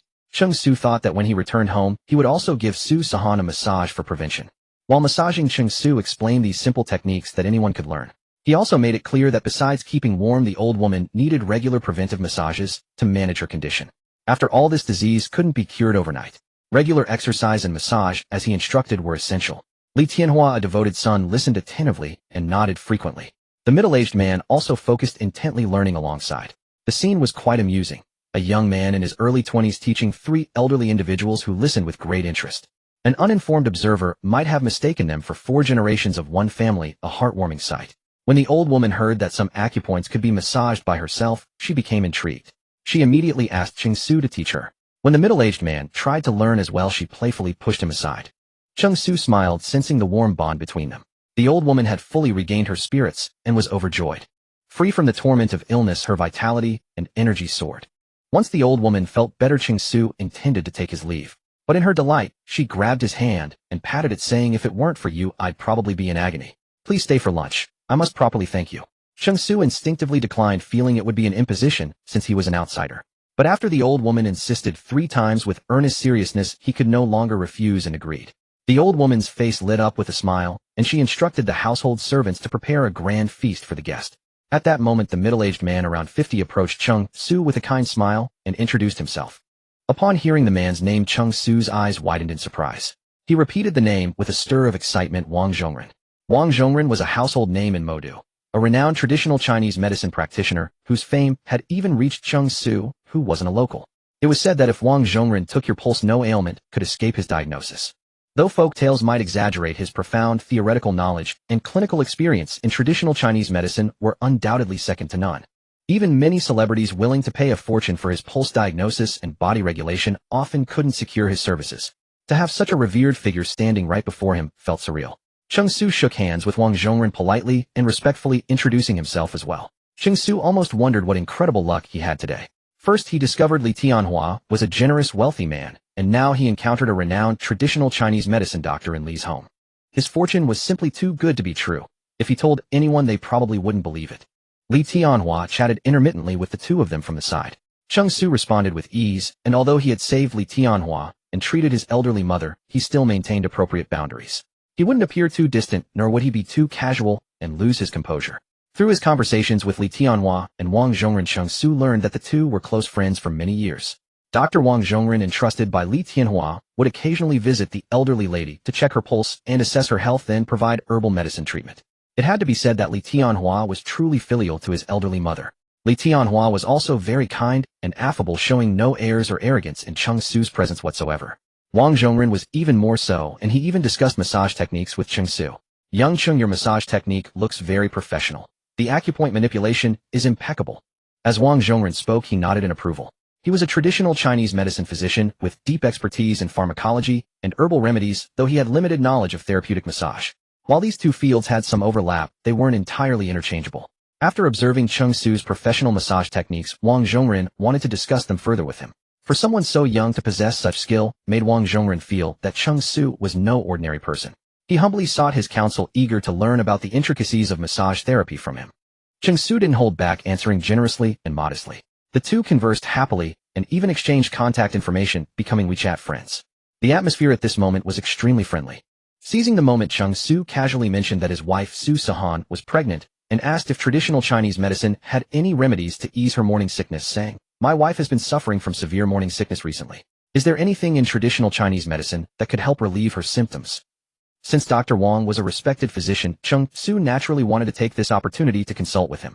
Wang Zhongren smiled and offered some congratulations before responding. "It's best to avoid taking Chinese herbal medicine during pregnancy, as the aroma may also aggravate her condition. It could have the opposite effect and worsen the pregnant woman's morning sickness. However, there are certain herbs that can be prepared as oral decoctions. Xiangsha Li Junzi Tang would be quite effective." As he spoke, Wang Zhongren wrote out a detailed prescription listing the required ingredients and preparation instructions, then handed it to Cheng Su. The entire conversation flowed with a warm and harmonious atmosphere. Even during lunch, the mood remained pleasant, and the elderly lady was particularly kind and approachable, showing none of the pretensions one might expect from someone of her status. She kept asking Cheng Su about his personal life, whether he was married, how far along his wife was in her pregnancy, when they planned to hold a wedding ceremony. When Cheng Su prepared to leave, she reminded him that he must invite them to the wedding. Cheng Su readily agreed. Li Tianhua accompanied him all the way downstairs, but had no intention of going up. Cheng Su told Li Tianhua not to see him off, but Li Tianhua replied, "Wait a moment. I'll have my driver come pick us up. Let's head directly to Shijiao. Li Tianhua smiled, knowing he needed to honor his promise since Cheng Su had saved his mother's life. His youngest daughter was graduating from university, and he had been struggling to find the perfect graduation gift. This was the perfect solution. He could simply purchase a villa in Shijiao as a graduation present.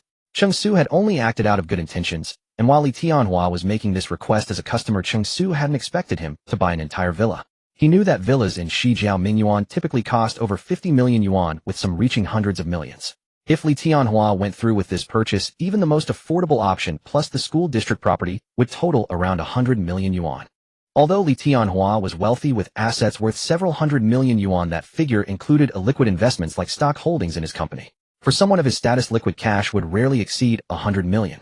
He had already spent 40 million yuan today, paying in full for the school district property. Could he possibly have enough capital to purchase another villa as well? Cheng Su had never bothered to inquire about Li Tianhua's background before, but now curiosity got the better of him. While Li Tianhua wasn't paying attention, Cheng Su discreetly searched online. After checking, Cheng Su found himself unsure whether to be surprised or delighted. The chairman of Lingchuan Group, whose office stood adjacent to the cafe where they had met that morning, was none other than Li Tianhua sitting beside him. Lingchuan Group was a listed company valued at several hundred million yuan with nationwide recognition. Moreover, Cheng Su discovered something astonishing. Li Tianhua carried the label of provincial wealthy online. Cheng Su exhaled quietly, pleased that he had made such a valuable connection. In business circles, gaining access to one influential figure often opened doors to many others. Furthermore, with Li Tianhua's status as a provincial tycoon, his network extended even further, guaranteeing Cheng Su substantial professional connections. Soon after, the car entered the Shijiao residential community. As an unauthorized vehicle, not belonging to residents, it was naturally stopped by security at the entrance. The guard was courteous and respectful, saying, "Hello, may I see your invitation letter, please?" The sales office for Shijiao was located within the villa compound itself. Since these properties were exclusively marketed to wealthy buyers, access was restricted to invited guests only. Therefore, entry required an official invitation from the Shijiao sales office to view the properties. Cheng Su's company was a publicly traded real estate development group with a brokerage division operating as merely a subsidiary component. This strong corporate backing enabled the agency to manage sales for premium villa developments like Shijiao. However, only top-tier agents with over 5 years of tenure and established connections with influential business figures typically succeeded in closing deals for such luxury properties. Cheng Su visited this upscale community for the first time. He smiled at the guard and presented the electronic invitation on his phone for verification. After verifying the invitation, the guard allowed the vehicle to proceed. During the drive, Cheng Su had already submitted a formal request to his branch manager for an official invitation to Shijiao. Technically, Cheng Su's tenure didn't meet the minimum requirement of 3 years needed to qualify for such exclusive villa invitations. Each invitation was single-use and invalidated afterward, making them highly valuable. Companies typically reserve these for senior employees who possessed both the financial means and client relationships necessary to afford such properties.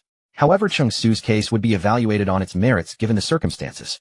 Once the branch manager learned of Li Tianhua's identity as chairman of Lingchuan Group, the manager promptly escalated the matter to upper management. Shijiao was the company's most profitable development, and leadership would certainly not sacrifice such a lucrative opportunity over a single tenure requirement. Li Tianhua represented an exceptional high-value client, making this deal even more critical to pursue. Only then was Cheng Su's application approved. The sales office of Shijiao is situated at the very heart of the villa complex. 4 high-end luxury properties of such caliber, developers invariably engage renowned designers to craft bespoke architectural works that showcase their strength and meticulous craftsmanship. The entrance immediately greets visitors with a breathtaking crystal wall composed of 30,000 Swarovski crystals, absolutely stunning. The interior ambience resembles a private cafe along a quaint European town street, exuding its own unique charm and character. Li Tianhua and Cheng Su entered the sales office one after another when suddenly someone called out to Cheng Su from behind.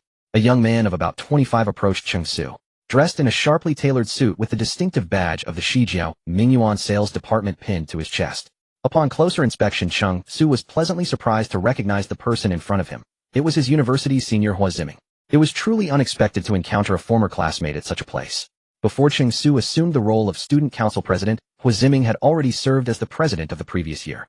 During their time in the student union, Hua Ziming had always been supportive, mentoring and promoting Cheng Su all the way until he eventually became president himself. "What? Haven't I seen you in a year, and you don't even recognize me?" Hua Ziming said with a teasing smile. clearly delighted to run into his junior from many years ago. After all, when Cheng Su first arrived at university, it was Hua Ziming who had welcomed him and showed him around the dormitory.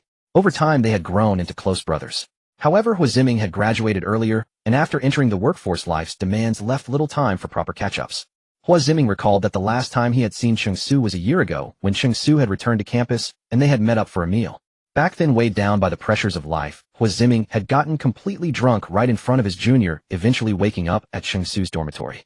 Seeing his former senior once again brought forth involuntary memories of their university days, and Cheng Su was genuinely happy. But he was still at work. This was hardly the right moment to catch up with his senior.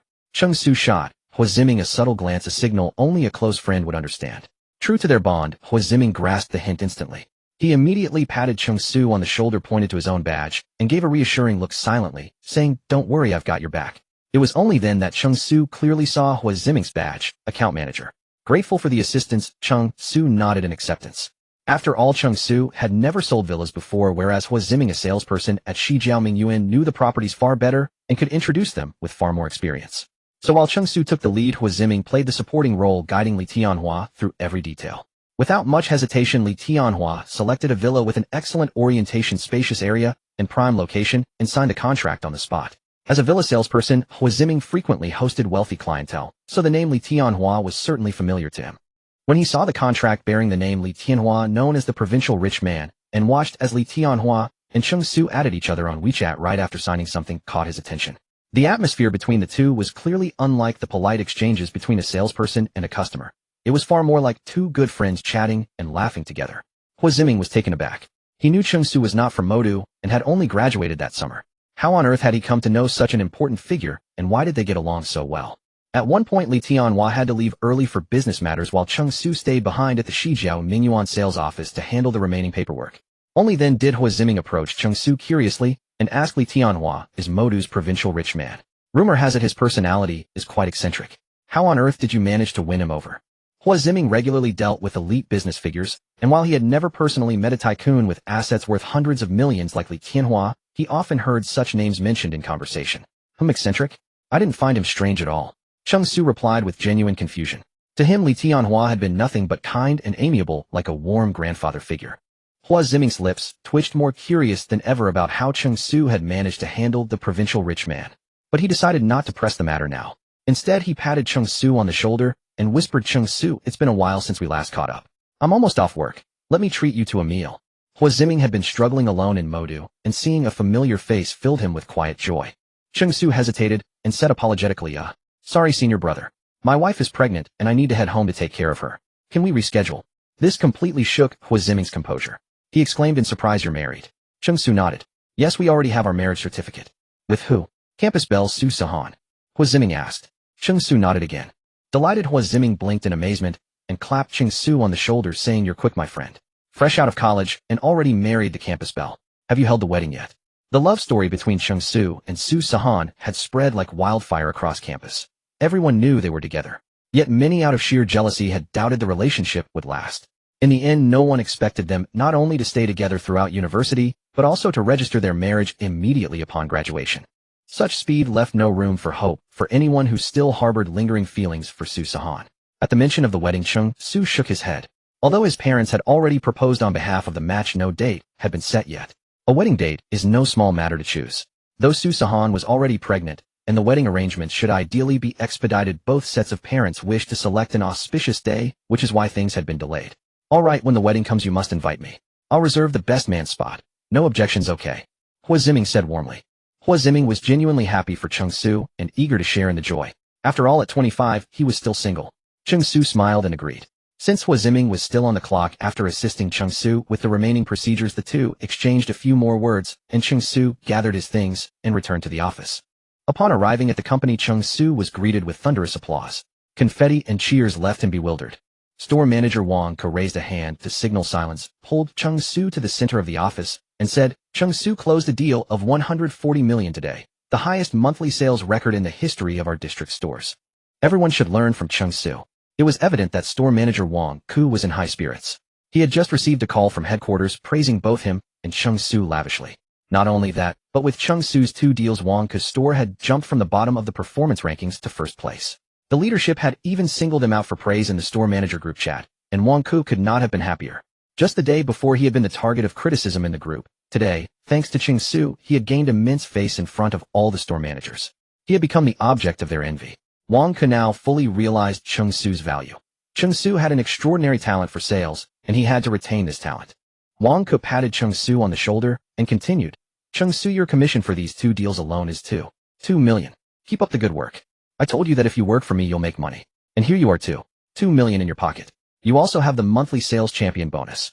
Stay here and work with peace of mind. Real estate brokerage is very lucrative. Maybe next month you'll become a millionaire and I'll have to rely on you." Wang Ku smiled broadly. He knew that the best way to keep a young person was to talk about money. It must be said Wang Ku had grasped the essence. Most young people today face immense life pressure and are very pragmatic. What they care about most in a job is of course money. Who would waste time talking about feelings when they don't pay the bills? After speaking, Wang Ku also addressed the others. Whether you're a veteran or a new recruit, work hard, learn from each other, and you can achieve a monthly income of $1 million just like Cheng Su. That is absolutely possible here. Wang Ku spoke with conviction, and the employees below felt their blood boil, especially the new hires. To be honest, who in sales isn't aiming for big money? Although the base salary in sales is low, the commission is high and the money comes fast. If not for the money, who would go through the hard work and humiliation of being a salesperson? They all looked at Cheng Su with envy. He had been at the company for less than half a year and was already making $1 million a month. They felt there was hope for them too. Even if they couldn't make $1 million a month, at least tens of thousands or 100,000 was possible, right? Wang Ku's words had successfully ignited their desire to earn big money. The stronger the desire for money, the more motivated they would be at work. Wang Ku knew how to use existing resources. With Cheng Su as a living example, even if other employees couldn't close big deals like him, they would at least not slack off. Wang Ku had played his cards while he could retain Cheng Su, motivate other employees, and stabilize the new recruits' morale. A single move brought multiple benefits. The value Cheng Su brought to him was immense.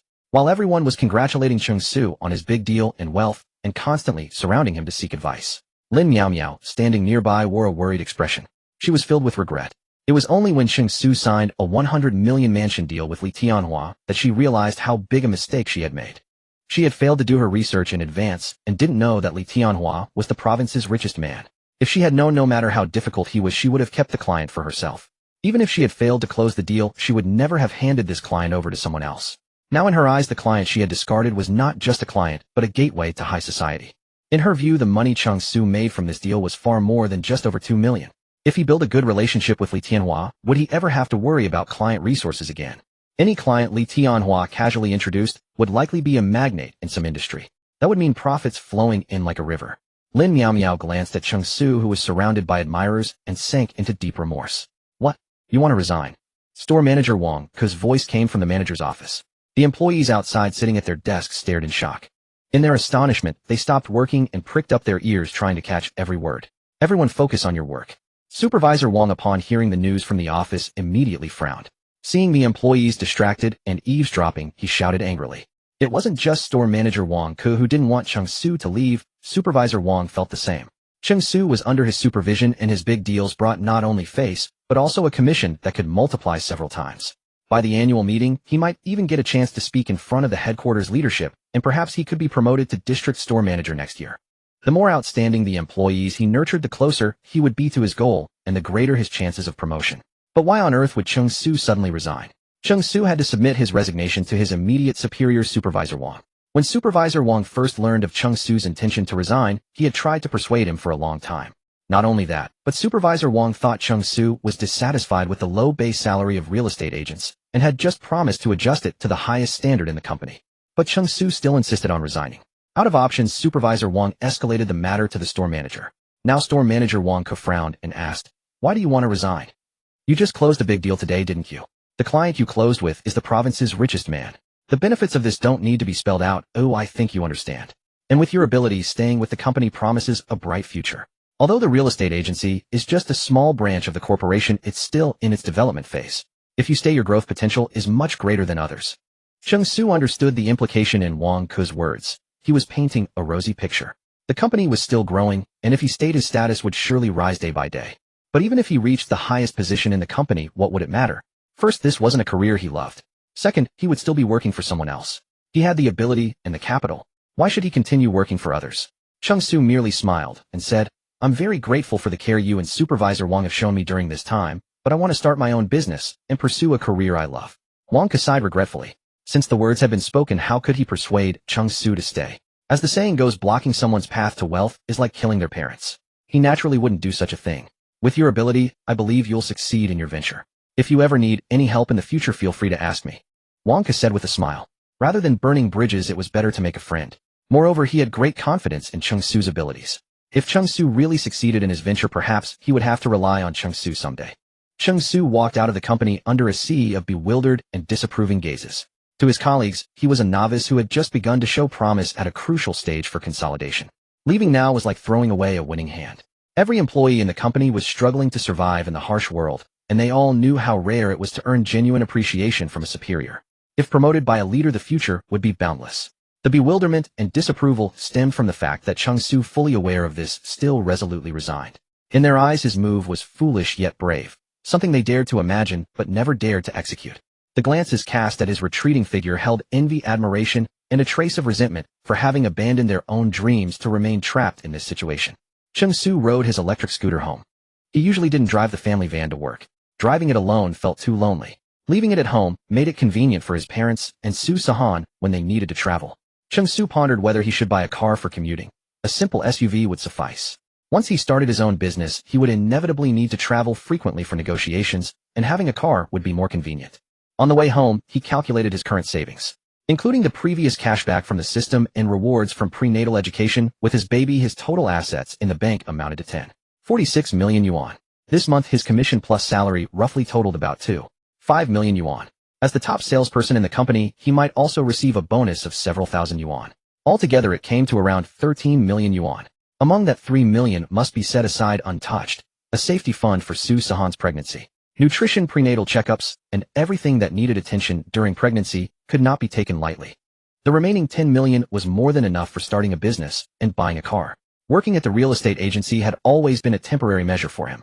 Now that he had the capital to start his own venture and pursue an industry he loved, Cheng Su felt an indescribable excitement. He returned home relatively early without any delays, and the sky was still bright when he arrived. "Hey, I won." "Huh?"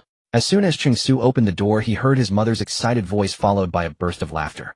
Puzzled, Cheng Su wondered what his mother was so excited about. Moreover, usually when he opened the door, Su Sihan would hear the sound and come to greet him, giving him a big hug and saying in a sweet voice, "Honey, you're back." Today, why hadn't Su Sihan come to welcome him? Cheng Su pressed his lips together, a hint of displeasure rising. "Mom, Dad, honey, I'm home." Cheng Su called out as he changed his shoes at the door, his tone slightly dissatisfied. Only then did he notice two unfamiliar pairs of shoes by the entrance. He wondered if his in-laws had come. Stepping into the living room with doubts, he looked closely. It wasn't his in-laws, but Su Sihan's elder sister and a man slightly older than him, whom Cheng Su didn't recognize. He also noticed several gift boxes on the coffee table, presumably brought by the man and Su Yuding. Cheng Su's apartment in Jinshanhuafu was spacious, with a living room that was 1 or 2 times larger than their previous rented place. Outside the living room was a huge balcony. Between the living room and the balcony, a clear area had been set up by Cheng Su and Su Sihan, where a mahjong table was placed. Knowing that Liu Peiyun and Cheng Dong loved playing mahjong, Su Sihan had specially commissioned someone to bring a mahjong table from Cheng Su's hometown. At that moment, Liu Peiyun, Su Sihan, Su Yuding, and the man were seated around the table. Cheng Dong was sitting on a small stool beside Liu Peiyun, munching on sunflower seeds. Liu Peiyun, with a face full of excitement, was collecting cash from the other three, rubbing and counting the bills in her hand, her smile never fading. "Honey, you're back." Su Sihan turned her head at the sight of Cheng Su, then, as if just realizing, trotted over and gave him a small hug. She hooked her arm through his and whispered close to his ear, "It's sister and brother-in-law." At that, Su Yuding also rose from her seat and smiled at Cheng Su. "Brother-in-law, sorry for dropping by unannounced. And congratulations on you and Henin getting your marriage certificate. We're officially family now." As Su Yuding spoke, the man beside her stepped forward. She continued, "Let me introduce you. This is my husband. You've spoken on the phone before." Cheng Su glanced at the man. He wasn't wearing a stiff formal suit, but a casual shirt outfit. Though casual, it was simple with a touch of formality. Neither rude nor imposing, but rather making him seem more approachable. "Hello, brother-in-law." Cheng Su politely extended his hand. Yang Haoyu smiled warmly and shook his hand. "Brother-in-law, you really helped me out last time. I've been thinking about how to properly thank you. After much thought, I decided to come in person to express my gratitude." Cheng Su smiled. In his view, he had only helped Yang Haoyu by modifying some code. Although Yang Haoyu was his brother-in-law, he didn't think it warranted a special visit just to thank him for that. Cheng Su guessed that there might be another reason for the unannounced visit, but he didn't call it out. Though they had spoken once on the phone, he didn't know this brother-in-law well yet. "You're too kind, brother-in-law." Cheng Su had just finished his sentence when Lu Peiyun's voice rang out from behind. Oh no, I haven't bought groceries yet. Old Cheng, why didn't you remind me earlier? Lu Peiyun complained to Cheng Dong, who looked helpless. He knew his wife best. Once she started playing mahjong, she was completely absorbed. He had reminded her clearly, but Lu Peiyun not only ignored him, she got annoyed at being disturbed while concentrating on the game. Lu Peiyun looked apologetically at Yang Haoyu and Su Yuding. Oh dear, I forgot to buy groceries and cook. I didn't realize it was already time for my son to get off work. Wait for me. I'll go buy food now. Saying this, she began to put on her coat to go out. Auntie, no need to trouble yourself. We just wanted to say a few words to Cheng Su and then leave. Yang Haoyu was interrupted by Lu Peiyun. Leave? No, stay for dinner. After dinner you can play a few more rounds with me. Lu Peiyun laughed joyfully. Though they had a mahjong table at home, her son was at work all day, and she was always 3 players short. Sometimes, even when Cheng Su came home, she wanted him to rest after a long day. As a result, the mahjong table had barely been used since her daughter-in-law bought it. Now that someone had come who could play mahjong, and it was her son's brother-in-law, a pleasant, talkative, and capable man, she liked him very much. Moreover, how could she miss such a golden opportunity? She had to play to her heart's content. Cheng Su had already noticed that his mother seemed to quite like her brother-in-law. When he saw his mother preparing to leave, he stepped in front of Lu Peiyun and said, Mom, I'll go buy the groceries. I'll cook today, you just rest. How could Cheng Su not understand his mother's thoughts? When Lu Peiyun was back in their hometown, she had mahjong playing friends and would often gather with them to play cards and chat. It was one of her forms of entertainment. This was one of Lu Peiyun's few interests. Ever since she came to Shanghai to take care of Sihan, she hadn't played a single game of mahjong. Moreover, playing mahjong wasn't a common pastime in Shanghai, so it wasn't easy for Lu Peiyun to find people who knew how to play. This was also the reason Sihan had suggested installing a mahjong table at home after hearing about it. Seeing how happy his mother looked, Cheng Su guessed she had been holding back for a long time. Finally being able to gather a table and play mahjong would surely bring her joy, and that made him happy too. As expected, upon hearing this, Lu Peiyun immediately took off the coat she had just put on, hung it back up, and smiled. Wonderful, son. You go ahead. With that, she dashed back to the mahjong table and winked at Cheng Su, saying boastfully, My son cooks better than I do. You two had better taste it when it's ready. Come, don't just stand there. Let's keep going. Lu Peiyun said as she began shuffling the tiles again, directing Yang Haoyu and Su Yuding to sit down. Cheng Su smiled and shook his head helplessly. Sometimes there was simply no reasoning with his mother. And in you come too. Don't worry about him. Let him go shopping on his own. Lu Peiyun noticed Sihan clinging to Cheng Su and not moving, and she waved her hand to beckon her. Sihan hesitated for a moment before saying, Mom, Dad can fill in for me. I'll go buy groceries with Xiao Su. After saying this, Sihan flashed a pleading look at Cheng Su. Cheng Su understood immediately and stammered. You're right. Dad, why don't you play a few hands for Hen In? I'll go shopping with her. Splendid. Cheng Dong was naturally thrilled at the prospect of playing mahjong. It had been ages since he last touched the tiles. Without any hesitation, he took the seat Sihan had been occupying and began shuffling the tiles. While Lu Peiyun and Cheng Dong were distracted, Su Yuding lowered her head and giggled secretly. She pouted slightly and subtly gave Sihan a thumbs up behind her back. It was as if she were saying, win and run. That's not very sporting. Sihan retorted by sticking out her tongue at her sister and ignoring her. The weather has turned chilly. Hen In, put on something warmer before you go out. Noticing the wind outside through the window, Lu Peiyun added this reminder. Sihan obediently went to her bedroom and fetched a light jacket. It was already late summer and early autumn, and the air carried a definite crispness. Just as Cheng Su and Sihan were about to leave hand in hand, Lu Peiyun still seemed uneasy and offered one more warning. Son, take good care of Hen In.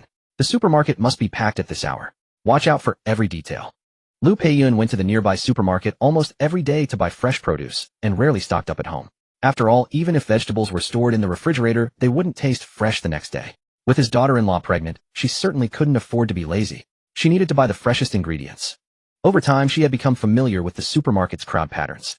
This particular time of day coincided with people getting off work, making it the busiest period. She was truly afraid that without keeping a close watch, Sihan might trip or bump into something. Although she didn't particularly want her daughter-in-law to venture out to such a crowded place at this hour, she couldn't very well forbid her. She had read in parenting books that keeping a pregnant woman cooped up indoors all day wasn't good for her mood. A little fresh air and outing from time to time was actually beneficial. Got it, Cheng Su replied before pulling Sihan's hand and stepping out the door. Once downstairs, Cheng Su helped Sihan put on her jacket and buttoned it up carefully. It looks terrible when buttoned up. I look so fat. Sihan glanced down at herself. The jacket was designed to be worn open, and buttoning it made her appear rather bulky. Not at all. I think it looks lovely. My wife looks beautiful no matter what. You're a natural model. Cheng Su examined her earnestly and gave a sincere nod as he spoke. Stop flattering me. I clearly look fat. Sihan pouted, convinced that Cheng Su was just trying to make her feel better, and reached to unbutton her jacket. Cheng Su quickly stopped her. It's windy outside. It's cold, and your body runs cold easily. You need to keep warm. Besides, you can't judge based solely on your own point of view. Look, when you look down at yourself, you can only see the middle section, not the sides. From above you see the center, but miss the edges. From below you see the sides, which creates a triangular effect. That's why you feel you look fat. But I can see the full picture. You're actually not fat at all. You look wonderful. Cheng Su spoke with complete sincerity, describing what he genuinely believed. In Cheng Su's eyes, Sihan had always been the fairy-like girl he had first met by the lake on campus. No one in the world could ever surpass her beauty. Moreover, Sihan was naturally slim. Cheng Su had always felt that his wife was too thin and had wanted to make sure she ate well to gain some healthy weight. Hearing this, Sihan paused and glanced down at herself a few times. Cheng Su's reasoning actually made sense. She nodded and a bright smile spread across her face. Really? Sihan asked, grinning happily. She no longer cared whether she was fat or not, and gazed earnestly at Cheng Su's arm linked through his. Of course. You are the most beautiful woman in the world. Cheng Su lovingly rubbed the bridge of her nose. Delighted, Sihan's cheeks flushed pink. The two of them walked hand in hand toward the supermarket. Outside Jincheng Huafu there was a large supermarket, a short walk of only 10 or so minutes. Along the way, Cheng Su recalled the pitiful expression Sihan had made earlier when she had begged for his help. Curious, he asked, why didn't you want to play mahjong with Mom just now? I lost all my cash. Sihan muttered, pouting as if reluctant to admit it. Cheng Su was momentarily stunned before breaking into laughter. You lost it all to Mom. How much did you lose? Sihan nodded miserably. 1,000. She bit her lip, resentfully feeling that she had lost far too much. After all, both she and Sui Wet-in had only just learned how to play mahjong today. Why was she the one losing the hardest? Sui Wet-in had only lost a few hundred, and Sihan felt deeply unfair about it. You're terrible. Ha ha. Cheng Su teased mercilessly. Predictably, he received a sharp pinch in return. Sihan glared at him angrily. The louder he laughed, the harder she pinched. Cheng Su cried out in pain and begged for mercy. Wife, I'm sorry. I'm sorry. I'll win it all back for you tonight. Humph. It doesn't matter. Losing to Mom is fine. She seemed to enjoy it. Sihan raised an eyebrow and held out her palm to Cheng Su with a triumphant smile. You just make it up to me. Cheng Su chuckled helplessly. All right. Whatever I lose counts as mine, whatever I win counts as yours. With that, he obediently transferred 5,200 yuan to Sihan. Sihan heard her phone chime, the pleasant notification of money arriving in her account. She loved that sound above all others, finding it delightful no matter when it echoed. Thank you, darling. Sihan said, habitually pressing a kiss onto Cheng Su's cheek before picking up her phone to check. The joy of receiving money was beyond description. Upon seeing Cheng Su had transferred her 5,200 yuan, Sihan was as thrilled as a child receiving a red envelope during Spring Festival. However, Sihan was not one to spend recklessly. She carefully saved every yuan Cheng Su gave her, hoarding it for unexpected moments. Wife, I have something to tell you. I resigned today. Cheng Su held Sihan's hand tightly as he spoke. Sihan was not overly surprised. Tilting her head with a warm smile, she said softly, Congratulations, darling. Congratulations. Cheng Su did not quite understand. Meeting Sihan's gaze with confusion, he asked, Why congratulations? Normally, wouldn't people ask why you quit or comfort you with words like, Don't worry, you'll find a better job? Cheng Su animatedly acted out exaggerated expressions to match his words, amusing Sihan until she giggled. Sihan replied without hesitation, Of course it's congratulations. The fact that you've already resigned means you must have plans for your next move, doesn't it? I know you've always wanted to start your own business. When you're ready, go for it with everything you've got. Your wife and baby will be your strongest backing. Sihan smiled tenderly, her words filled with resolve. She understood Cheng Su well. He would never act on a whim or without reason. Since Cheng Su had made his decision, she would support him to the end, just as he had resolutely chosen to marry her and asked her to keep their baby all those years ago. Cheng Su gazed steadily at Sihan. Truthfully, he had always been the one comforting her and defending her choices. But this time his words genuinely moved him. Entrepreneurship was no simple endeavor. The pressures were immense, and possessing money and connections did not guarantee success. Wang Xiaolong was a prime example. One had to personally handle matters and grasp the messy complexities of every department. Without trusted companions beside you, every burden fell solely on your shoulders. You could not blindly entrust everything to others, for human nature was unpredictable. From the moment you embarked on entrepreneurship, your pressure would only mount day by day, especially in a city like Shanghai, both foreign and familiar. Receiving support from family and the one you loved most would bring profound comfort to your heart. Cheng Su pulled Sihan into his embrace, holding her tightly. As he breathed in the faint lavender fragrance of her hair, his heart grew remarkably calm. Aren't you afraid that? Cheng Su's words were cut short as Sihan covered his mouth with her hand. Fantasies were beautiful, but reality always demanded confrontation. What if the outcome of entrepreneurship was unsatisfactory? Bad luck, Sihan declared. Sihan knew exactly what Cheng Su was about to say. She believed in auspicious beginnings. The journey had not yet started, and she refused to let him dwell on tragic possibilities. You needn't overthink. Just do it. I have nothing to fear. I'm right here with you. Sihan trusted Cheng Su's abilities, but she also did not wish to burden him with excessive pressure. Hearing this, Cheng Su smiled and replied, Indeed, indeed. I still have my dear wife and 3 adorable babies. Cheng Su's worry stemmed simply from fearing Sihan might overthink things. After all, she was at a critical stage of pregnancy, and their baby would be born in just a few months. This period would demand considerable expenses. Logically, maintaining steady employment and ensuring a reliable income was the most conservative and prudent approach. Though Cheng Su had accumulated some wealth, others would naturally view this money as a safeguard for Sihan and their unborn child's future, not as capital for launching an uncertain entrepreneurial venture. He had feared Sihan might share that conventional perspective, but seeing how supportive she was now, his worries dissolved. No matter how daunting the entrepreneurial pressure, with the love of his life standing beside him, Cheng Su felt that all pressures became meaningless. As for entrepreneurship, Cheng Su already had a clear measure in his heart, knowing precisely what to do. Though the system promised guaranteed income simply from providing prenatal education at home, the system's future remained uncertain. Money earned through one's own efforts was the most satisfying and deeply reassuring. Sihan giggled, leaning close to Cheng Su's ear. Glancing left and right to ensure no one was nearby, she whispered, Don't worry about insufficient funds. Use whatever is in your account for your business. I have my own savings. There's no need to worry about me or the baby. Sihan had previously noticed that Cheng Su's account held over 10 million yuan, a sum more than sufficient to launch an IT company. Sihan was sensible and understood that starting a company required substantial funds. Hiring staff, leasing premises, and other expenses all demanded money. She did not wish Cheng Su to hesitate or shrink back from spending on entrepreneurship for her and their child's sake. She had saved the money Cheng Su gave her along with the ceremonial gifts from Cheng Su's parents so that he could pursue his venture with peace of mind. Right, the change of address fee my parents gave us last time, isn't it? Over 20,000. Cheng Su nodded. Sihan had worked for a period after graduation, but her salary had not been particularly high. Considering her savings plus the previous gift from her parents, Cheng Su estimated the total to be barely over 30,000 yuan. Who are you underestimating? I have 100,000 yuan in savings. Sihan declared with a proud expression. Cheng Su responded with disbelief, curiously regarding her. Where did you get that kind of money? Seeing Cheng Su's curious demeanor, Sihan laughed proudly, tilting her head and sticking out her tongue playfully. Hee, it's a secret. I won't tell you. Oh, you're playing riddles now. Will you tell me or not? Cheng Su reached out mischievously, attempting to tickle Sihan's waist. She deftly dodged his grasp and laughed as she ran away. Hey, don't run. Slow down.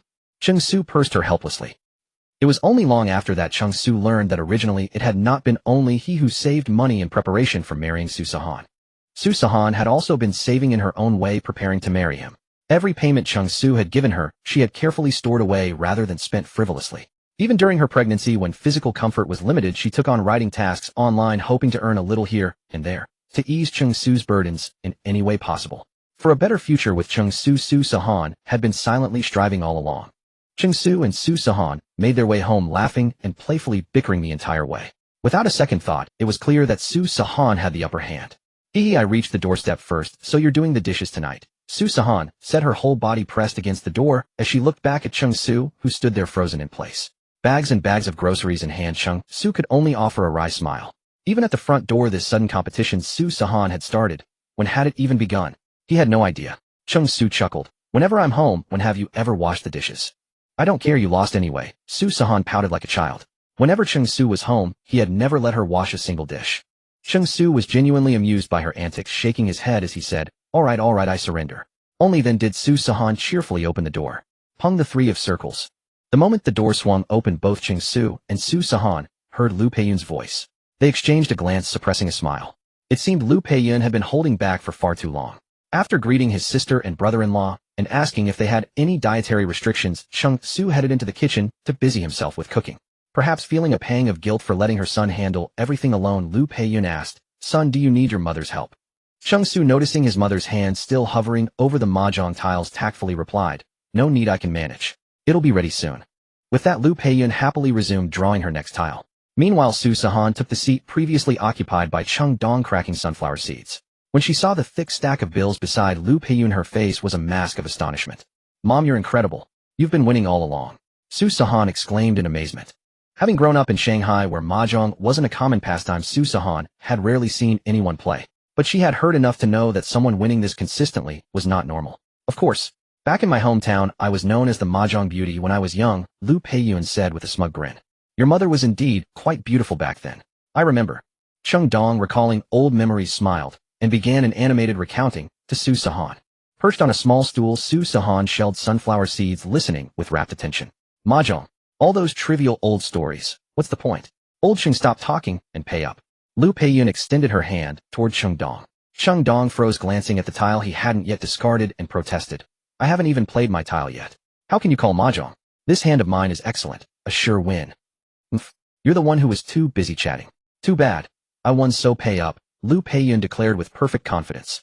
Grumbling under his breath, Cheng Dong reluctantly handed over the money.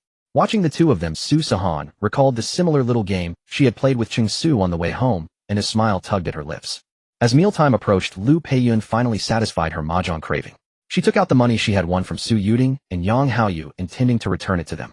Lu Peiyun played mahjong purely for entertainment. She had never truly wanted to win money. But Su Yuding and Yang Haoyu insisted she keep it, leaving her with no choice but to pocket it.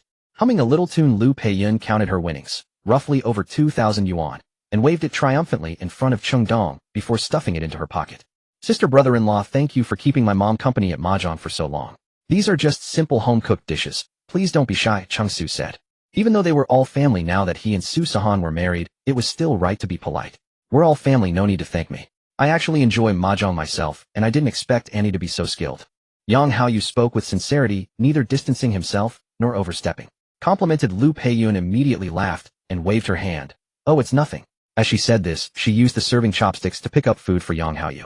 He thanked her. He had already built a good rapport with Cheng Su's parents, and soon they were all chatting and laughing together. Su Yuding had met Lu Peiyun and Cheng Dong before, so she didn't feel at all awkward in the Cheng household. Looking at the table laden with food, she thought these were far from ordinary home-cooked dishes. Each one was a gourmet dish worthy of a top restaurant. There was even sweet and sour spare ribs placed right in front of her. It was obviously made for her, as it was Su Yuding's favorite dish. She hadn't expected that the one time she mentioned it at her parents' home, Cheng Su had remembered. Su Yuding glanced at Cheng Su, secretly admiring his attentiveness. For Su Sihan's sake, he had even remembered the preferences of her family members. Su Yuding swallowed hard. Aside from her husband Yang Haoyu, her greatest love was food. She was a true foodie. She immediately picked up a piece of rib and savored it carefully. As if discovering something extraordinary, her eyes widened in surprise. Brother-in-law, I never knew you had such hidden talents. This is even better than the dishes made by the chefs at the 5-star restaurants I've been to. When she had visited last time and seen Cheng Su cooking congee for her sister, who was suffering from morning sickness, she knew he could cook, but she had no idea he was this good. It was completely unexpected. Did you train as a chef? Su Yuding asked, mumbling, while she continued to pop ribs into her mouth. Cheng Su shook his head with a smile, while continuing to place food into Su Sihan's bowl. On his side, Su Sihan noticed her bowl was nearly overflowing. She furrowed her delicate brows and muttered, if you keep adding, my bowl won't be able to hold any more. Only then did Cheng Su realize he had been so focused on making sure Su Sihan ate enough that he had kept piling food onto her plate. He looked at her with concern and asked, how are you feeling? Do you feel like throwing up? Are you uncomfortable? Seeing Su Sihan shake her head, he finally relaxed. Su Sihan chuckled helplessly at him and said, you don't have to ask me every few minutes, do you? Cheng Su blinked innocently and smiled without a word. In his mind, he was already planning to brew the herbal decoction for morning sickness that he had obtained from Dr. Wang Zhongren earlier today to give to Su Sihan after dinner. Witnessing the affectionate interactions between her sister and brother-in-law, Su Yuding felt happy for her sister. She had married a man who doted on his wife, and, crucially, one who cooked so well. Slow down, nobody's going to take it from you, Yang Haoyu said, turning to see his wife devouring a rib with gusto. Smiling, he wiped the grease from the corner of her mouth. Honey, these sweet and sour ribs Xiao Su made are amazing. Even better than the ones from 5-star hotels. You have to try some. With that, Su Yuding eagerly picked up a few ribs for Yang Haoyu, as if offering a treasure. Yang Haoyu tasted them and nodded. Indeed, they were outstanding, surpassing any professional chefs. Yang Haoyu gained a new appreciation for Cheng Su. A man who could cooked well, cherished his wife, and was also a programming talent. Whether in character or ability, he was exceptional. The look in Yang Haoyu's eyes as he regarded Cheng Su was filled with approval. 6 people gathered around a round table, sharing a warm and lively meal. Yang Haoyu and Su Yuding remained relaxed throughout their pleasant conversation, blending seamlessly with Lu Peiyun and Cheng Dong. They had grown into a family, and no one felt any awkwardness. After dinner, Yang Haoyu and Su Yuding prepared to leave. Cheng Su and Su Sihan escorted them downstairs. Once they reached the ground floor, Yang Haoyu finally broached the matter at hand. This was the primary reason for his visit today, to invite Cheng Su to serve as a technical advisor at his company. Yang Haoyu extended his invitation with genuine sincerity. Having witnessed Cheng Su's capabilities firsthand, he knew without question that Cheng Su was a rare talent, efficient, brilliant in programming, and exceptionally gifted. Through Su Yuting, he had learned that after graduation Cheng Su had not pursued his field of expertise, but had instead gone into real estate sales. Yang Haoyu had felt it was a waste of talent from the start. With Cheng Su's abilities, why remain in sales when he could be brought in as a technical advisor?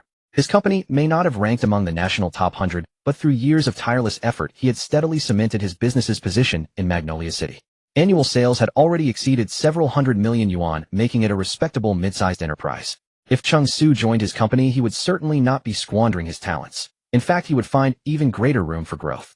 Upon hearing this, Cheng Su exchanged a glance with Sihan before offering a polite smile and declining. "Brother-in-law, I sincerely appreciate your confidence in me, but I would like to try on my own first." Cheng Su's refusal was gentle and tactful. Yang Haoyu had come with genuine goodwill, and Cheng Su was deeply grateful, but his desire to forge his own path remained unwavering. Admittedly, the terms Yang Haoyu offered were tempting. Had Cheng Su still been short of funds just months prior, he would have eagerly accepted, for it was after all the profession he held dear. But now that he had the means to start his own venture, no amount of favorable terms could sway him. The significance of the moment was entirely different. Yang Haoyu, being a shrewd and perceptive man, understood Cheng Su's meaning and could read the resolute look in his eyes. Having walked the same entrepreneurial path himself, he knew precisely what that looked like.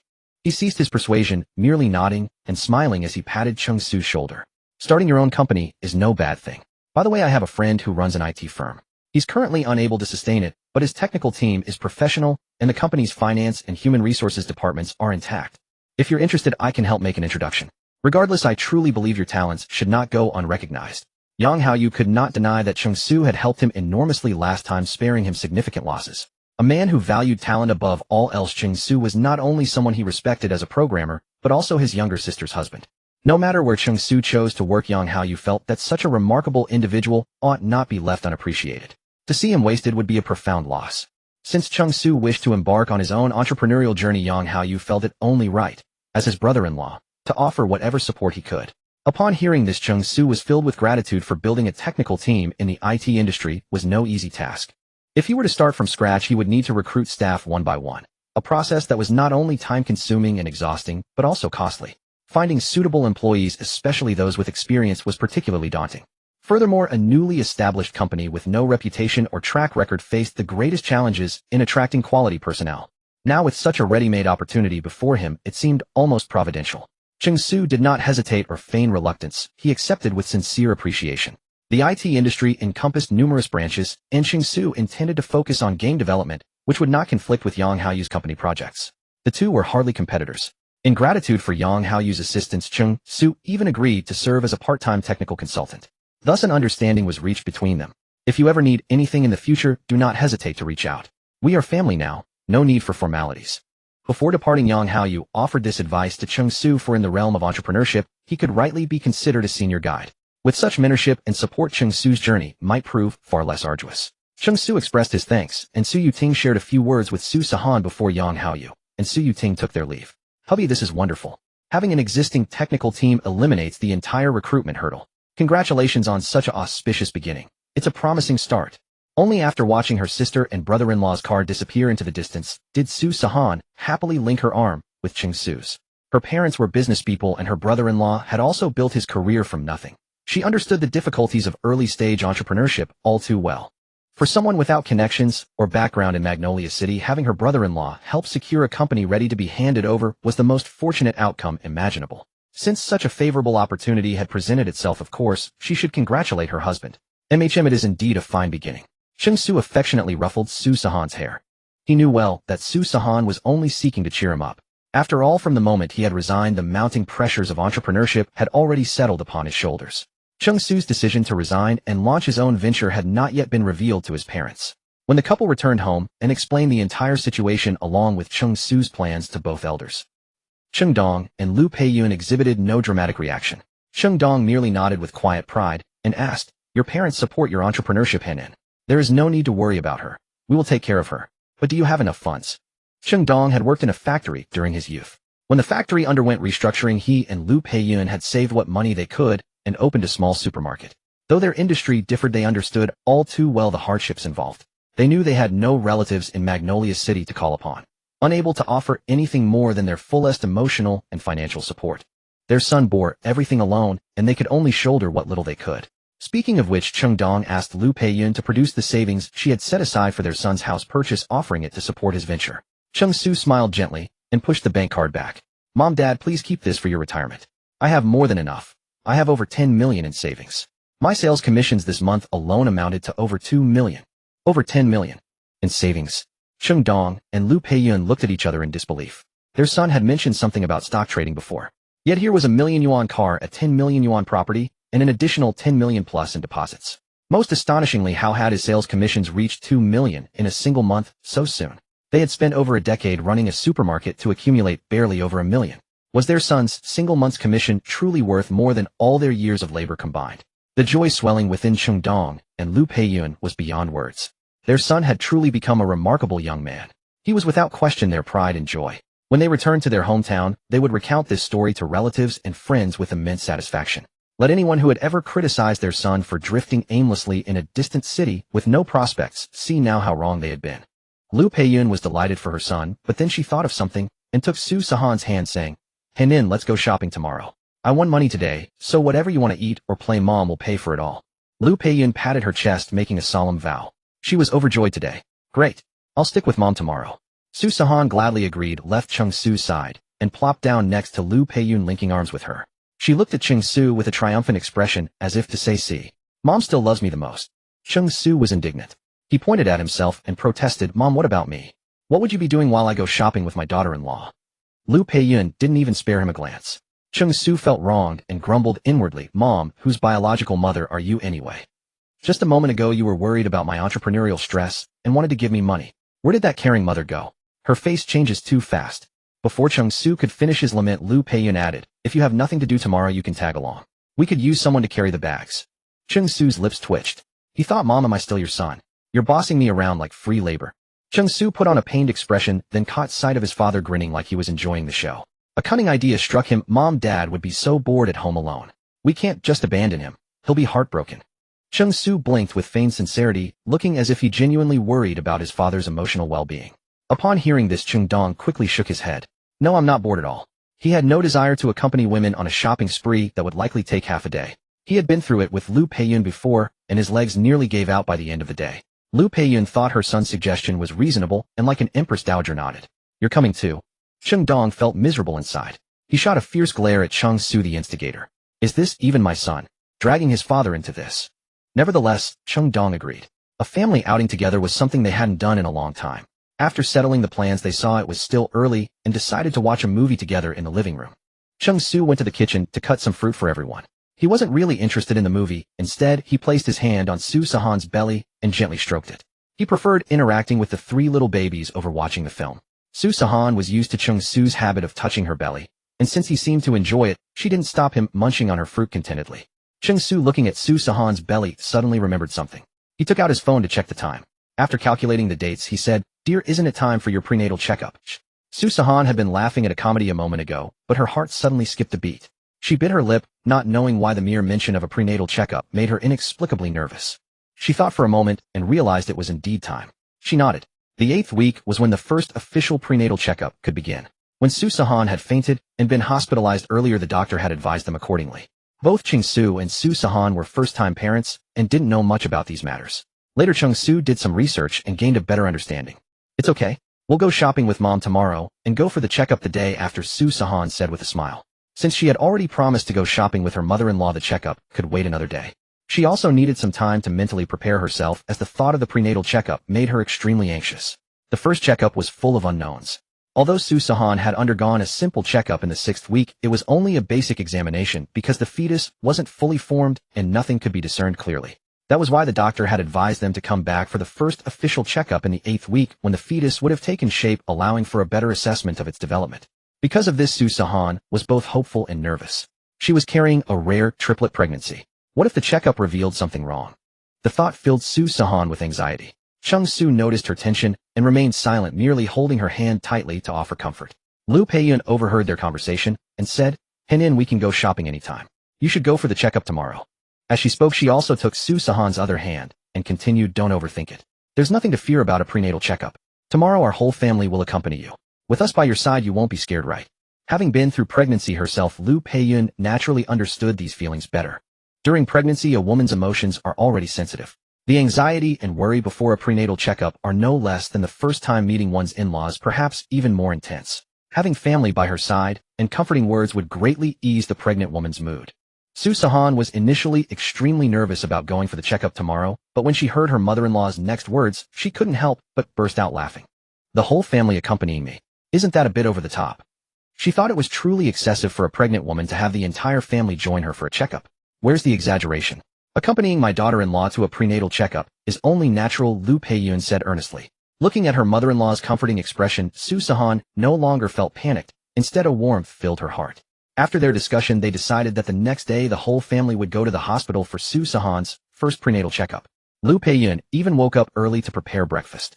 Since Sihan's first checkup required a blood test on an empty stomach, Liu Peiyun and Cheng Su prepared some quick snacks like bread and a bottle of plain water so Sihan could eat right after the blood draw. Sihan watched them pack everything with a helpless yet happy smile, all her nervousness gone. Henin, remember to bring a jacket. The weather forecast says it will be windy today. Liu Peiyun checked the weather forecast on her phone and gave the reminder. Okay. Sihan went into the bedroom to grab a jacket. Sihan beamed. They're treating me like I'm so important, she murmured to herself. After they finished packing, the family set off together. At this moment, if you were standing at the entrance of the obstetrics hospital, you would witness such a scene. A middle-aged woman arm in arm with a young and beautiful woman walked ahead, chatting and laughing. A middle-aged man and a young man, each carrying a bag, followed behind the two women. This tableau, if placed elsewhere, would not seem particularly unusual. But at the entrance of the obstetrics ward, surrounded by pregnant women and female visitors, it drew considerable attention. Here, scattered about, it was rare to see male companions accompanying pregnant women. Most were accompanied by their mothers-in-law or mothers, or came alone for checkups. Those who could have their husbands accompany them were few and far between. Yet there was a common phenomenon: those who came for checkups were generally accompanied by only one person. From the conversation of these, for it was clear they were all from the same family. A whole family accompanying a prenatal checkup. Watching this harmonious quartet, some eyes were filled with envy, especially among the pregnant women. Although prenatal checkups are routine examinations for most expectant mothers, this is the most nerve-wracking moment. If any test result falls short, it could be detrimental to the fetus. Therefore, during the waiting period, they are at their most anxious. At such times, they wish deeply for the companionship of family and husband by their side. Yet some people looked on with confusion, and a faint spark of gossip rose within them. They glanced at the four and began whispering to those nearby. A whole family accompanying a pregnant woman whose belly hasn't even begun to show. Who would believe that? Which family would go to such lengths? It's unlikely that the parents-in-law would go this far, and even the girl's own parents wouldn't have the time, would they? Leaving aside whether the middle-aged couple were the girl's parents, a family going all out for a prenatal checkup, and today, not even a day off. How could they be so free? These people began to speculate that there must be some gossip behind this. Meanwhile, the four were completely oblivious to the envious and puzzled glances around them. Liu Peiyun looked around, searching for a seat for her daughter-in-law. She hadn't expected so many people to be here for checkups on a workday. Liu Peiyun held Sihan's hand with one arm, scanning for an empty seat, while also keeping an eye on the distance between Sihan and the crowd coming and going. The obstetrics ward was crowded with people constantly moving in and out. What if her daughter-in-law got bumped or stumbled? There's an empty seat. Liu Peiyun pointed to two recently vacated seats near the edge and pulled Sihan over to sit down. Son, give me the bags. Henin, give your ID to Cheng Su and let him register for you. Liu Peiyun took the items from Cheng Su's hands and told Sihan to hand her ID to Cheng Su. Honey, thank you for your trouble. Sihan smiled and took out her ID, handing it to Cheng Su. Cheng Su smiled back, gently ruffled Sihan's hair. It's just registering, no trouble at all. Go queue up quickly, or it'll get crowded. Once you're done, come back right away, or we'll wait for you here. Liu Peiyun urged Cheng Su. She had thought that on a workday the hospital wouldn't be too busy, but just now, when she passed the first-floor window, she saw a large crowd queuing to register. Not only at the windows, but also at the self-service registration machines, long lines had formed. If Cheng Su delayed any longer, he might have to queue for about an hour to get a number. At this moment, Liu Peiyun felt that their decision to have the whole family accompany the checkup was absolutely right. If Sihan had come alone, she would have had to stand in line for registration, standing for an hour in a crowded area. How bad that would be for a pregnant woman. Even if Cheng Su had accompanied Sihan while he went to register, she would have been alone waiting here. How lonely that would be. Liu Peiyun couldn't bear to think about it. The image was too heartbreaking.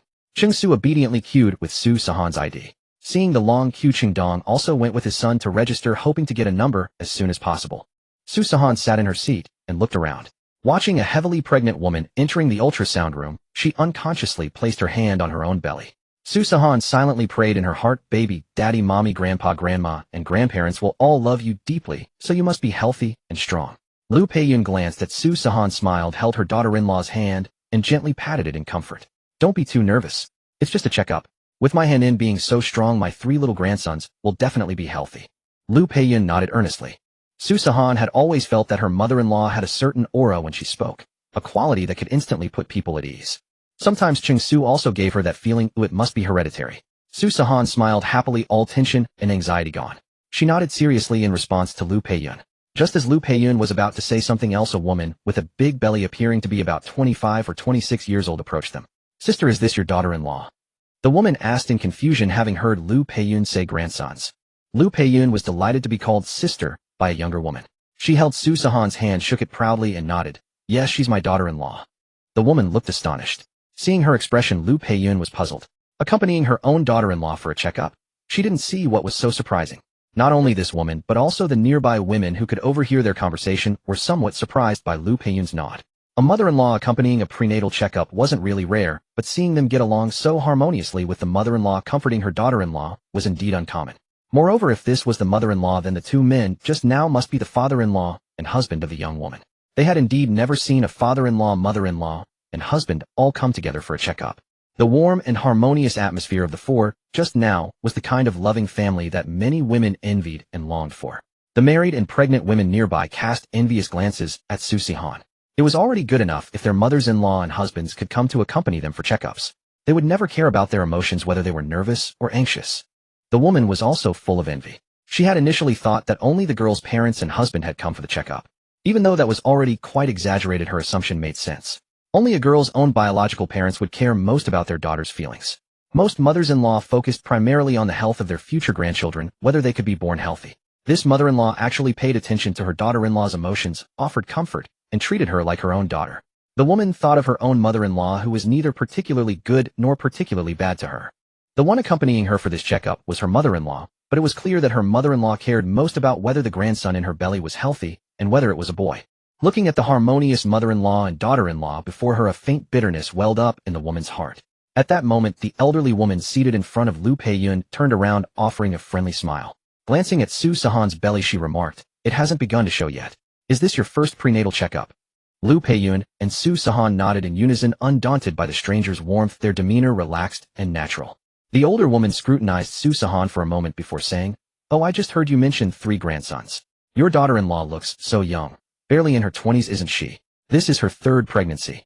The woman studied Su Sihan, speculating that she might not even be of legal marriageable age. A 3rd pregnancy at her age would mean she had her first when she was barely a teenager. Young people nowadays, utterly baffling. Reading the suspicion in the woman's expression, Liu Peiyun quickly clarified, "My daughter-in-law is only 22, and this is her 1st pregnancy, but she's carrying triplets. Since it's her first checkup, we were worried she might be nervous, so the whole family came along."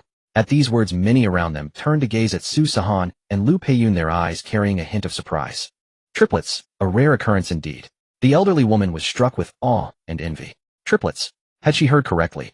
This daughter-in-law's very first pregnancy brought triplets. This young lady was incredibly blessed, destined to hold 3 grandchildren at once.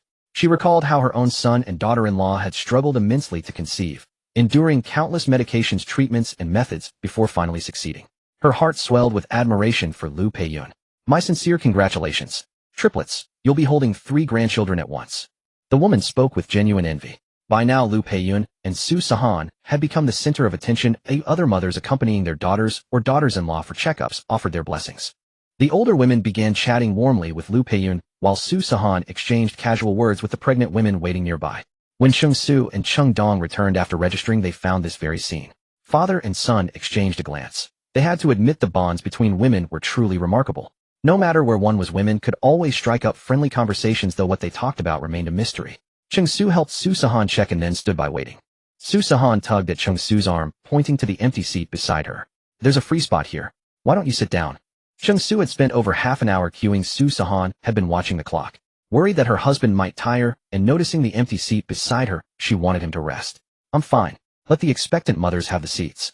Cheng Su looked around at the pregnant women, many with big bellies attending checkups alone, and felt a deep pang of empathy. Carrying a child for 10 months was no easy feat. He imagined Su Sihan's own belly growing large in a few months, making even walking a struggle, and his heart ached in advance. Cheng Su gazed at Su Sihan, silently vowing to always be by her side. Whether for prenatal checkups or anywhere else, he would never let her face the world alone. I didn't realize my husband was such a good man. Su Sihan feigned surprise, a smile tugging at her lips. Of course, do I even need to say it? Your husband is both handsome and virtuous. Cheng Su puffed up with pride, playfully pinching Su Sihan's nose. Conceited. She swatted his hand away, pouting as she teased him mercilessly. Lu Peiyun was still deep in animated conversation with the woman in front, utterly oblivious to her son and daughter-in-law's affectionate display, or she would have chided them again. Lu Peiyun had little patience for the clinginess of modern youth. Meanwhile, the woman who had been sitting nearby watched the couple with an auntie-like smile, patting Su Sihan's shoulder. You two are so sweet. Are you newlyweds? The woman glanced between Su Sihan and Cheng Su. The atmosphere was unmistakably that of a couple still in the throes of honeymoon passion. Su Sihan, who had been lost in a world of two, suddenly realized she was being watched. Her cheeks flushed crimson. She averted her eyes and nodded shyly. The woman seemed to understand something, a knowing look crossing her face. She had been sitting next to Lu Peiyun, but now she switched seats and settled directly beside Su Sihan. Leaning in close to Su Sihan's ear, she said mysteriously, I can tell your husband truly loves you. The way he looks at you is completely different from how he looks at others. Su Sihan's face grew even redder. She didn't know how to respond. But hearing such words filled her with joy and a secret thrill of pride. Still blushing, she stole a glance at Cheng Su, who was standing nearby. Sensing her gaze, he immediately broke into a smile. But Su Sihan quickly looked down. Cheng Su was puzzled. Was his smile that frightening? You remind me of my little sister when she's shy. The woman smiled fondly at Su Sihan's rosy face, recalling her own sister, whose ears would turn red when she blushed. My name is Cheng Shui. I like you, and I'd love to be friends. What's your name? Cheng Shui tilted her head, her smile radiant as sunshine. Due to pregnancy, her face was slightly puffy. When she smiled, her eyes curved into crescent moons. Su Sihan blinked momentarily, dazed by the woman before her. Su Sihan was simply surprised at how easygoing this woman was. It was the first time someone had unabashedly expressed their liking for her so directly. Su Sihan smiled and told her name, only to receive an unexpected embrace that caught her off guard. Cheng Shui was a warm, outgoing person, comfortable to be around. Even Su Sihan was influenced by her, and the two chatted and laughed happily. As they talked, they began to whisper, sharing secrets. Whenever Cheng Su approached, they would stop in unison. Cheng Su shook his head helplessly, eyeing them with suspicion. Curiosity about their conversation began to gnaw at him. With Cheng Shui by her side, chatting away, Su Sihan temporarily set aside the anxiety that had plagued her before the prenatal checkup. Before long, her name was called. Hearing her name called, Su Sihan paused for a moment before immediately turning to look at Cheng Su, her eyes brimming with unease. Cheng Su stepped forward and tightened his grip on her hand, forcing a light-hearted smile as he said, It'll be fine. The baby will be perfectly healthy. Truthfully, Cheng Su himself felt a knot of nervousness in his chest. After all, this was their first time meeting the baby, wasn't it? Hospital policy stipulated that although family members could accompany pregnant women during ultrasounds, only one person was allowed inside. Therefore, as the expectant father, it was only natural that Cheng Su claimed this privilege, while Lu Peiyun and Cheng Dong waited outside. Lu Peiyun's face was etched with disappointment. She too longed to catch a glimpse of her 3 adorable grandchildren. But since her son was after all the father, she allowed him to enter with her daughter-in-law. Lu Peiyun also told herself that whether she got to see her grandchildren now or not no longer mattered. As long as her daughter-in-law remained healthy and all 3 babies were strong and sound, that was all she asked for. The doctor performing the ultrasound was an elderly woman. She asked Su Sihan to lie down on the nearby examination bed and then lifted the hem of her blouse, exposing her abdomen.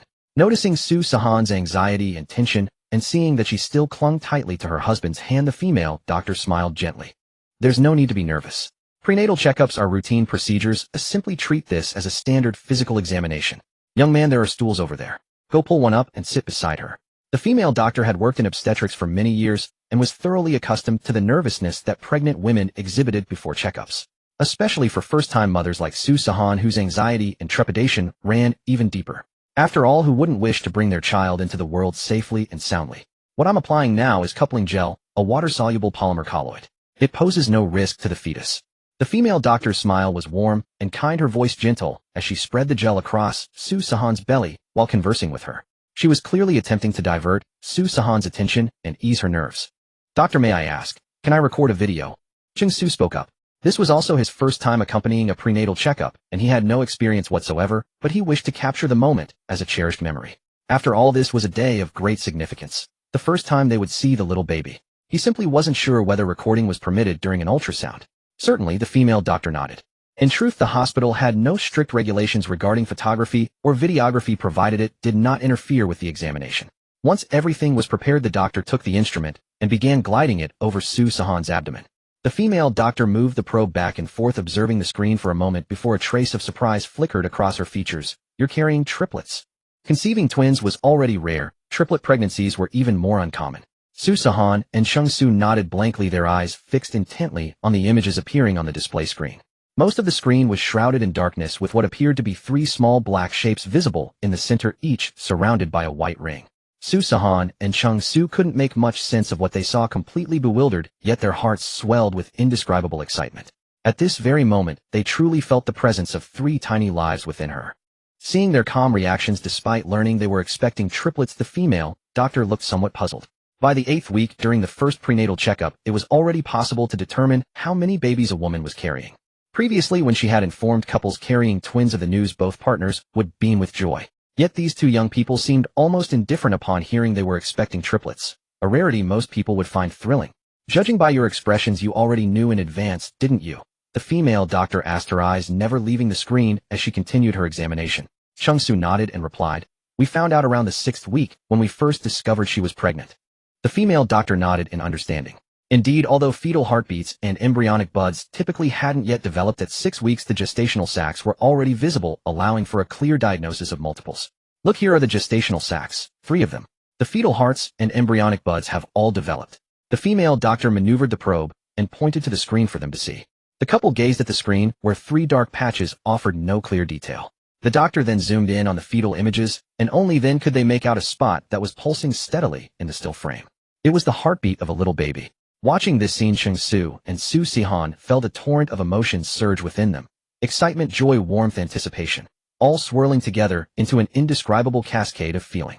Sihan gripped Cheng Su's hand tightly, and he reciprocated, holding her hand with equal fervor, as though conveying their shared excitement through their clasped hands alone. The female doctor operated the console for a few moments, and suddenly a rhythmic waveform appeared on the screen, accompanied by a sound resembling the patter of hooves. "This is the heartbeat of one of the babies," the doctor said, pointing to a position near the top of the image where one of the fetuses was located. By now they were too captivated to respond verbally, listening with rapt attention. The baby's heartbeat was not particularly loud, yet Cheng Su and Sihan heard every beat with crystal clarity. Thump thump, thump thump, thump thump. As the rhythm echoed through the room, Cheng Su's own heart felt as though something were clutching it, lifting it high and refusing to let it settle. It's so rhythmic, almost like a clock ticking. Sihan studied the screen, intently listening for a long while before smiling with pure bliss and murmuring softly, "I find it sounds more like little horse hooves." "Quite powerful," Cheng Su said after a moment's thought. They exchanged a glance and shared a laugh. "Yes, this indicates the baby is very healthy. 155 beats per minute, well within the normal range," the doctor said with a smile, making notes as she spoke before searching for the heartbeats of the other 2 babies. The second baby's heartbeat was equally rhythmic and strong, a sign of excellent health. But when the doctor reached the 3rd baby, the sound changed. It no longer resembled the vigorous patter of hooves or the steady tick of a clock, but rather a drawn-out rolling rumble like a distant train. Not only was the rhythm less consistent than the first 2, but the frequency was also somewhat slower, with longer intervals between beats. Although the difference was subtle, both Cheng Su and Sihan noticed it immediately. Sihan's heart raced to her throat, her grip on Cheng Su's hand tightening considerably as she asked, "Doctor, why is this baby's heartbeat so much slower than the other 2? Cheng Su, sitting beside her, felt equally uneasy, swallowing several times in nervous tension. Inside, he kept praying silently, "Baby, please don't be anything wrong." Observing their anxious expressions, the female doctor couldn't help but smile. It was clear that these 2 young people loved their babies dearly. "There's nothing to worry about. It's perfectly normal. Do you see this dark area?" The doctor shrunk the image and pointed to the darkest spot at the very center, continuing, "That is amniotic fluid.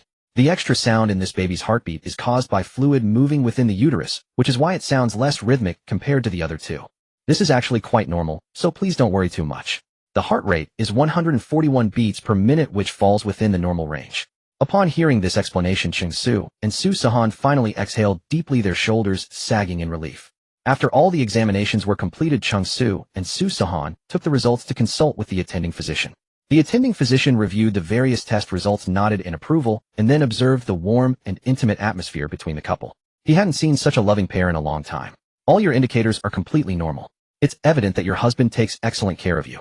The attending physician adjusted his glasses and said to Sihan, Hearing this, Su Sihan immediately smiled with happiness, exchanged a glance with Cheng Su, and nodded earnestly. Seeing their blissful expressions, the attending physician seemed infected by their joy and couldn't help but smile warmly. You're expecting triplets, which classifies as a high-risk pregnancy, so extra caution is necessary. It's crucial that you come to the hospital regularly for checkups to monitor both your health and the baby's development. You also need to supplement your nutrition, especially iron and calcium, and get more rest by staying in bed as much as possible. This is particularly important around the 30th week to avoid compression symptoms. Also, given your situation, it would be advisable to come to the maternity hospital earlier for delivery. Do you understand? The attending physician emphasized his final remarks with particular seriousness. Even carrying twins constitutes a high-risk pregnancy, so triplets would naturally carry an even higher danger index. Though he didn't wish to shatter their blissful dreams, he felt obligated to clearly explain what they needed to know and be cautious about. Very well, thank you, doctor. I'll remember everything and take good care of her.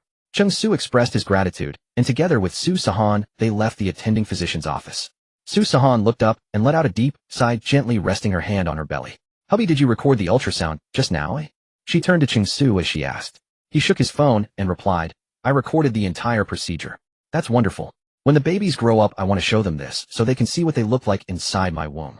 Su Sihan stroked her belly, imagining how curious her children would be when they watched the recording as they grew older, and felt an overwhelming sense of happiness. This feeling must be truly extraordinary. Cheng Su imagined what it would feel like to watch himself as a fetus on video when he grew up, that indescribable wonder. Wife. Cheng Su took Su Sihan's hand, interlacing their fingers, and pressed a kiss to her forehead. Su Sihan quickly patted him and glanced around nervously. What are you doing? People are watching. Though they weren't in the crowded prenatal checkup waiting area, there were still patients coming and going from the physician's office.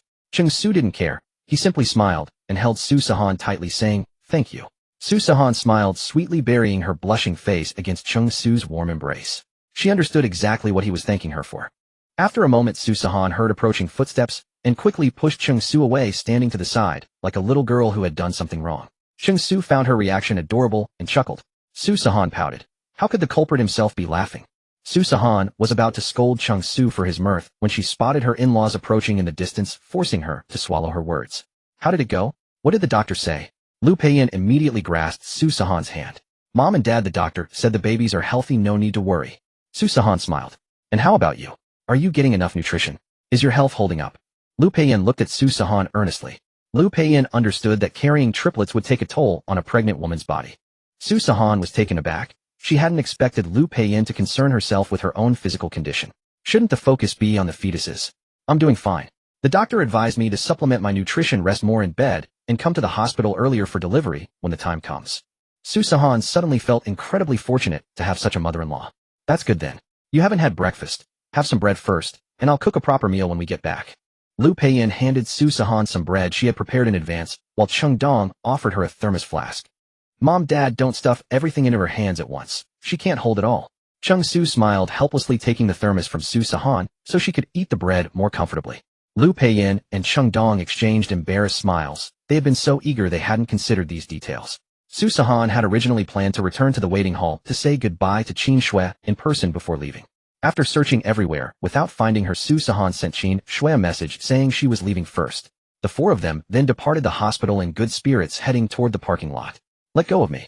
You're only telling me this now about something so important. As they arrived at the parking lot, a hysterical shout echoed from somewhere nearby. A heavily pregnant woman was tearfully confronting a well-dressed, refined-looking man in a suit, her voice cracking with sobs as she cried out at him. Su Sihan immediately recognized the pregnant woman as Qin Shui, who had just been chatting and laughing with her in the lobby moments before. Su Sihan and Cheng Su exchanged puzzled glances, both wondering what was happening. The man was now holding Qin Shui's shoulder, trying to soothe her. Qin Shui, one hand supporting her lower back and the other cradling her belly, struggled against his embrace, clearly trying to break free. Xiao Shui, you're pregnant. You need to think about yourself, but more importantly, think about our baby growing inside you. The man dared not make any sudden movements, carefully protecting Qin Shui instead. His earnest expression, faltered brows knitting together as her struggling persisted despite his pleas. Xiao Shui, please listen to me. Your grandfather has cor pulmonale caused by tuberculosis, which is contagious. If it spreads to you and the baby, the consequences could be devastating. Be sensible, and let's go back to finish your prenatal checkups first. Upon hearing this, both Cheng Su and Su Sihan fully understood the gravity of the situation. Cor pulmonale is a serious complication of tuberculosis that's difficult to treat, and once diagnosed, some patients may not survive a year. Qin Shui desperately wanted to visit her grandfather. But at this stage of pregnancy her immune system was compromised, and contracting the infection could have dire consequences. Though Su Sihan and Cheng Su had only just met that day, they had connected so easily that they already considered each other close friends. Su Sihan felt genuine compassion for Cheng Su, understanding all too well the agony of wanting to see someone, yet being unable to. Yet Su Sihan and Cheng Su were still outsiders to this family matter, and interfering would be inappropriate. The group quietly made their way toward the parking area. Just then, behind the four of them, came the sound of someone falling heavily to the ground. Shwe! A startled cry came from behind, and Cheng Su and Su Sihan turned to look. Cheng Su was sitting half on the ground, clutching her stomach, moaning in pain, her features contorted from the intense agony. She gripped the arm of the man in the suit tightly, beads of sweat forming on her forehead. The man who had just moments ago remained calm, and was trying to console Cheng Su, now panicked at the sight. He held Cheng Su's upper body, tightly dropping to one knee, his face turning pale with alarm. Doctor! Someone please help. The obstetrics hospital was right next to them. The man wanted to run inside to call a doctor, but he couldn't tear himself away. Not only because Cheng Su was clutching his arm, but also because he couldn't just leave her alone in this state. What to do? He who was always calm in a crisis now found his mind blank, unable to think of any solution. Don't hold her like that, you'll press on her stomach. As the man in the suit stood helpless, Cheng Su rushed over from the side. Cheng Su supported Cheng Su's back and head, and said urgently to the man, "Come here, support her back and head like this." The man in the suit was visibly startled at the sight of Cheng Su, not recognizing him. But he still followed Cheng Su's instructions, and quickly adjusted his posture. "Mom, Dad, go to the hospital and call a doctor," Cheng Su said to Lu Peiyun and Cheng Dong, who had just arrived. "Oh, okay, we'll go right now." Faced with the sudden emergency, Lu Peiyun and Cheng Dong were clearly flustered, their speech stammering. Upon hearing Cheng Su's words, they only glanced briefly at Cheng Su lying on the ground before hurrying toward the hospital. The parking lot was behind the hospital. Though a bit of a distance away, it was fortunate that this wasn't an underground parking lot. The hospital staff wouldn't lose too much time getting there. When Cheng Su heard the sound of someone falling to the ground, he turned back and saw the man in the suit panicking, half holding Cheng Su, whose belly was already quite large. Realizing something was wrong, he and Su Sihan hurried over. Cheng Su could tell at a glance that Cheng Su had suffered a threatened miscarriage due to excessive emotional agitation. The way the man in the suit was holding Cheng Su would not only fail to relieve her pain, but would also put pressure on her large belly. But the cold concrete floor was extremely hard, and lying flat was not an option. So Cheng Su had Cheng Su's husband lift her back and head, placing her in a semi-reclining position. Only then did Cheng Su relax a little, though her stomach still hurt so much she couldn't speak. After ensuring the man held Cheng Su in the correct posture, Cheng Su moved to her side, took a deep breath, and tried to stay clear-headed. To be honest, this was the first time Cheng Su had encountered such a sudden crisis. Looking at Cheng Su's belly, she was probably 7 or 8 months pregnant. If the threatened miscarriage worsened, it could even cost both mother and child. The massage abilities granted to Cheng Su by the system included medical massage, as well as all knowledge and techniques related to prenatal massage, including miscarriage prevention massage. Cheng Su observed Cheng Su's condition from top to bottom. There was no bleeding, it was just a threatened miscarriage. That was the best-case scenario, but Cheng Su didn't dare let his guard down. He estimated that it would take at least 10 to 20 minutes for his parents to call a doctor and for Cheng Su to receive treatment. However, the situation was urgent. If they waited any longer, Cheng Su might not be able to hold on for that long. Without further deliberation, Cheng Su exchanged a glance with Su Sihan, who was tightly holding Cheng Su's hand. With just a look, Su Sihan immediately understood what Cheng Su intended to do. She pursed her lips and nodded in approval. Cheng Su's confidence soared. The human body has many acupoints. Normal massage can soothe nerves and relieve fatigue. But pregnant women are different, especially someone like Cheng Su, who is 7 or 8 months along and due to give birth soon. Miscarriage prevention massage is an excellent physical therapy that requires no medication, but it is also very dangerous. Random massage could only worsen the miscarriage. Therefore, Cheng Su had to concentrate intensely. "What are you doing?" The man in the suit yelled suspiciously as Cheng Su reached out about to touch Cheng Su's belly. Although he was grateful for the man's help, he couldn't just stand by and watch a stranger put his hands on his wife for no reason. "We are Cheng Su's friends. We won't harm her. My husband is trained in professional massage. Don't worry, Cheng Su might not be able to hold on until the doctor arrives." Seeing her husband so focused, Su Sihan didn't want to disturb him and quickly explained to the man in the suit. Although the man in the suit was full of doubts, looking at the determined expression of the woman speaking and the earnest look on Cheng Su's face, for some reason, he felt inclined to trust them. But there was no other choice. Seeing his wife in such agony, his heart ached. He also knew the consequences of a threatened miscarriage. In severe cases, it could claim both lives. He couldn't afford to take the risk. After hesitating for a moment, the man in the suit nodded. With his consent, Cheng Su began locating acupoints to perform the miscarriage prevention massage. Outside the obstetrics ward. "Xiao Tao, I told you not to tell your wife, but you still did. What if something happens to Xiao Shui?" A middle-aged woman with a vintage perm her hair in a voluminous curl frowned and scolded the man in the suit named Jiang Tao. Jiang Tao didn't seem annoyed by the scolding. He replied calmly, that was her grandfather. She had the right to know. If we had kept it from her, she would have been truly angry. The middle-aged woman let out a heavy sigh. What her son said was true, but she had been afraid this would happen, which was why she hadn't wanted to tell her daughter-in-law. At this moment, Cheng Su and Su Sihan were also waiting outside the ward. Qin Shui had just been taken in for examination. Su Sihan wanted to make sure she was okay before leaving. Before Su Sihan's own prenatal checkup, Qin Shui had been helping ease her mind. Su Sihan understood this well. If she just left now, she would feel uneasy. So Cheng Su stayed with Su Sihan, sending his parents home first. Just then the doctor who had examined Qin Shui came out. The middle-aged woman and Jiang Tao immediately rushed over to ask about her condition. The patient is fine now. She just needs more rest. However, since she had a threatened miscarriage, the fetus has only just stabilized. You must ensure she stays calm and doesn't get too emotional. Her physical indicators are weak. If this happens again, it will be difficult to manage. The doctor said sternly with a warning tone. Yes, we understand. Thank you, doctor. The middle-aged woman and Jiang Tao said in unison. Just as the doctor was about to leave, he turned back and asked, oh, by the way, was the patient given any emergency treatment for the threatened miscarriage right after it happened? The doctor reflected that after his examination, the fetus had already been stabilized when the patient was brought in. They had only administered a final round of fetal-preserving measures. The pregnant woman was no longer in critical condition. However, the doctor needed to verify whether someone had used medication to stabilize the pregnancy. There were many types of fetal-preserving medicines, and consuming the wrong kind could adversely affect both the mother and the fetus. The doctor had to be thoroughly prepared, ruling out every possibility that might endanger the patient. It was me. I merely performed a fetal-preserving massage, nothing else, and I did not consume any medicinal supplements. Cheng Su volunteered the information. Fetal-preserving massage. The doctor clearly paused, looking at Cheng Su with visible astonishment. Fetal-preserving massage was not something just anyone could perform. Without over a decade of clinical experience, who would dare to administer such a procedure to a pregnant woman? The young man before him appeared to be only in his early 20s. Was he truly that skilled? Yet he had to admit that when he learned the patient's pregnancy had become unstable over 20 minutes prior, he had immediately grown anxious. A pregnant woman 8 months along with a frail constitution whose pregnancy had just become unstable. She was at risk of miscarriage at any moment. Yet when she was brought in, the fetus was already stable. He had been quite astonished at the time. The doctor gazed at Cheng Su in disbelief and nodded. Impressive. You even know how to perform fetal-preserving massage. The doctor then turned to the middle-aged woman and Jiang Tao and said, you should thank him.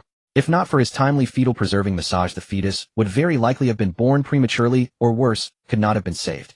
Hearing this, the two paused for a moment. Then the middle-aged woman walked forward, visibly emotional, and said gratefully, thank you so much. Otherwise, little Shui and my grandson right now. As she spoke, tears welled up in her eyes. It was clear she deeply cared for her daughter-in-law. Jiang Tao offered a few words of comfort to his mother, then also thanked Cheng Su and Su Sihan. Just then a nurse stepped out and said, the patient is awake. You may go in to see her. Qin Shui lay on the hospital bed, slowly opening her eyes. What came into view were white walls and a pale blue hospital room. Xiao Shui, you're awake. How do you feel? Jiang Tao sat by the bedside, holding her hand in his face etched with concern. Qin Shui opened her mouth as if to say something, then touched her belly, hesitating. Jiang Tao understood what Qin Shui wanted to ask. She wanted to see her grandfather. But her grandfather had contracted an infectious disease, and Qin Shui was now heavily pregnant, with only a few months remaining before delivery. At this critical juncture, a meeting was indeed impossible. Jiang Tao pondered for a moment, tightened his grip on Qin Shui's hand, and said, I know you want to see Grandpa.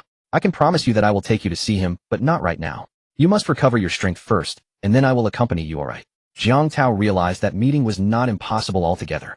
As long as proper isolation measures were taken similar to an ICU ward, ensuring no risk of transmission to Qin Shui and the baby, it would be fine. Upon hearing this, Qin Shui immediately embraced Jiang Tao excitedly. Thank you, husband. Son, what are you saying? What if the infection spreads to Xiao Shui? The middle-aged woman looked utterly bewildered. Mom, it's fine. I have my ways, Jiang Tao said with a smile, gently rubbing Qin Shui's head. The middle-aged woman wanted to say something further, but seeing her son's resolute expression and Xiao Shui's excitement, she ultimately remained silent. The middle-aged woman stepped forward, took Qin Shui's hand side, and said, Xiao Shu, don't be upset. It was I who told Little Town not to tell you simply because I was afraid. If you're angry, be angry at your mother-in-law. Qin Shui shook her head, grasped her mother-in-law's hand in return, and smiled softly. Mom, I'm sorry. I was being too willful. In truth, Qin Shui was well aware that visiting her grandfather carried the risk of infection. Now that she was pregnant, if she were to contract the illness, the baby might be affected as well. However, her grandfather meant everything to her. She had been raised by him since childhood, and their bond was deeper than that with her own parents. Without him, she did not know what she would do. Overcome with urgency, she had simply disregarded all other considerations, wanting only to visit her grandfather. The middle-aged woman said nothing more, taking out the chicken soup she had simmered herself and serving a bowl for Cheng Su. During this time, she also invited Cheng Su and Su Sihan to join them. Upon learning that Su Sihan was expecting triplets, everyone was thoroughly astonished. The middle-aged woman intended to serve Su Sihan some chicken soup as well. She had brought 2 thermoses full, confident there would be plenty. Su Sihan, however, dared not even consider appropriating Cheng Su's soup and repeatedly declined. Cheng Su, on the other hand, did not mind. Sitting on the hospital bed sipping her chicken soup, she watched the others playfully shoving one another with great amusement. Just drink it. My mother-in-law's chicken soup is delicious. Cheng Su laughed happily from the side, handing her empty bowl to Jiang Tao, who understood and refilled it, passing it back to her. Really no need. Xiao Xue, seeing that you're okay puts my mind at ease. Cheng Su and I will be going now. Bye-bye. Su Sihan winked at Cheng Su, then grabbed Cheng Su and fled, as if escaping. Around the corner, Cheng Su watched Su Sihan peeking about and chuckled. Why the rush? Is your mother-in-law that intimidating? No, it's Xiao Xue's mother-in-law who was overly enthusiastic. Especially after I told her I was expecting triplets, blessings, chicken soup, and then non-stop reminders about all sorts of precautions. I know she meant well, but if I had stayed any longer, my head would have been completely worn out from all the nagging. And you were chatting happily with Xiao Xue's husband, completely ignoring me. Su Sihan pouted, resentfully glaring at Cheng Su. I was wrong. Cheng Su chuckled, wrapping an arm around Su Sihan and pulling her close. That shows no sincerity at all. Su Sihan pushed away from Cheng Su's embrace, turning her face away in displeasure. Cheng Su smiled and shook his head. He knew exactly what Su Sihan was planning to do. All right, whatever you want to do, your husband will indulge you, Cheng Su said, affectionately stroking Su Sihan's hair. As expected, Su Sihan's face immediately lit up with a broad smile. Turn around. Cheng Su, puzzled as to what Su Sihan intended, obediently complied. And then he asked curiously. Unable to contain herself, Su Sihan burst into laughter, patting Cheng Su's shoulder. You're too tall, squats down. Cheng Su looked thoroughly bewildered, but did as he was told. Su Sihan bent forward and climbed onto Cheng Su's back, wrapping her arms around his neck, giggling mischievously in his ear. Cheng Su instinctively reached under to support her legs and rose to his feet with a resigned sigh. If you wanted a ride, you could have simply asked. Although the hospital corridor outside the ward was not crowded, several passers-by stopped to glance over at the sight before them. A few young nurses, upon witnessing the scene, stifled their laughter, their faces glowing with delight. They openly expressed that they were more than happy to devour this public display of affection. Cheng Su glanced around and smiled. Aren't you shy anymore? Who was the one who wouldn't let me embrace her in the hospital just moments ago?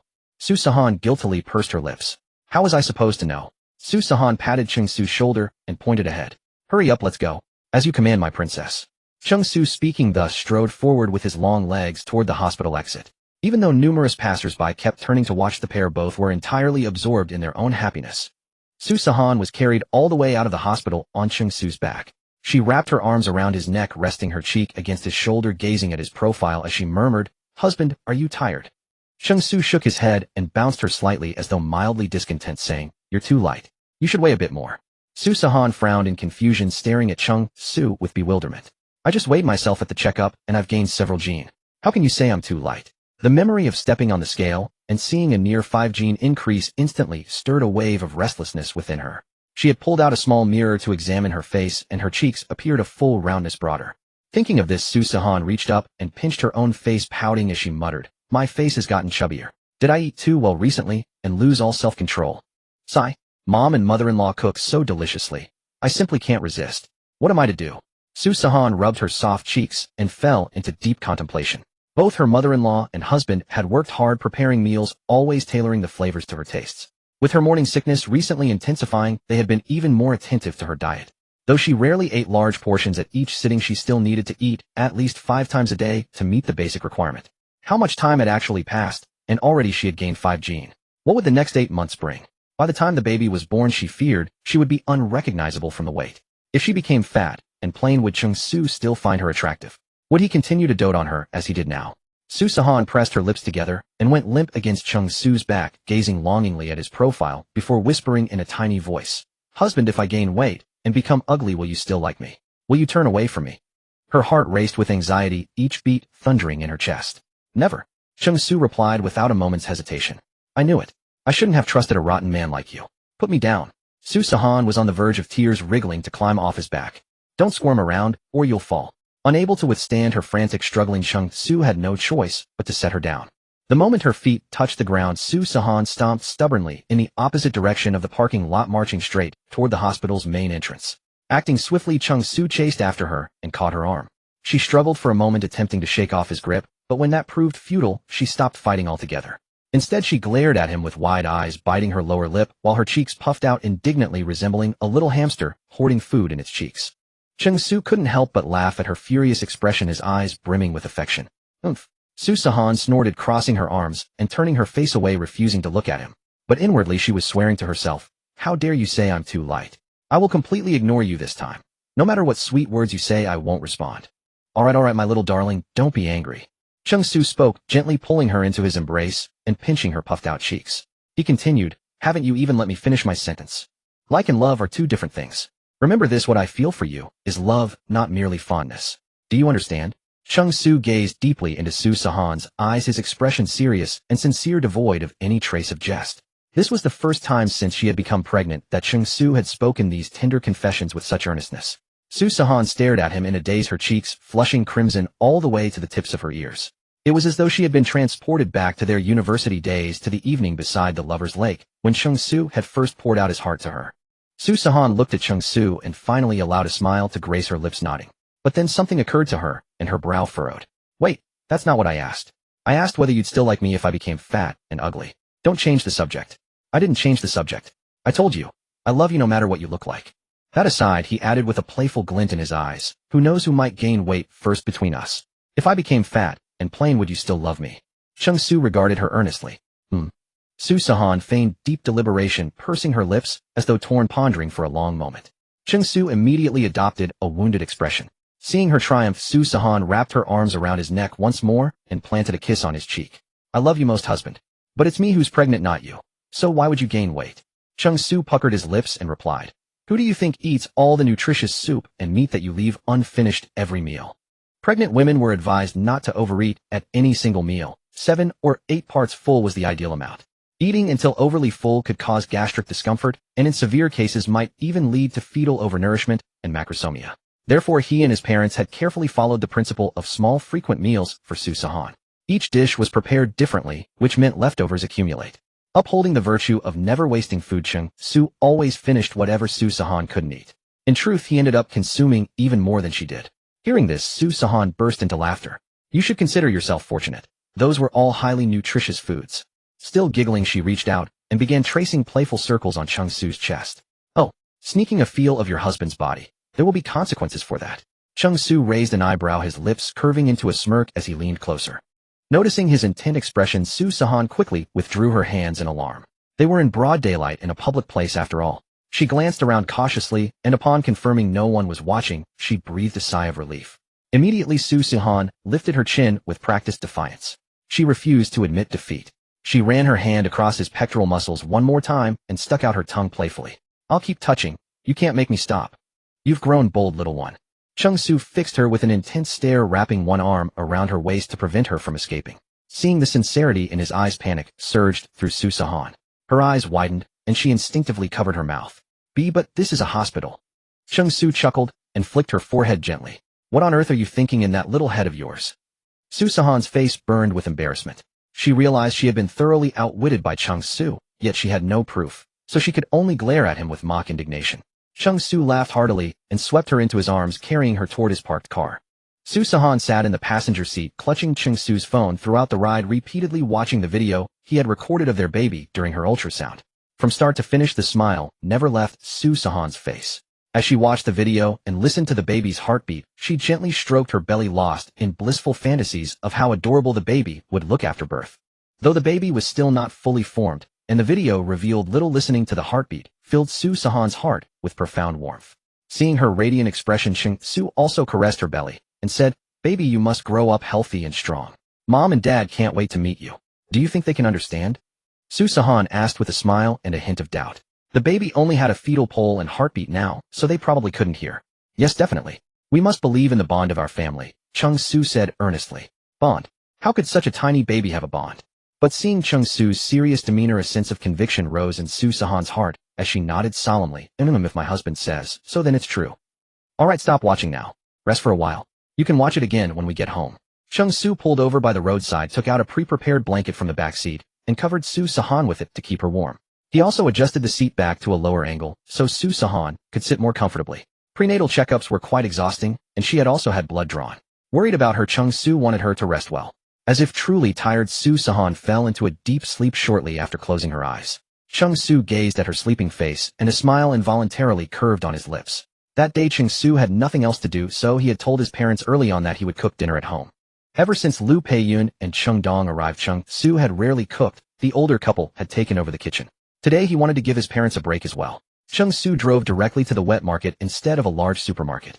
Honestly, when it came to seafood, the aquatic section of the market offered the freshest catch. This market was one of the larger ones in Modu with a comprehensive and healthy selection of ingredients. Although Cheng Su had moved to Jinshan Huafu, which was some distance away, driving there took only about 20 minutes. After Cheng Su parked the car, Su Sihan rubbed her sleepy eyes, sat up, looked around, and asked, "Honey, aren't we going home?" Cheng Su ruffled her hair, finding it as soft as ever, and said with a smile, "Didn't you say you wanted to drink the fish soup I make?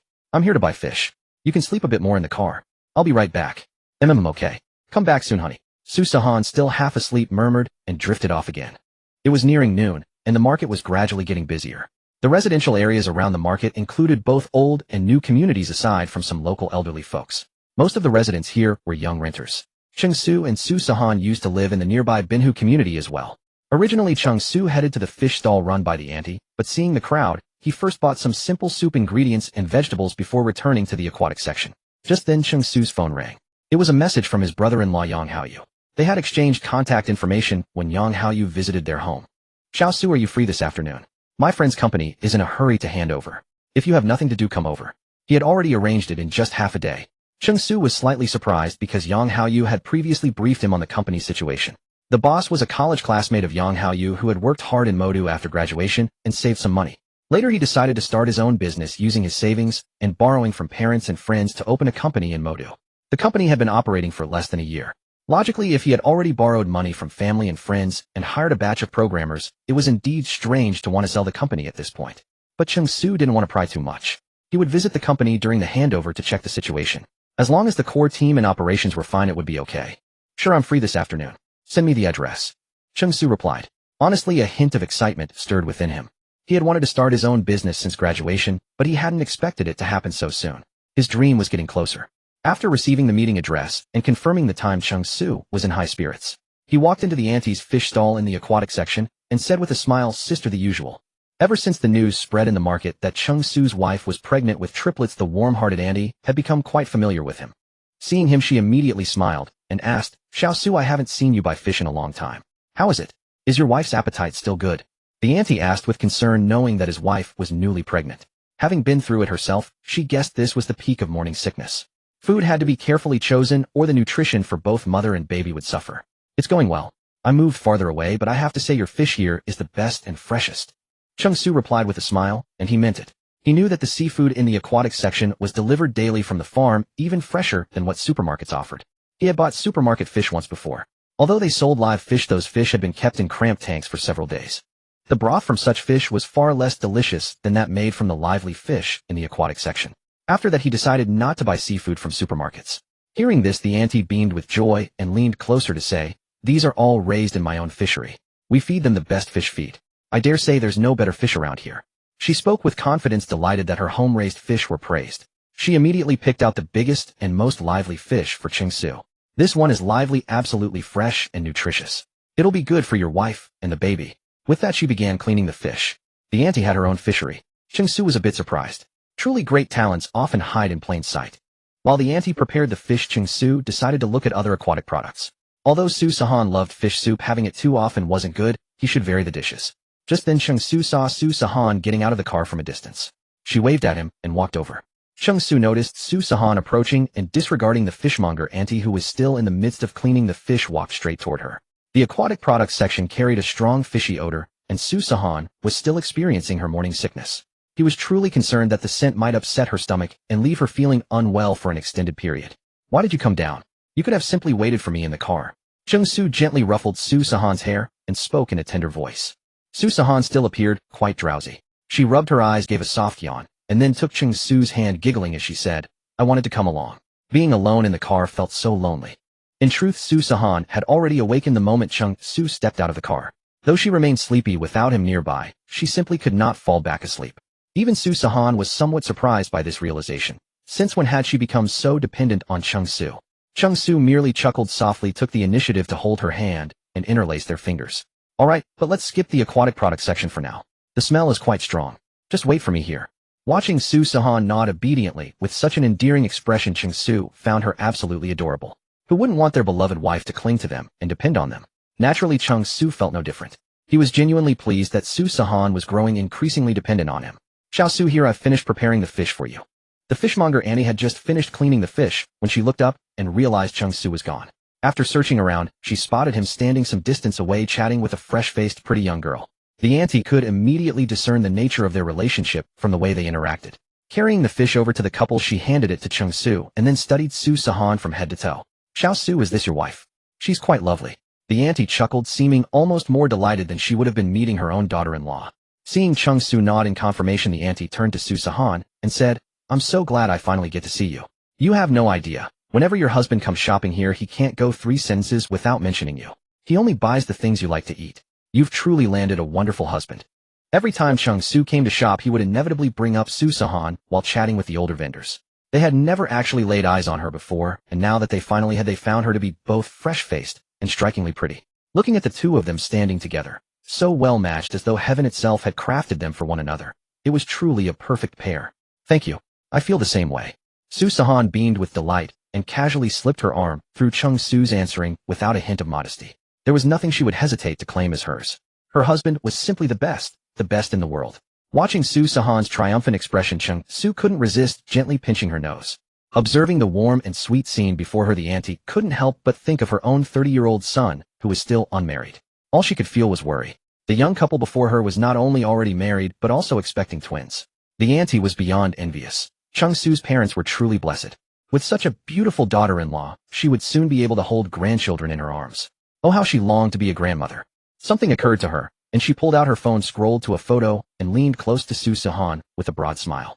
This is my son. He's quite handsome, isn't he? Do you have any sisters or unmarried friends you could introduce him to? Perhaps arrange a meet and greet. The auntie gazed at Su Sihan with eager anticipation. She and Cheng Su had always gotten along well, and she quite liked him. Looking at Su Sihan, so gentle and intelligent, the auntie assumed her friends would be equally charming. If Su Sihan happened to have a sister who might be compatible with her son, and the two families could become connected, that would be simply perfect. When it came to finding a match for her son, the auntie had always been quite proactive. With this opportunity right before her, she was certainly not about to let it slip away.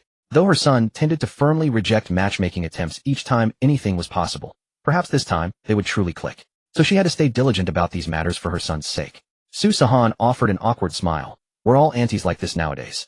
It was quite obvious she was anxiously trying to find a partner for her son. Su Sihan was momentarily at a loss for how to respond, for she had always believed that matters of the heart should follow fate naturally. After a moment of thought, she carefully replied, well, I do have an older sister, but she is already married.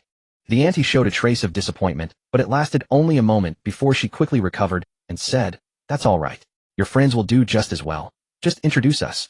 The auntie chuckled and exchanged contact information with Su Sihan. Since no one was tending her stall, she needed to hurry back, but before leaving she reminded them once more, do keep me in mind if you come across anyone suitable. Cheng Su and Su Sihan stood in place, sharing an awkward glance before both burst into laughter. Hubby, have we officially become matchmakers? Su Sihan joked. They had barely registered their marriage, and already they were being asked to set others up. How had things progressed so quickly? I recall that Qin Shui has a younger sister who is still single. Why not introduce them? Su Sihan seemed suddenly interested and feigned a thoughtful, troubled expression. Little matchmaker, you'll need to check with Qin Shui first to see if she'd even want you introducing a boyfriend to her sister. Cheng Su laughed, shaking his head at Su Sihan's earnest contemplation. He picked up the groceries in one hand and led Su Sihan toward the car with the other. Upon hearing this, Su Sihan shook her head and said, never mind. I couldn't bring myself to ask. That would be too awkward. Su Sihan glanced at the messages the auntie had sent, detailing her son's introduction and a few criteria for the kind of daughter-in-law she was seeking, and sighed helplessly. It seemed she would have to disappoint the auntie after all. By noon, after lunch, the family of four sat together on the sofa resting. Hubby, didn't you make plans with brother-in-law? Why haven't we left yet? Su Sihan glanced at the clock on the wall. It was nearly 2 o'clock. No rush. It's quite close. Located in the Technology Building Zone A. We'll be there shortly, Cheng Su replied. The Technology Building. That is indeed near our home. It'll be convenient for me to visit you while you're at work. Sihan nodded contentedly. If he was working at the technology building, it would only take a 15 to 20-minute drive, a very reasonable distance. If she grew bored at home or missed Cheng Su, she could simply drop by to see him. By then you'll be the company's boss's wife. You can come and visit anytime. Cheng Su smiled as he said this. The mere thought of everyone at the company addressing her as the boss's wife brought her a deep sense of satisfaction. Sihan rubbed her eyes, shifted her position, and nestled comfortably into Cheng Su's embrace, murmuring sleepily, "Hubby, I'm so sleepy." Previously, Sihan had been preparing for the graduate entrance examination while working during the day, so her schedule had been quite tight. She had not typically formed the habit of napping at noon, but now she found herself dozing off almost every day. Moreover, the duration of her naps had been steadily increasing. "Mom, Dad, I'll take him into the room for rest first," Cheng Su said to Liu Peiyun and Cheng Dong. "All right, be careful, don't press on her belly," Liu Peiyun advised. "I know." Cheng Su then scooped Sihan up in his arms. Sihan had been drowsy just moments ago, but this action jolted her fully awake. Sihan's eyes widened in astonishment as she looked at Cheng Su, her peripheral vision darting to her in-laws still seated on the sofa. Her heart skipped a beat. "Honey, put me down. Mom and Dad are right here." Sihan quickly pushed Cheng Su, whispering. This guy with her in-laws present holding her like this. It was so inappropriate. Sihan dared not lift her head. Now her face flushed crimson, repeatedly urging Cheng Su to let her go. Cheng Su chuckled at her, but paid no heed. Since he had already lifted her, he strode directly toward the bedroom.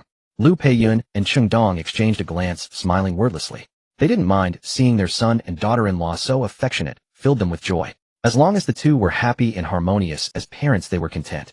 Liu Peiyun and Cheng Dong even felt that their presence might be intruding on the young couple's private life. Yet it couldn't be helped, for Sihan was carrying triplets precious as gold. They couldn't leave Sihan's side as their son alone couldn't manage. Cheng Su placed Sihan on the bed. She immediately sat up, her flushed face pouting angrily, and said to Cheng Su, "Mom and Dad saw that." Cheng Su shrugged, nonchalantly smiling. "I know. You?" Sihan pouted, aggrieved. "It's all your fault. I can't show my face anymore. Haha, you'll have to get used to it. It'll happen often from now on." Cheng Su thought if Sihan had truly fallen asleep, he wouldn't wake her, but would still carry her to the bedroom. If that were the case, it would indeed happen often. "All right, time to sleep." Cheng Su soothed her gently, stroking her head, as if comforting an angry kitten. Sihan decided not to argue, blushing as she slipped into the covers, burying even her head. "You'll suffocate," Cheng Su said, tucking the blanket around her. Sihan was genuinely tired. Even after sleeping in the car, she drifted off as soon as she hit the bed. Only after she was completely asleep did Cheng Su inform his parents and leave the house. In the Technology Tower area, a 23rd floor, within Mingwei Technology Co. Ltd. The entire company from top to bottom totaled no more than 20-odd people. Everyone was listless, sprawled lazily at their workstations. It wasn't that they didn't want to work, there was simply nothing to do. Some had even gathered in a huddle, whispering among themselves. "Hey, is the company really going under?" "No doubt. Why else would we have nothing to do lately? It's definitely closing. We're just scraping by for the last bit of salary. I don't know what I'll do next." "True, and it's not peak hiring season. If the company shuts down, what are we supposed to do?" Just then a man with glasses and disheveled hair leaned in and whispered to the group. "No way, it's been less than a year. Though the start was tough, we've had steady performance every month lately. How can it not survive?" The others exchanged glances and shrugged, indicating they had no idea. Running a company is no easy feat, everyone knew that. But this company, they had been with it since its inception right up to the present. Though it had been less than a year, it would be a lie to say they felt no attachment. But the management hadn't assigned any tasks for a week, and rumors from HR suggested the boss wanted to quit, forcing them to wonder if the company was about to close. If true, it would be the fastest closure ever. "All right, stop guessing. The company isn't closing." A slightly plump, middle-aged man emerged from the boss's office, irritably tapping the table to silence the chatter. "Manager Lin, what did the boss say?" The bespectacled, disheveled man stepped forward, his face full of concern. "Wang Chuan, how many times have I told you to tidy up? You're in the office unkempt. What if you have to meet a client?" Lin Yu looked at Wang Chuan and shook his head helplessly. Wang Chuan was the company's most capable programmer, a master's graduate with solid expertise, but he always neglected his appearance. Lin Yu had reminded him many times, but he couldn't break the habit. Wang Chuan scratched his hair sheepishly, making it even messier. "I'm just a coder. When do I ever meet clients?" Wang Chuan chuckled. It wasn't that he didn't care, he just had a habit of scratching his head when thinking, which made him look perpetually disheveled. But it had become second nature, hard to change overnight. A colleague sitting next to Wang Chuan teased, "If you ever did get a chance to meet a client, you'd scare them off." The remark drew laughter from the others. All 20-plus employees had been with the company since its early days, so they were extremely familiar with each other. Teasing was a daily routine, and no one would take offense. Seeing their lazy demeanor, Lin Yu sighed and shook his head. "The company's new boss will be arriving soon. All of you behave yourselves and be proper, got it?" We don't know yet if this new boss is easygoing, but a new broom sweeps clean. You might all get fired. Lin Yu's words stunned everyone. What? New boss? Was the company not closing but being sold by the owner? But it had been less than a year. Why would the owner sell a perfectly good company? Questions piled up, and the employees started another round of discussion. Weren't they running the company quite well? Why sell it? Could there be a problem with the company's finances? No way. I remember the company still had orders last month. How could there be a funding crisis? Everyone chimed in speculating about what might have gone wrong. To some extent, they genuinely cared about the company's situation, having grown accustomed to its work culture. Moreover, the boss paid salaries that ranked above average in the industry. The work atmosphere was pleasant. They had become friends. No one wanted to lose their job. At this point, Wang Chuan listened to everyone's discussion, pondered for a moment, scratched his head, and said, "Am I the only one wondering what the new boss will be like? What if he starts firing people right away? Or what if he's impossible to get along with?" Wang Chuan spoke with genuine seriousness. This was his deepest concern. Wang Chuan was somewhat introverted by nature, and combined with certain personal quirks, he often seemed out of place among his colleagues, making it difficult for him to stay at any company for long.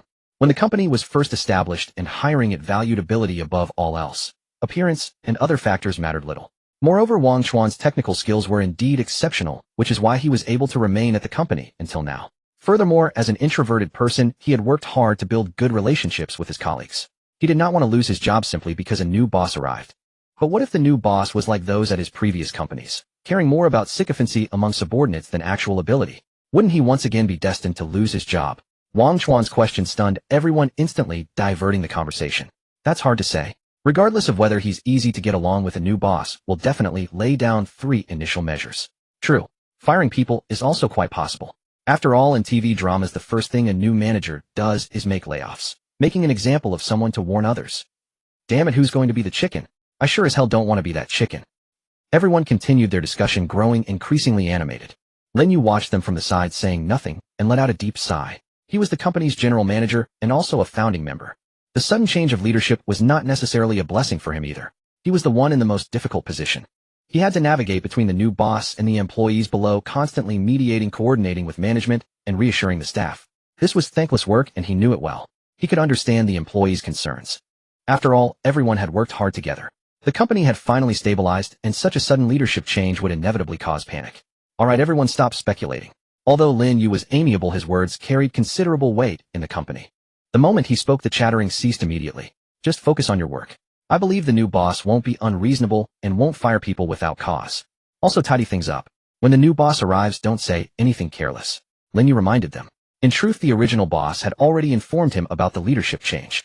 But he had never told the employees, fearing unnecessary panic and slackened work morale. As for why the company couldn't sustain itself, Lin Yu also knew the reason. Just as the employees had analyzed, it was a funding problem. Their IT company primarily did outsourced work, and the competition in this industry was fierce. Without capital or connections, you simply couldn't survive. The original boss had been gritting his teeth to hold on until now. He had wanted to attract investors, but none would come. Now, with neither connections nor funds, the original boss had no choice but to sell the company. It was truly a matter of necessity. Through his brother-in-law Yang Haoyu's introduction, Cheng Su reached an agreement with the owner of Mingwei Technology Co., Ltd. After the transfer price was finalized, Cheng Su and the owner of Mingwei Technology arrived at the company located in Zone A of the Science and Technology Building. As soon as they entered, Lin Yu welcomed them with a smile, holding the prepared documents. Then the group entered the conference room for the next phase of coordination. Before acquiring a company, it was necessary to verify all previous business operations. This included all tax-related issues, outstanding debts, any negative records in the Industry and Commerce Bureau files, whether annual inspections were conducted on time.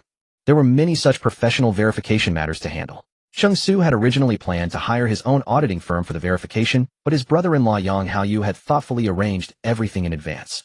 As family, Yang Haoyu felt he should help whenever possible. With his brother-in-law starting a company, he wanted to support him. Thanks to Yang Haoyu's assistance, Cheng Su saved himself the trouble and time of finding an auditing firm. The auditing firm Yang Haoyu found for Cheng Su was efficient and fast, quickly clearing up all the details. Once everything was confirmed to be in order, Cheng Su and the owner of Mingwei Technology formally signed the transfer contract. Cheng Su ultimately acquired the company entirely for 1 million yuan. The former owner of Mingwei, in front of all the employees, formally introduced Cheng Su as the new boss. Led by Lin Yu, they explained the company's current basic situation and key employees to Cheng Su one by one. After learning about these details, Cheng Su gained a general understanding of the company. Mingwei Technology was founded this spring and had always done IT outsourcing work. Whether it was games apps or anything related to software technology, they took on all kinds of outsourcing projects.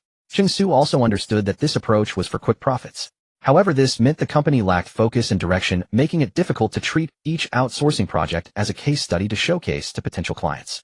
After all, if you showed a game portfolio to a company wanting to build an app, they wouldn't understand, nor would it help close the deal. Instead, being too scattered would make target companies view Mingwei as unprofessional. Cheng Su thought this was probably one of the reasons Mingwei couldn't attract investors before. Cheng Su then learned about the company's internal workflow. The company had just over 20 employees. Not many, but not few either. They had RD personnel, production staff, animators, customer service, sales, and more. A fairly complete team. Cheng Su also reviewed their past collaboration cases. Because Cheng Su had programming skills, he could immediately identify issues in their software and assess their practicality. Through this, Cheng Su could also gauge the ability of the company's technical staff. As expected, their capabilities were quite good. Cheng Su had always been a person with strong logical thinking and a clear mind. By the time he had figured out everything about the company, only a few hours had passed. Cheng Su glanced at the time. It was already nearly 6 in the evening. He decided to call Sihan.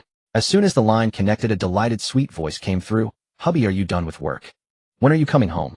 Sihan was clearly pleased to receive Cheng Su's call. When she woke from her afternoon nap and didn't see him, her heart had felt a little empty.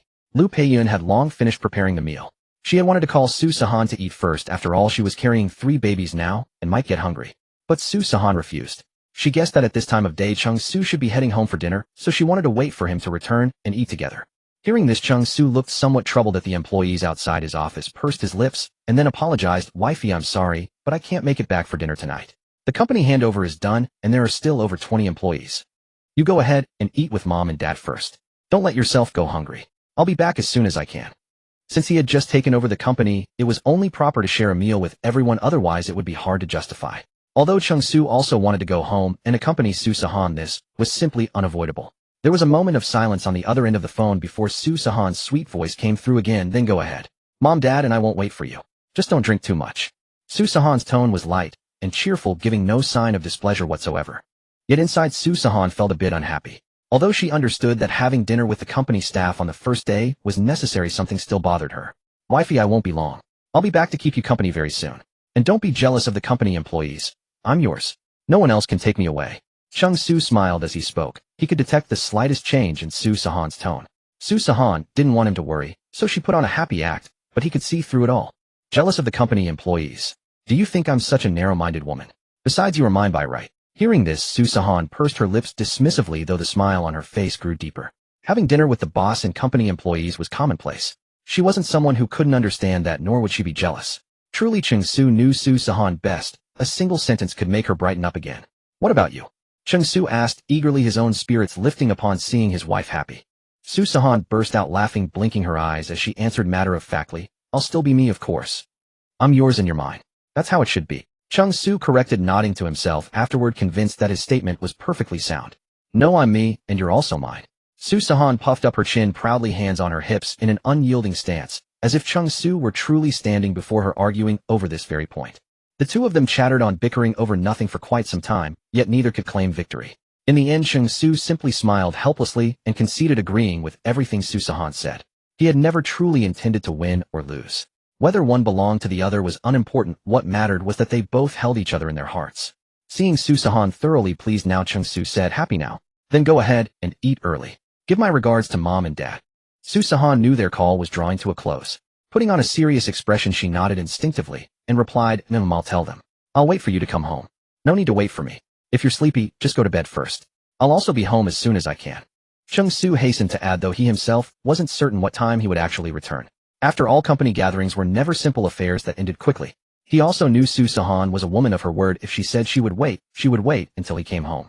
Cheng Su was truly worried that if he returned too late, Sihan would still be awake. So he added further instructions. "You're pregnant now? Sleeping too late isn't good for your health. Be a good girl, and if you're sleepy, just go to sleep first." Okay. Only then did Sihan obediently agree. However, whether she would wait or not was her own decision. She certainly didn't want to sleep alone. Since graduating and moving into a rented apartment with Cheng Su, she had slept in his embrace every night. If she were truly to sleep alone, she would surely find it unfamiliar and probably unable to fall asleep. After lingering affectionately on the phone for a while longer, they finally hung up. Cheng Su then called Lin Yu into his office. "Manager Lin, tonight, I'm treating everyone to dinner.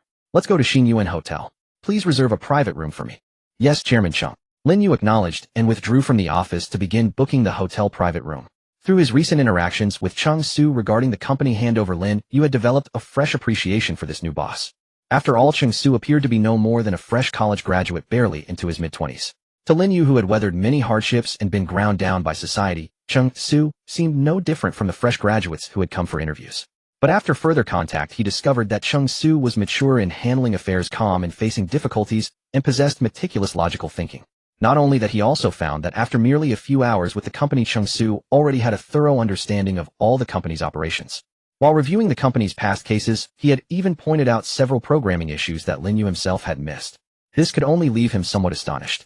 When he first saw Cheng Su, he had assumed the young man was merely a wealthy second-generation heir looking to play at running a company. Unexpectedly, he proved to have genuine ability, and his true prowess seemed far superior even to the company's most skilled programmer, Wang Chuan. Lin Yu sighed. Indeed, there is always someone greater beyond the great, and mountains rise beyond mountains. The younger generation was so outstanding now, he frankly felt inferior. Lin Yu quickly arranged the private room with all expenses charged to the company account. Afterward, he sent the address of Xin Yuan Hotel to the company's main group chat, also noting that the new boss was treating all employees to dinner. The employees outside were currently idle, and upon learning about the new boss, their minds were filled with countless questions. After all, this new boss appeared even younger than they were. They suspected this must be some unknown wealthy heir come to experience life. Upon receiving the team-building announcement, they looked at one another. With the new boss present, they couldn't possibly skip it. Through their brief recent interactions, the new boss seemed quite approachable, making this an excellent opportunity to get to know him. Everyone was quite looking forward to this team-building event. In the opulent private dining room of Xin Yuan Hotel, the employees of Mingwei couldn't restrain their curiosity and gazed around everywhere. After all, Xin Yuan Hotel was a five-star establishment. For them, witnessing such a high-end hotel for the first time was an opportunity not to be missed. They could boast later that they had dined at a five-star hotel. Such a modest vanity was worth indulging in. Xia Yingying, dial it down a bit. Why are you taking selfies? Watch out, Director Lin and Chairman Cheng might catch you, and you'll be in trouble. Beside her sat a girl with a ponytail, propping her head in her hand and casting a helpless glance at Xia Yingying, who was busy adjusting various angles for her photos. Xia Yingying wore delicate makeup and a pale purple dress, appearing to be in her mid-20s. When quiet, she carried the gentle charm of a girl next door. Yet once she spoke, that demure quality vanished. Glancing at the ponytail girl beside her, Xia Yingying replied calmly, "It's rare to visit a five-star hotel. Of course I want to take some photos to remember the moment." Saying this, she picked up her phone again, snapped a few photos, quickly drafted a caption, and posted it to her WeChat moments. Barely seconds after posting, her WeChat notification chimed. She checked and beamed. It was her closest confidant, Xin Ranran. "Yingying, nice one. Xin Yuan Hotel. That's 5-star. Your new boss is incredibly generous, treating the entire staff to a meal here. This must have cost over 10,000. Xia Yingying and Xin Ranran were college classmates and best friends. The moment Xin Ranran opened her moments, she spotted Xia Yingying's post. The photo featured Xin Yuan Hotel's distinctive logo, which Xin Ranran instantly recognized. Xia Yingying had mentioned earlier that her company had a new boss today and was organizing a team-building event. "I was just thinking the same thing. Let me tell you, our new boss is young, handsome, and wealthy. I only wonder if he has a girlfriend," Xia Yingying said with a smile. As the HR department member, she had been present when the new boss met with the former boss in the office to review personnel records. She had immediately sensed that the new boss, Cheng Su, though seemingly young, carried an extraordinary maturity. Combined with his refined manner of speaking, he exuded a compelling charm. Her eyes had been drawn to the young boss, and her heart had pounded wildly. Lost in thought, she didn't notice when Cheng Su and Lin Yu entered the private room one after the other. Instantly, all seated employees rose. Cheng Su offered them a faint smile and took his place at the head of the table, while Lin Yu sat to his left.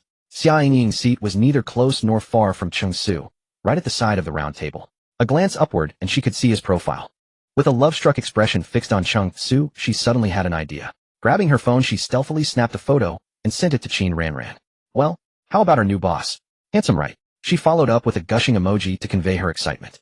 Meanwhile, in the obstetrics ward, a young woman in her mid-20s sat on the edge of her hospital bed, phone in hand. Whatever she saw made her lips curve into a smile. "Ranran, what are you looking at?" Qin Shui, reclining on the bed, asked her younger sister with suspicion. Seeing her sister leaning in, Qin Ranran generously held out her phone. "Sis, look. This is the new boss of Yingying's company. According to her, he completely acquired this company. Young, wealthy, and quite handsome.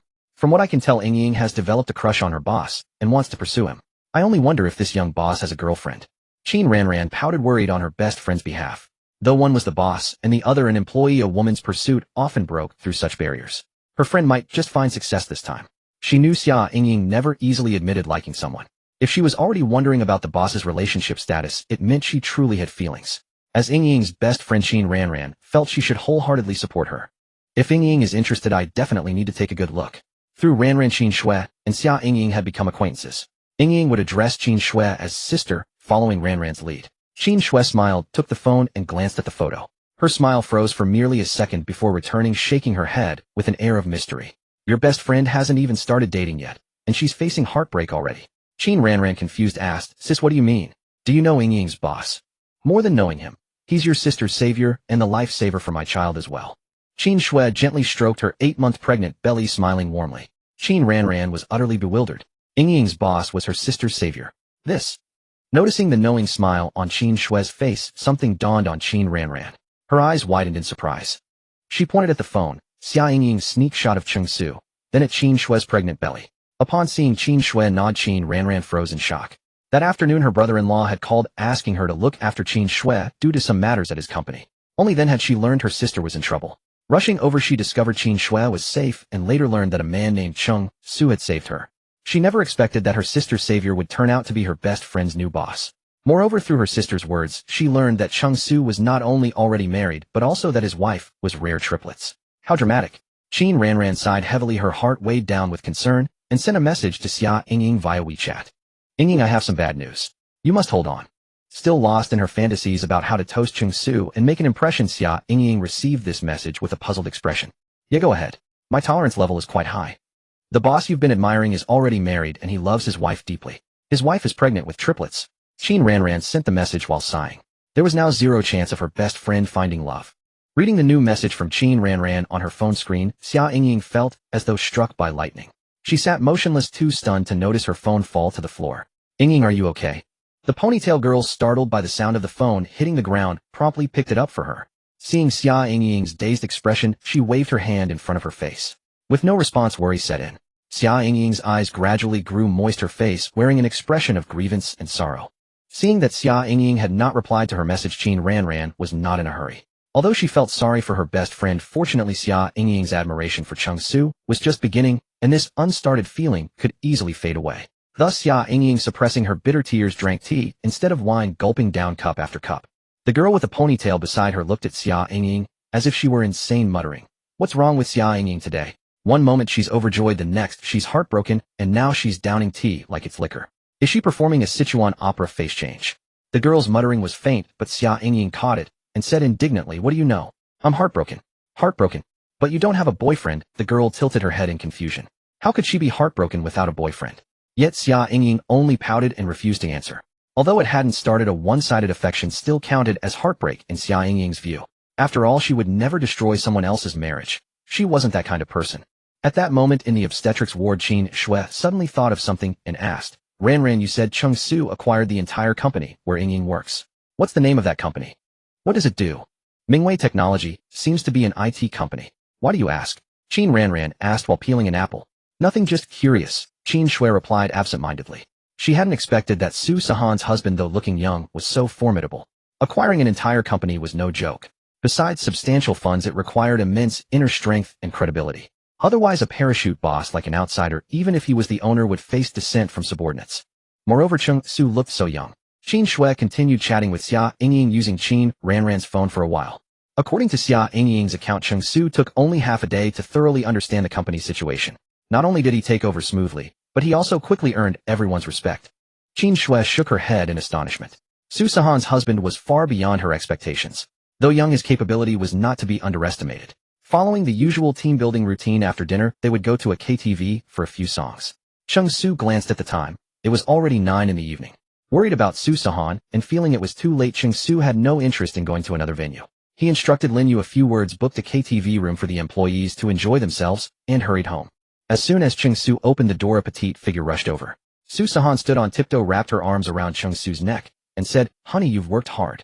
While speaking, Su Sihan stretched her neck, wrinkled her nose, and sniffed Cheng Su from his neck to his chest, not missing a spot. Seeing Su Sihan sniffing him like a puppy, Cheng Su chuckled. He then wrapped his arm around her waist and said mockingly, What are you sniffing? Perfume and powder.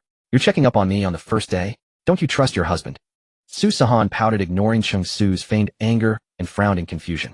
Weren't you having a team-building dinner with your employees? Why isn't there a trace of alcohol on you? Sihan wasn't worried about Cheng Su fooling around. They had that marital trust. Besides, their bond was deeply rooted, unshakable by anyone. Sihan was confident, and so was Cheng Su. However, she had expected that when he returned he'd reek of alcohol, giving her a chance to tease and mock him. Since Cheng Su always teased her, she wanted to seize the opportunity for revenge. After all, a drunken husband wasn't something one saw every day. But reality was far from her expectations. Not only was he not drunk, there wasn't even a hint of alcohol. How strange. At a team-building event with the boss present, there was no way he wouldn't drink. Oh, you're looking for the smell of alcohol. Cheng Su raised an eyebrow, a smile curling at the corner of his mouth as he leaned closer to Sihan. Sihan leaned back, sensing danger, and pushed against his chest, saying flusteredly, This is the hallway. Don't do anything rash. Cheng Su shrugged innocently and smiled. This is our home too. And besides, you wanted to find the smell of alcohol, so maybe I. Cheng Su, while speaking, gently held her waist and head and kissed her deeply. When Sihan's cheeks were flushed red, he finally released her with satisfaction. Cheng Su teased, Well, did you find it? Sihan, with a blushing face, glared at him angrily, silently vowing, Just wait, one day, I'll tease you 10 times more. Cheng Su gently cupped Sihan's face and gave her a light, lingering kiss. Before she could react, he pulled her into his embrace, savoring her unique warmth and scent. After holding her for a while, he slowly explained, I didn't drink. During this time, you can't be around alcohol. It's bad for you and our baby. Although a slight trace of alcohol wouldn't harm a pregnant woman or fetus, much as long as she wasn't constantly exposed to a heavy alcoholic environment. But this was a special period coinciding with Sihan's strongest pregnancy reactions. Cheng Su was truly afraid that even a faint smell of alcohol would trigger her morning sickness. He couldn't bear to see her suffer. Anything related to Sihan was a risk he couldn't take. So at the dinner table, he had made up an excuse to avoid drinking. As the boss, the employees naturally wouldn't question him further. Sihan's angry expression softened instantly upon hearing this. She even smiled happily and hugged him tighter. Since you're so considerate of me and the baby, I'll reduce it by 1. 10 times becomes 9 times. Huh? What 10 times 9 times? Cheng Su asked in confusion. Sihan buried her face in his arms, giggling secretly, and chose not to answer. Cheng Su carried Sihan into the bedroom before taking a shower and washing up. Their room had its own private bathroom, which was quite convenient. When he finished and came out drying his damp hair, Sihan hadn't yet closed her eyes to sleep. Instead, she was intently reading a thick book related to postgraduate entrance exams. She didn't even notice Cheng Su approaching. He smiled wryly as he watched her. Whenever Sihan focused on something, she became completely absorbed, sometimes even forgetting to eat. This was what troubled Cheng Su the most. He always feared that if he weren't by her side, she would neglect food and rest, not taking care of herself. Yet this very trait was what attracted him most to her. When he first met Sihan by the university's Lover's Lake, it was her earnest, focused expression that captivated him. But Cheng Su never wanted to see Sihan faint from low blood sugar due to skipping meals again. No matter how much he advised or warned her, once she got serious about something, she would forget everything. Cheng Su shook his head with a smile. What was he supposed to do with Sihan? He let out a soft sigh. Well, as long as he was there, she could do whatever she wanted. He would be her alarm clock, constantly reminding and watching over her. Thinking this, he didn't disturb her, but instead stood beside her, silently studying her features with his eyes. Sihan held the book with both hands, the rosy flush on her cheeks, not yet fully faded. Her bright, watery eyes focused intently on the characters, moving line by line as she read. Her full, tender lips moved silently, mouthing the words. Cheng Su watched her quietly, as if admiring a beautiful work of art, the corners of his mouth lifting involuntarily. As time ticked by, his body temperature gradually rose. When he finally became aware of it, he was already burning with heat. Damn it! Cheng Su frowned, muttered a curse under his breath, and turned to go back into the bathroom. Hearing the bathroom door close again, Sihan finally looked up. She glanced toward the bathroom with confusion, scratched her head, and wondered what was going on. When Cheng Su came out again, Sihan was still reading, waiting for him. Cheng Su approached, took the book from her hands, and pulled her back into his arms. It's too late. Let's sleep. Don't wait for me next time. You need to sleep early. I slept a lot during the day and I can't sleep without you at night. Sihan's eyes darted nervously, her cheeks flushed with shyness as she lowered her head, her voice growing softer. Though she was reluctant to admit it, she seemed to be growing more and more attached to Cheng Su. Only with him around could she feel completely at ease. Cheng Su paused for a moment at her words, then burst into laughter, pulling her even closer. All right, I'll come back earlier next time. Sihan nodded in satisfaction. Cheng Su pulled the blanket over her. It was indeed very late and she needed rest, so he didn't proceed with the baby's prenatal education that night. Sihan looked at him with wide eyes, opened her mouth as if to speak, then hesitated. What's wrong? What do you want to say? Cheng Su noticed her unease and asked. Well, it's just that this afternoon Mom and Dad seemed a bit off. Sihan thought for a moment and said. Off in what way? Cheng Su tucked the blanket around her, pulled her into his arms, and laid down on the bed. Dad answered a phone call and seemed to argue with someone for a long time. After that, both Mom and Dad looked upset, as if something was weighing on their minds. Honey, try to find out when you can. I asked, but they just said it was nothing. Sihan was worried about her in-laws' forced smiles, afraid something serious might have happened. But when she asked, they seemed to fear she would worry, and just kept saying it was nothing, which only made her more anxious. She figured they weren't telling her because they didn't want to affect her mood. Her husband might be able to get the truth out of them. Cheng Su thought about it. He knew his parents. If something was really wrong, they would tell him. If they didn't want to talk, even he wouldn't be able to get it out of them. If it were truly serious, they wouldn't hide it from him. From the time he was young, his parents had always respected his opinions. Whenever something important came up in the family, they treated him as an equal, and the whole family would discuss solutions together. Since they hadn't brought it up to him immediately, it probably wasn't something that critical. But Cheng Su didn't want Sihan to worry. He planted a kiss on her forehead and said, I'll ask about it. Don't worry too much. Now sleep, sweetheart. Sihan nodded reassuringly. With Cheng Su holding her, she quickly drifted off to sleep.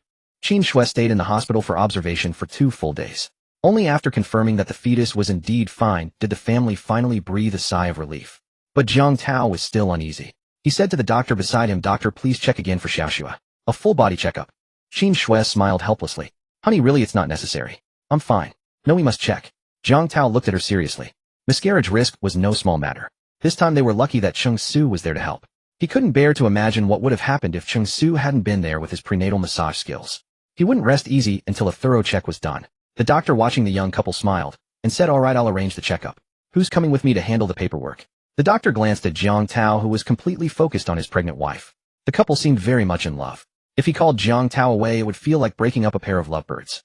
So the doctor turned his gaze to Qin Ranran, who was lounging nearby munching on fruit with a bored expression. Qin Ranran noticed the doctor looking at her.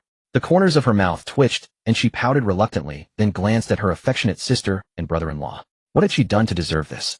Her sister and brother-in-law were flaunting their love in front of her, forcing her to swallow their dog food. And on top of that, she was being ordered to run errands. Life was so unfair. Was being single a crime worthy of such abuse?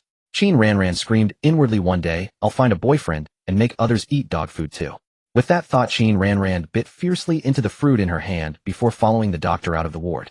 Jiang Tao had arranged a private ward for Qin Shui. After the doctor and Qin Ranran left, only the two of them remained in the room. Jiang Tao awkwardly picked up a fruit knife and began peeling an apple for Qin Shui. No matter how he held the knife or attempted to peel the fruit, he seemed unable to grasp the technique. The apple came out lopsided and uneven, with most of the flesh cut away. Qin Shui watched his clumsy efforts with a faint smile, her eyes filled with warmth. Jiang Tao had grown up as a wealthy young master and never learned to do such things. This was the first time she had ever seen him do something so personal for her. Jiang Tao handed the slender, misshapen apple to Qin Shui, his gaze firm and surprisingly confident. He glanced at the apple he had just peeled and deemed it quite satisfactory. Doing this wasn't so difficult after all, though at home the housekeeper usually handled such tasks. Thank you, husband. Qin Shui took the apple, looked at its bumpy surface with little flesh remaining, and shook her head with an amused smile, saying nothing. After all, this was her husband's first time doing something like this. The fact that the apple still had visible flesh was already quite remarkable. Yet she had a vague sense that his attitude had shifted somewhat. He seemed gentler than before. She wondered if it was merely her imagination. Jiang Tao had always treated her well, but he never engaged in such domestic chores, for the household staff handled everything at home. He was also busy with work and rarely had leisure time. Moreover, Jiang Tao was not one to express his feelings, often giving strangers the impression that he was distant and unapproachable. But she understood him, and perhaps this unspoken understanding was what held them together as a couple. Qin Shui happily devoured the apple he had peeled for her, finishing it in just a few bites. Qin Shui tossed the apple core aside and looked at Jiang Tao with a grin. I want another one. All right, wait a moment, Jiang Tao replied, glancing at her before awkwardly picking up another apple to peel. The thought of that day when Qin Shui had experienced pregnancy complications made Jiang Tao shudder with fear. He dared not imagine what his life would be like if he lost her. Qin Shui studied Jiang Tao's face carefully before slowly saying, husband, I heard that Cheng Su acquired a company called Mingwei Technology. They are in the IT industry. I looked into it, and the company had only been established for less than a year. If Cheng Su is acquiring it, that would place him in the early stages of building his business. So I was thinking, if we can help them out, we should. Qin Shui gently rested her hand on her belly. These were her sincere thoughts. Cheng Su was her lifesaver, and also the savior of her and Jiang Tao's unborn child. If they could lend a hand, it would be the best outcome. Jiang Tao was taken aback for a moment. During their conversation that day, he had only known that Cheng Su had recently graduated from university, was not from Modu, and was hardly wealthy. How long had it been since his graduation? He should still be at the stage of struggling to establish himself. Yet he had already acquired a company and started his own venture. Jiang Tao was a second-generation rich heir, the only son of the chairman of Jiang Group. However, he was not someone who had lived a life of luxury since childhood. Even in his career after graduating from university, he had started from the lowest position at Jiang Group and worked his way up to the current role of general manager. Therefore, he understood the hardships of a fresh graduate striving to succeed. For someone like Cheng Su, who had just graduated with no background and had already reached such a position, was truly rare and admirable. It seemed Cheng Su was even more capable than he had imagined. His abilities were not to be underestimated. I agree with your thinking. I will make arrangements. Jiang Tao nodded, fully supporting Qin Shui's idea. The fact that Cheng Su had saved his wife's life was something he had kept in mind. If there was an opportunity, he naturally wanted to help as well. Now that Cheng Su had started his own company, both practically and morally, they should certainly lend a hand. Jiang Tao finished peeling the apple and handed it to Qin Shui. She glanced at the thicker apple compared to the previous one, nodded with quiet satisfaction, and smiled as she said, "Not bad. This one has considerably more flesh than the last one." Jiang Tao gave an awkward cough. "I will practice more." Qin Shui looked at her husband's embarrassed expression and burst into unrestrained laughter. Over the following days, Cheng Su arrived at the company very early each morning. After all, he had just taken over the business and had much to handle. Moreover, the company had already been suspended for some time before his acquisition. During that period, the employees did nothing and simply waited. This was certainly a problem. Cheng Su needed to reignite their drive, restart task assignments, and ensure everyone had clear responsibilities. Fortunately, Cheng Su was sufficiently convincing and possessed the right methods. Within a single day, the entire staff had resumed their respective tasks with renewed energy. Even Lin Yu had not achieved this when he was in charge. Lin Yu felt even more respect for this young new boss. After several days of restructuring, the company had finally begun to operate on the right track. He sifted through the previous owner's management methods and rules, discarding the flaws and retaining the essence. All the messy and disorganized cases from before were completely discarded, and they started anew. After all, keeping those old company files would only take up space and contribute nothing to the company's development. Cheng Su also changed the company's previous policy of accepting any outsourcing work, focusing instead solely on game outsourcing. The company's current capabilities were limited. After Cheng Su's assessment, he found that the RD team still lacked sufficient experience and was not yet ready to independently develop software and games. For the company to develop software independently, the team would need both strong experience and practical skills, as well as adequate financial reserves. Furthermore, there were not enough staff at present. Given all these factors combined, Cheng Su was unable to immediately begin developing his own software. He decided to start with outsourcing work instead. Focusing only on game software outsourcing was partly to better train the company's technical team in practical operations, increase their experience, and lay the foundation for future independent software development. Regarding the company's project bidding work, Cheng Su followed up in real time. He did not adopt an aloof leadership stance, but advanced and retreated together with his employees. This was completely different from the previous owner's style, who would simply issue orders, dump everything onto employees, and scold them when things went wrong. The employees came to respect their new boss even more. They were filled with motivation, believing the company had a promising future, certainly not going to be sold midway as had happened before. Inside the CEO's office at Jiang Group, Jiang Tao sat in his chair, a sheaf of project bid proposals in hand, dialing the project manager's number. There is no need to continue accepting bidding proposals for the game project outsourcing tender. The company has already made its selection. Award it to Mingwei Technology. As Jiang Tao spoke, he flipped through the bid documents. The proposal at the very top bore the name Mingwei Technology. Jiang Tao studied the proposal content carefully and nodded involuntarily.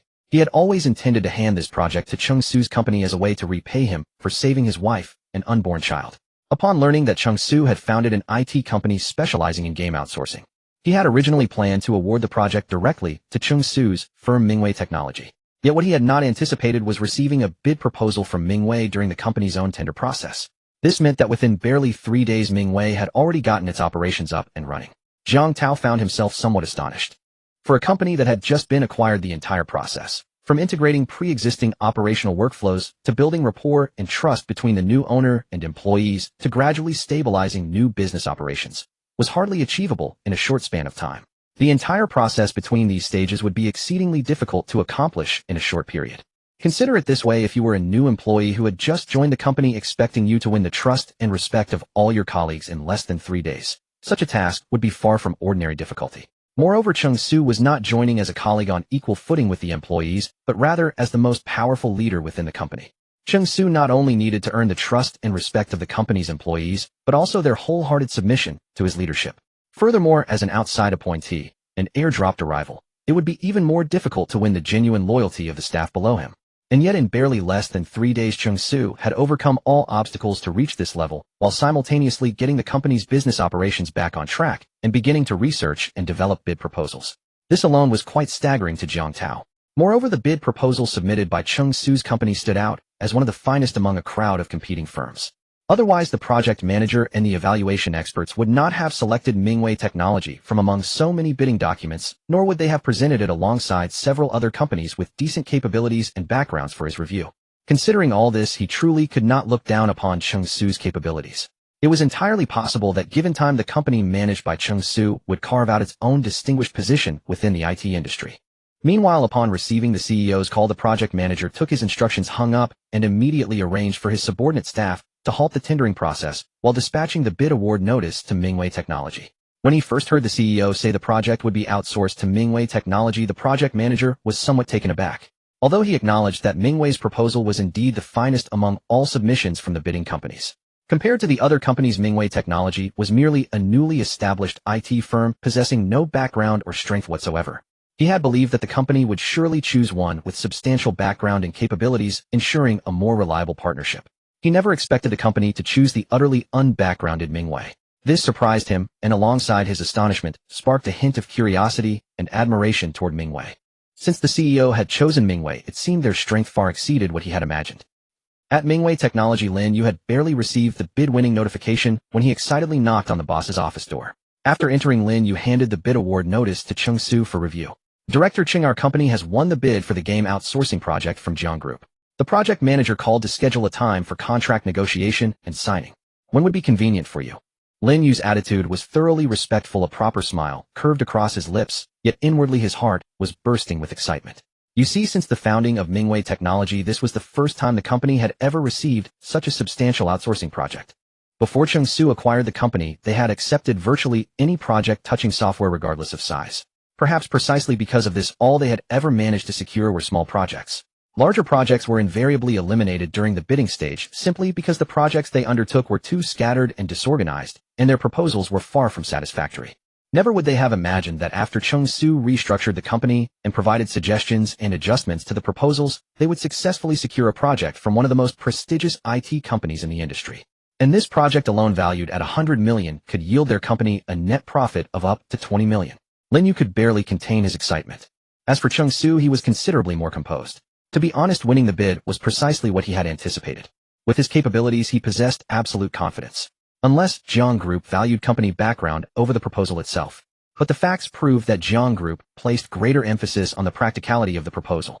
This confirmed that his decision to bid for the Jiang Group project was not mistaken. Let's do it today. Arrange an exact time and place with them, Cheng Su said. Very well, Lin Yu replied with a smile. But before he could step out the door, Cheng Su called him back. By the way, bring Wang Chuan along. Have him prepare in advance, and bring the proposal when we go. Cheng Su thought for a moment before speaking.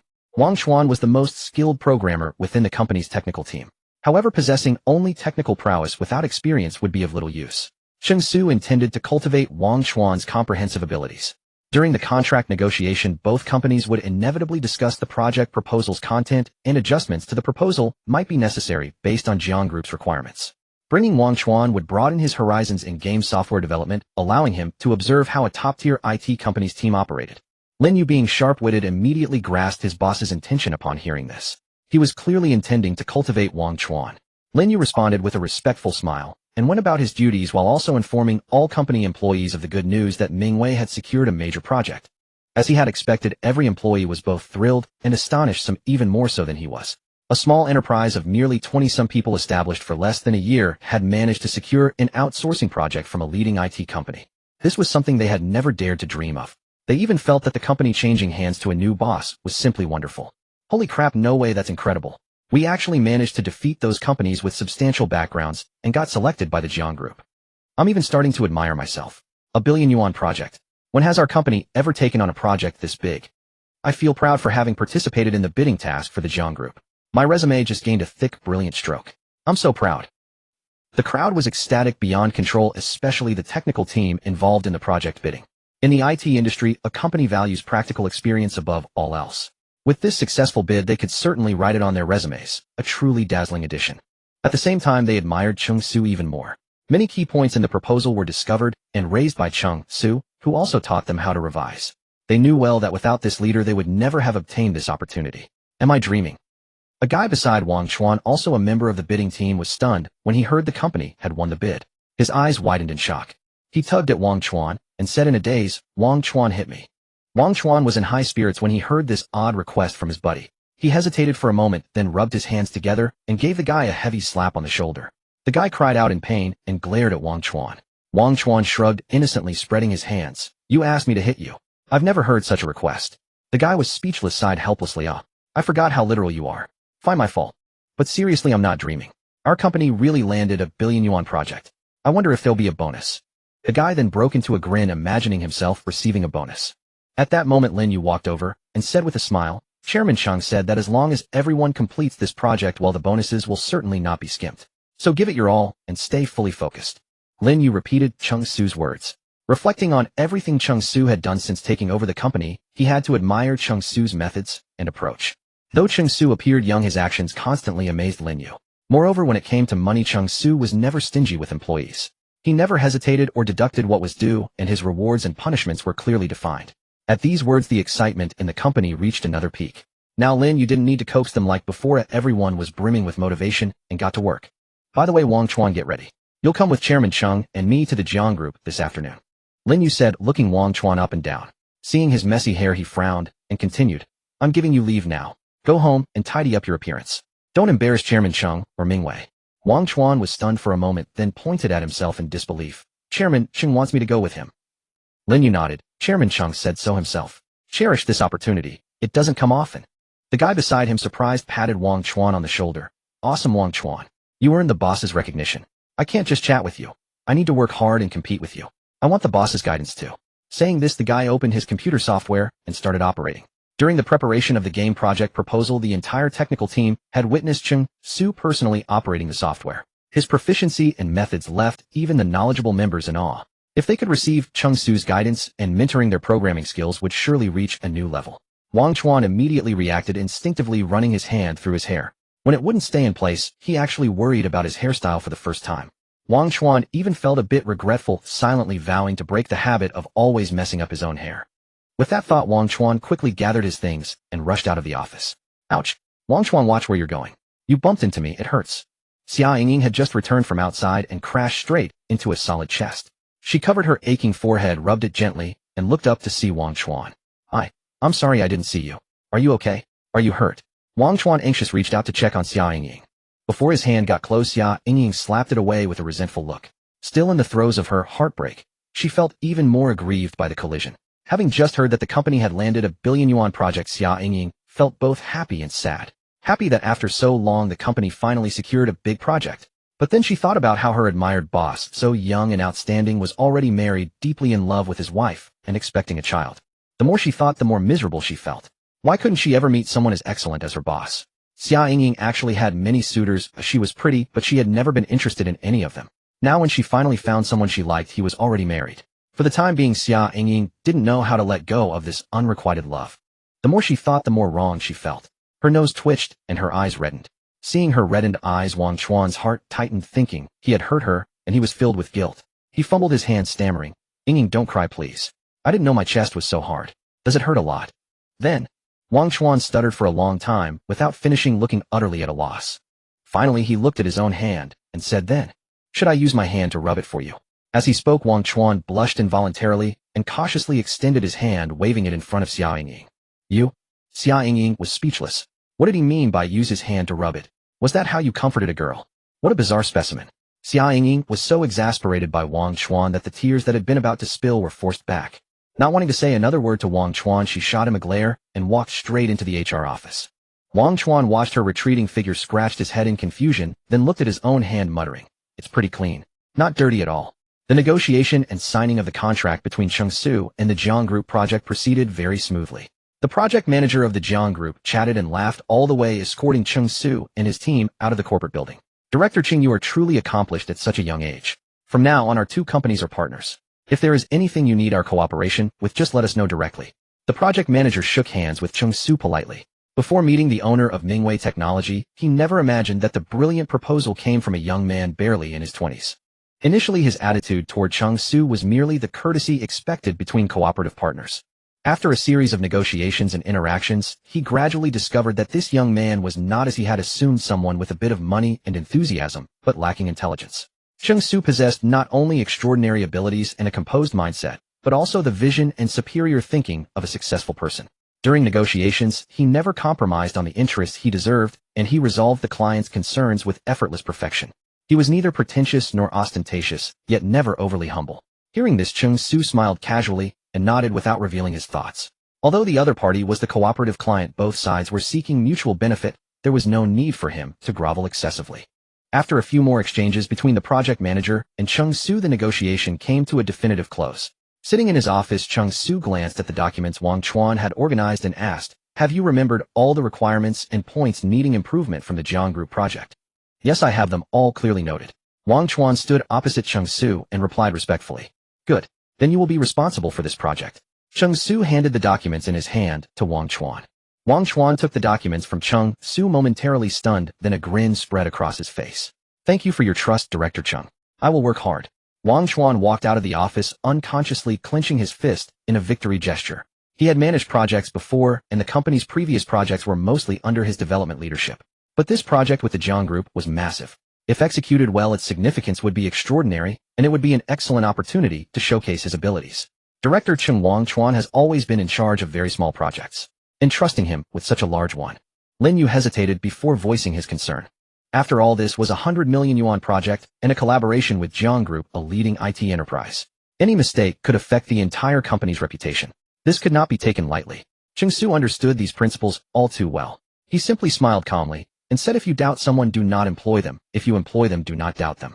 In truth, for Cheng Su, who mastered all programming skills, this project could be completed by himself, but it would require immense time and money.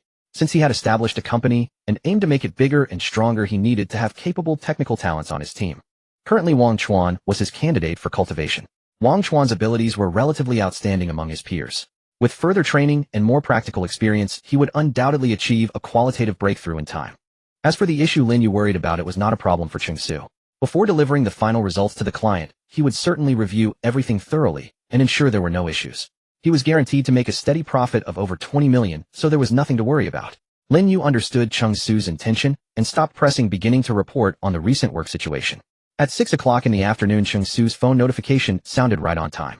He glanced at the screen. It was a photo of him and Su Sihan. The moment he saw his beloved wife in the picture, a smile involuntarily spread across his lips. Cheng Su tidied up his current tasks briefly and decided to head home. His wife was waiting for him there, so of course, he had to be keen to leave work. He wondered if Su Sihan had missed him after not seeing him for a whole day. Just then his phone rang. It was a call from the jewelry brand store he had visited before. "Hello, Mr. Cheng, this is Huakai Jewelry Store. Regarding the pink diamond you wish to customize with a clarity grade of VS2 or above, we currently have no such stock available in the market. However, we do have white diamonds with a clarity of VS2 or above in our brand. Would you consider switching to a white diamond?" The saleswoman on the phone spoke cautiously. Cheng Su was a VIP client of their store. The series of gold jewelry he and his parents purchased when proposing to Su Sihan's family was all from this store. For a major client like Cheng Su, they tried their best to meet his requests. A few days ago, Cheng Su had come to the store wanting to customize a pink diamond with a clarity of VS2 or above. But pink diamonds are the rarest on the market, let alone those with a clarity of VS2 or above. They were even harder to find. After days of searching, none were available. Hearing this, Cheng Su frowned, feeling troubled. He knew that Su Sihan loved pink diamonds the most, and he had always wanted to customize a unique pink diamond engagement ring for her. He would then propose to Su Sihan with that ring, giving her a surprise. But he had been searching for a while, and simply could not find a pink diamond with high clarity. Cheng Su was at a loss. "No need, I'll think about it," he said, and hung up the phone. Cheng Su had always wanted to give Su Sihan a grand one-of-a-kind wedding. Without a pink diamond, it felt as if something important was missing. It wasn't that Cheng Su was being overly particular, but life only happens once. This significant moment in his and Su Sihan's lives was not something he wanted to handle carelessly. He wanted to give her the absolute best. Cheng Su did not want to give up. As he was pondering, a familiar mechanical voice sounded in his mind. Ding! Detected the host's sincerity and perseverance. Awarding the Eternal Star Collection. The Eternal Star Collection includes 1 14-karat pink diamond ring, 1 pink diamond necklace, 1 pair of pink diamond bracelets, and 1 pink diamond phoenix crown. All diamonds in the Eternal Star Collection have a clarity grade of VVS2. Please rest assured, host. The system's voice suddenly appeared in his mind.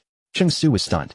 He had been worrying about where to find a high-clarity pink diamond, and the system just arranged it for him. The system was so thoughtful. Not only did it reward a diamond ring of over 10 carats, but a whole set of pink diamond accessories. It was practically a complete package. Moreover, the clarity was VVS2 grade. Diamonds of this clarity are rarely seen on the market. They are the kind that even under a 10-power magnifying glass are difficult to find flaws. Even professional gemologists would struggle to detect any inclusions. Such diamonds are not only hard to find, but also extremely valuable. Even a small one costs at least tens of millions. Cheng Su could not have been more satisfied with the system's reward. For the first time he felt he truly loved this system. It was undoubtedly his father. Having obtained the Eternal Star Series, Cheng Su was overjoyed. He could hardly wait to hold the diamond ring and formally propose to Sihan again. Sihan would surely be delighted. Although Cheng Su had not yet received news of the system's reward, since it was a system reward, it must be genuine. He believed he would obtain it soon. Since everything was arranged, he no longer needed to worry excessively. All he had to do was wait for the news.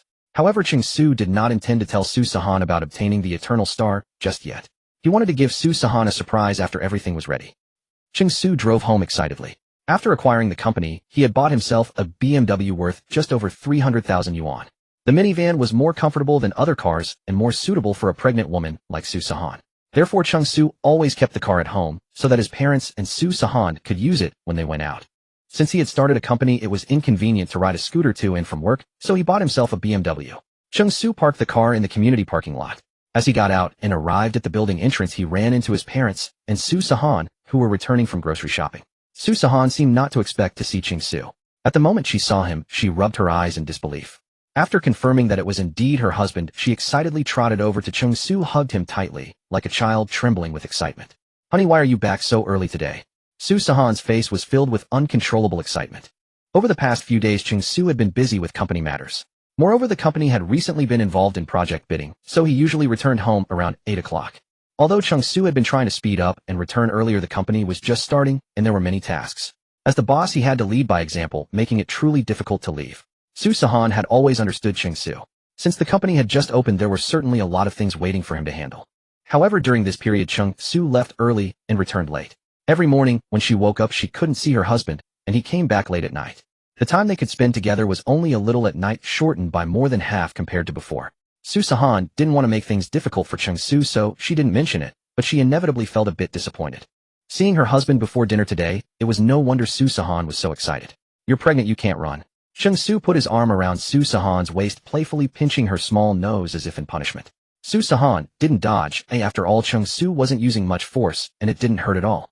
Instead, she giggled. "It's fine, I didn't run too fast. Both the baby and I are healthy. You still need to be more careful, okay?" Cheng Su admonished earnestly. "I know you say that every day," Sihan pouted, then, after a moment, said. She seemed to think of something amusing and let out a chuckle. Cheng Su didn't understand what she was laughing at, but he was infected by her sunny and lovely smile, so he laughed too, and asked, "What are you laughing at?" "It's just..." Sihan leaned closer to Cheng Su, smiling mysteriously. She reached into her handbag and pulled out a very small iron box. Opening it revealed a stack of neatly arranged sticky notes.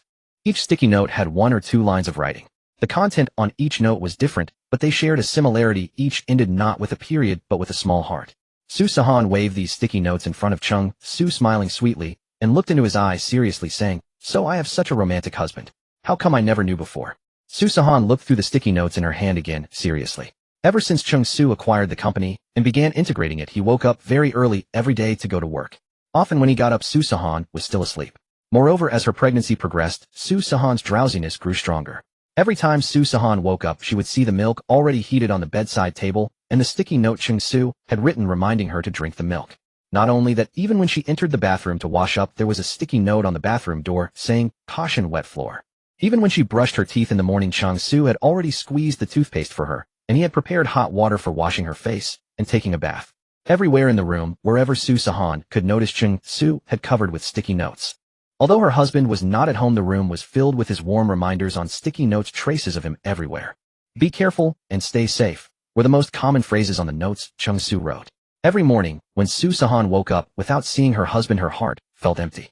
But whenever she saw these sticky notes left by Cheng Su, the emptiness in her heart was instantly filled, and it was exceptionally warm. "That means you don't know me well enough yet. How about getting to know me deeper tonight?"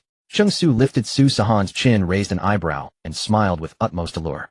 Sihan pouted, slapped his hand away, and said, "You dare? Believe me, I'll tell Mom and Dad." Mom and Dad. Oh right, she had come back grocery shopping with her parents. How could she have forgotten? Sihan immediately blushed. Her parents were still there, and she had run over and hugged Cheng Su on her own. How embarrassing. Thinking this, Sihan immediately broke free from Cheng Su's embrace and timidly looked behind her. But there was no one there, not even a trace of her parents, not a single person. Cheng Su laughed softly at Sihan, then wrapped his arms around her from behind, pressing his cheek against hers, and held her fair small hands, gently rubbing and playing with them. What? Remembering mom and dad now. They went back long ago. But speaking of which, I thought you would have thrown away these sticky notes. Why are you still keeping them and even storing them in a small iron box? Cheng Su took the iron box from Sihan's hand. It was a simple and elegant type. It was obvious that this small iron box was newly bought.